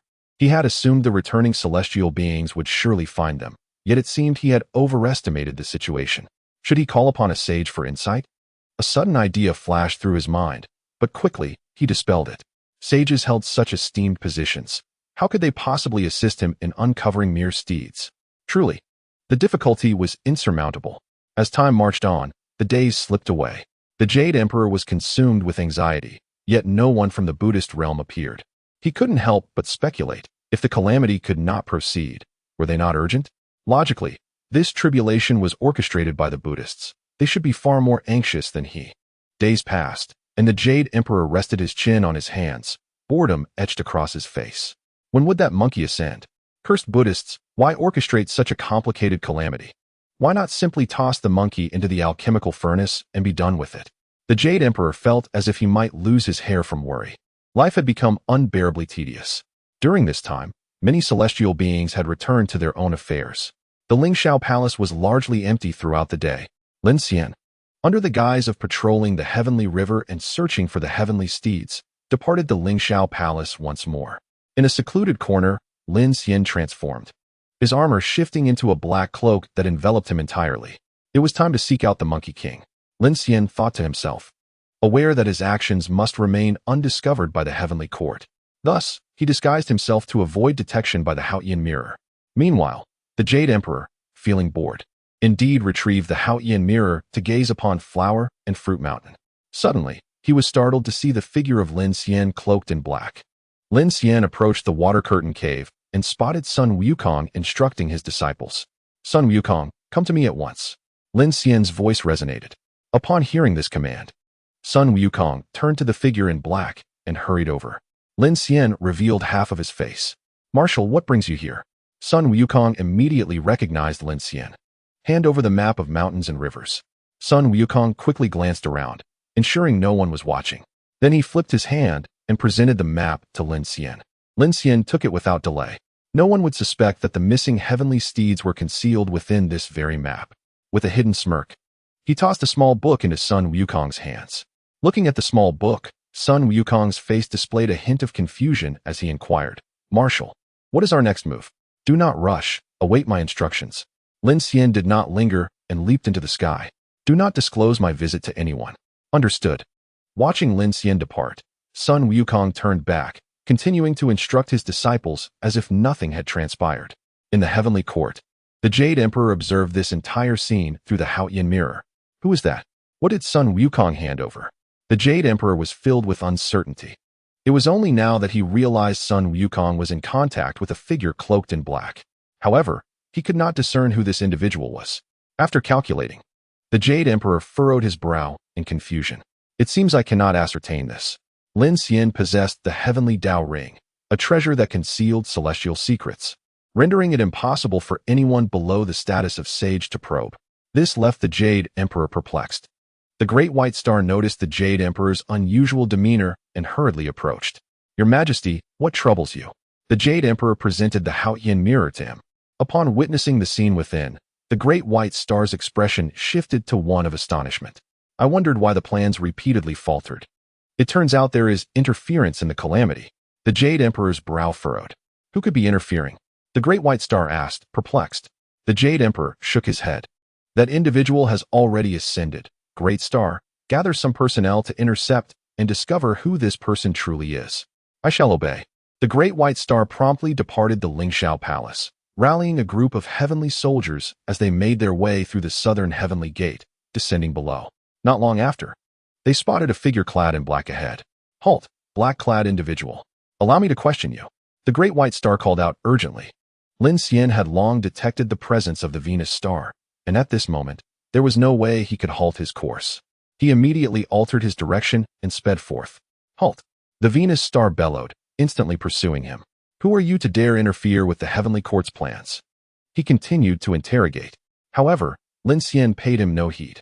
The Venus Star furrowed his brow and flicked his hand, causing his floating dust to transform into a 7-foot-long sword, with the Azure Lotus sword song manifesting as he lunged towards Lin Xian's back. Sensing the sharpness behind him, Lin Xian swiftly shielded his face and spun around, flicking the swiftly approaching sword tip with a delicate gesture. Clang! A clear sound resonated. The Venus Star felt his sword tremble violently, nearly slipping from his grasp. In the blink of an eye, Lin Xian had already dashed into the distance. Stop! The Venus Star continued to roar as he chased after him. Meanwhile, Lin Xian had not ventured far when a squad of celestial soldiers appeared before him. The Venus Star immediately commanded, "You must intercept him." Upon his order, the squad of celestial soldiers channeled their powers, their spears thrusting towards Lin Xian. With a swift motion, Lin Xian summoned the Fantian Seal. Boom! A formidable force collided with the soldiers, causing them to spew blood and be hurled back. Their cultivation levels were merely at the celestial immortal stage. How could they hope to withstand Lin Xian? However, this delay allowed the Venus Star to catch up. Despite his scholarly demeanor, the Venus Star had once been the war deity of the heavenly realm, though his training had slowed in later years, preventing him from ascending to the great Luo Golden immortal realm, leading to reduced regard from the Jade Emperor. At this moment, he was closing in, his sword now pressed against Lin Xian's back.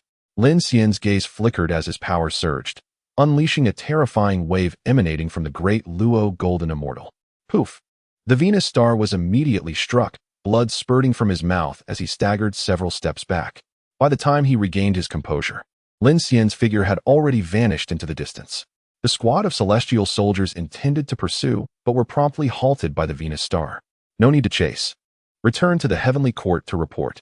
The Haotian mirror can freely probe the three realms, yet it is ineffective against the heavenly court. On the other side of the heavenly realm, Lin Xian, seeing no one around, transformed from his black cloak into the marshal's armor. To be cautious, he made a detour around the West Sea and then visited the River of Heaven, pretending to conduct an inspection before returning to the heavenly pavilion star. Returning to the heavenly court at this moment would undoubtedly raise suspicions. He wished to linger a little longer to create a time difference. In the Lin Xian Palace, the Jade Emperor was startled to see the Venus star approaching unsteadily. He quickly inquired, did Venus uncover the identity of that individual? The Venus star, while recovering his injuries with his powers, shook his head and replied, I engaged in combat with him. Our strengths were disparate, and I could not ascertain who he was. Oh, there exists such a formidable being in the heavenly realm? The Jade Emperor pondered. For any being reaching the celestial immortal stage had been summoned to serve in the heavenly court or recruited by the Western Buddhist sect. A stranger capable of injuring the Venus star should scarcely exist. The Venus star, with a pale complexion, remarked, I am already at the Tai Golden Immortal level. Yet I could not withstand even a single exchange with him. I estimate he is at least a Great Luo Golden Immortal. Great Luo Golden Immortal? The Jade Emperor's pupils narrowed. Chapter 71. Guanin's scheme. Meanwhile, as the Jade Emperor remained bewildered, in the lower realm, at Mount Huagua, Sun Wukong sat within the water curtain cave, retrieving the small booklet that Lin Xian had previously given him. After a brief glance, Sun Wukong discerned some clues. The contents of this booklet seemed to outline a particular cultivation method, appearing familiar yet obscure and difficult to comprehend. It seemed more profound than the 8-9 mysteries he practiced. Ding! At that moment, his phone buzzed. Sun Wukong took it out to find a message from Lin Xian, instructing him to swiftly attain the Tai Golden Immortal level. Sun Wukong blinked in realization of Lin Xian's intention behind giving him the booklet. Unbeknownst to him, the cultivation method within was merely a fragment of the creation meeting origin technique. This technique is a fusion of the 36 transformations of the heavenly talisman and the 72 transformations of the earthly fiends, thus appearing at times familiar, at other times obscure. For now, as he did not need to ascend to the heavenly court and face the deity's scrutiny, Sun Wukong had plenty of time. He resumed studying the booklet with patience. In the heavenly court, within the Lin Xian Palace, the Jade Emperor, unable to trace the identity of the one meddling in the calamity, had to give up. However, with Sun Wukong delaying his ascent and uncertainty from the Buddhist sect, the Jade Emperor found himself at a loss. Days passed, and Lin Xian returned from the heavenly pavilion star. Upon seeing Lin Xian, the Jade Emperor showed little concern, evidently not associating him with the one involved in the calamity. Noticing the Jade Emperor's indifferent expression, Lin Xian secretly breathed a sigh of relief. Thus, time continued to pass day by day. A month, then 2 months, and finally, 3 months elapsed. Ding! Congratulations to the host for acquiring 30 million years of Taoist merit and randomly receiving an additional 1 million years of Taoist merit. Please check your storage. Lin Xian stood quietly within the Lin Xian Palace when the system's voice echoed in his mind, stirring his attention. The system's reward indicated it was time for Sun Wukong to ascend to the heavenly court. However, Lin Xian was not in a hurry. For the moment, Sun Wukong was still engrossed in practicing the fragment of the creation meeting origin technique he had provided. He decided to wait until Sun Wukong reached the Tai Golden Immortal level before issuing further commands.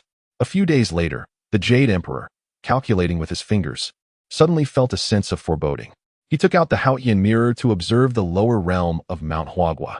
The image revealed Sun Wukong radiating with light, boundless spiritual energy cascading down and flooding into his body, while a thick layer of power enveloped him, exuding an aura that warned others to keep their distance. Sun Wukong himself appeared increasingly ethereal.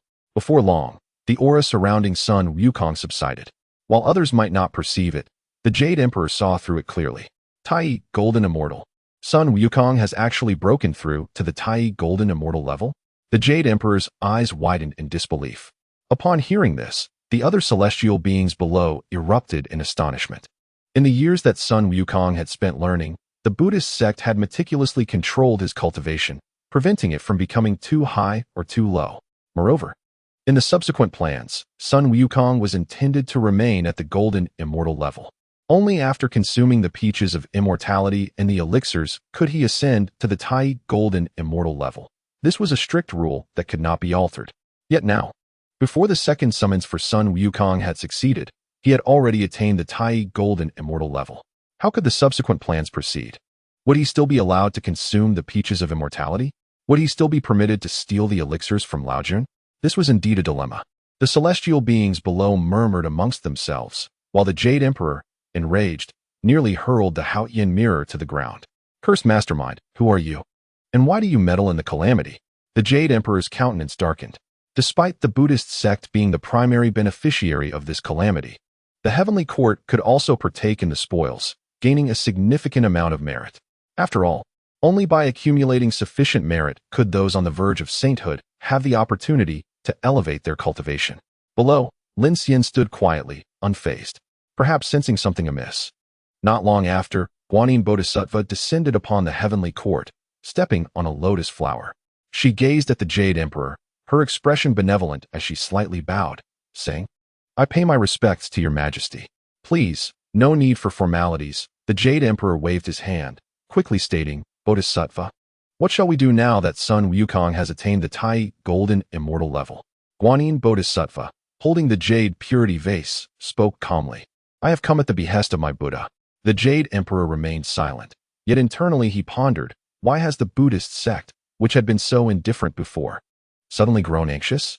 Guanyin, maintaining her composure, countered, "Why did your majesty not summon that monkey earlier?" The Jade Emperor nearly choked with rage upon hearing this. That monkey suddenly reneged on the agreement to ascend, and you Buddhists are completely oblivious? Reluctantly, the Jade Emperor replied, "That monkey has persistently refused the second summons." "Oh, why?" Guanyin inquired further. The Jade Emperor, gazing at Guanyin, was on the verge of cursing. "Are you genuinely unaware, or merely pretending? Have you Buddhists not been attentive to the calamity you orchestrated?" Though he thought this, the Jade Emperor politely stated, "There are reasons for all occurrences. I suspect a hidden hand has interfered with our plans." Guanyin was taken aback, her previous calmness dissipating. The Jade Emperor nodded, though the identity of the meddler remained unknown. After a moment, Guanyin remarked, "It is of little use to dwell on this. I shall inform the Tathagata upon my return. However, since Sun Wukong has lingered in the mortal realm for 50 or 60 years, we cannot afford to wait idly." The Jade Emperor quickly asked, "Does Guanyin have any good strategies?" "The best approach is to use poison against poison." The Jade Emperor blinked in confusion. Guanyin, however, did not articulate her plan aloud, but instead conveyed it telepathically to the Jade Emperor. The surrounding immortals observed with puzzled expressions, wondering what scheme Guanyin was concocting. Lin Xian also silently speculated below. Upon finishing, the frown on the Jade Emperor's forehead eased slightly. "Your Majesty, I take my leave," Guanyin said. And stepping onto her lotus platform, she ascended and vanished from sight. The Jade Emperor then scanned the assembly of immortals and spoke in a deep voice. "Where is Marshal Tianpeng?" Lin Xian's gaze flickered as he regarded the Jade Emperor's seemingly solemn demeanor, then stepped forward, cupping his hands and stating, "I am here. That monkey has yet to ascend. I command you to summon him forth. If he agrees to come, you shall be greatly rewarded. If there are any missteps, you shall bear the consequences." Lin Xian again cupped his hands and accepted the order. This is the same tactic again. Guanyin is too devious, too shameless. Lin Xian cursed inwardly. Damn that cross-dressing mastermind, capable of devising any scheme. At this moment, if he refused, the Jade Emperor could easily place the blame on him. Yet, if he went and failed to bring Sun Wukong back, he would still face punishment. Lin Xian let out a cold chuckle, then exited the southern heavenly gate, heading straight for the mortal realm. Chapter 72. The Second Ascension. Never to err again. The heavenly court was equally helpless. After much planning for two calamity bearers, one refused to comply, and the other had been interfered with. Just as Lin Xian descended to the mortal realm, the Jade Emperor hurled the Haotian mirror, projecting images above the heads of the immortals. Lin Xian had anticipated this. He took out his phone and sent a message to Sun Wukong in advance. The system rewards had already been issued, and Sun Wukong had entered the realm of Tai Golden Immortal, alleviating Lin Xian's concerns. Soon, Lin Xian arrived at Flower Fruit Mountain. "Impudent beast, summon your king to meet me." A small monkey demon quickly inquired, "Who are you?" Lin Xian replied, "I am Marshal Tianpeng." The little monkey then rushed into the water curtain cave, shouting, "Disaster! Disaster! A Marshal Tianpeng is here to challenge. Do not speak carelessly." Upon hearing this, Sun Wukong felt a jolt and quickly leapt out of the water curtain cave. "Marshal Tianpeng, what brings you here?" Sun Wukong squinted at Lin Xian. Lin Xian replied calmly, "Come with me to the heavenly court for your appointment." "Are you really going to make me the great sage equal to heaven?" Lin Xian nodded. "Very well. I have grown weary of lingering in the mortal realm for decades." Sun Wukong turned to his monkey descendants, saying, "Children, I am going to heaven. Take good care of yourselves and do not slack off, understood? Take care, great king." The horde of monkey demons shouted. With that, Sun Wukong followed Lin Xian, riding clouds towards the heavenly court. Above, the immortals watched in astonishment. The Jade Emperor and the Star of Venus were equally bewildered. What is happening? He wouldn't come at my request, yet he readily agrees to Marshal Tianpeng's call. The Star of Venus felt like weeping.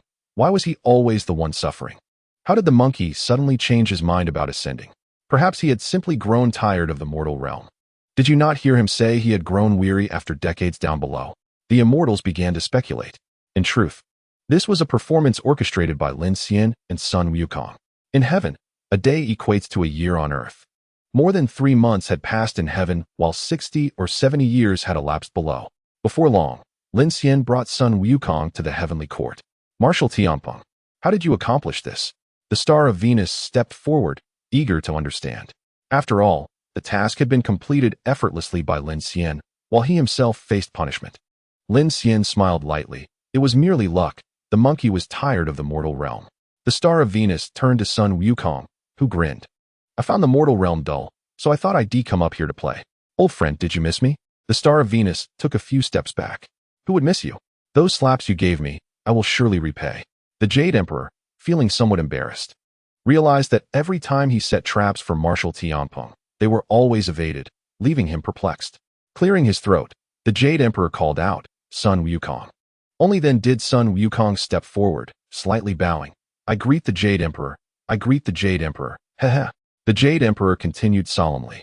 "Today I appoint you as the great sage equal to heaven, a position of utmost distinction. Are you satisfied?" "Very satisfied," Sun Wukong replied. The Jade Emperor nodded. Then summoned Zhang Ban and Liu Ban to construct a residence for the great sage near the Peach Blossom Garden. Subsequently, he established left and right offices, rewarding Sun Wukong with numerous fine wines and ordering the Elder of the Southern Pole to escort him to his new post. After completing these tasks, the Jade Emperor finally relaxed. He then turned to Lin Xian, realizing that Lin Xian had accomplished what others could not, and thus declared, "For your successful summoning of the great sage, I bestow upon you a treasure of the post-heaven." As he spoke, he commanded an attendant to present a folding fan. Lin Xian glanced at it and put it away. "Marshal Tianpeng, after so long, when will you respond to the calamity?" the Jade Emperor questioned, looking at Lin Xian with a peculiar tone. Lin Xian's eyes flickered.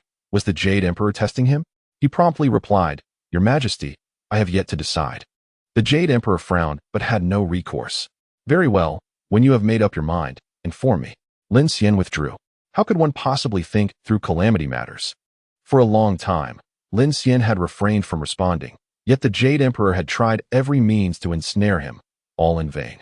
Meanwhile, upon entering the great sage's residence, Sun Wukong did not express any admiration for its grandeur. Instead, he felt more frustration. The Jade Emperor had summoned him to the heavenly realm, and although he was granted the title of Great Sage equal to heaven, it was an empty title with no real authority or salary. Did he truly think he was a fool? There was no sincerity at all. However, out of respect for Lin Xian, he came. With a flick of his hand, he took out his phone and sent a message. "Marshal, what are the next steps?" Lin Xian received the message but did not reply promptly, as the system task selection had not yet been issued. Days passed. During this time, the Jade Emperor visited the Doshui Palace to meet with the Supreme Lord, while concurrently, the Queen Mother, at the Jade Emperor's behest, visited the Peach Blossom Garden, which was just a wall away from the Great Sage's residence, and made some alterations to the peaches right under Sun Wukong's nose. Though Lin Xian was unaware of these matters, he could easily deduce the underlying reasons with a little inquiry. Now that Sun Wukong had ascended to the heavens, it was only natural for the next phase of the calamity plan to commence. Ding! Congratulations, host, for triggering a new plot. Sun Wukong has been conferred the title of Great Sage equal to heaven. The heavenly court intends for him to steal the peaches of immortality and elixirs, causing chaos during the peach banquet. Please make the following choices. Option 1. Prevent Sun Wukong from disrupting the peach banquet and thwart the heavenly court's plan. Since he has ascended, it would be a shame not to enjoy himself for a while. Reward, Nimbus Cloud ability. Option 2. Allow Sun Wukong to run rampant, assisting the heavenly court in facilitating the tumultuous events of the heavenly palace. Host, you would be digging your own grave. Reward, a prime burial plot in the chaos realm. As the system presented the tasks, Lin Xian found himself increasingly speechless. It seemed the system was merely toying with him, even offering him a grave as a reward. Nevertheless, a burial plot in the chaos realm might not be so poor. Perhaps, even in death, he could absorb the essence of chaos and be reborn. His only fear was that the chaotic demons might come to rob his grave. Chuckling at his own self-deprecation, Lin Xian ultimately chose the first option, death. How could he possibly die? He took out his phone, composed a message, and sent it to the Monkey King, reminding him to be vigilant when guarding the peach garden and to refrain from indulging in the peaches that had been tampered with. Meanwhile, Sun Wukong, leisurely sipping tea in the great sage's residence, glanced at the message and turned to look at the adjacent peach garden. Surely, the Jade Emperor had chosen to build the great sage's abode near the peach garden to entice him. Sun Wukong mused internally, suspecting the Jade Emperor's cunning. When he was tasked with guarding the garden, he would certainly investigate what tricks had been played. Indeed, just a few days later, the Star of Venus, Tai Bai Jinxing, arrived bearing the Jade Emperor's edict, summoning Sun Wukong to the Lingxiao Palace. Chapter 73. The Xiandu Heavenly Mechanism 8 Trigrams Robe at the Lingxiao Palace. Sun Wukong ambled in with an air of nonchalance. Casting a glance at Lin Xian, he grinned before turning his attention to the Jade Emperor, feigning inquiry. Your Majesty, you summoned me. What reward awaits? Upon hearing this, the Jade Emperor's forehead twitched, a few dark lines appearing. How infuriating. Here was Sun Wukong, idling about without a care, yet still daring to ask for rewards. Clearing his throat, the Jade Emperor replied, Sun Wukong, I see you have little to occupy your time. I intend to assign you a task. Are you willing? Of course. Sun Wukong responded without hesitation. The Jade Emperor was momentarily taken aback. He had yet to specify the task, yet the monkey had already agreed. Dismissing such thoughts, he nodded with satisfaction and continued, Then you shall oversee the peach garden. Be diligent and don't neglect your duties. Your servant will obey, Sun Wukong declared, accepting the decree and departing the Lingxiao Palace, leaving the Jade Emperor somewhat bewildered. How had he agreed so readily? Perhaps the heavenly court's regulations had curbed his unruliness, the Jade Emperor thought, not pondering further. Beside him, the Queen Mother furrowed her brows, expressing her concern. Your Majesty, that monkey previously watched over the stables and allowed the celestial steeds to go missing, and you have yet to hold him accountable. The Jade Emperor stroked his beard, reasoning that, for the sake of the calamity plan, accountability could wait. Besides, had he not dispatched deities throughout the heavens to search for the missing steeds? That is not my concern, the Queen Mother retorted, rolling her eyes. I mean, if that monkey guards the peach garden, what if he steals my peach trees? The peach trees were among the 10 primordial spiritual roots, unique to the Queen Mother. The Jade Emperor chuckled lightly, seemingly unconcerned. Why are you laughing? The Queen Mother demanded, her expression darkening. I laugh because you are overly cautious. That monkey has been sufficiently trained by me. His wildness has been tamed. Besides, the peach trees are grounded. They cannot run or move. Why worry unnecessarily? As he spoke, he reached out to pat the Queen Mother's arm in a gesture of reassurance. To his surprise, she quickly recoiled. Do not try to cozy up to me. We are merely colleagues. If you harm my peach trees, I will certainly take my grievances to the Tao ancestor. The denizens of the 3 realms believed they were a couple, yet most deities understood that the Jade Emperor and the Queen Mother were not entangled in such a way. If they were to be linked at all, it would be as disciples of Hongjun. A hint of embarrassment crossed the Jade Emperor's face as he smiled and said, Rest assured, with me here, that monkey cannot possibly turn the heavens upside down. Meanwhile, after Sun Wukong arrived at the peach garden, The Jade Emperor and the Queen Mother began preparations for the upcoming peach banquet. The literary star compiled a list of invited deities and drafted the invitations, which Taibai Jinxing would deliver to various celestial beings. In essence, the peach banquet was akin to an annual gathering of the heavenly court. The deities had labored throughout the year, and it was time to celebrate. However, all were acutely aware that Sun Wukong's name was conspicuously absent from the guest list. Furthermore, this year's banquet would differ from previous ones. In the past, the banquet had always been hosted in the Queen Mother's Yao Pool. This year, due to the calamity, she had organized two separate events: a genuine peach banquet for the celestial beings, held in the concealed Lin Xian Palace, and a false peach banquet specifically for Sun Wukong, which would take place in the Yao Pool. However, prior to the commencement of the banquet, only the Jade Emperor and the Queen Mother were privy to this alteration. They agreed to inform the other deities after the ceremony in the Tongming Hall had concluded. Thus, all deities, including Lin Xian, remained in the dark, paving the way for Sun Wukong to wreak havoc at the peach banquet, an intricately crafted scheme.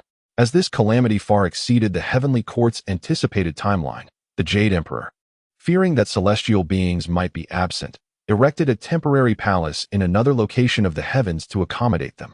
Henceforth, the deities would not need to remain in the Ling Xiao Palace, as they could be summoned at a moment's notice at the Jade Emperor's command. One day, Lin Xian sat in his temporary residence when there was a knock at the door. Using his spiritual sense, he rose to open it. Taibai Jinxing. Lin Xian greeted the Star of Venus with a slight bow. With an impassive expression, Taibai Jinxing produced an invitation and handed it to him. The peach banquet approaches. His Majesty has commanded me to deliver this invitation. Marshal Tianpeng, do not forget to attend in a timely manner. With that, he turned and departed. Having previously encountered embarrassment in Tianpeng's star, Taibai Jinxing harbored no goodwill towards Lin Xian, who closed the door with a composed demeanor. Gazing at the invitation in his hand, which was as translucent as jade, he noted it was specially crafted. Generally, deities receiving such an invitation could attend the peach banquet on the designated day. Should any deity be unable to attend, they could shatter the invitation using their powers, indicating their absence. Consequently, their names would be marked with a red cross on the guest list. Should he attend? Lin Xian found himself in a quandary. As a participant in the calamity, attending would inevitably draw the Jade Emperor's schemes. He had always adhered to the principle of survival as the path to greatness, yet to fulfill the system's task, he had already ventured into peril multiple times. Just as Lin Xian pondered this, the system's voice suddenly resonated. Ding! Host has triggered a new plot. The Queen Mother has organized the peach banquet, inviting all deities to attend. Please make the following choices. Option 1. Attend as normal. It is not a significant matter. When soldiers arrive, one shall counter them. When water comes, one shall build a dam. There will always be a way to resolve it. Reward. A Xiandu heavenly mechanism 8 trigrams robe. Option 2. Fabricate a reason to decline attendance. During this time, one would inevitably suffer the Jade Emperor's schemes. It is better to remain cautious. Reward. An innate Rin water peach tree. Lin Xian was momentarily taken aback. The previous selection task remains incomplete. Yet the next one has been issued, marking a first occurrence. Let us examine the reward, a primordial peach tree. This is indeed a divine root. A treasure birthed from the chaos, possessed solely by the Queen Mother. As for the Xiandu heavenly machine Bagua robe, what sort of object is that? Could it be yet another artifact that conceals celestial secrets? Previously, Lin Xian had acquired the heavenly Dao ring, which also served to obscure heavenly machinations. However, the heavenly Dao ring could only thwart inquiries from beings below the quasi-saint level, failing to deter the gaze of a saint. Lin Xian has always exercised caution, as he is a variable in the grand scheme of the journey to the west, constantly wary of being detected by Taishang Laojun. The artifact just acquired, by its very name, appears to surpass the heavenly Dao ring in potency. After a moment of contemplation, Lin Xian chose to forsake the peach tree and opted for the first. As long as he remained concealed from the saint's scrutiny, and given that he is now a great Luo golden immortal, what significance does a peach tree gathering hold? Upon securing the invitation, Lin Xian sat cross-legged and patiently awaited developments. Meanwhile, Sun Wukong swaggered into the peach tree garden, amidst a group of tree-guarding laborers, water-bearers, peach cultivators, and cleaners, all engaged in fervent activity. Chapter 74. The Authentic and the Faux Peach Tree Feast. Despite being a fated challenger, subjected to the celestial court and Buddhist schemes. Sun Wukong maintained an amiable rapport with his subordinates. This had been the case in the Horse Monitoring Bureau, and it remained so in the Peachtree Garden. He routinely oversaw the watering, weeding, and pest control, ensuring the peach tree's care was adequate. In his leisure, he also invited the laborers to his residence. Yet, Sun Wukong was acutely aware of the insurmountable chasm that separated him from these genuine deities, rendering true camaraderie impossible. One day, Sun Wukong dismissed the laborers and ventured deep into the orchard. Previously, Lin Xian had warned him that the peaches had been tampered with and advised against pilfering. However, after conducting his investigation over several days, he noted the vibrant peaches adorning the trees without any apparent issues. At last free from his followers, Sun Wukong glanced around to ensure no one was watching before plucking a peach for inspection. At first glance, it seemed unremarkable, but upon tasting, he quickly sensed something amiss. The peach contained not a trace of spiritual essence. After verifying once more, he confirmed that the tree was indeed a peach tree. How could its fruits lack spiritual energy? This indicated that the peach was not a true peach tree fruit, but rather an ordinary mortal peach that had been magically transported to the celestial realm, retaining its freshness. Sun Wukong examined other areas and found that all peaches lacked spiritual energy. Cursed Jade Emperor, not even a single peach tree for me. He fumed, baring his teeth in frustration. He had consumed ordinary peaches for over 300 years since his birth, finding no value in them. He pulled out his phone and relayed his findings from the Peachtree Garden to Lin Xian. Upon receiving the message, Lin Xian promptly replied, "All peachtree fruits have been harvested. Do not dwell on it." Following this, he sent a second message. For now, stay in the Peachtree Garden and act as if nothing has transpired. Awaiting the conclusion of the Peachtree Gathering, Sun Wukong acknowledged the instruction, understanding that he was ensnared in the Heavenly Court's plot to disrupt the Peachtree Gathering, and grasped Lin Xian's intent. As long as he did not fall into their trap, the Heavenly Court had no means to ensnare him. On another front, Lin Xian seemed to have gleaned the Jade Emperor and Queen Mother's scheme. They had harvested the genuine peachtree fruits in advance while preparing for the Peachtree Feast, substituting them with mortal peaches to orchestrate a false gathering for Sun Wukong to partake in at will. Such cunning brilliance. This led Lin Xian to entertain further thoughts. It appeared that due to Sun Wukong's extraordinary ascension, the Jade Emperor and Queen Mother felt compelled to execute this plan of the authentic and the faux Peachtree Feast. The real peachtree fruits, divine nectar, and elixirs would enhance the monkey's cultivation.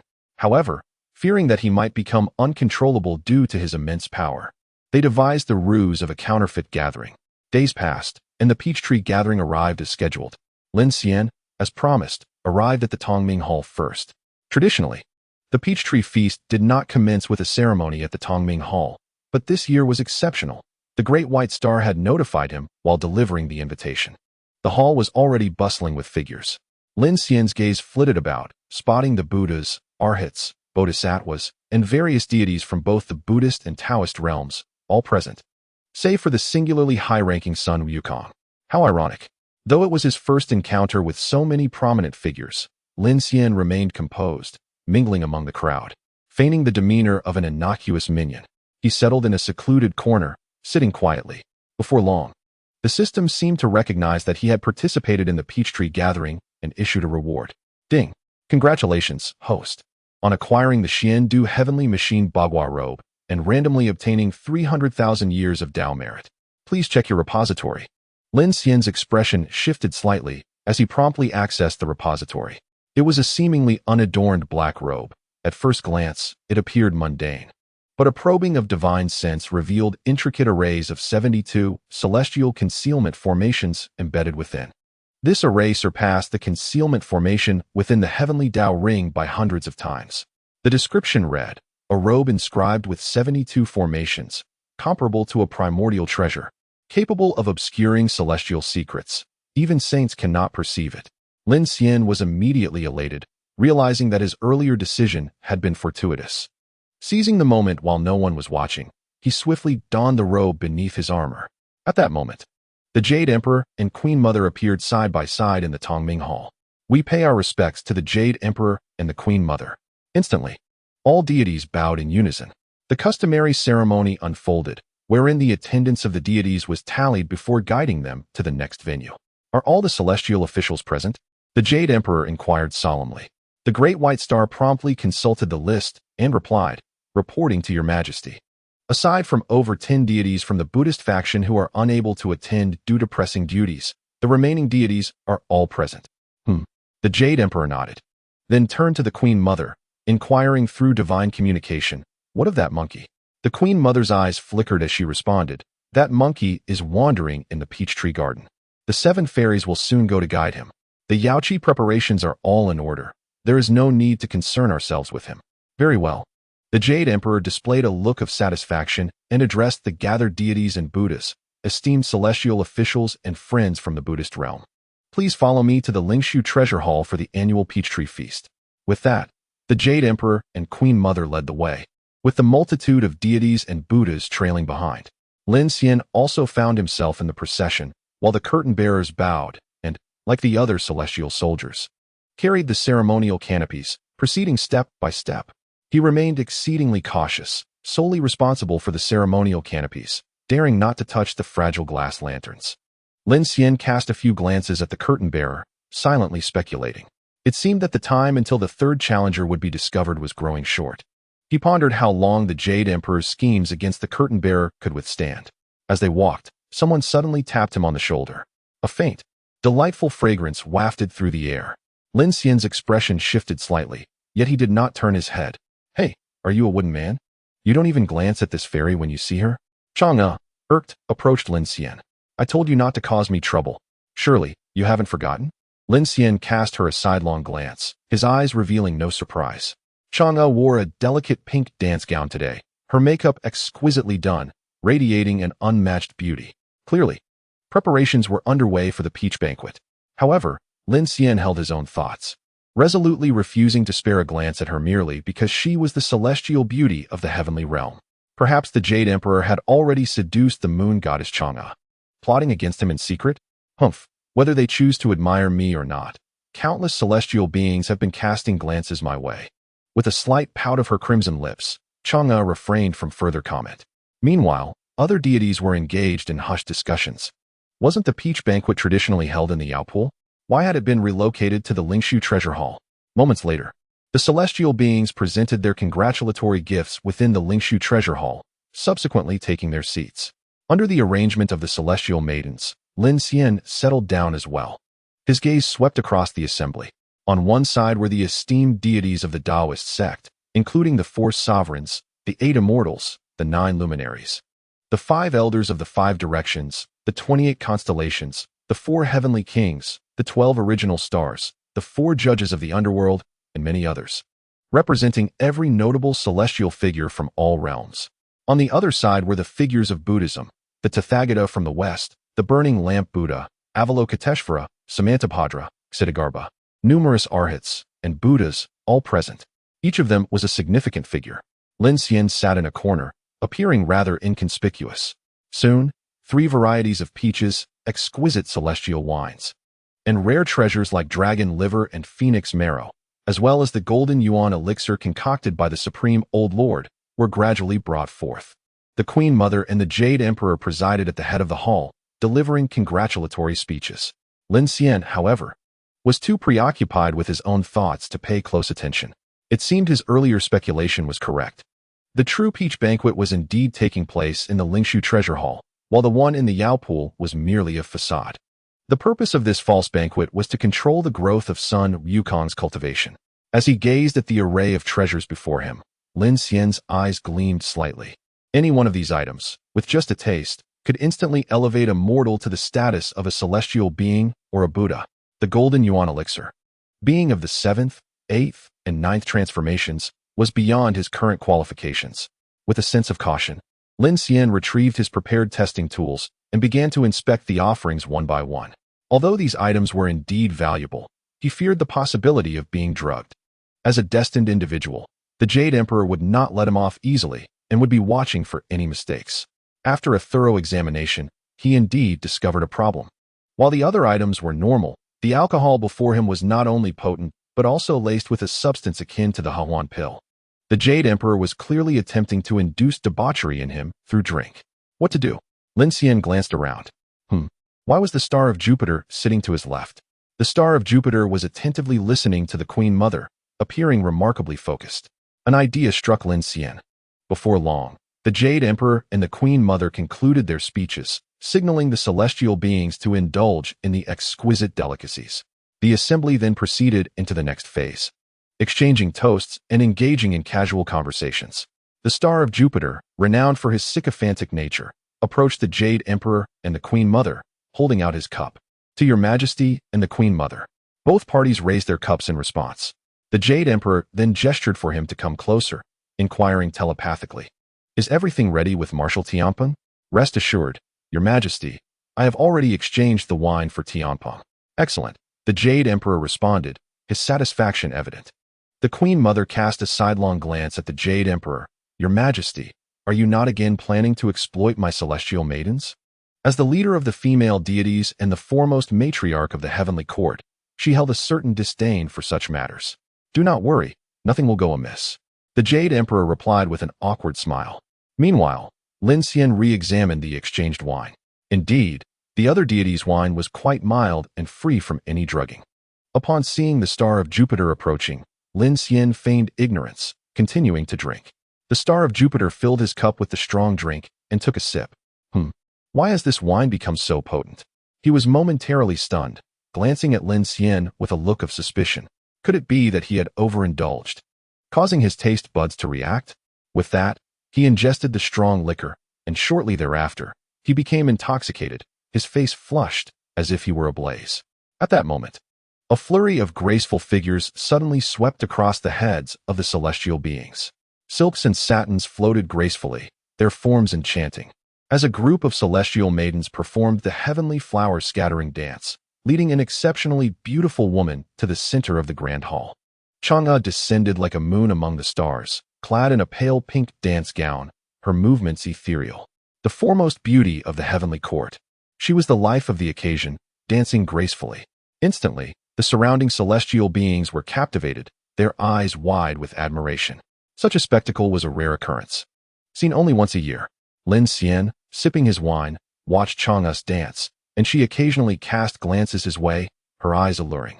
Their gazes met from time to time. Lin Xian inwardly cursed. Is it truly wise to openly flirt with me like this? One could not deny the unparalleled beauty of Chang'e. Who could remain indifferent? Yet, under the watchful eye of the Jade Emperor, it was undoubtedly perilous. Alas, this woman, I shall have her eventually, Lin Xian thought, filled with indignation. As he pondered, the star of Jupiter rose slowly, his expression one of unbridled desire, blocking the view of the deities behind him, inciting their frustration. Why is the star of Jupiter standing while everyone is transfixed by Chang'e's dance? Indeed, all the celestial beings were enchanted by her movements. Yet only the star of Jupiter stepped forward, striding toward Chang'e. The Jade Emperor and the Queen Mother were momentarily taken aback. The Queen Mother wore a look of disbelief. What was the star of Jupiter up to? Perhaps he intended to offer a toast to Chang'e, but this was hardly the right time.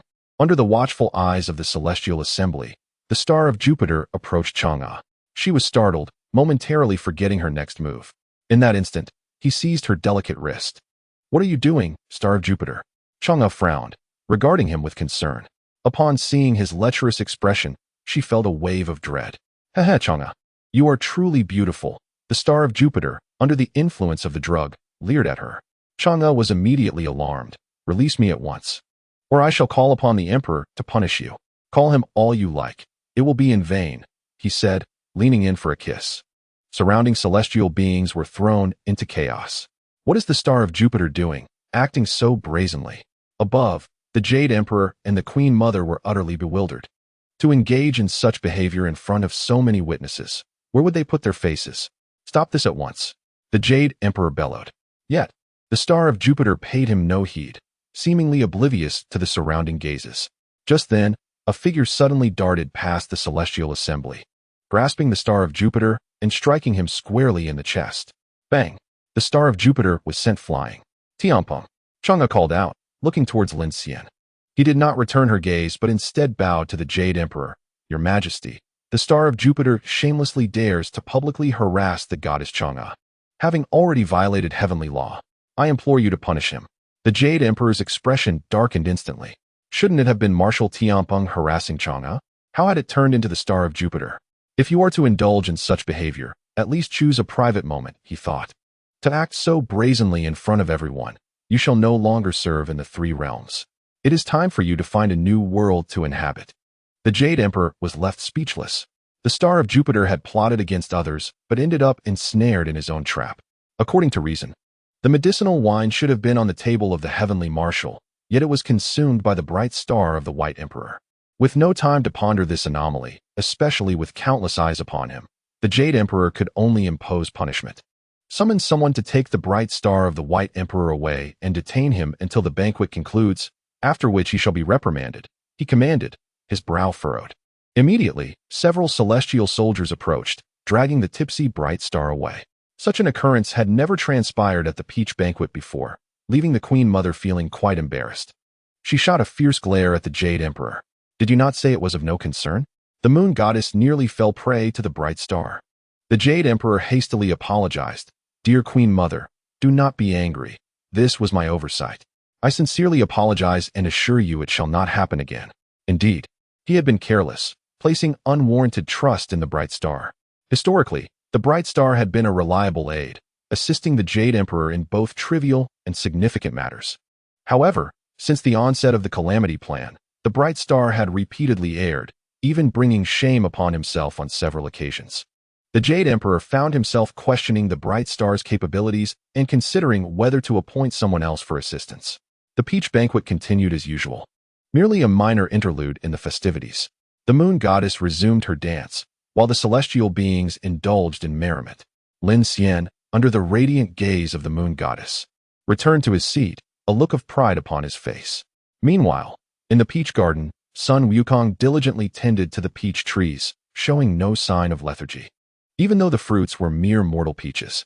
At that moment, the 7 fairies entered the peach garden, carrying fruit baskets. Why are the peaches still on the trees? Exclaimed the one in red, displaying a look of astonishment. The one in purple also expressed confusion, wondering if the monkey had not stolen any. The Queen Mother had sent the 7 fairies to the peach garden as part of the Calamity Plan, intending to provoke Sun Wukong verbally. Thus, subconsciously, they believed Sun Wukong would have already devoured all the peaches. Yet, here they were, still hanging on the branches. The 7 fairies began to feel perplexed. It was the first time encountering a monkey that refrained from eating peaches. No matter, let us find out where the monkey is, said the eldest in red. Just as she finished speaking, Sun Wukong leaped down from the tree. Hey, who are you, and what brings you to my peach garden? He gazed at the 7 fairies, his eyes gleaming with the allure of peaches. The one in red approached and said, Do not be angered, great sage. We are the 7 fairies, sent by the Queen Mother to pick peaches for the peach banquet. The peach banquet? Sun Wukong's eyes twirled as he inquired. Will I, the great sage equal to heaven, be invited? The 7 fairies exchanged glances, unsure of the answer. Sun Wukong chuckled and waved his hand, saying, Very well, you may pick the peaches. I shall not disturb you. With that, he swayed away. The 7 fairies were taken aback. Is he leaving just like that? Why did he not inquire about where the peach banquet is held? Why did he not ask who has been invited? They were bewildered. Why did he not detain us? In a state of confusion, Sun Wukong found a corner and lay down to sleep soundly. The 7 fairies were left dumbfounded. Sun Wukong not only refrained from stealing peaches, but also showed no inclination to disrupt the peach banquet. This was entirely contrary to their expectations. Soon, the peach banquet held in the Lin Xian treasure hall approached its conclusion. The celestial beings expressed their gratitude to the Jade Emperor and the Queen Mother before departing the heavenly realm. Once the Buddhist attendees had left, the Jade Emperor turned to the South Pole celestial elder beside him and said, Elder, please check on Sun Wukong and see how he fares. The South Pole celestial elder, leaning on his staff, slightly bowed in compliance. Within the Yaoqi, several celestial attendants continued to feign activity regarding the fake peach banquet. The South Pole celestial elder gracefully descended. A few celestial maidens promptly set aside their tasks and approached to pay their respects. We greet the elder. The South Pole celestial elder asked, Has Sun Wukong arrived? We have not seen the great sage equal to heaven, they replied. What? Sun Wukong has not come. The South Pole celestial elder was taken aback and fell into contemplation. According to the plan, Sun Wukong was supposed to steal peaches from the garden and later arrive at the Yaoqi to consume all the wine. Even the Supreme Lord had prepared fake elixirs in his Duobao palace, waiting for son Wukong to pilfer them. To hear he had not arrived was shocking. Just as he was about to head to the peach garden to investigate, the 7 fairies arrived at the Yaoqi with their fruit baskets. The South Pole Celestial Elder immediately approached them. "Where is son Wukong?" he inquired. The one in red replied truthfully, reporting to the elder. "Son Wukong is resting in the peach garden." The South Pole Celestial Elder was taken aback. "Did you not inform him of the peach banquet?" "We did. But it seems that the monkey is indifferent and has not stolen any peaches from the garden." The South Pole Celestial Elder furrowed his brow and turned to leave. Upon returning to the Lingshu treasure hall, he bowed before the Jade Emperor and reported, "Your Majesty, the plan has faltered. Son Wukong has neither stolen peaches nor come to the Yaoqi." The Jade Emperor's eyes widened in disbelief. "Where is son Wukong?" "He is resting in the peach garden. According to the 7 fairies, he appears disinterested in the peach banquet." Such a situation truly exists? Both the Jade Emperor and the Queen Mother were taken aback. Son Wukong had not acted according to the plan, which was entirely out of character for him. Was he not fond of peaches? How had he managed to resist? Furthermore, the fact that he was not invited to the peach banquet was clearly an insult. Based on his temperament, he should have been furious by now. Yet, he remained unaffected. Below, Lin Xian listened intently, a cold smirk appearing on his face. "What is happening?" asked the Supreme Lord, dressed in purple and gold robes, standing beside him. The Jade Emperor swiftly replied, "Lord, my plan has changed. That monkey did not act in accordance with the calamity." The Supreme Lord slowly opened his eyes. For a sage of his stature, closing his eyes signified having everything under control, while opening them indicated confusion over unexpected events. Calculating with his fingers, the Supreme Lord suddenly spoke. "The calamity may have encountered variables." "Variables?" The Jade Emperor was startled. He then recalled the mysterious figure in black who had been illuminated by the Haotian mirror, who had sought out son Wukong and possessed considerable strength. "There is something I neglected to inform you, Lord. I previously discovered that someone has interfered with the calamity." The Jade Emperor produced the Haotian mirror and presented it to the Supreme Lord. The Supreme Lord glanced at the scene reflected in the mirror, his eyes narrowing slightly. He resumed his calculations once more. After a moment, he spoke. "This mysterious figure may very well be the variable in the journey to the West Calamity." The Supreme Lord stated calmly. The Jade Emperor hastily inquired, "Do you know who this person is?" "I do not know. It cannot be calculated." Upon hearing this, the Jade Emperor was left speechless.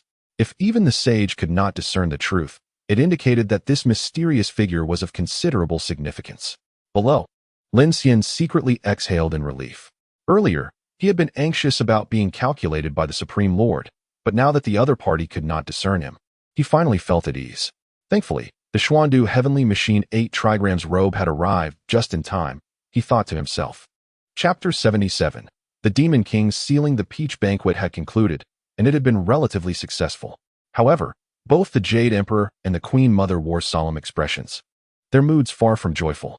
As the representative of female authority, the Queen Mother was quite displeased with the Jade Emperor's actions, believing he had become increasingly excessive. Meanwhile, the Jade Emperor was troubled by son Wukong's failure to disrupt the peach banquet, rendering his subsequent plans unfeasible, which left him feeling quite uneasy. Lin Xian was the last to exit the Lingshu treasure hall. Upon stepping outside, he encountered the Supreme Lord standing at the entrance. This Supreme Lord was a formidable figure. Lin Xian promptly bowed in respect. The Supreme Lord glanced at Lin Xian and asked nonchalantly, "Heavenly Marshal, have you considered how to face the calamity?" Lin Xian's gaze flickered for a moment, and he remained silent. The Supreme Lord Laozi remarked, "I must express my deep embarrassment. You are indeed a disciple of my Taoist teachings and can be considered half a disciple of mine. However, the heavenly mandate has chosen you, and I am powerless to shield you completely." Lin Xian raised his head, pondering the meaning behind Laozi's words. "You should prepare yourself and face your tribulations early, for the heavenly decree is unyielding." Having said that, the Supreme Lord Laozi soared into the sky, heading towards the Do Shui Palace. He even suggested that Lin Xian embrace his fate. Lin Xian displayed a look of disdain. "Embrace my fate? Only a fool would do such a thing. I, Tianpeng, shall never accept my fate, nor will I be reborn as a pig. Such thoughts are futile." With a cold snort, Lin Xian continued his journey toward the Lingxiao Palace, only to encounter the obstructive figure of the fairy Chang'e. "What are you doing in Ichang?" Lin Xian inquired. a teasing smile creeping across his face as he noted Chang'e blocking his path. Chang'e fluttered her beautiful eyes, her face brimming with excitement as she said, "Brother Tianpeng, thank you for saving me earlier. I knew you would not abandon me." "Enough. I merely acted on impulse. You should attend to your own matters and not burden this great marshal," Lin Xian replied dismissively. "I won't. Just tell me when you will take me down to the mortal realm." "What?" Lin Xian was momentarily speechless. When did he ever say he would take her down? Lin Xian struggled to find words. "Humph, Brother Tianpeng, I am yours in life and yours in death. You cannot escape," Chang'e insisted, her resolve unyielding. With a flick of her wrist, a radiant jade hairpin appeared. "Do you remember this pin? It is our token of love. You promised that once you plucked a star from the heavens, you would come to exchange it with me. When will you fulfill your promise?" Lin Xian was taken aback. How could Chang'e remember this so vividly? Indeed, during his time managing the heavenly river, he had left behind a star. Should he exchange it? Perhaps it would be better to wait a while. "Of course, I shall exchange it. Do you think I am one to break my word?" Lin Xian teased. Yet he did not produce the star, saying, "But not now. Wait until I have plucked the star, and then we shall speak of it." "Are you serious?" "You mustn't deceive me," Chang'e replied, half skeptical as she gazed at Lin Xian. "Why would I deceive you? I am no scoundrel," Lin Xian said with a smirk. "What is a scoundrel?" Chang'e paused, and by the time she comprehended his words, Lin Xian had already circumvented her and continued on his way. Inside the Lingxiao Palace, the Jade Emperor scowled as he commanded, "Bring forth the Tai by Jin Xing." The heavenly soldiers promptly escorted Tai by Jin Xing into the hall. The Jade Emperor fixed his gaze upon him, coldly stating, "Tai by Jin Xing, it is a disgrace that I have placed such trust in you. Yet you dared to publicly flirt with the fairy Chang'e. What punishment do you deserve?" "Your Majesty, I acknowledge my wrongdoing. Please show mercy," Tai by Jin Xing pleaded. His face still flushed, evidently still under the influence of the potion. "Once again, how should I grant you mercy?" The Jade Emperor remained stern. "Seize Tai by Jin Xing, pierce him with the peepa bone, and deliver him to the immortal execution platform for 1,000 lashes of the dragon bone whip." "Yes." The heavenly soldiers seized Tai by Jin Xing once more. His face contorted in despair, he lamented internally, having faced this ordeal not long ago. Heavens! Earth! Tai by Jin Xing thought he might wish for death. The Jade Emperor felt equally frustrated. Previously, it was the 7 fairies, and now it was Chang'e. He had intended to use them to ensnare Lin Xian, yet Tai by Jin Xing had fallen victim instead. Meanwhile, Sun Wukong awaited the conclusion of the peach banquet, finally taking out his phone to message Lin Xian, inquiring about the next steps. Lin Xian replied, "Remain in the heavenly court. Do whatever the Jade Emperor instructs. Do not make any mistakes, and absolutely do not descend to the mortal realm." Upon receiving the directive, Sun Wukong felt satisfied as he continued to guard the peach orchard. Time passed, and the Jade Emperor grew increasingly vexed, lacking a strategy to compel Sun Wukong to descend once more. He pounded his chest in frustration. What to do? Sun Wukong refuses to defy the heavens, and the plan is at a standstill. The Jade Emperor felt tears welling in his eyes. He pondered various schemes, but found none effective enough to provoke a conflict. Sun Wukong obediently resembled a docile child, devoid of any fighting spirit. The next phase of the Calamity Plan was crucial. He needed to capture Sun Wukong and bring him to the heavenly court, to be cast into the Bagua furnace and purged of the demon spirit within him. Additionally, the seal hidden within Sun Wukong as being needed to be broken to unleash the fiery eyes. If all else failed, he would forego the entire process and simply toss the monkey into the Bagua furnace, allowing the plan to unfold before releasing him afterward. The Jade Emperor contemplated this as a last resort, one he would avoid unless absolutely necessary, for taking shortcuts might cost the heavenly court some merit. In his temporary residence, Lin Xian waited in silence. A month passed before he received a notification. Ding. Congratulations, host. You have acquired the Cloud Somersault divine ability and randomly gained 100,000 years of Taoist cultivation. Please check your inventory. Lin Xian's eyes sparkled. Did this mean he could send Sun Wukong down to the mortal realm? Yet, he hesitated. If Sun Wukong descended this time, the Jade Emperor would truly mobilize his forces against him. When that happened, Sun Wukong would inevitably be captured and subjected to torment, ultimately cast into the Bagua furnace for refinement. Lin Xian suddenly recalled the remnant soul he obtained from the underworld. Within that fragment lay Sun Wukong's memories from his previous life. In his past incarnation, Sun Wukong had feared neither celestial nor demonic beings due to the demon spirit within him. The heavenly court had sought to refine that spirit, casting him into the Bagua furnace. However, the refinement had been insufficient, allowing Sun Wukong to master a new divine ability, the Fiery Eyes. After the fall of the great demon king, this ability had been sealed within his spirit. Thus, in this life, it was imperative to thoroughly refine the demon spirit within Sun Wukong and to unseal the Fiery Eyes, allowing them to emerge once more. Lin Xian inhaled deeply. The Sun Wukong of his previous life was immensely powerful, yet in this life, he was as weak as an ant. Therefore, he could not allow Sun Wukong to descend to the mortal realm, nor could he permit him to enter the Bagua furnace again. Moreover, he needed to find a way to assist in unsealing the Fiery Eyes. 2 more months passed. One day, the Supreme Lord Laozi descended once more from the 33 heavens to the Lingxiao Palace. "What brings you here, Lord Laozi?" the Jade Emperor inquired. Lifting his gaze to meet Laozi's, Laozi glanced at the assembly of celestial beings below, hesitated for a moment, and then conveyed through thought to the Jade Emperor. "The third calamity bearer has appeared. This time, it should not be made public." The Jade Emperor's eyes brightened, and he inquired through thought, "Indeed, what you say holds true. The Tianpeng Marshal is a case in point, having adopted a defensive stance upon hearing the news, delaying his acceptance of fate." Laozi nodded in agreement. "I had hoped the Tianpeng Marshal would voluntarily accept his fate, but he became wary and evasive, disrupting the calamity plan. Since we cannot proceed openly, we must act stealthily, compelling the calamity bearer to confront their fate." This time, the Jade Emperor had genuinely learned to be astute. "So, who is this third calamity bearer?"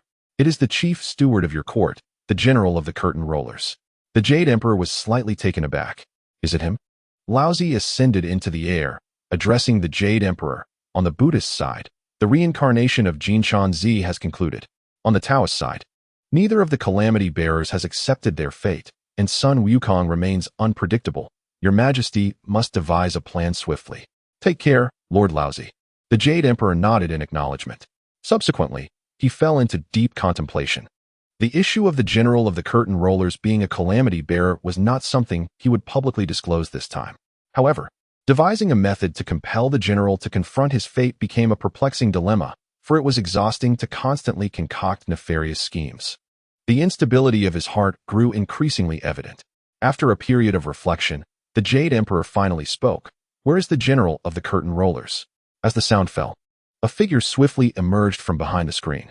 "I am here," the attendant said, bowing as he rolled up the curtain. He had witnessed the arrival of the Supreme Lord in vivid detail and was now consumed by anxiety, fearing that the Lord would reveal him as the fated one. However, he left without hearing the Lord proclaim him as the third destined one, which left him perplexed. Now, upon hearing the Jade Emperor call for him, his heart, which had briefly settled, began to race once more.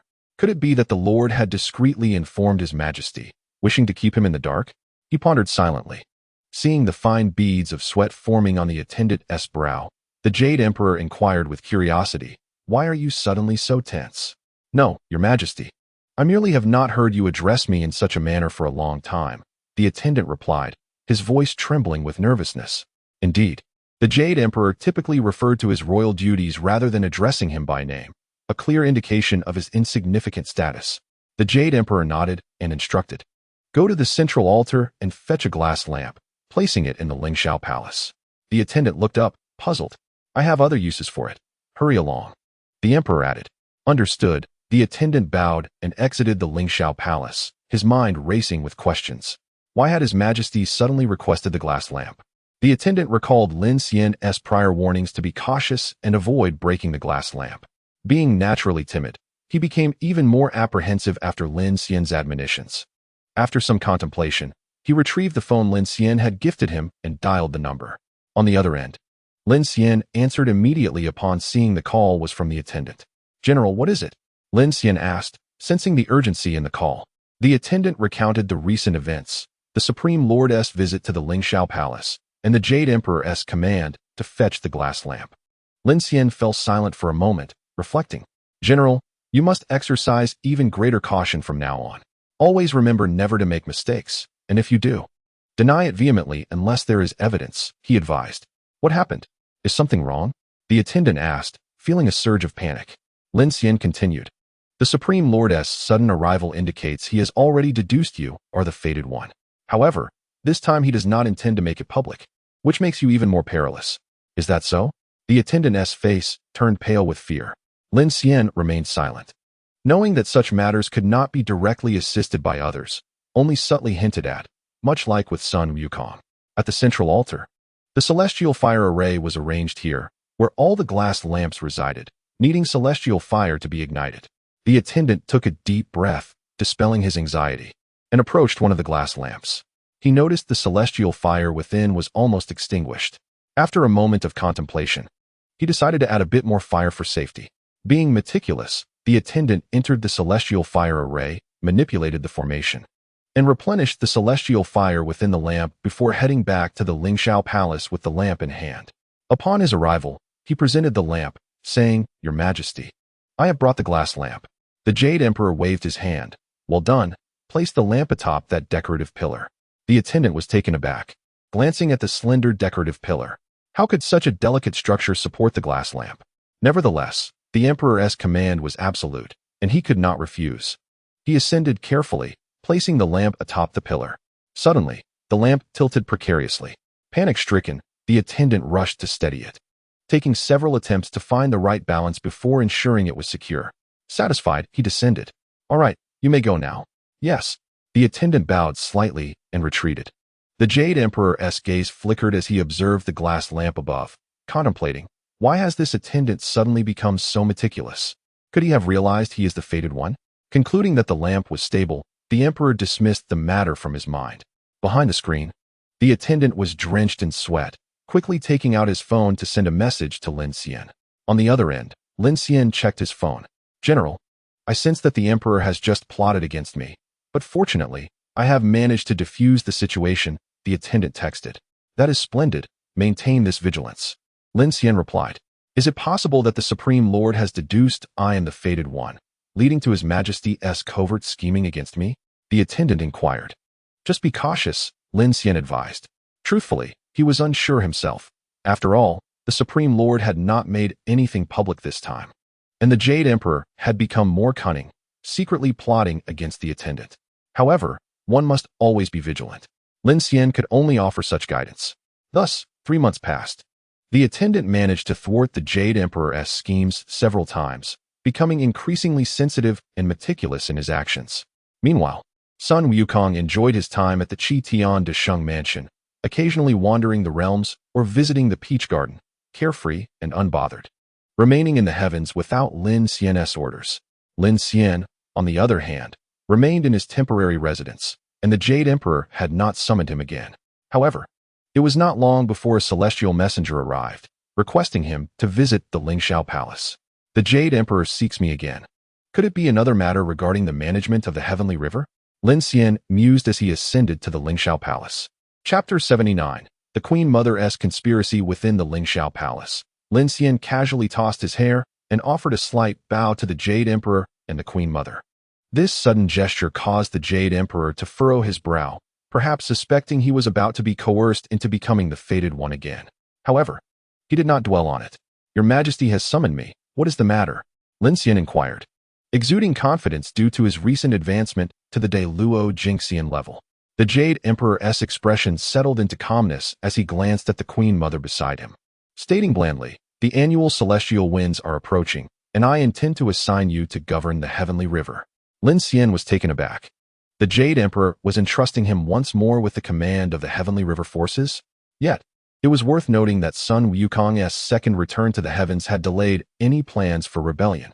No one knew when the Monkey King would descend again, and the celestial beings could not remain solely focused on him. The entire realm's operations required their attention. Thus, during this time, the Heavenly Guards had relaxed their vigilance regarding Sun Wukong. With the celestial beings attending to their own matters, the Ling Xian Palace grew quiet. The Jade Emperor had become increasingly frustrated with his inability to compel the attendant to become the fated one. After a moment's contemplation, Lin Xian cupped his hands and remarked, "Isn't the Heavenly River currently under the management of the Ziwei Star Lord?" Lin Xian's implication was clear. The Ziwei Star Lord, being a quasi-saint, was more capable of governing the Heavenly River than he was. The Heavenly River has long been governed by Marshal Tianpeng. I do not trust the Ziwei to manage it. The Jade Emperor chuckled awkwardly. Ah, I see, Lin Xian continued.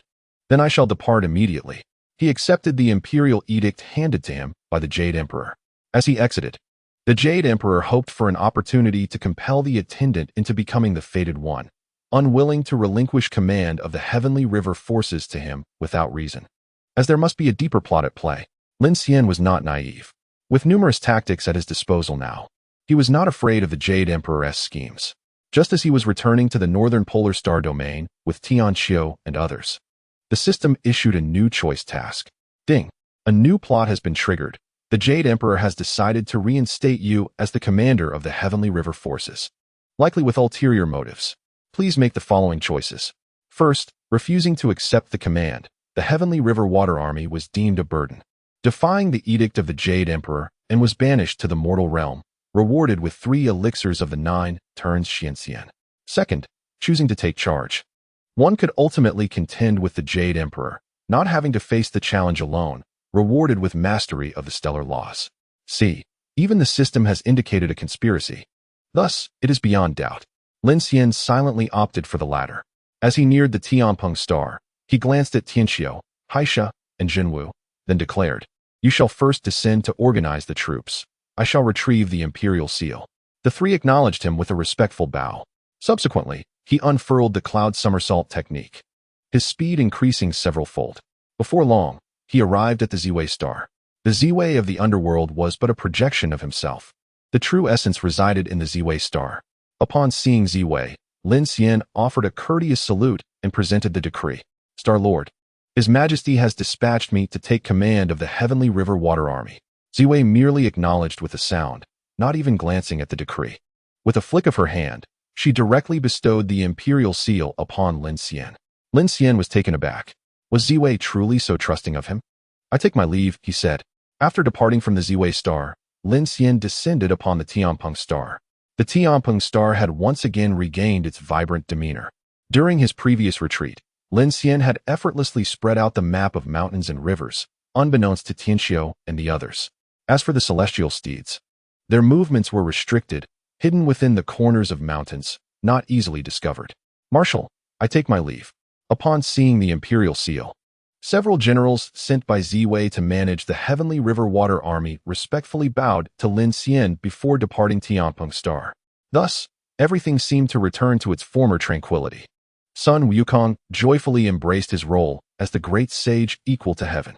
The curtain attendant cautiously lingered. The sounds of the Heavenly River Water Army's drills echoed through Tianpeng star. "Ding! Congratulations, host, for mastering the stellar laws and randomly receiving 500,000 years of cultivation. Please check your repository."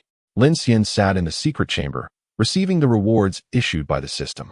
Simultaneously, the boundless spiritual energy from the heavenly and earthly primordial gathering array repeatedly cleansed Lin Xian's body. A year slipped by in the blink of an eye. Lin Xian had not anticipated that to avoid the pitfalls of fate, he had been entangled with the heavenly court for a whole year.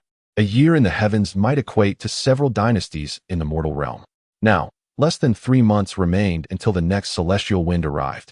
Lin Xian was not in a hurry, carefully studying the stellar laws he had just acquired. Within the waters of the Heavenly River, boundless stars existed. Now that he had grasped both the water and stellar laws, what was there to fear from the celestial wind? Perhaps he could even control the entire galaxy. In the Lingxiao Palace of the Heavenly Court, the Jade Emperor gazed at the Queen Mother in astonishment. "Are you truly going to send Zi to the mortal realm for training?"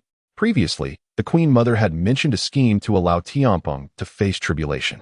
However, it seemed that sending Zi to the mortal realm bore no relation to Tianpeng's tribulation. The Queen Mother pondered, "Zi is the youngest of the 7 fairies. I sense her yearning for the mortal world. Rather than allowing her to long for it, I might as well fulfill her wish. Longing for the mortal realm is not a trivial matter. How can you condone it?" The Jade Emperor grew anxious. The Queen Mother shot him a glance. "What do you know? This is called using the strategy against itself. Since Zi yearns for the mortal realm, I shall create some hardships for her.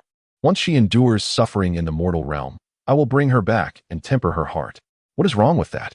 But how does this relate to calculating Tianpeng? The Queen Mother smiled lightly. It's quite simple. When I bring Z back to the heavens, I will deliberately create some chaos for Tianpeng, thus giving you the reason to allow him to face tribulation. The Jade Emperor felt utterly bewildered, unable to comprehend for quite some time. The Queen Mother, uninterested in further explanations, sensed that his mind was muddled. She had been planning this for a long time, and regarding how to entrap Lin Xian, she had her own methods. Upon returning to the Yaoqi, the Queen Mother immediately summoned Z. "My daughter, why have you come to see me?" Z lifted her head, blinking her eyes at the Queen Mother. The Queen Mother frowned and admonished, "How dare you ask? Let me inquire, what were you seeking the Moon Elder for?" Z was taken aback. Initially, Tianpeng had mentioned that her future husband was named Dong Yong, and she had doubted it, thus seeking verification from the Moon Elder. Unbeknownst to her, the Queen Mother had learned of this. "Speak. Have you lost your voice?" The Queen Mother looked down at Z. Z's nose tinged with sadness, nearly bursting into tears. She was unaware of how Tianpeng had learned of her future husband's identity, but when she approached the Moon Elder, the red thread did not connect to Dong Yong. This indicated that her husband was not Dong Yong. However, according to the Moon Elder, there indeed existed a person named Dong Yong in the mortal realm. "Mother, please allow me to explain," Z cried. Yet, the Queen Mother interrupted her. "There is nothing to explain. Your yearning for the mortal realm has become an undeniable fact." The Queen Mother fixed her gaze upon her and continued, "Today, I shall banish you to the mortal realm. Once you have suffered greatly and your longing for the mortal realm has dissipated, you may return." With that, the Queen Mother waved her hand, and Z was instantly propelled backward. Accompanied by a scream, Z's powers were sealed, and she plummeted to the mortal realm. Chapter 80. A love letter from Z. How did the Queen Mother know of her desire to descend to the mortal realm? Z remained unaware. With her lowly status and shallow cultivation, she was oblivious to the means of a quasi-saint. She had intended to descend secretly, but was unexpectedly banished. With her last remnants of power, she retrieved a letter and cast it into the sky. "How could Mother bear to banish me?" Z wept, her tears drifting into the void as she fell to the mortal realm. The difference between descending willingly and being banished was vast. Descending voluntarily might still grant her some power for protection. Within the Yaoqi, the other 6 fairies rushed over, kneeling before the Queen Mother. "Mother, please spare Z. She is still young and naive," Chang'e pleaded earnestly. The Queen Mother turned in surprise to the fairies. She had not anticipated such profound feelings among the 7 fairies. Z's banishment prompted all the fairies to intercede. However, relying solely on indulgence in raising children was utterly insufficient. Although not her biological offspring, the Queen Mother understood the significance of allowing Z to undergo tribulations in the mortal realm. "Do not speak further. My decision is resolute." The Queen Mother maintained a stern expression, her tone unwavering. "But Mother, Z is alone in the mortal realm. She may encounter dangers. You should leave. Fate has its own design." The Queen Mother was unwilling to answer their inquiries. The fairies wished to plead further, but the Queen Mother waved her sleeve, dismissing them from the presence. Outside the Yaoqi, the fairies exchanged glances. "What shall we do?" "Mother seems truly resolute," Zhao Yi said with a frown. Lvy replied, "Poor Z, with her innocent nature, cannot discern right from wrong. If she falls into the hands of ill-intentioned individuals, the consequences would be dire. We must find a way to protect her." The fairies nodded in agreement. However, the eldest sister, Chang'e, furrowed her brow. "How can we protect her? Our only option is to seek Sister Yang Chan, but she is being watched by her brother Yang Jian and is not allowed to roam freely.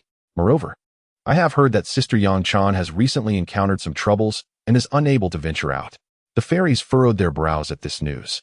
Among the entire heavenly court, those who had a good relationship with the 7 fairies were Yang Chan and Chang'e. Chang'e frequently met with the Jade Emperor, making it inconvenient to trouble her. Yang Chan had also been dealing with her own issues and had not played with them for a long time. "How about seeking the 9 heavens Xuanmu?" Lvy suggested hastily. Chang'e shook her head. "No, the 9 heavens Xuanmu holds an esteemed status. She would not interfere in the Queen Mother's affairs." The 9 heavens Xuanmu was indeed the 9 heavens fairy. Despite their close relationship, her position rendered her unable to intervene. "At present, there are no other candidates, so I must seek out Marshal Tianpeng," sighed Chang'e. The celestial maidens looked up in astonishment. Chang'e smiled and said, "Did you not notice? Ever since our last return from Tianpeng's star, Z has consistently brought up Marshal Tianpeng, prompting everyone to evaluate him. I suspect there may be a connection between Z and Tianpeng. Gazing at them, Hong Yi continued, therefore, we could attempt to find Marshal Tianpeng. He might assist us in safeguarding Z. In the Wanshan Pavilion, Zhuan Lian sat cross-legged in the courtyard, his thick beard swaying in the breeze. Suddenly, he opened his eyes and looked up as a letter descended from the sky. He quickly reached out to catch it. Who has written to me? Could it be Marshal Tianpeng? Is there not a mobile phone? A look of suspicion crossed Zhuan Lian's face as he glanced down at the letter. Upon seeing the words to Marshal Tianpeng, he was momentarily taken aback. Why was a letter addressed to Marshal Tianpeng delivered here? His confusion deepened. Cautious as he was, he began to speculate whether the Jade Emperor had devised another scheme to ensnare him. His hand, which was about to open the letter, abruptly halted. This is meant for Tianpeng. If I open it, disaster will surely follow. I shall deliver it to Tianpeng instead. After a moment's thought, he produced a starry glass bottle and tucked the letter inside. Then, he soared into the air, facing the direction of the North Star, and cast the bottle away. The bottle flew for a short distance before vanishing into the void. Meanwhile, Lin Xian was also seated cross-legged in a hidden chamber. The starry glass bottle suddenly appeared from the void, and he sensed it immediately, hastening outside. He reached out and caught it in his hand. Recognizing the identical bottle from before, Lin Xian instantly thought of Zhuan Lian. Did Zhuan Lian not have the mobile phone I gave him? Why go through the trouble of sending a letter? With lingering doubts, he retrieved the letter. The handwriting was elegant and delicate, unlike that of a man, dispelling Lin Xian's confusion. As he opened it, he read, to Marshal Tianpeng, Z presents herself. Z. Lin Xian was slightly taken aback, perplexed as to why Z had written to him. However, after reading the contents of the letter, he fell into a state of bewilderment. The handwriting was endearing, and the prose was exquisite, flowing with grace.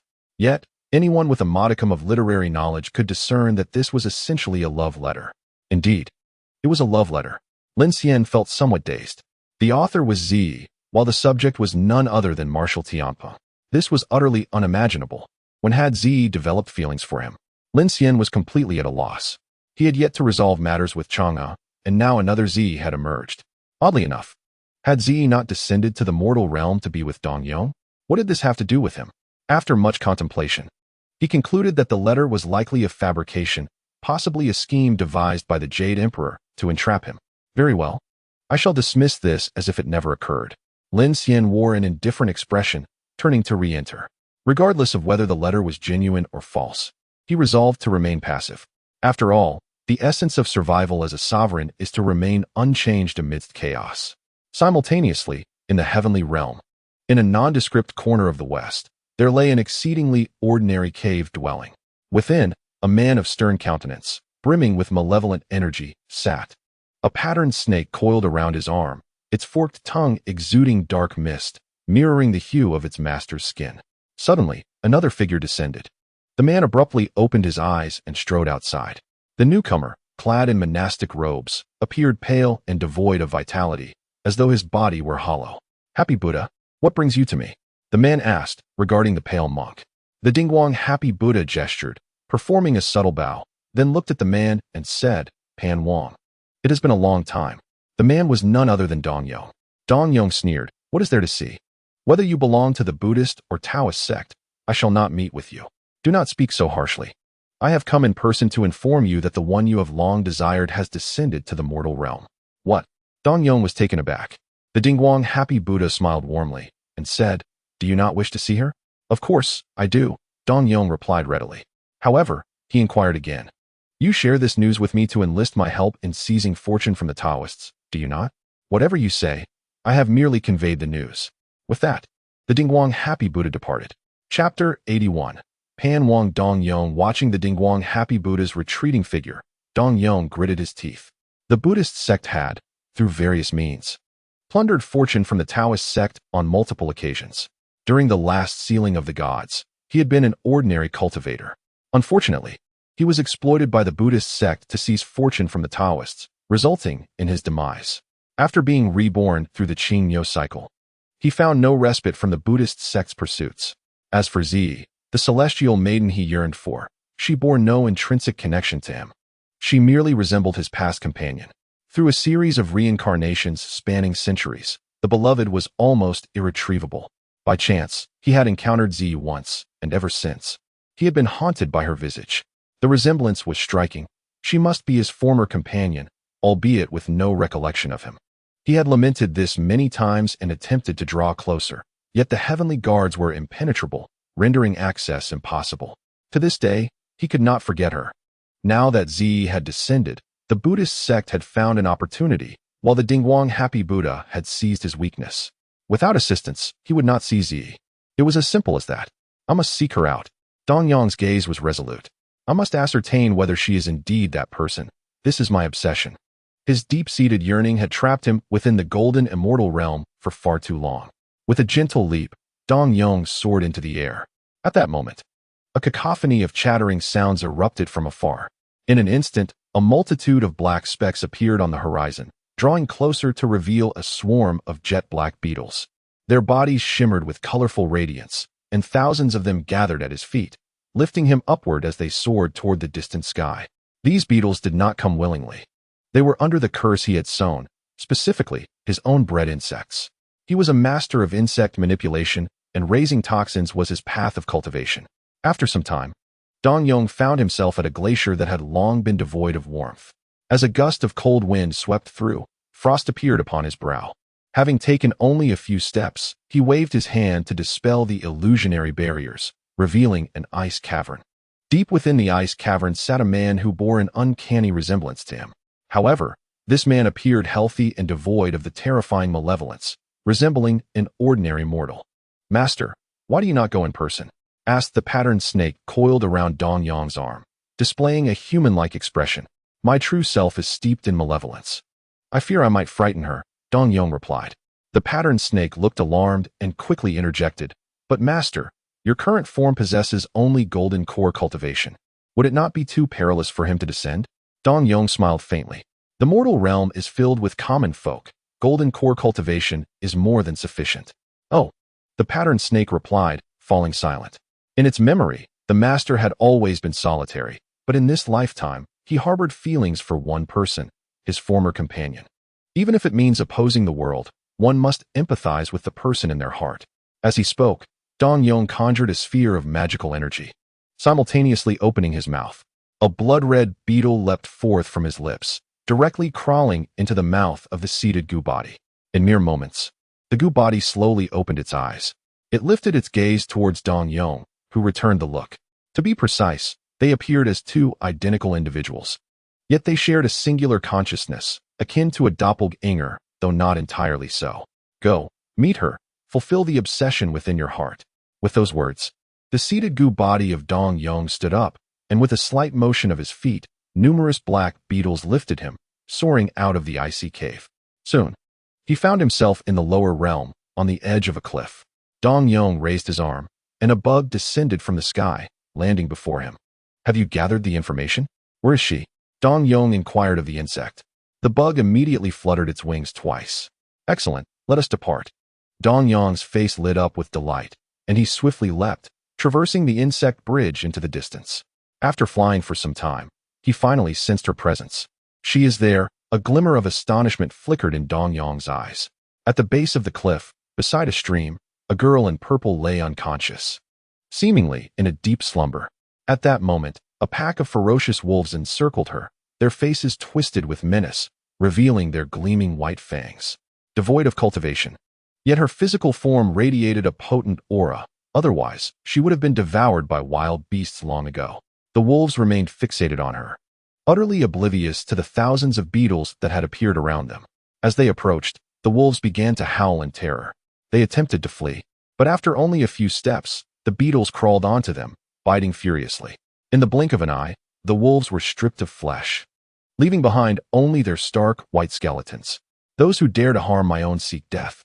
Dong Yang approached, discovering that the girl in purple was merely unconscious, allowing him to breathe a sigh of relief as he lifted her and departed from the scene. Days later, the girl in purple awoke to find herself lying in a chamber. Beside her, an incense burner wafted fragrant smoke. "Miss, you have awakened." A maid rushed in, her voice filled with excitement. "Where am I?" the girl in purple asked as she sat up. The maid quickly replied, "Miss, you are in the residence of my master. You have been unconscious for 3 days, but thankfully, you have finally awakened. The girl in purple nodded. She rubbed her temples, gradually recalling the events that had transpired. Have I truly been cast down to the lower realm? She murmured. The maid, filled with joy at her awakening, exclaimed, Miss, I will inform my master at once. No need, the girl in purple called out, stopping the maid in her tracks. Please convey my gratitude to your master and tell him that I have matters to attend to and cannot linger. Throughout, her expression remained serene. After speaking, she exited the room, leaving the estate behind. In the courtyard, the maid transformed into a flying insect and flitted to Dong Yong's side beyond the high wall. Dong Yong wore a puzzled expression. Where is she headed? The estate I acquired is in the most lavish area here, yet she did not spare it a glance. She didn't even wish to see what I am like before departing. Does she despise the affluent? Indeed, having lived in the heavenly realm, how could she possibly deem the lower realm worthy of her attention? Various conjectures swirled in Dong Yong's mind. Meanwhile, in the heavenly realm at the North Polar Tianpeng residence, 6 of the 7 celestial maidens arrived. The tranquil Lin Xian immediately sensed their presence, his brow furrowing in confusion. Why has the purple-clad maiden not arrived? Just then, the voice of the system echoed in his mind. Chapter 82. The 7 maidens seek assistance. Sting. A new plot has been triggered. The purple-clad maiden has been cast down by the Queen Mother, and her sisters have come to seek your aid. Please make the following choices. First, assist the purple-clad maiden. To neglect a beauty is to condone a heartless hand, which is inadvisable. Reward, Chaos Yin-Yang 5 Spirit Pearl. Second, disregard the purple-clad maiden, allowing her to suffer in the lower realm. Women are inherently heartless. Why extend help? Reward, Kongtong Seal. With the system's voice concluded, Lin Xian blinked in surprise. Did not the purple-clad maiden descend of her own volition? Why had she been prematurely cast down by the Queen Mother? Could it be yet another consequence of his being the variable? Contemplating this, he promptly stepped outside. At that moment, the 7 maidens descended. We pay our respects to the Marshal. They greeted Lin Xian with a bow. Lin Xian waved his hand dismissively, his gaze piercing as he inquired, What brings the 6 maidens to seek me? And where is the purple-clad maiden?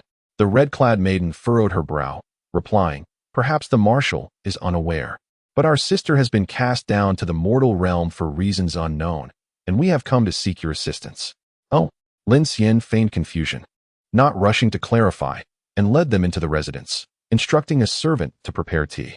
Afterward, he finally asked, How may I assist you? We wish for the Marshal to intervene and help us find our sister in the lower realm, ensuring her safety. Ah, I see. Lin Xian's expression darkened. It was not that he was unwilling to help. Rather, the 7 maidens had repeatedly aided the Jade Emperor in plotting against him. Why should he extend his hand to them? Was it due to the love letter the purple-clad maiden had given him? Women only serve to hinder one's swiftness in drawing blades. Moreover, who could ascertain that this was not a trap set by the Jade Emperor and Queen Mother? After pondering for a moment, Lin Xian shook his head. I apologize, but I must manage the heavenly river and attend to a multitude of affairs. I cannot concern myself with your sister. Please seek assistance elsewhere. The celestial maidens were momentarily taken aback. Was not the Tianpeng Marshal known for his benevolence? How could he refuse so outrightly? The red-clad maiden, growing anxious, rose and implored, Marshal, I beseech you, given your close bond with our sister, please extend your aid. Indeed, Marshal, only you understand our sister's sentiments. If you turn a blind eye, no one will be able to help her, the black-clad maiden added. Lin Xian felt bewildered. When had he become so intimately connected with the purple-clad maiden? He was entirely unaware. I implore you, Marshal, she has been stripped of her powers. If she encounters danger in the lower realm, it could lead to dire consequences. We beseech you, Marshal. The maidens rose, pleading earnestly. Lin Xian cast a glance at them, yet resolutely replied, I am truly sorry, but I cannot assist you. His tone was so cold that it sent a chill through the hearts of the celestial maidens. Tianpeng Marshal, you are heartless. The red-clad maiden's eyes widened in disbelief as she gazed at Lin Xian. Since the Marshal refuses to help, let it be. I had thought our sister often spoke of you fondly, yet it seems you are not the person I imagined. The maidens wore expressions of indignation. Seeing Lin Xian unmoved, the red-clad maiden sighed inwardly and turned to say, Let us depart. If the Marshal is unwilling, our presence here serves no purpose. With that, the celestial maidens exited the Tianpeng residence, not even casting it a final glance. Once they vanished from his perception, Lin Xian let out a sigh. He had not made a choice regarding the task assigned by the system. The dilemma of whether to assist the purple-clad maiden weighed on him. After a moment of hesitation, he recited an incantation. At once, a figure identical to him appeared beside him, cloaked in black. This was a doppelganger he had split from his Deluo golden immortal cultivation. Unlike the avatars of quasi-saints and saints, whose strength remains unchanged regardless of how many duplicates they create, a Deluo golden immortal's true power diminishes upon splitting a doppelganger. Should the doppelganger perish, the original would also lose power. The doppelganger before him possessed the cultivation level of a celestial immortal. As for Lin Xian's true self, his cultivation level instantly diminished to that of a Tai golden immortal. Having resolved to assist Zi, he prepared himself accordingly. Naturally, he would remain behind to oversee matters. Lin Xian then retrieved the Taoist ring he had previously acquired and entrusted it to his avatar, subsequently handing over the Fantian seal as well. I choose the first option. Lin Xian's consciousness entered his mind, deciding to aid Zi. Following this, Lin Xian's avatar departed from Tianpeng's star, heading directly to the mortal realm. In the void, the other 6 of the 7 fairies did not leave. At the sight of the figure in black descending from Tianpeng, their expressions ignited with excitement. Sharp-tongued, yet soft-hearted. They had previously claimed they could not assist, yet here they were, secretly descending to the mortal realm. It appears that the 7th sister and this Marshal of Tianpeng indeed share an enigmatic connection. The celestial maidens murmured among themselves before returning to the heavenly court. With the Marshal of Tianpeng assisting below, they no longer worried for Zi's safety. In the mortal realm, Zi strolled alone down the bustling streets, captivated by the vibrant world around her, filled with the aroma of earthly delights. Indeed, the mortal realm was far more lively than the desolate heavenly realm. Oh, whose fair lady is this? Truly striking. Accompanied by a lewd chuckle, several burly men suddenly surrounded her, blocking her path. Zi turned around to find a wealthy young man, fanning himself, approaching with a grin. So, you are what they refer to as the local ruffians, Zi remarked with a smile. They referred to the celestial beings who had once shared stories with her. Local ruffians? I am but the only legitimate son of the Fu family, he leered, his gaze lingering on Zi as he provocatively lifted her chin with his finger. Why not come home with me? If you serve me well, I shall take you as my wife. Pa, you think you are worthy? Zi retorted, shaking off his hand and preparing to punish the wicked. However, just as she raised her arm, one of the thugs seized her, rendering her immobile. Oh no, I lack my powers. Zi's face paled in an instant. She had forgotten this crucial detail. If captured, she would surely be mistreated. In a moment of desperation, a surge of power descended from the heavens. Bang, bang, bang. The men blocking Zi were sent flying several meters away. She immediately looked up to see a figure in black hastily retreating into the clouds. Who could he be? Could it be that the Marshal of Tianpeng received my message and has come to protect me? Zi's eyes sparkled with delight. Nothing could be more thrilling than this revelation. Just then, a young man in white rushed toward her. It was Dong Yong. Miss, are you all right? Did those ruffians harm you? Dong Yong inquired anxiously, his gaze filled with concern. Zi's expression shifted to one of confusion. And you are? Chapter 83, Becoming an Unwitting Infatuated Follower. Zi had been unconscious previously and had never truly met Dong Yong. Now, seeing this young man in white, she assumed he was just another wealthy suitor. Sensing her hesitation, Dong Yong quickly bowed and said, Do not fear, my name is Dong Yong. I saved you from a ferocious beast just days ago. What did you say? Zi was taken aback. You are Dong Yong? Dong Yong's eyes sparkled. You recognize me? Zi blinked, quickly recovering from her shock. I do not. But thank you for saving me, she replied, sheepishly sticking out her tongue. She glanced skyward, silently reflecting. The Marshal of Tianpeng truly is remarkable. I did not expect the first person I would encounter in the mortal realm to be Dong Yong.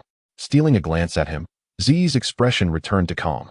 Dong Yong indeed appeared handsome and charismatic. He had once sought the Moon Elder, believing he was destined to be her husband, only to discover the red thread of fate did not lie with him, but with the Marshal of Tianpeng.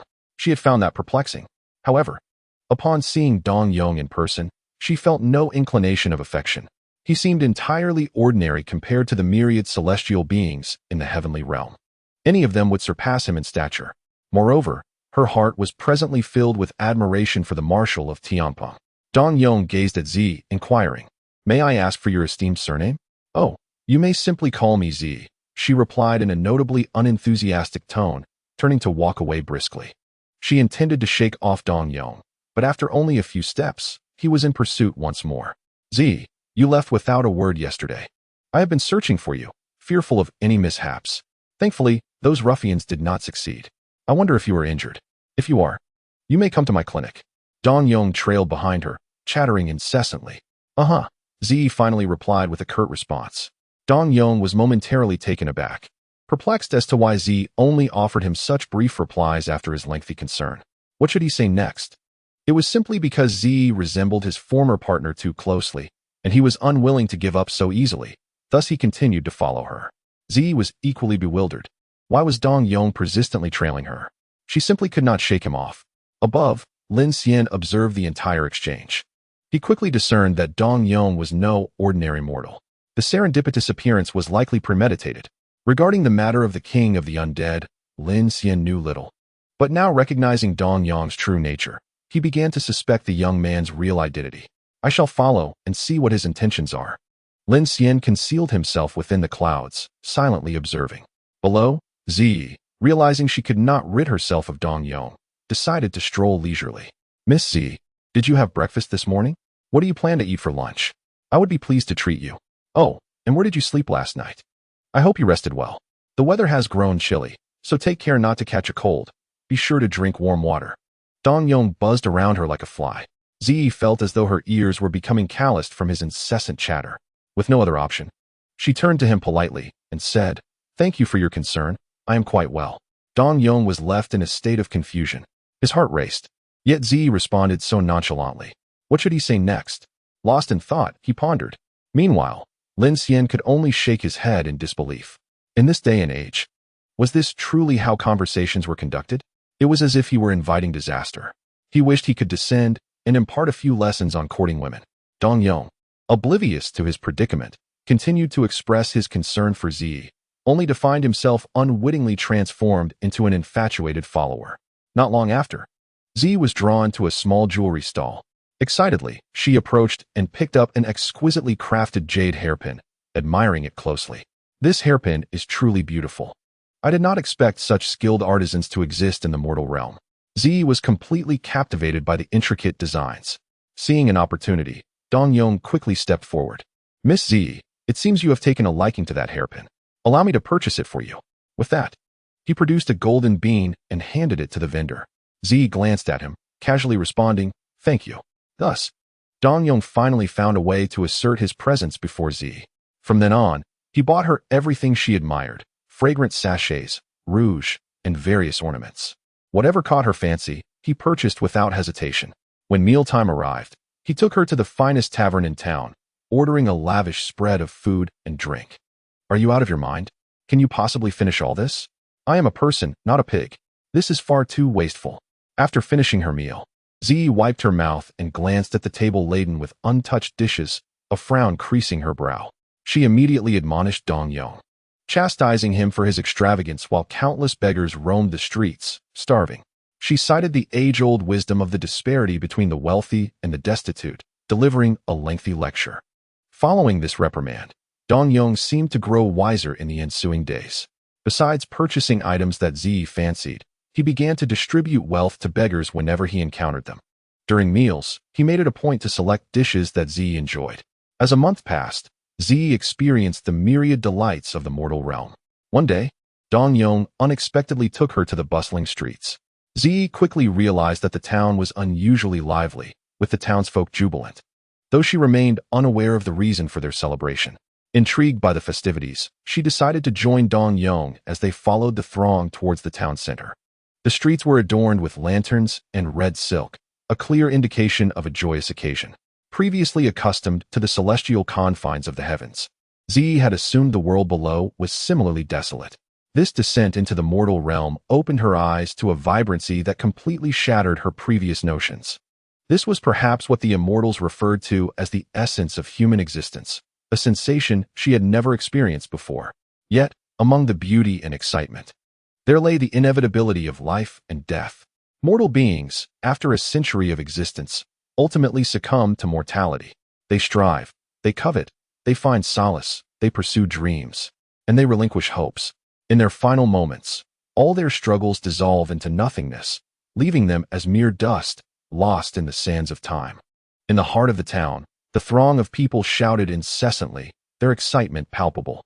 Z, upon her arrival, could discern nothing of significance. However, the celestial being Lin Xian observed the unfolding events below with clarity. Why was Dong Yong so wealthy? Lin Xian pondered. Could he possess the ability to turn stone into gold? As Z navigated through the crowd, she noticed that people parted before her, creating a considerable space. The crowd began to cheer for her, treating her as the focal point of the celebration. Meanwhile, Dong Yong, clad in a blue robe, emerged from the throng. With the sound of celebratory cannon fire, pink flower petals cascaded down like a gentle rain, carpeting the space around Z in a delicate hue.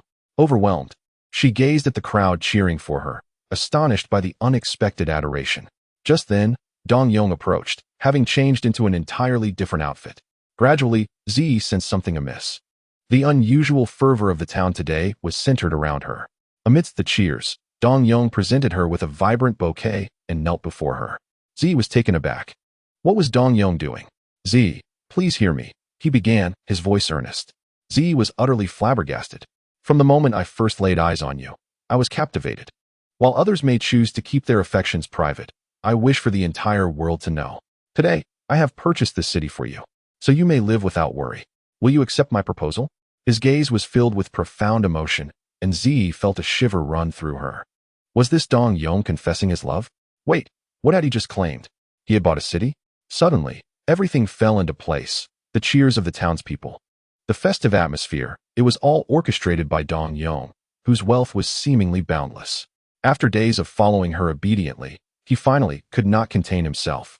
Z regarded him with a hint of disdain. Such a grand display of affection might sweep many women off their feet, for it was undeniably romantic. However, she was Z, a celestial being, and remained unmoved. As an immortal, she had witnessed far more than mere earthly gestures. This proclamation, rather than a declaration of love, reeked of materialism. What was Dong Yong's true background, and why was he so affluent? As the cheers echoed around her, Z realized that Dong Yong awaited her response. Turning to him, her expression hardened.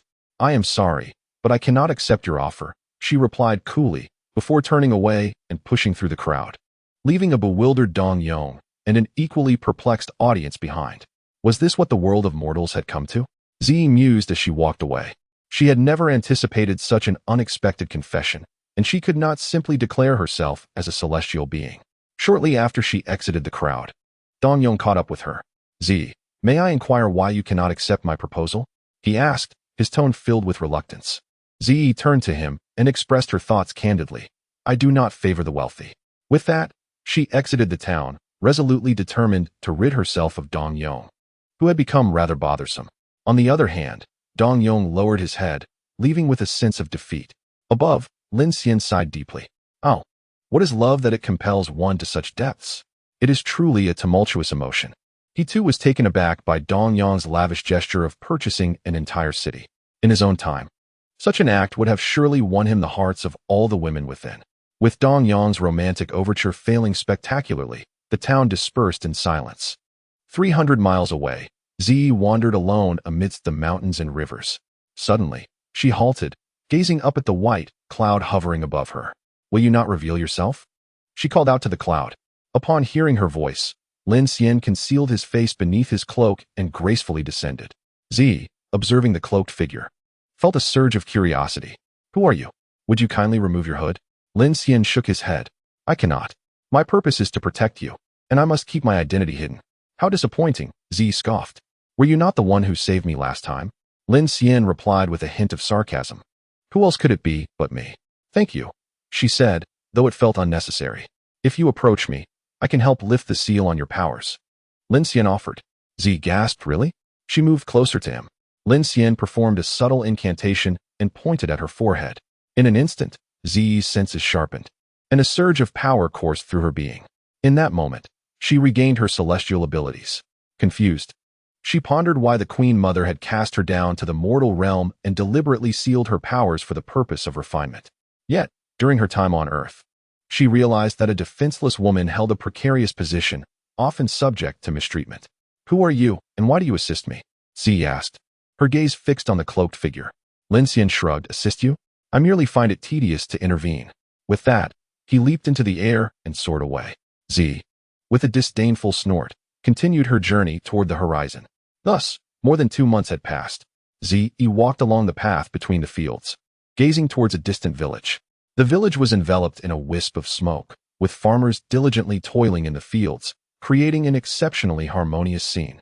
Zi closed her eyes, savoring the tranquility of nature. Suddenly, a farmer wearing a conical hat appeared before her. Zi opened her eyes and let out a startled cry. Dong Yong. She was astonished to encounter him here. Wait, wasn't he Dong Yong, a wealthy young master? How had he transformed into a farmer in the blink of an eye? Zi, I have been waiting for you here for many days, Dong Yong said, removing his hat and smiling at her. Zi was at a loss for words. Why was this Dong Yong so persistent? She inquired, how did you end up here? Dong Yong replied with a smile.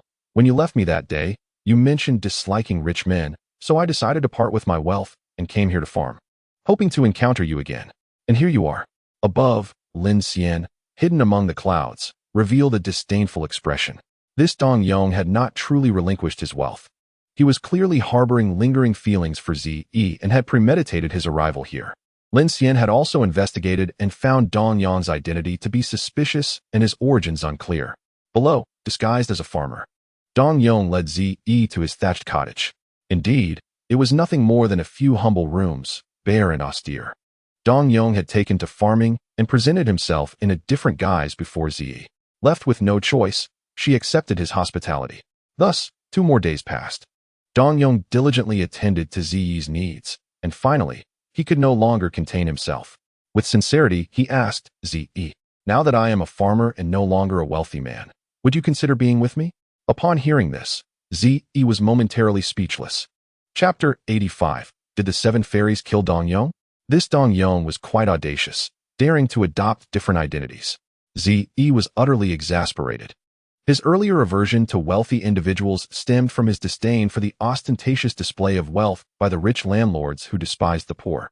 Naturally, she merely intended to decline Dong Yong's advances politely, never imagining he would take her words to heart. Seeing that Zi remained silent, Dong Yong hastily reassured her. It's all right, Zi, you need not be troubled. Please rest here for a while. Zi could only nod in agreement. During the following days, aside from tending to his fields, Dong Yong took meticulous care of Zi. Of course, he did not reveal that he was merely a vessel, and Zi kept her identity as a fairy a secret, even refraining from discussing her efforts to restore her powers. One night, Dong Yong gathered all the young men and women of the village, lighting a bonfire at the village entrance. Although these young people appeared to respect Dong Yong, they had secretly been won over by his wealth. Laughter filled the air as they gradually surrounded Dong Yong and Zi. As anticipated, Dong Yong knelt once more, presenting her with a bouquet of wild flowers as a declaration of his feelings. Watching his passionate performance, Zi felt an overwhelming urge to slap him. Once was enough. Yet here he was again. Unsurprisingly, the outcome remained unchanged. She coldly rejected him. Why, Zi? Why do you continue to refuse me? Dong Yong's heart was filled with unwillingness. He could not comprehend her sentiments. There was no reason. She simply did not like him. Thus, amidst the bewildered gazes of those around them, Zi turned her back on Dong Yong and walked out of the village. Above, Lin Xian could not suppress his laughter. Come down here, Zi commanded, hands on her hips, pointing at the clouds above. With a swish, Lin Xian, clad in a cloak, materialized before her. What are you laughing at? Zi glared at him. Laughing at you not allowing me to laugh. Lin Xian paused momentarily. He had almost forgotten that in this form, he was a mere avatar with only celestial powers. Had they fought, he would not stand a chance against her. Rolling her eyes, Zi continued, from now on, stay by my side and stop hiding up there. What if Dong Yong comes? What of it? Zi scoffed, adding, let him come, it would be best. You can act alongside me and thoroughly extinguish his hopes. Lin Xian chuckled, inquiring, why do you not accept him? Zi, infuriated, stomped her foot, exclaiming, a forced relationship is never sweet, you know? Besides, I already have someone in my heart. Lin Xian inwardly cursed. Could it be that this beloved of hers was truly him? Unbeknownst to them, time passed once more. Lin Xian accompanied Zi over mountains and through valleys. continuing to experience the mundane world. One day, someone suddenly chased after them. It was Dong Yong. "Ze, I have been searching for you for a long time. I found you here." Dong Yong carried a bundle on his back. "This ghost just won't go away," Ze muttered under her breath. "Ze, I have left the village and intend to wander the world with you. Will you take me along?" "I'm afraid that's not possible. I already have a companion." Upon seeing the figure of a man in black standing beside Ze, Dong Yong was momentarily taken aback and then asked, "Ze, who is he?" "He." Ze's eyes darted, and without hesitation, she replied, "He is my beloved." "How could that be? How could you find someone so quickly?" Dong Yong was utterly bewildered. "Aren't you a fairy? I witnessed you descend to the mortal realm. How could you suddenly have a beloved?" "Ze, please do not jest," Dong Yong said begrudgingly. However, before he could finish his sentence, Ze had already leapt into Lin Xian's embrace. "I am not jesting. My beloved existed before I met you. I simply did not inform you." Dong Yong stood there, momentarily stunned, glaring coldly at Lin Xian, memories of his moments with Ze flooding his mind. Could it be that he had truly been deluding himself? The realization that he was unwittingly vying for another's woman was unbearable. In his subconscious, he had long regarded Ze as his destined partner from a previous life. How could he tolerate the thought of his beloved becoming someone else's? It was simply unacceptable. Infuriating. This man was not a deity, merely a mortal. Dong Yong fixed a cold stare on Lin Xian. He could sense no aura of power emanating from him. Lin Xian also regarded Dong Yong, an inexplicable expression crossing his face. What was happening? Why did it feel as though he were an intruder in the relationship between Ze and Dong Yong? If this were to be recorded by future generations, would he be seen as the protagonist or the antagonist? "Dong Yong, please return. Do not seek me out again," Ze stated firmly. "Impossible. You are mine. No one can take you from me." In that moment, Dong Yong's expression twisted with rage, his eyes filled with hatred as he glared at Lin Xian. Seeing this, Ze immediately grew anxious. "Dong Yong, do not act recklessly." Recklessly? Dong Yong shot a glance at Ze, pulling her closer to his side. "You are mine. You should stand by me." With that, Dong Yong murmured an incantation and thrust his hand towards Lin Xian. 10 directions bind. With a whoosh, a ring of golden light enveloped Lin Xian. Ze was taken aback at this sight. Wasn't Dong Yong a wealthy young master? How could he possess such powers? Realizing the gravity of the situation, Ze understood that Dong Yong's identity was indeed dubious. "Dong Yong, cease this at once. Release him," she shouted. "He is bound. He should be unable to move now." Dong Yong replied with a sinister smile, shedding his previous composure as a wealthy young master. He let out a chilling laugh, stating, "Dare to take my woman? Today, I shall ensure your demise." With a flourish of his sleeve, he prepared to strike. Suddenly, a multitude of black insects surged forth, controlled by him, rushing towards Lin Xian to bite. Lin Xian, however, remained expressionless, motionless. After all, he was a celestial being. A mere cultivator at the Golden Core stage could hardly pose a threat, like a mere tickle. Indeed, with a slight tremor of his body, the countless black insects were instantly repelled and subsequently obliterated. Dong Yong was taken aback, staring incredulously at Lin Xian. Boom. In an attempt to rescue Lin Xian, Ze, unaware of Dong Yong's cultivation level, unleashed a surge of magical energy that struck Dong Yong squarely in the chest. He was sent flying, spitting blood. How could this be? Dong Yong looked at Ze in astonishment. Wasn't she devoid of any magical power? Where did she acquire such celestial energy? And who was that figure in black? Filled with confusion, the true form of Dong Yong transformed into a streak of light, hurtling towards the mortal realm. In the mortal realm, Ze's eyes brimmed with tears, and she began to weep. I have inadvertently killed him. Her heart was laden with guilt. During this time, Dong Yong had taken meticulous care of her, being her only friend in the mundane world. Although she did not harbor any ill intentions towards him, she had inadvertently taken his life. And Ze felt a profound sense of regret that would haunt her forever. Lin Xian glanced at Dong Yong's corpse and shook his head helplessly before pulling Ze closer to the body, indicating for her to take a closer look. Do not cry.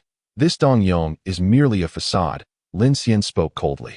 Ze was momentarily taken aback, wiping her tears as she focused her gaze. What she saw was a ground strewn with the corpses of insects. What is this?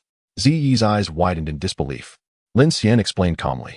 This is a type of goo body, a human form refined from goo insects, akin to a doppelganger. Doppelganger? Zi was utterly astonished. In truth, Lin Xian was also perplexed. In his perception, Dong Yong was a mere mortal. How could he have raised goo? As she gazed at the insects on the ground, Zi suddenly recalled something. This goo body, I believe I have seen it in the ancient records revised in the heavenly court. It seems only one person could refine such a thing. He is the foremost goo king of the three realms. Zi murmured. Who is he? Lin Xian was equally surprised, not expecting Zi to recognize it. After a moment of contemplation, she replied, I believe he is called Pan Wang. Pan Wang. Indeed. He is a scattered immortal from the three realms, existing since the time of the Feng Shan, skilled in raising goo and refining toxins, gaining a modicum of fame. A goo body of this caliber must have been crafted by him. Lin Xian was enlightened. He had always felt that Dong Yong's origins were ambiguous, but he had not anticipated such a layered identity. However, why was he searching for Zi, and what were his intentions? To his astonishment, Pan Wang had designs on the celestial maiden. Upon discovering Dong Yong's true identity, the guilt that had plagued Zi's heart finally dissipated. At this moment, Lin Xian began to ponder whether he should allow Zi to return to the heavenly court. After all, she had spent some time in the mortal realm, experiencing much of its mundane affairs. If she did not return soon, his doppelganger would be unable to reunite with his true self. Suddenly, Lin Xian seemed to sense something, abruptly raising his head to gaze at the horizon. Although his doppelganger was merely at the heavenly immortal level, his awareness was at the substantial level of a great Luo golden immortal. Soon, he detected an aura approaching rapidly. This is bad. It must be the true form of Pan Wang Dong Yong. Lin Xian's expression turned stern. We must flee. With that, he grasped Ziyi's hand and invoked his divine powers, swiftly taking flight in the opposite direction. Stop! A powerful voice resonated, drawing near in the blink of an eye. Lin Xian turned to look. The figure wore a black robe, surrounded by swirling dark energy, their skin a deep bluish-black from prolonged exposure to toxins. Yet from that face, one could still vaguely discern that it was indeed the true form of Dong Yong. Pan Wang Dong Yong's face was filled with rage as he pursued Lin Xian and Zi, exclaiming, You have killed my goo body. Do you have any idea how long I cultivated it? Zi frowned, turning to Dong Yong. Pan Wang, I never expected it to be you. I have no quarrel with you. Why do you seek to entrap me? Who says you have no ties to me? You are, after all, my woman. Dong Yong laughed heartily, continuing, How could I conspire against my own woman? Do you know how much I have sacrificed for you during this time? Do not run. I will kill this man, and then take you back to be my wife. With that, Dong Yong extended his hand. Instantly, a horde of black insects surged forth, coalescing into a massive hand that descended upon Lin Xian like a dark storm. A glimmer of cold light flashed in Lin Xian's eyes as he swiftly flipped his hand and cast the Fan Tian seal. Boom! The Fan Tian seal collided with the enormous black hand, creating a slight tremor before shattering it entirely. What kind of treasure is this? It seems so familiar. Dong Yong exclaimed in shock. As a scattered immortal from the Feng Shan era, he had seen many things. Lin Xian paid him no heed, reclaiming the Fan Tian seal and then swiftly scooping up Zi into his arms. What are you doing? Ziyi's face flushed with embarrassment. She had never been held like this before. Of course, I am fleeing. This fellow is at the golden immortal level, Lin Xian replied, silently murmuring a spell as the nimbus cloud manifested beneath their feet. Whoosh! Their speed surged several-fold. As a mere heavenly immortal, Lin Xian could not contend with Dong Yong's golden immortal cultivation and could only escape on the nimbus cloud. For now, they must flee to the Polaris domain, where his true self could deal with the matter. What a marvelous cloud summoning technique. Stop right there. As Lin Xian and Zi sped away, Dong Yong immediately commanded the flying insects to form a pair of massive wings, cursing as he pursued them. In the Polaris domain, within the confines of the Tianpeng star, Lin Xian's true form abruptly opened his eyes and stood up. Where are you going, Marshal? A servant behind him inquired hastily. Lin Xian, without pausing to respond, leapt into the air, swiftly exiting the Tianpeng star, heading straight for the heavenly river. His doppelganger could not be exposed. The heavenly court might be monitoring the situation. His true self could not directly intervene either. He could only make his way to the heavenly river under the pretense of inspecting the water situation, hoping to encounter Zi and the others. This was a matter he initially wished to avoid. However, since it involved Zi, he felt compelled to act. Meanwhile, in the heavenly court, at the Yaoqi celestial realm, The Queen Mother was pruning flower branches. Snip! One branch was accidentally severed at the waist. The Queen Mother furrowed her brow and immediately extended her hand to calculate. Until now, she had not intentionally focused on the happenings concerning Ziyi. However, as Ziyi's mother, their fates had long been intertwined. If something were amiss with Ziyi, she would naturally sense it as a mother. Initially, she believed that Ziyi, being in the mortal realm, might have encountered danger. Yet, upon completing her calculations, she discovered that Ziyi had actually regained her powers. Moreover, she was being pursued by a mysterious cultivator, fleeing towards the direction of the heavenly river. As for Lin Xian's doppelganger, due to the concealment of the heavenly Dao ring, she could not discern the truth and assumed Ziyi was alone. Hold on, Ziyi. This palace shall come to your rescue. The Queen Mother, sensing some unease, displayed a worried expression. I shall step out for a moment. If the Jade Emperor sends someone to summon me, simply inform them that I am not present. She instructed a nearby maid with a word, set down her scissors, and departed from the Jade Pool. Chapter 87. How dare you, Queen Mother? In the celestial realm, Lin Xian, cradling Ziyi, had returned to the 9 heavens upon riding the somersault cloud. Casting a glance behind him, he muttered under his breath, "Is this fellow mad?" and continued on his way. Although Dong Yong could not match Lin Xian's speed, he relentlessly pursued him. "Stop! I seek vengeance. Release my woman," he shouted, behaving like a madman, utterly obstinate. At that moment, Ziyi lay in Lin Xian's embrace, her cheeks flushed with embarrassment, unsure of how to react.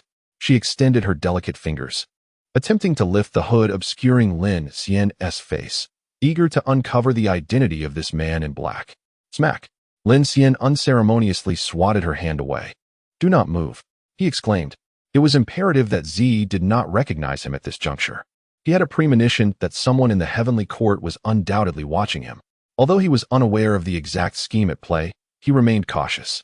For now, he could only wait until they reached the river of heaven, where he would encounter his true self, allowing him to seamlessly retract his avatar. Ding! Congratulations, host. You have acquired the chaotic Yin-Yang 5 Spirit Pearl, along with a random reward of 200,000 years of cultivation. The system suddenly resonated in his mind. Lin Xian's heart leaped with joy. The previous task issued by the system was to protect Ziyi in the mortal realm. Now that she had safely returned to the celestial realm, it was only natural for the system to bestow its reward. The chaotic Yin-Yang 5 Spirit Pearl? Lin Xian's consciousness delved into his repository, meticulously examining the treasure. This 5 Spirit Pearl, akin to the map of mountains and rivers, was also a divine artifact belonging to Nuwa. In ancient times, Nuwa forged the 5 pearls through the elemental powers of water, fire, earth, wind, and thunder, endowing them with supreme might capable of obstructing all things. This was indeed a remarkable treasure. With a smile, Lin Xian retracted his consciousness. Realizing that his initial regret over not choosing the Kongtong seal was unwarranted, the chaotic Yin-Yang 5 Spirit Pearl proved far more practical.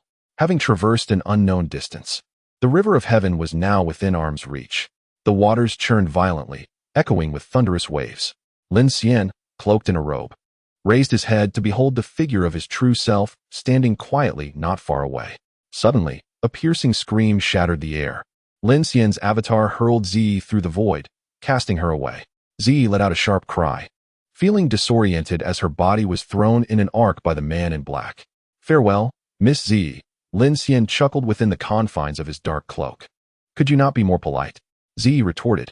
Behind her, Dong Yong hastily pursued, panic overtaking him as he shouted, "Ziyi, do not fear. I am coming to rescue you." As he neared, he reached out to catch Ziyi, but in an instant, a force pulled her from his grasp. In the blink of an eye, Ziyi found herself beside Lin Xian's true form. Lin Xian.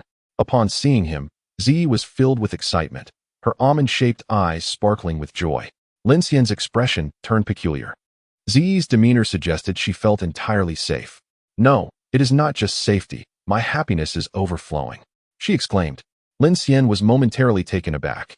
In Ziyi's moment of exhilaration, Lin Xian gently pushed her behind him.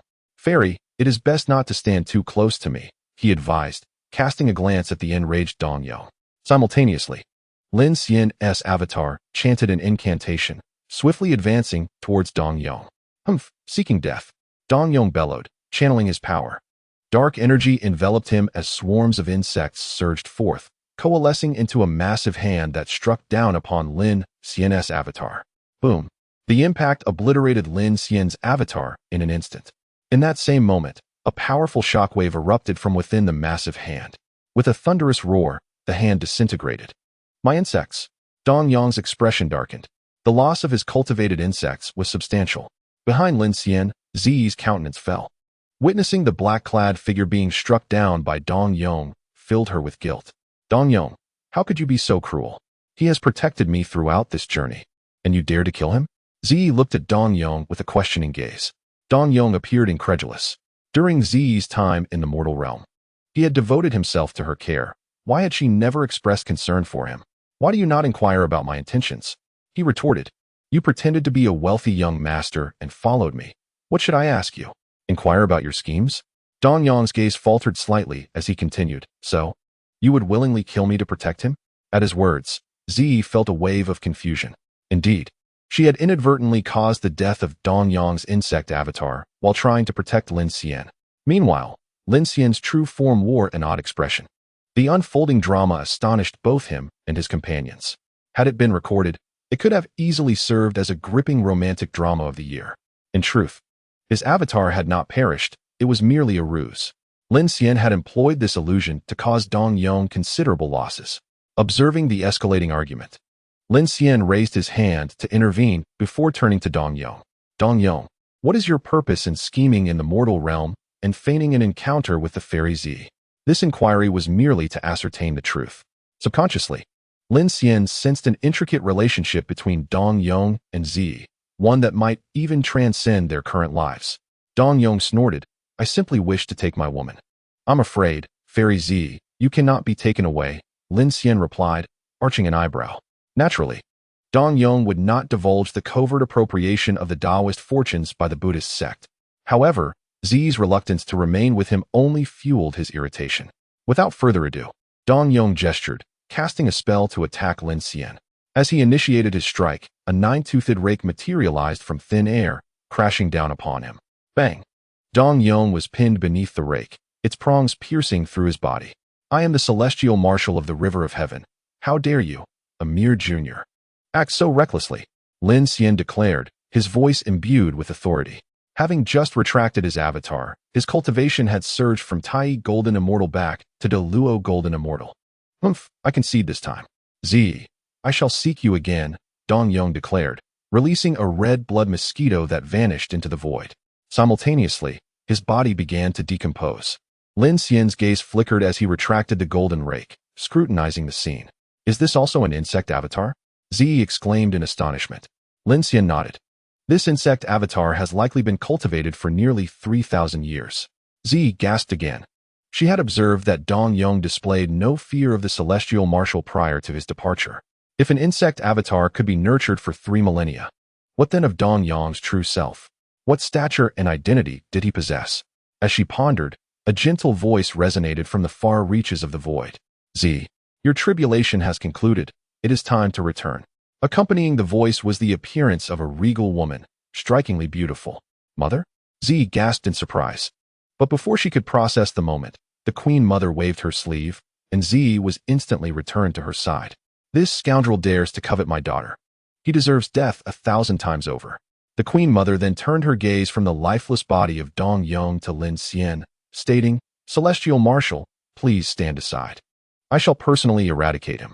With that, she plucked a hairpin from her head. Lin Xian was taken aback at this sight.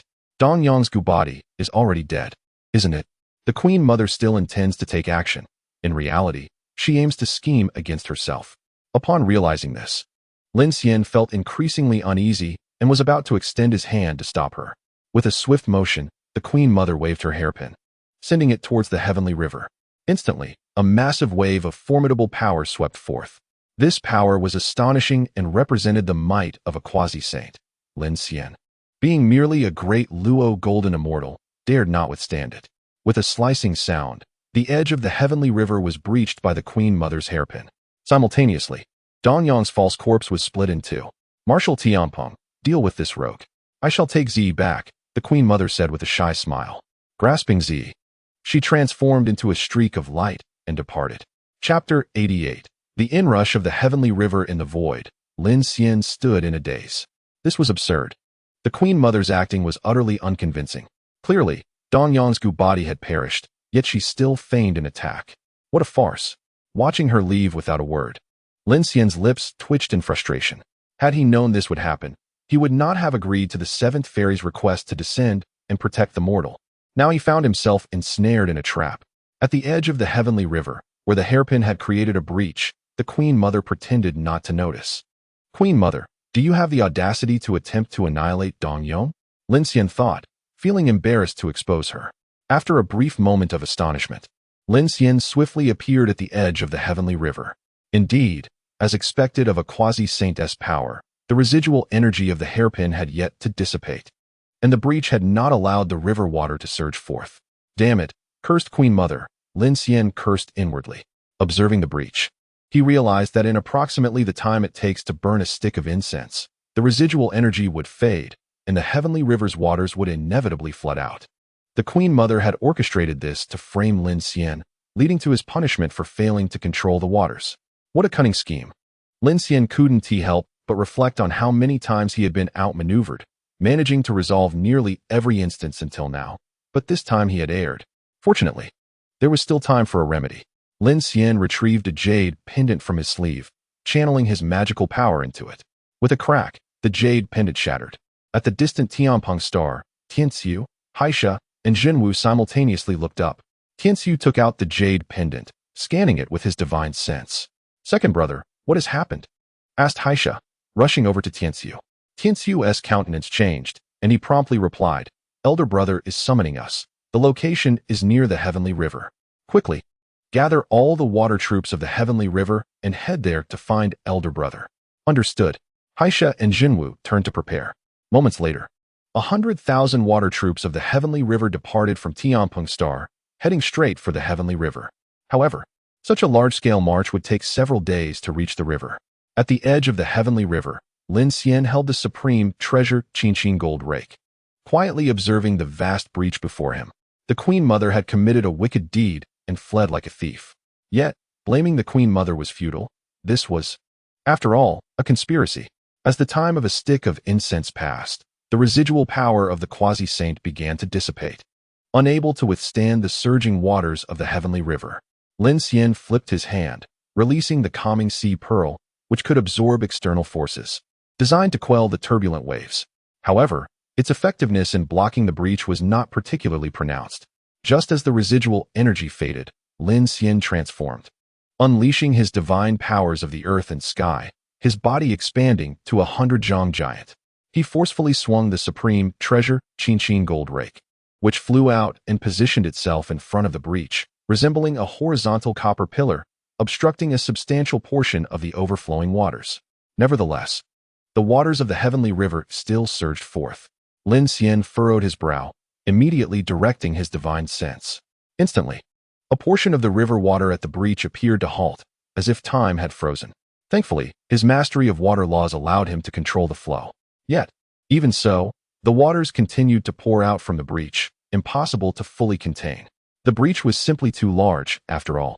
The Queen Mother's strike bore the weight of a quasi-saint's power. Currently, the calming sea pearl managed to block 1/10 of the river's waters. The supreme treasure Chang'e gold rake blocked 3/10, and Lin Xian himself, utilizing his mastery of water laws, also blocked 3/10. Yet, 3/10 of the river's waters still flowed out from the breach. This was insufficient. Lin Xian then activated his divine sense once more, summoning the Chaos Yin-Yang 5 Spirit Pearl. As it emerged, 5 distinct divine lights radiated forth, illuminating Lin Xian in a kaleidoscope of colors. At this moment, merely blocking the breach was no longer adequate. The breach at the edge of the heavenly river had become inherently fragile due to the Queen Mother's strike. Lin Xian initially intended to use the Chaos Yin-Yang 5 Spirit Pearl to control the breach, but reconsidered and promptly abandoned that thought. If he merely focused on blocking the breach, the surrounding area would inevitably breach as well. Go. He immediately summoned the Chaos Yin-Yang 5 Spirit Pearl. Whoosh, whoosh, whoosh, whoosh, whoosh. The Water Spirit Pearl, Fire Spirit Pearl, Earth Spirit Pearl, Thunder Spirit Pearl, and Wind Spirit Pearl emitted different glows, each flying toward a different direction. The five forces of nature, combined with the inherent chaos yin-yang laws, intertwined, creating a tremendous binding force that swiftly enveloped an area of tens of thousands of miles around the breach. This range was already quite vast, yet within the context of the Heavenly River, it was merely a drop in the bucket. At that moment, the waters of the Heavenly River, under this binding, began to slowly flow back. The 3/10 of water that had escaped the breach also began to reverse course. Thus, Lin Xian finally managed to single-handedly seal the breach. On the other side of the void, the Queen Mother, holding Zi, quietly gazed towards the direction of the Heavenly River. When she saw Lin Xian alone preventing the waters from flooding, she was utterly astonished. She had anticipated a deluge, yet Lin Xian, with his singular strength, averted a catastrophe. The Queen Mother hung her head for a long moment, unable to regain her composure. Why does this Tianpeng possess the 5 spirit pearls of Nuwa? She wondered, perplexed. As a quasi-saint, she could naturally discern the situation. Could it be that Tianpeng had secretly become a disciple of Nuwa? The Queen Mother speculated wildly. Of course, given the connection between Marshal Tianpeng and Nuwa, the Queen Mother dared not act recklessly. The Queen Mother resided in the Jade Pool of the 9 heavens, while Nuwa dwelled in the Wukong Palace beyond the 33 heavens, a true saint of unparalleled status. The Queen Mother governed the 3 realms, while Nuwa's realm encompassed the entirety of the primordial world. If Tianpeng could not withstand this trial, he would succumb to calamity. If he could withstand it, the Queen Mother would withdraw and allow him to proceed unimpeded. Murmuring to herself, the Queen Mother, with Zi in tow, departed from the Heavenly River, heading towards the Jade Pool. Meanwhile, Lin Xian continued to control the waters of the Heavenly River, patiently awaiting the arrival of the water troops. 2 days passed, and the water troops had yet to arrive. However, the countless stars within the river responded to the 5 spirit pearls, converging towards Lin Xian. This was the gravitational pull between the stars. Yet, Lin Xian, having mastered the laws of the stars, easily manipulated this force.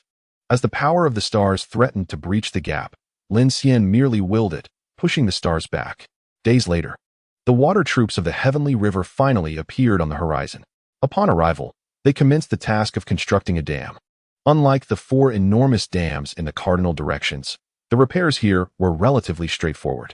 After 2 full days of work, the breach was finally sealed.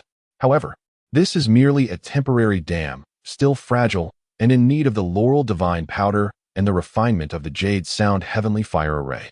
4th brother, I must trouble you to visit the heavenly court and the Guanghan Palace to borrow the jade sound heavenly fire array and the laurel divine powder. Lin Xian finally had his hands free. He stepped out of the Heavenly River, retracted his divine powers, and then turned to General Jinwu. Continuing, the Heavenly Wind is approaching this year. Inform the Jade Emperor that the formation may be needed for an extended period, and to gather all the divine powder from Guanghan Palace. As you command, General Jinwu replied without hesitation, cupping his fists in respect before hurrying towards the Heavenly Court. Chapter 89. Yangchan is pregnant. The stars in the Heavenly River flickered, and the cosmic nebula dissipated. At this moment, a fierce wind swept in from beyond the 33 heavens. Wherever it passed, the void trembled, the nebula retreated, mountains shattered, and the skies darkened.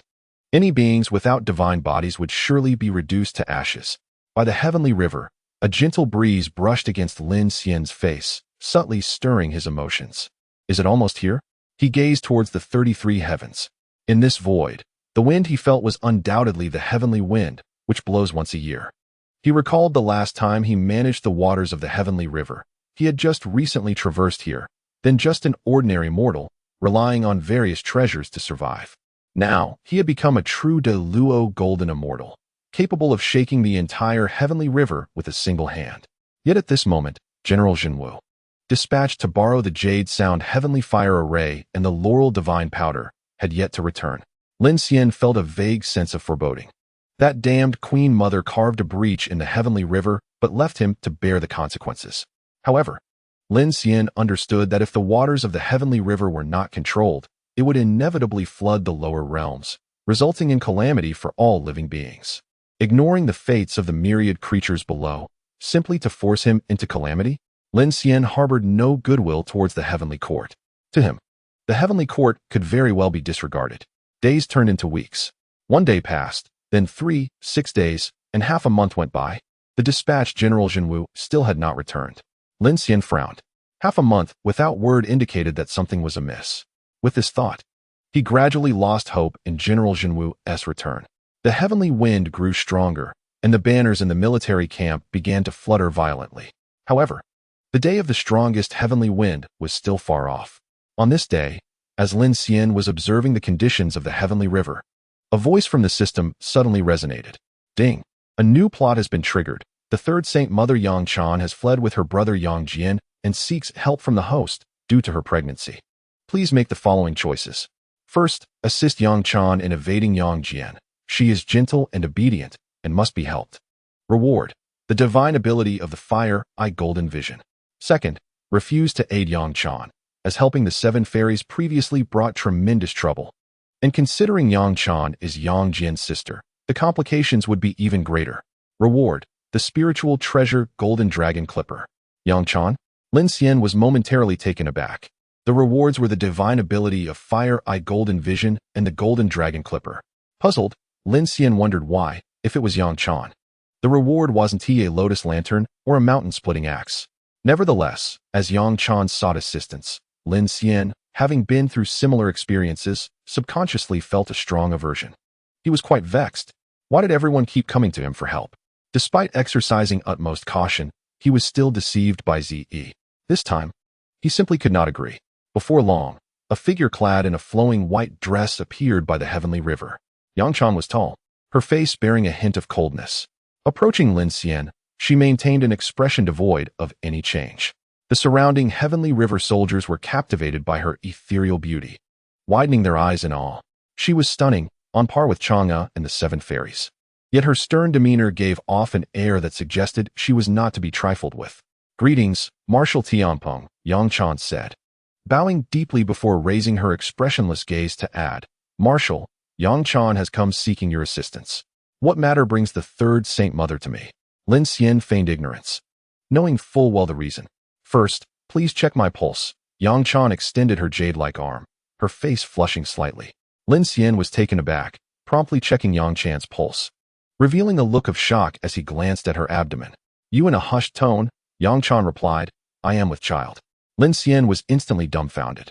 Wasn't Yang Chan supposed to have descended to the mortal realm and conceived with Lu Yinchang? How could she suddenly be pregnant? You came down? Lin Xian probed tentatively. Yang Chan blushed. I have not descended in nearly a century. What do you mean, Marshal? Yang Chan was puzzled by Lin Xian's inquiry. Nothing. Lin Xian feigned realization, then paused again. If you haven't descended, it means you haven't been with Lu Yinchang. So whose child is this? According to the timeline, the lower realm hadn't even reached the Tang dynasty. Had the celestial realm become this chaotic? Please do not make wild assumptions, Marshal. I am still a maiden. Yang Chan added hastily, noticing Lin Xian's peculiar gaze. This only deepened Lin Xian's confusion. How could one have a child without a partner? Was it possible that it was bestowed upon her by the heavens? He then inquired, how did you come to be with child? Yang Chan shook her head. I too find it strange. I had a very peculiar dream, and upon waking, I felt discomfort in my abdomen, which is when I realized my condition. Lin Xian's expression darkened. Indeed, spring dreams were not something one could pursue at will. How can I help you? He asked. Yang Chan blushed. My brother has become quite vigilant since learning of this. I wish to hide with you, Marshal, and simply ask that my brother does not take me away. Absolutely not. Lin Xian shook his head vigorously. Having already fallen into one trap, he would not allow himself to be ensnared again. Yang Chan was pregnant, but not with his child. Why should he assist her? Lin Xian surmised that if he refused, Yang Chan would likely descend to the lower realm and coincidentally encounter Lu Yinchang, leading to Lu Yinchang raising another child, which would ultimately be named Qinxiang. The mere thought was stimulating. Thud. Yang Chan suddenly knelt before Lin Xian. Marshal, I beg of you, please help Yang Chan. I do not trust the other deities of the heavenly court, and more importantly, this matter must not reach the Jade Emperor or Queen Mother. Otherwise, Yang Chan began to plead earnestly. Lin Xian furrowed his brow. He understood well that if the Queen Mother learned of Yang Chan's pregnancy, especially considering the child might lead a rebellion in the future, she would never consent. After all, the heavenly laws represented the authority of the Jade Emperor and Queen Mother. Do you believe that staying with me will solve anything? Lin Xian challenged. Yang Chan raised her head, her gaze filled with determination. I can use the Lotus Lantern to assist you in managing the waters of the Heavenly River. Chapter 90. System Upgrade 20. Lin Xian hesitated instantly. The magical power contained within the Lotus Lantern was indeed boundless. Moreover, Jinwu had yet to arrive. The winds from the heavens were growing increasingly fierce, and there was a breach in the Heavenly River. It was truly overwhelming to face this alone. In recent days, Lin Xian had instructed the Heavenly River Army to retrieve the discarded and damaged dikes from previous years and place them at the breach, which barely managed to control the water situation. However, this solution was merely a temporary fix. When the day of the strongest winds arrived, it would certainly be inadequate. After much deliberation, Lin Xian turned to Yang Chan. The fact that the three holy mothers were with child was already a violation of heavenly law. If one were to scheme, neither the Jade Emperor nor the Queen Mother could possibly use this matter to their advantage, as family shame must not be aired. Yang Chan's affair could be suppressed for a time. How could they allow her to roam freely? General, have you made a decision? Yang Chan looked at Lin Xian with a pleading gaze. Very well, Lin Xian nodded. Only then did Yang Chan rise. Lin Xian looked her up and down, then uttered a spell and gently blew towards her.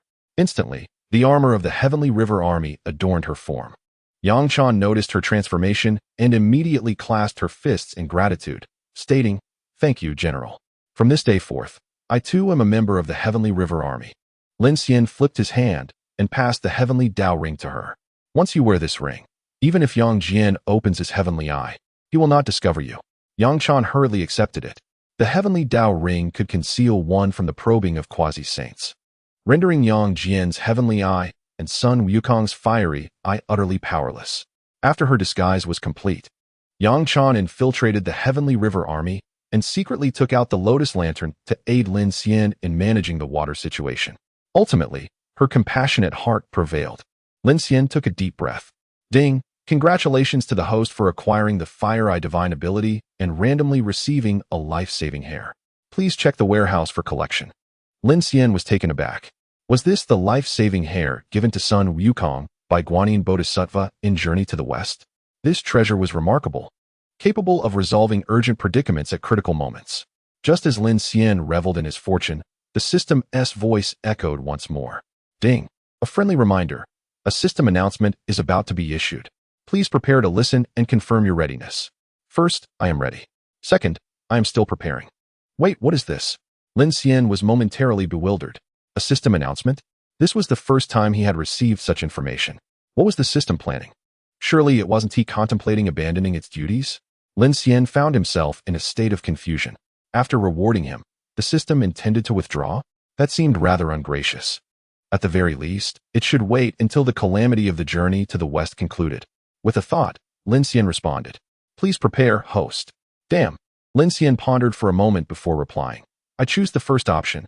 I am ready. Let us see what the announcement entails. Indeed, after he made his choice, the system announcement immediately materialized in his mind. Ding. Please prepare yourself mentally to better serve the host.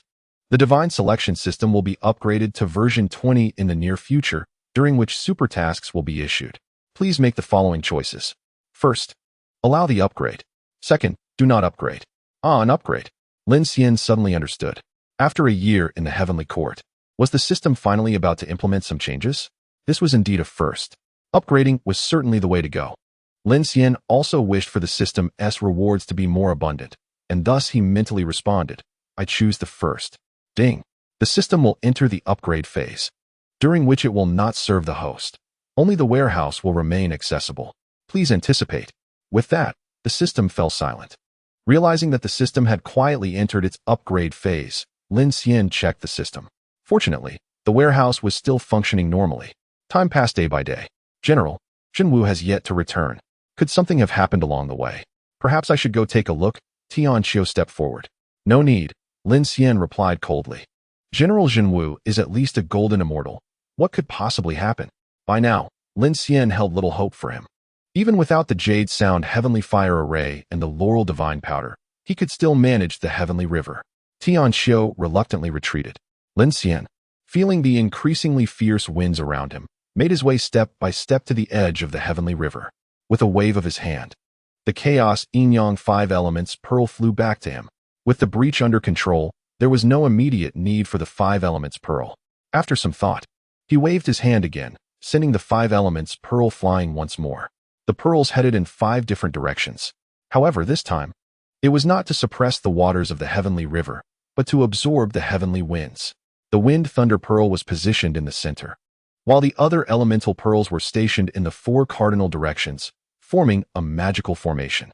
Instantly, a powerful suction enveloped the skies above the heavenly river. Almost in the blink of an eye, the surrounding heavenly winds converged towards that location. The control range of the 5 elements pearl over the heavenly river was limited, but its influence over the heavenly winds was considerable. All the winds covering the heavenly river were absorbed. Consequently, the waters of the heavenly river gradually calmed down. The need for annual management of the heavenly river arose from the difficulty of suppressing the heavenly winds, which caused tumultuous waves. Therefore, by controlling the source and eliminating the winds, the heavenly river could remain tranquil. Fortunately, the 5 elements pearl was present. A smile of joy graced Lin Xian's face. As long as this state could be maintained, there would be no need for further management. They could simply wait for the winds to subside. On the 3rd day, when the winds were at their peak, an unexpected visitor arrived at the heavenly river. As the system was in the midst of upgrading, no task choices were issued. It was not until he drew near that Lin Xian sensed the presence. Yangjian, Lin Xian, guided by his spiritual sense, turned to look. There stood a handsome young man, with a 3rd eye in the center of his forehead, wielding a 3-pronged spear, exuding an extraordinary aura. Behind him followed a black hound. Marshal Tianpeng, Erlang has come uninvited, and I apologize for the intrusion. Yang Jian clasped his hands in greeting. Ah, it is the Lin Xian of Guanjinku. What brings you to seek this marshal? Lin Xian replied with a slight smile. Scanning the surrounding heavenly river army, Yang Jian continued. I have come to search for my sister, Yang Chan. I wonder if the marshal has seen her. So you are in search of your sister. Lin Xian feigned a sigh. Not far away, clad in armor, Yang Chan had already stealthily blended into the heavenly river army. Thanks to the concealment of the heavenly Dao ring, Yang Jian had not detected her presence. Lin Xian then shook his head with a smile, saying, Lin Xian, you jest. This marshal is currently managing the heavenly river and has not encountered your sister. Perhaps you should search elsewhere. Not at all.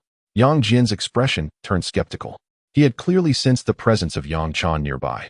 How could the marshal claim otherwise? Then let the hound of Xingtian search. Lin Xian shrugged, feigning indifference. Yang Jian furrowed his brow, scrutinizing Lin Xian. Since the marshal has said so, I shall not impose further. As he spoke, he glanced down at the hound beside him. The hound barked twice and immediately dashed towards the heavenly river army. Chapter 91. The strength of the heavenly river army. In witnessing this scene, Lin Xian's expression tightened. This Lin Xian was rather rude. He had merely spoken casually. The key was that the heavenly Dao ring could only conceal heavenly secrets, not suppress aura.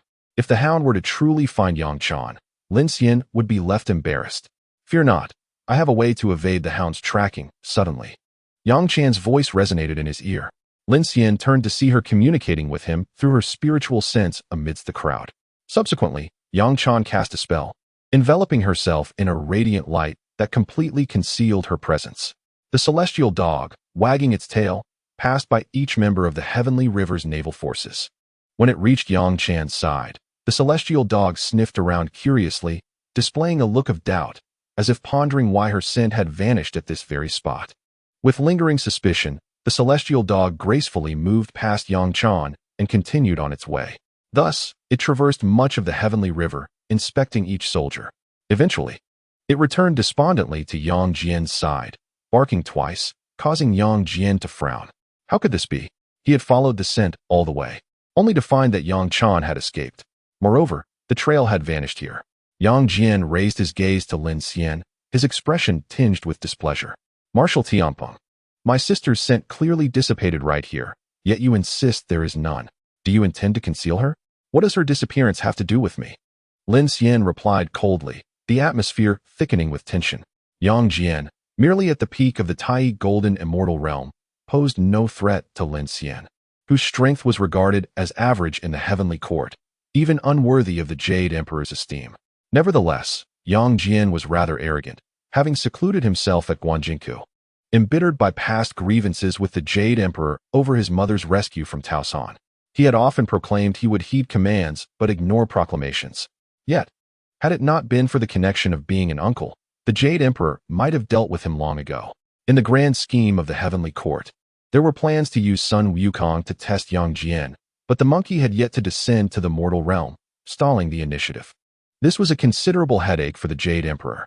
At this moment, Yang Jian fixed his gaze on Lin Xian, speaking with an ominous tone. My sister Yang Chan carries a great secret. I advise you to surrender her promptly, lest you provoke Erlang's wrath. Who are you trying to intimidate? Lin Xian scoffed dismissively. With that, Yang Jian swiftly brandished his trident before Lin Xian. Lin Xian glanced at him, unfazed. What, do you wish to fight? If you refuse to hand over Yang Chan, then I shall have no choice but to resort to force. Yang Jian's tone was imbued with a sense of dominance. Very well, let me see your most formidable technique, Lin Xian retorted, his brow furrowing as Yang Jian lunged forward with a thrust of his spear, empowered by his magical might, creating an impression that it could pierce through the void itself. Lin Xian, without the need for a weapon, summoned his own magical power and flicked his fingers lightly at the spear's tip. A crisp sound resonated in the air as Yang Jian's thrust retracted immediately, his arm trembling from the backlash. Are you a Deluo golden immortal? Yang Jian finally sensed the formidable aura emanating from Lin Xian. In his recollection, Marshal Tianpeng had only been a Tai golden immortal. In a direct confrontation, they would likely end in a stalemate.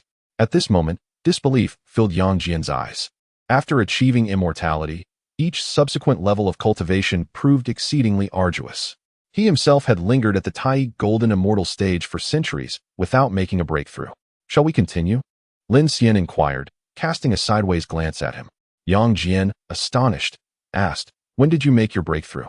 That is of no concern to you. Do you wish to continue? Nay, how could Erlang dare? Yang Jian immediately sheathed his weapon, bowing deeply to Lin Xian. He then raised his head. Indeed, he had sensed Yang Chan's presence here. If the marshal truly had not seen her, that would suffice. Yang Chan harbored a monumental secret that must remain hidden from the heavenly court.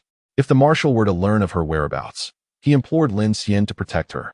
For Erlang would be eternally grateful. Having spoken, Yang Jian retreated a few steps, turning with the celestial dog to leave the heavenly river. Lin Xian's gaze flickered, but he chose not to pursue further conversation. At this juncture, whether his own abilities were revealed or not mattered little. The celestial winds intensified, causing the encampments along the heavenly river to sway precariously. Some soldiers rushed to deploy their skills, setting up formations to stabilize the camps. Yet, due to the absorption of celestial winds by the five spirits pearl, the entire heavenly river remained tranquil, a truly rare phenomenon. Generals such as Tian Xiu and He Sha turned to Lin Xian, their faces filled with admiration. The prowess Lin Xian exhibited had left them in awe. Meanwhile, Lin Xian himself bore a significant toll on his magical energy. At that moment, Lin Xian seemed to sense something, glancing toward the heavenly river. Within it, the myriad stars shone brightly, emanating a powerful celestial energy that began to rise, drawn up by the five spirits pearl above. It was not only the celestial energy that ascended, but also portions of the stars themselves. Lin Xian's eyes widened in surprise. The stars being drawn up by the five spirits pearl was an ominous sign. Contemplating the implications, he leapt into the air, soaring toward the heavenly river, positioning himself directly above the stars. This situation bore both advantages and disadvantages.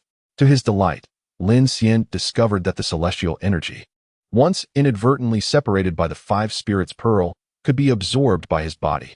This meant that his physical form would be fortified through the refinement of celestial energy. Realizing this, he promptly activated his transformative cultivation technique to draw in the celestial energy surrounding him. Instantly, a rich flow of celestial energy surged into his body, cleansing Lin Xian's physical form. This was akin to the legendary achievement of attaining a sacred physical body. Lin Xian's joy was palpable, as though he had stumbled upon a treasure. If he maintained this effort, it would not be long before he achieved a saintly physique. Casting a glance downward, he noticed the stars he had absorbed beginning to fall, yet the limits of his own power meant that the remaining stars continued to ascend. Lin Xian then directed his gaze to the heavenly river's naval forces. Soldiers, heed my command. Enter the heavenly river and bathe in the celestial energy to refine your bodies. His voice resonated powerfully above the troops. Yes, the multitude of soldiers immediately soared into the heavenly river, ready to receive the celestial baptism. Previously, without the control of the five spirits pearl, Those lacking the golden immortal cultivation would have been torn apart by the friction between the stars upon entering the river. Now, with the proper means of control, they felt no fear. Boom, boom, boom. A day later, amidst the continuous sounds of breakthroughs, excitement radiated from the faces of the entire Heavenly River naval force. They had previously been stuck at their peak, unable to progress. Although no spiritual energy was available for absorption at this moment, the enhancement of their physical forms compelled them to break through one after another. Some transitioned from human immortals to earth immortals, while others ascended from earth immortals to heavenly immortals. Remarkably, several generals even achieved breakthroughs to the golden immortal level. Thus, what began as a project to manage the heavenly river transformed into a sacred ground for cultivation. Chapter 92. The envious Li Jing. At the very moment the heavenly river naval forces reveled in the celestial stars, the Queen Mother returned to the heavenly court with Zi in tow. Zi had witnessed the chaos the Queen Mother had left for Lin Xian and attempted to speak, but was silenced by the Queen Mother. Upon returning to the Yaoqi, the Queen Mother confined Zi, forbidding her from wandering about. This was a carefully orchestrated scheme by the Queen Mother to ensnare Lin Xian, and she could not allow Zi to disrupt it. In the Lingxiao Palace, the Queen Mother approached the Jade Emperor, recounting the events that had transpired. The Jade Emperor was taken aback. The audacity of the Queen Mother was staggering. She had brazenly carved a breach in the heavenly river. Should the waters overflow, it would spell disaster for the mortal realm, and both she and he would bear immense guilt. The entire heavenly court could face dire retribution. However, upon learning that Marshal Tianpeng had managed to control the waters single-handedly, the Jade Emperor breathed a sigh of relief.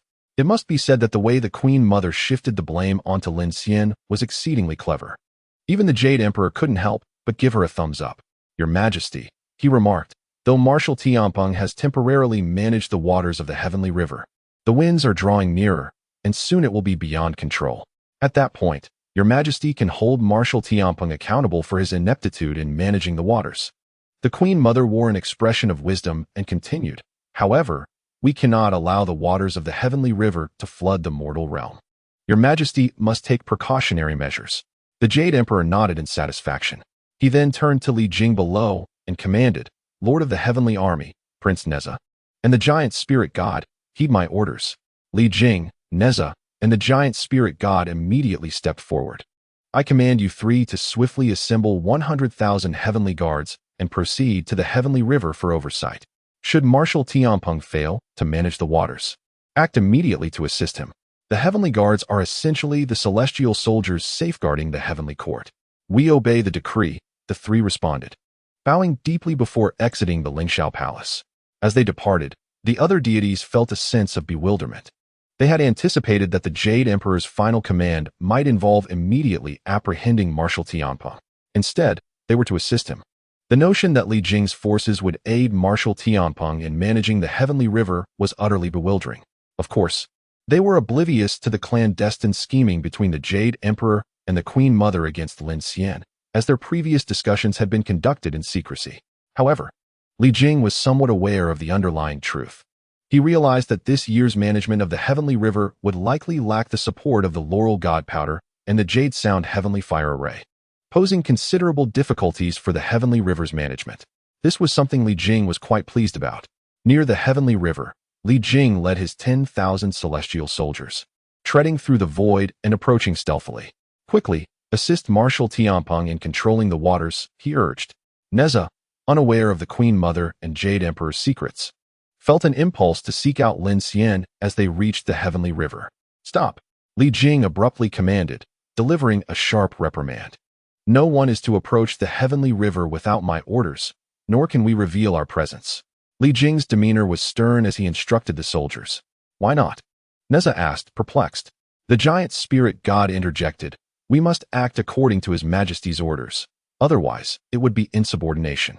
As long as Marshal Tianpeng can control the waters, we should refrain from meddling.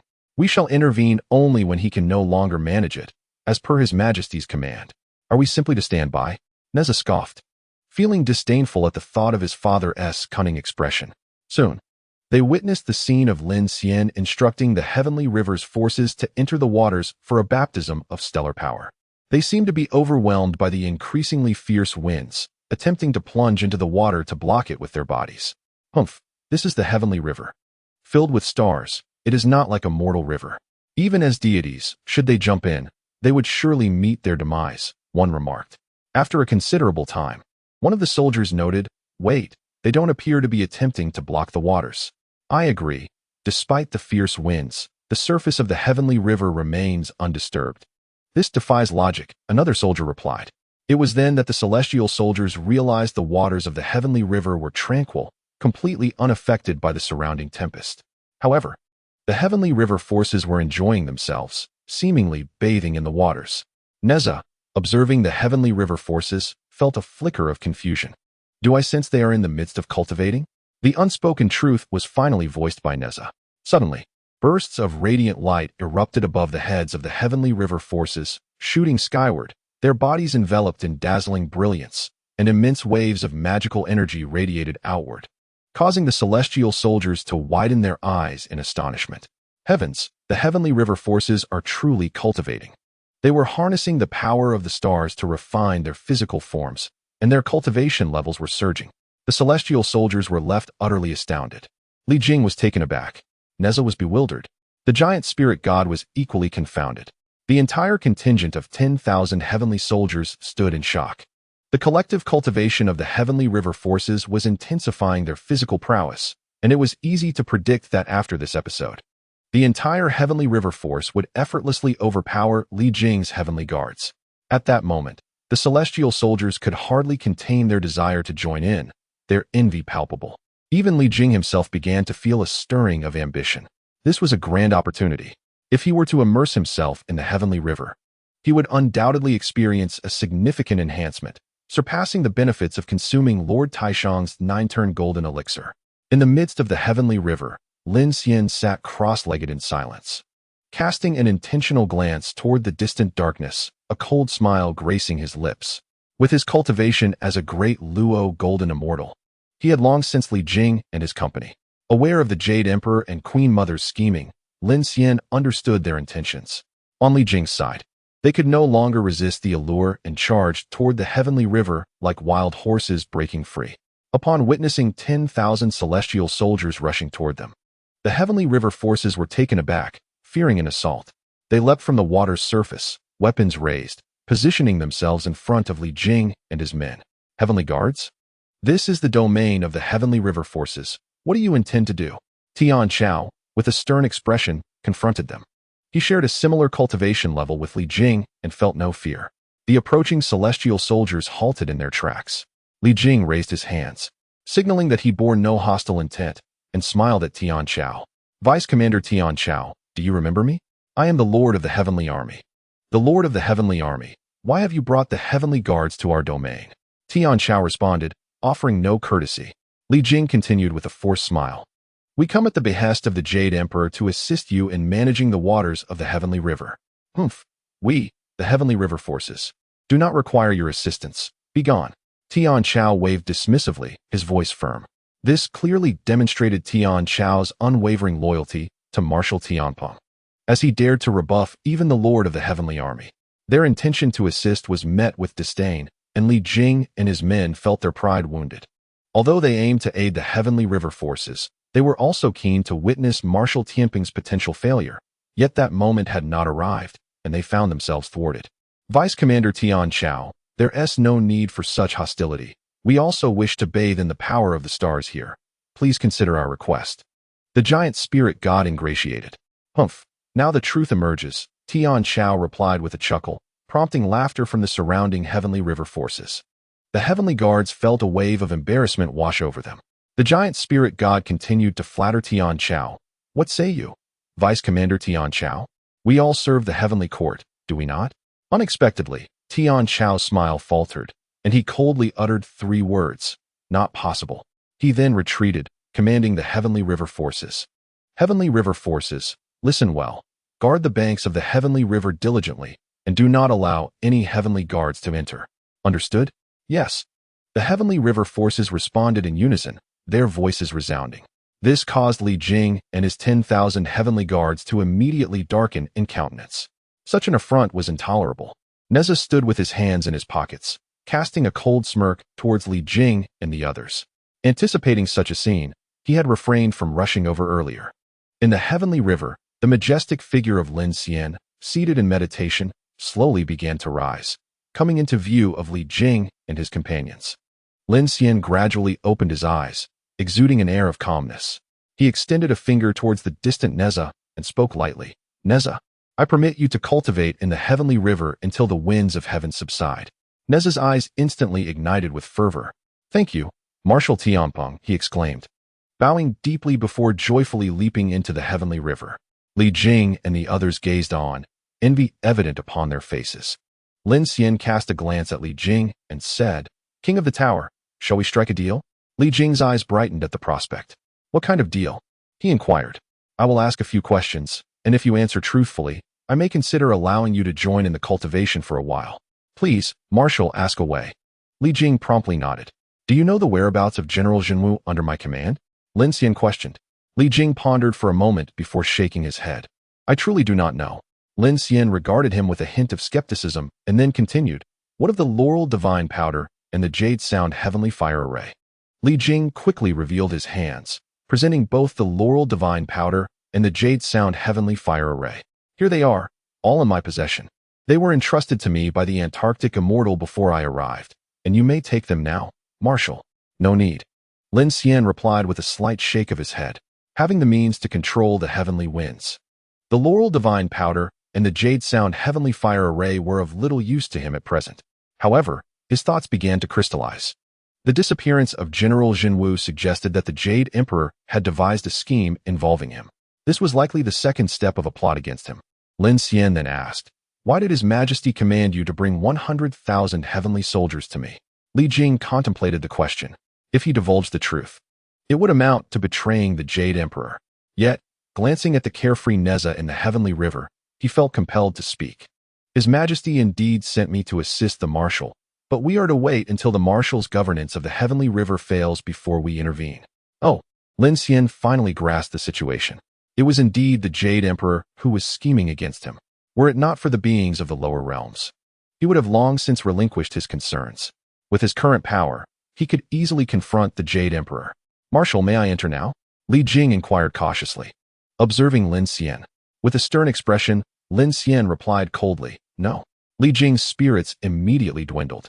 He understood that he was merely here to witness the humiliation of Tianpeng and that there was no chance of being allowed to descend.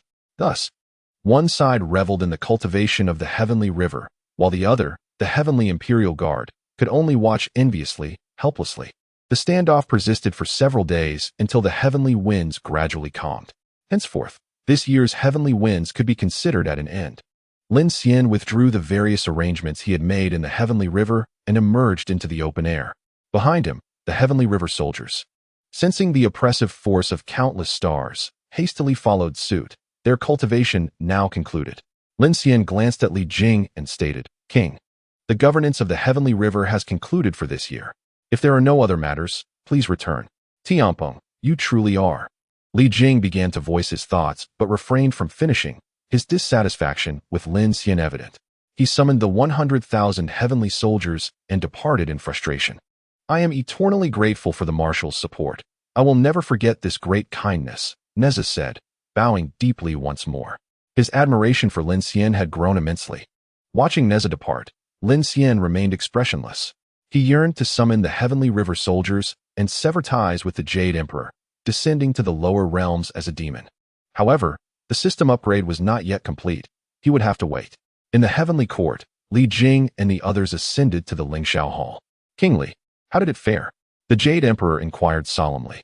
Reporting to your Majesty, we were unable to provide much assistance. The heavenly winds have passed, and Marshal Tianpeng has managed the heavenly river admirably, Li Jing replied, his face composed as he bowed. What? The Jade Emperor's expression shifted dramatically. Marshal Tianpeng could manage without the Laurel Divine Powder and the Jade Sound Heavenly Fire Array? And what of the breach in the heavenly river? Not only was the Jade Emperor taken aback, but even the Queen Mother beside him wore a troubled expression, utterly bewildered. This was a scheme they had meticulously crafted together. Seemingly foolproof, yet it had been unraveled by Marshal Tianpeng. He had managed to control the entire heavenly river single-handedly, without reinforcement materials or formations. And the breach had been sealed. Is that even possible? The Jade Emperor was filled with astonishment. At that moment, the Queen Mother communicated through divine sense, "Your Majesty, before my arrival, I observed that Marshal Tianpeng possesses many capabilities. I suspect he may have assistance from Lady Nuwa." What? The Jade Emperor's eyes widened. It must be so. Otherwise, Marshal Tianpeng would not have repeatedly thwarted my schemes against him. The Jade Emperor sighed. "Very well, perhaps we should consider simplifying the Calamity Plan." The Calamity Plan had become overly convoluted, causing the Jade Emperor considerable distress. He had long wished to terminate the Heavenly Court's involvement in the plan and pass it to the Buddhist sect for operation. However, the Queen Mother advised, "Your Majesty, do not be hasty. The Emperor of the Tang still faces a challenge in the underworld. We can send Tianpeng there to see if there is an opportunity to seize any incriminating evidence against him." The Jade Emperor's gaze flickered. He contemplated simplifying the plan. However, the challenge faced by Emperor Lin Xian in the underworld was a collaborative effort between the Heavenly Court and the Buddhist sect, making it difficult to remove. "Very well. Let it be as the Queen Mother suggests." The Jade Emperor conceded with a sigh. Chapter 94. Super task. The heavenly winds had calmed. Lin Xian left 1,000 Heavenly River soldiers behind to guard the river, particularly at the vulnerable site left by the Queen Mother. He specifically ordered He Sha to remain vigilant there as a precaution. The remaining troops were taken back to Tianpeng's star, including Yang Chan, who had mingled among the ranks.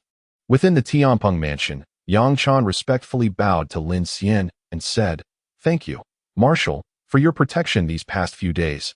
I am deeply grateful." Lin Xian regarded Yang Chan, adorned with vermilion markings and eyes filled with affection, and waved his hand. "Now that everything has concluded, I will not keep you." Yang Chan's expression turned frantic as she looked at Lin Xian. "Marshal, please do not send me away. I have nowhere else to go." "You could go to the lower realms," Lin Xian replied, puzzled. Did Yang Chan intend to stay on Tianpeng's star indefinitely? If that were the case, once she gave birth to the child, whose responsibility would it be? If the outside world found out, would he not become an unexpected father? Lin Xian had no intention of raising someone else's child. If Yang Chan went to the lower realms, she might even encounter Lu Yinshang, potentially reenacting the heroic tale of Lu Qinshang cleaving Mount Hua to rescue his mother, compelling the Jade Emperor to amend the heavenly edicts. However, Yang Chan immediately knelt before Lin Xian. "I beg you, Marshal, please do not send me to the lower realms. Otherwise, the Jade Emperor would find me more easily." Yang Chan's face was etched with distress. Lin Xian frowned. Keeping Yang Chan here was not a viable solution either. If she went to the lower realms, she might be detected by the Jade Emperor's Haotian Mirror or Thousand-Mile Eye, inevitably facing disaster. Moreover, since Yang Chan had previously assisted him in managing the Heavenly River with the Lotus Lantern, it was difficult for him to force her away. After much contemplation, Lin Xian ultimately decided to bring Yang Chan into his secluded cultivation chamber. "You may stay here, but do not wander about indiscriminately, lest you be discovered," Lin Xian instructed. He could only conceal her in this manner. Yang Chan expressed her heartfelt gratitude, nodding vigorously. As Lin Xian stepped outside, she gracefully settled into the spot previously occupied by her, immersing herself in the profoundly rich spiritual energy surrounding her. "This place is truly splendid. It provides an excellent opportunity for my cultivation." Outside the estate, Lin Xian organized the Heavenly River's water army and instructed Tian Qiu to oversee matters diligently. Subsequently, he made his way to the hidden location of the celestial steeds. In a corner of the map of mountains and rivers, there lay an expansive forest, vast enough to obscure the sun, embraced by hundreds of ancient towering trees. Within this sanctuary, nearly 10,000 celestial steeds rested and recuperated. Seeing the steeds in good condition, Lin Xian couldn't help but smile awkwardly before departing. Currently, the system was still undergoing an upgrade, and Lin Xian was uncertain of what it would ultimately become. He could only bide his time. Upon leaving the Tianpeng star, he sought out the celestial prince of the Purple Tenuity star. However, upon his arrival, the desolate palace of the Purple Tenuity star greeted him, evoking a sense of puzzlement. Once, it was bustling with guards and attendants, but now it was devoid of life. Could it be that the celestial prince had vanished as well? A flicker of astonishment crossed Lin Xian's face. While he could comprehend the disappearance of Zhen Wu, the celestial prince, being a quasi-saint and one of the 4 sovereigns of heaven, should not just have disappeared without a trace.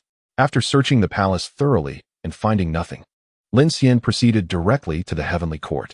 Along the way, he retrieved his phone and sent a message to both son Wukong and Lin. Soon, a reply from son Wukong arrived. Marshal, I am still at the residence of the great sage equal to heaven and have not received any news lately. The monkey remained. But Lin's response was still pending. With his brow furrowing slightly, Lin Xian dialed Lin's number, only to be met with silence once more. Unable to obtain the information he sought, he had no choice but to abandon the effort. At the heavenly court, Lin Xian slightly bowed to the Jade Emperor and reported, Your Majesty, the governance of the heavenly river has concluded this year without any errors. I have come to report back. With the whereabouts of Zhen Wu unknown, he had no choice but to inquire with the Jade Emperor. Very well, my dear Tianpeng, what kind of reward does the Marshal desire this year? The Jade Emperor looked at Lin Xian with a smile that did not reach his eyes. Lin Xian replied, I require no reward. I merely wish to know the locations of my subordinate General Zhen Wu and the Celestial Prince of Purple Tenuity. Oh, they have gone missing? The Jade Emperor feigned surprise. Lin Xian chose not to elaborate further, fully aware that the Jade Emperor was putting on an act. You may return for now. I shall notify the appropriate parties to investigate the whereabouts of Zhen Wu and the Celestial Prince. The Jade Emperor waved dismissively. Furrowing his brow, Lin Xian gradually exited the Lingxiao Hall. From their earlier conversation, he sensed that the Jade Emperor was undoubtedly concealing something. He could even feel the Emperor's growing impatience, as if he were eager to find any reason to cast him down to the mortal realm. In the past, the Emperor would engage in reasoned discourse, wary of how his words and actions might affect his standing among the celestial beings. Now, it appeared that he was prepared to abandon reason entirely. After leaving the Lingxiao Hall, Lin Xian decided to visit Lin's residence. However, the information he received was disheartening.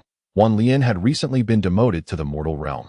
The reason being that he failed to reignite the heavenly fire within the glazed divine lamp in time. Lin Xian shook his head with a sigh. Lin had always been exceedingly cautious, averting numerous disasters, yet he ultimately could not escape the Jade Emperor's machinations. Fueled by anger, Lin Xian returned to the North Pole.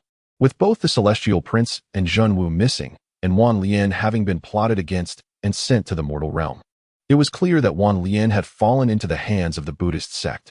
Even if Lin Xian descended to the mortal realm to protect him, he would be obstructed by the monks. Upon returning to his residence on Tianpeng Star, Lin Xian arranged for a secret chamber next to Yang Chan's quarters and began to wait silently. Thus, 3 days passed. Beep. System upgrade successful. Is the host still present? Yes. No. Lin Xian was momentarily speechless. Why must such a question be asked? If the system detected the host's demise, it would likely have already sought another host. Yes, he replied, bemused. Had the system truly undergone an upgrade, it would have been better left unchanged. Beep. Congratulations. Host has obtained the Invincible Chosen System version 20. All functions are restored to normal. We wish you a pleasant experience. Beep. Detection indicates the host has triggered a new plot. The Jade Emperor is preparing to issue the host a final ultimatum, compelling the host to respond to calamity. The following super task is now released. Please make the following choice. Option 1. Choose to respond to calamity, no reward. Option 2. Choose to enter seclusion, no reward. Why has the system become increasingly stingy with each upgrade? There are no rewards now? What is the point of making a choice? Lin Xian inwardly cursed. Nevertheless, he proceeded to make a selection, curious about what the system would concoct. I choose the second option, enter seclusion. He would not seek knowledge from others. That was his principle. Beep. Host chooses to continue in seclusion, which signifies a determination to resist the heavenly court and the Buddhist sect to the end. The system gives you 32 thumbs up, and please make the following choice. Option 1. Choose to cultivate diligently in seclusion until reaching quasi-saint status. Reward. 1 billion years of Tao achievement. Option 2. Choose to enter seclusion for 500 days, with the option to exit at any time. Reward. 1,000 points of merit for each day. Cumulative to 500 days. Lin Xian blinked in surprise. This was the super task following the system upgrade. Examining the two options in his mind, he took a deep breath. The system had devised this super task to ensure he would delay. The longer he delayed, the greater the impact on the Buddhist sect. The first option involved remaining in seclusion until he reached quasi-saint status, at which point the task would be completed and the reward would be granted. Currently, Lin Xian was at the mid-stage of the Great Luo Golden Immortal Realm, not far from quasi-saint status. By relying on the power of the stars for cultivation and utilizing the boundless gathering array of heaven and earth, he could attain quasi-saint status in just a few months. Moreover, he had accumulated millions of years of Tao achievement in his storage that remained untapped. Thus, the first option merely served to tease the heavenly court and the Buddhist sect. As for the second option, it entailed a seclusion of 500 days, meaning that regardless of his cultivation level, the seclusion period would remain fixed at 500 days, during which he could exit at will without restrictions. 500 days in heaven equated to 500 years in the mortal realm. By then, even Jin Chanzi would have undergone reincarnation once. The reward for enduring 500 days would accumulate to 500,000 points of merit. Achieving quasi-saint status would require the accumulation of merit for advancement. Additionally, certain treasures necessitated merit to unleash their peak combat power. Therefore, at Lin Xian's current level, merit was far more precious than Tao achievement. Considering his unwavering vow not to be reborn in the pig's womb, Lin Xian decisively chose the second option, seclusion for 500 days. Beep. Please select the location for the super task of seclusion. Option 1. Tianpeng Star, Tianpeng Residence. Option 2. Flee to the mortal realm and become a demon, establishing a base in the mortal realm as a point of seclusion. Option 3. Within the heavenly river. Option 4. Inside the palace of eternal cold.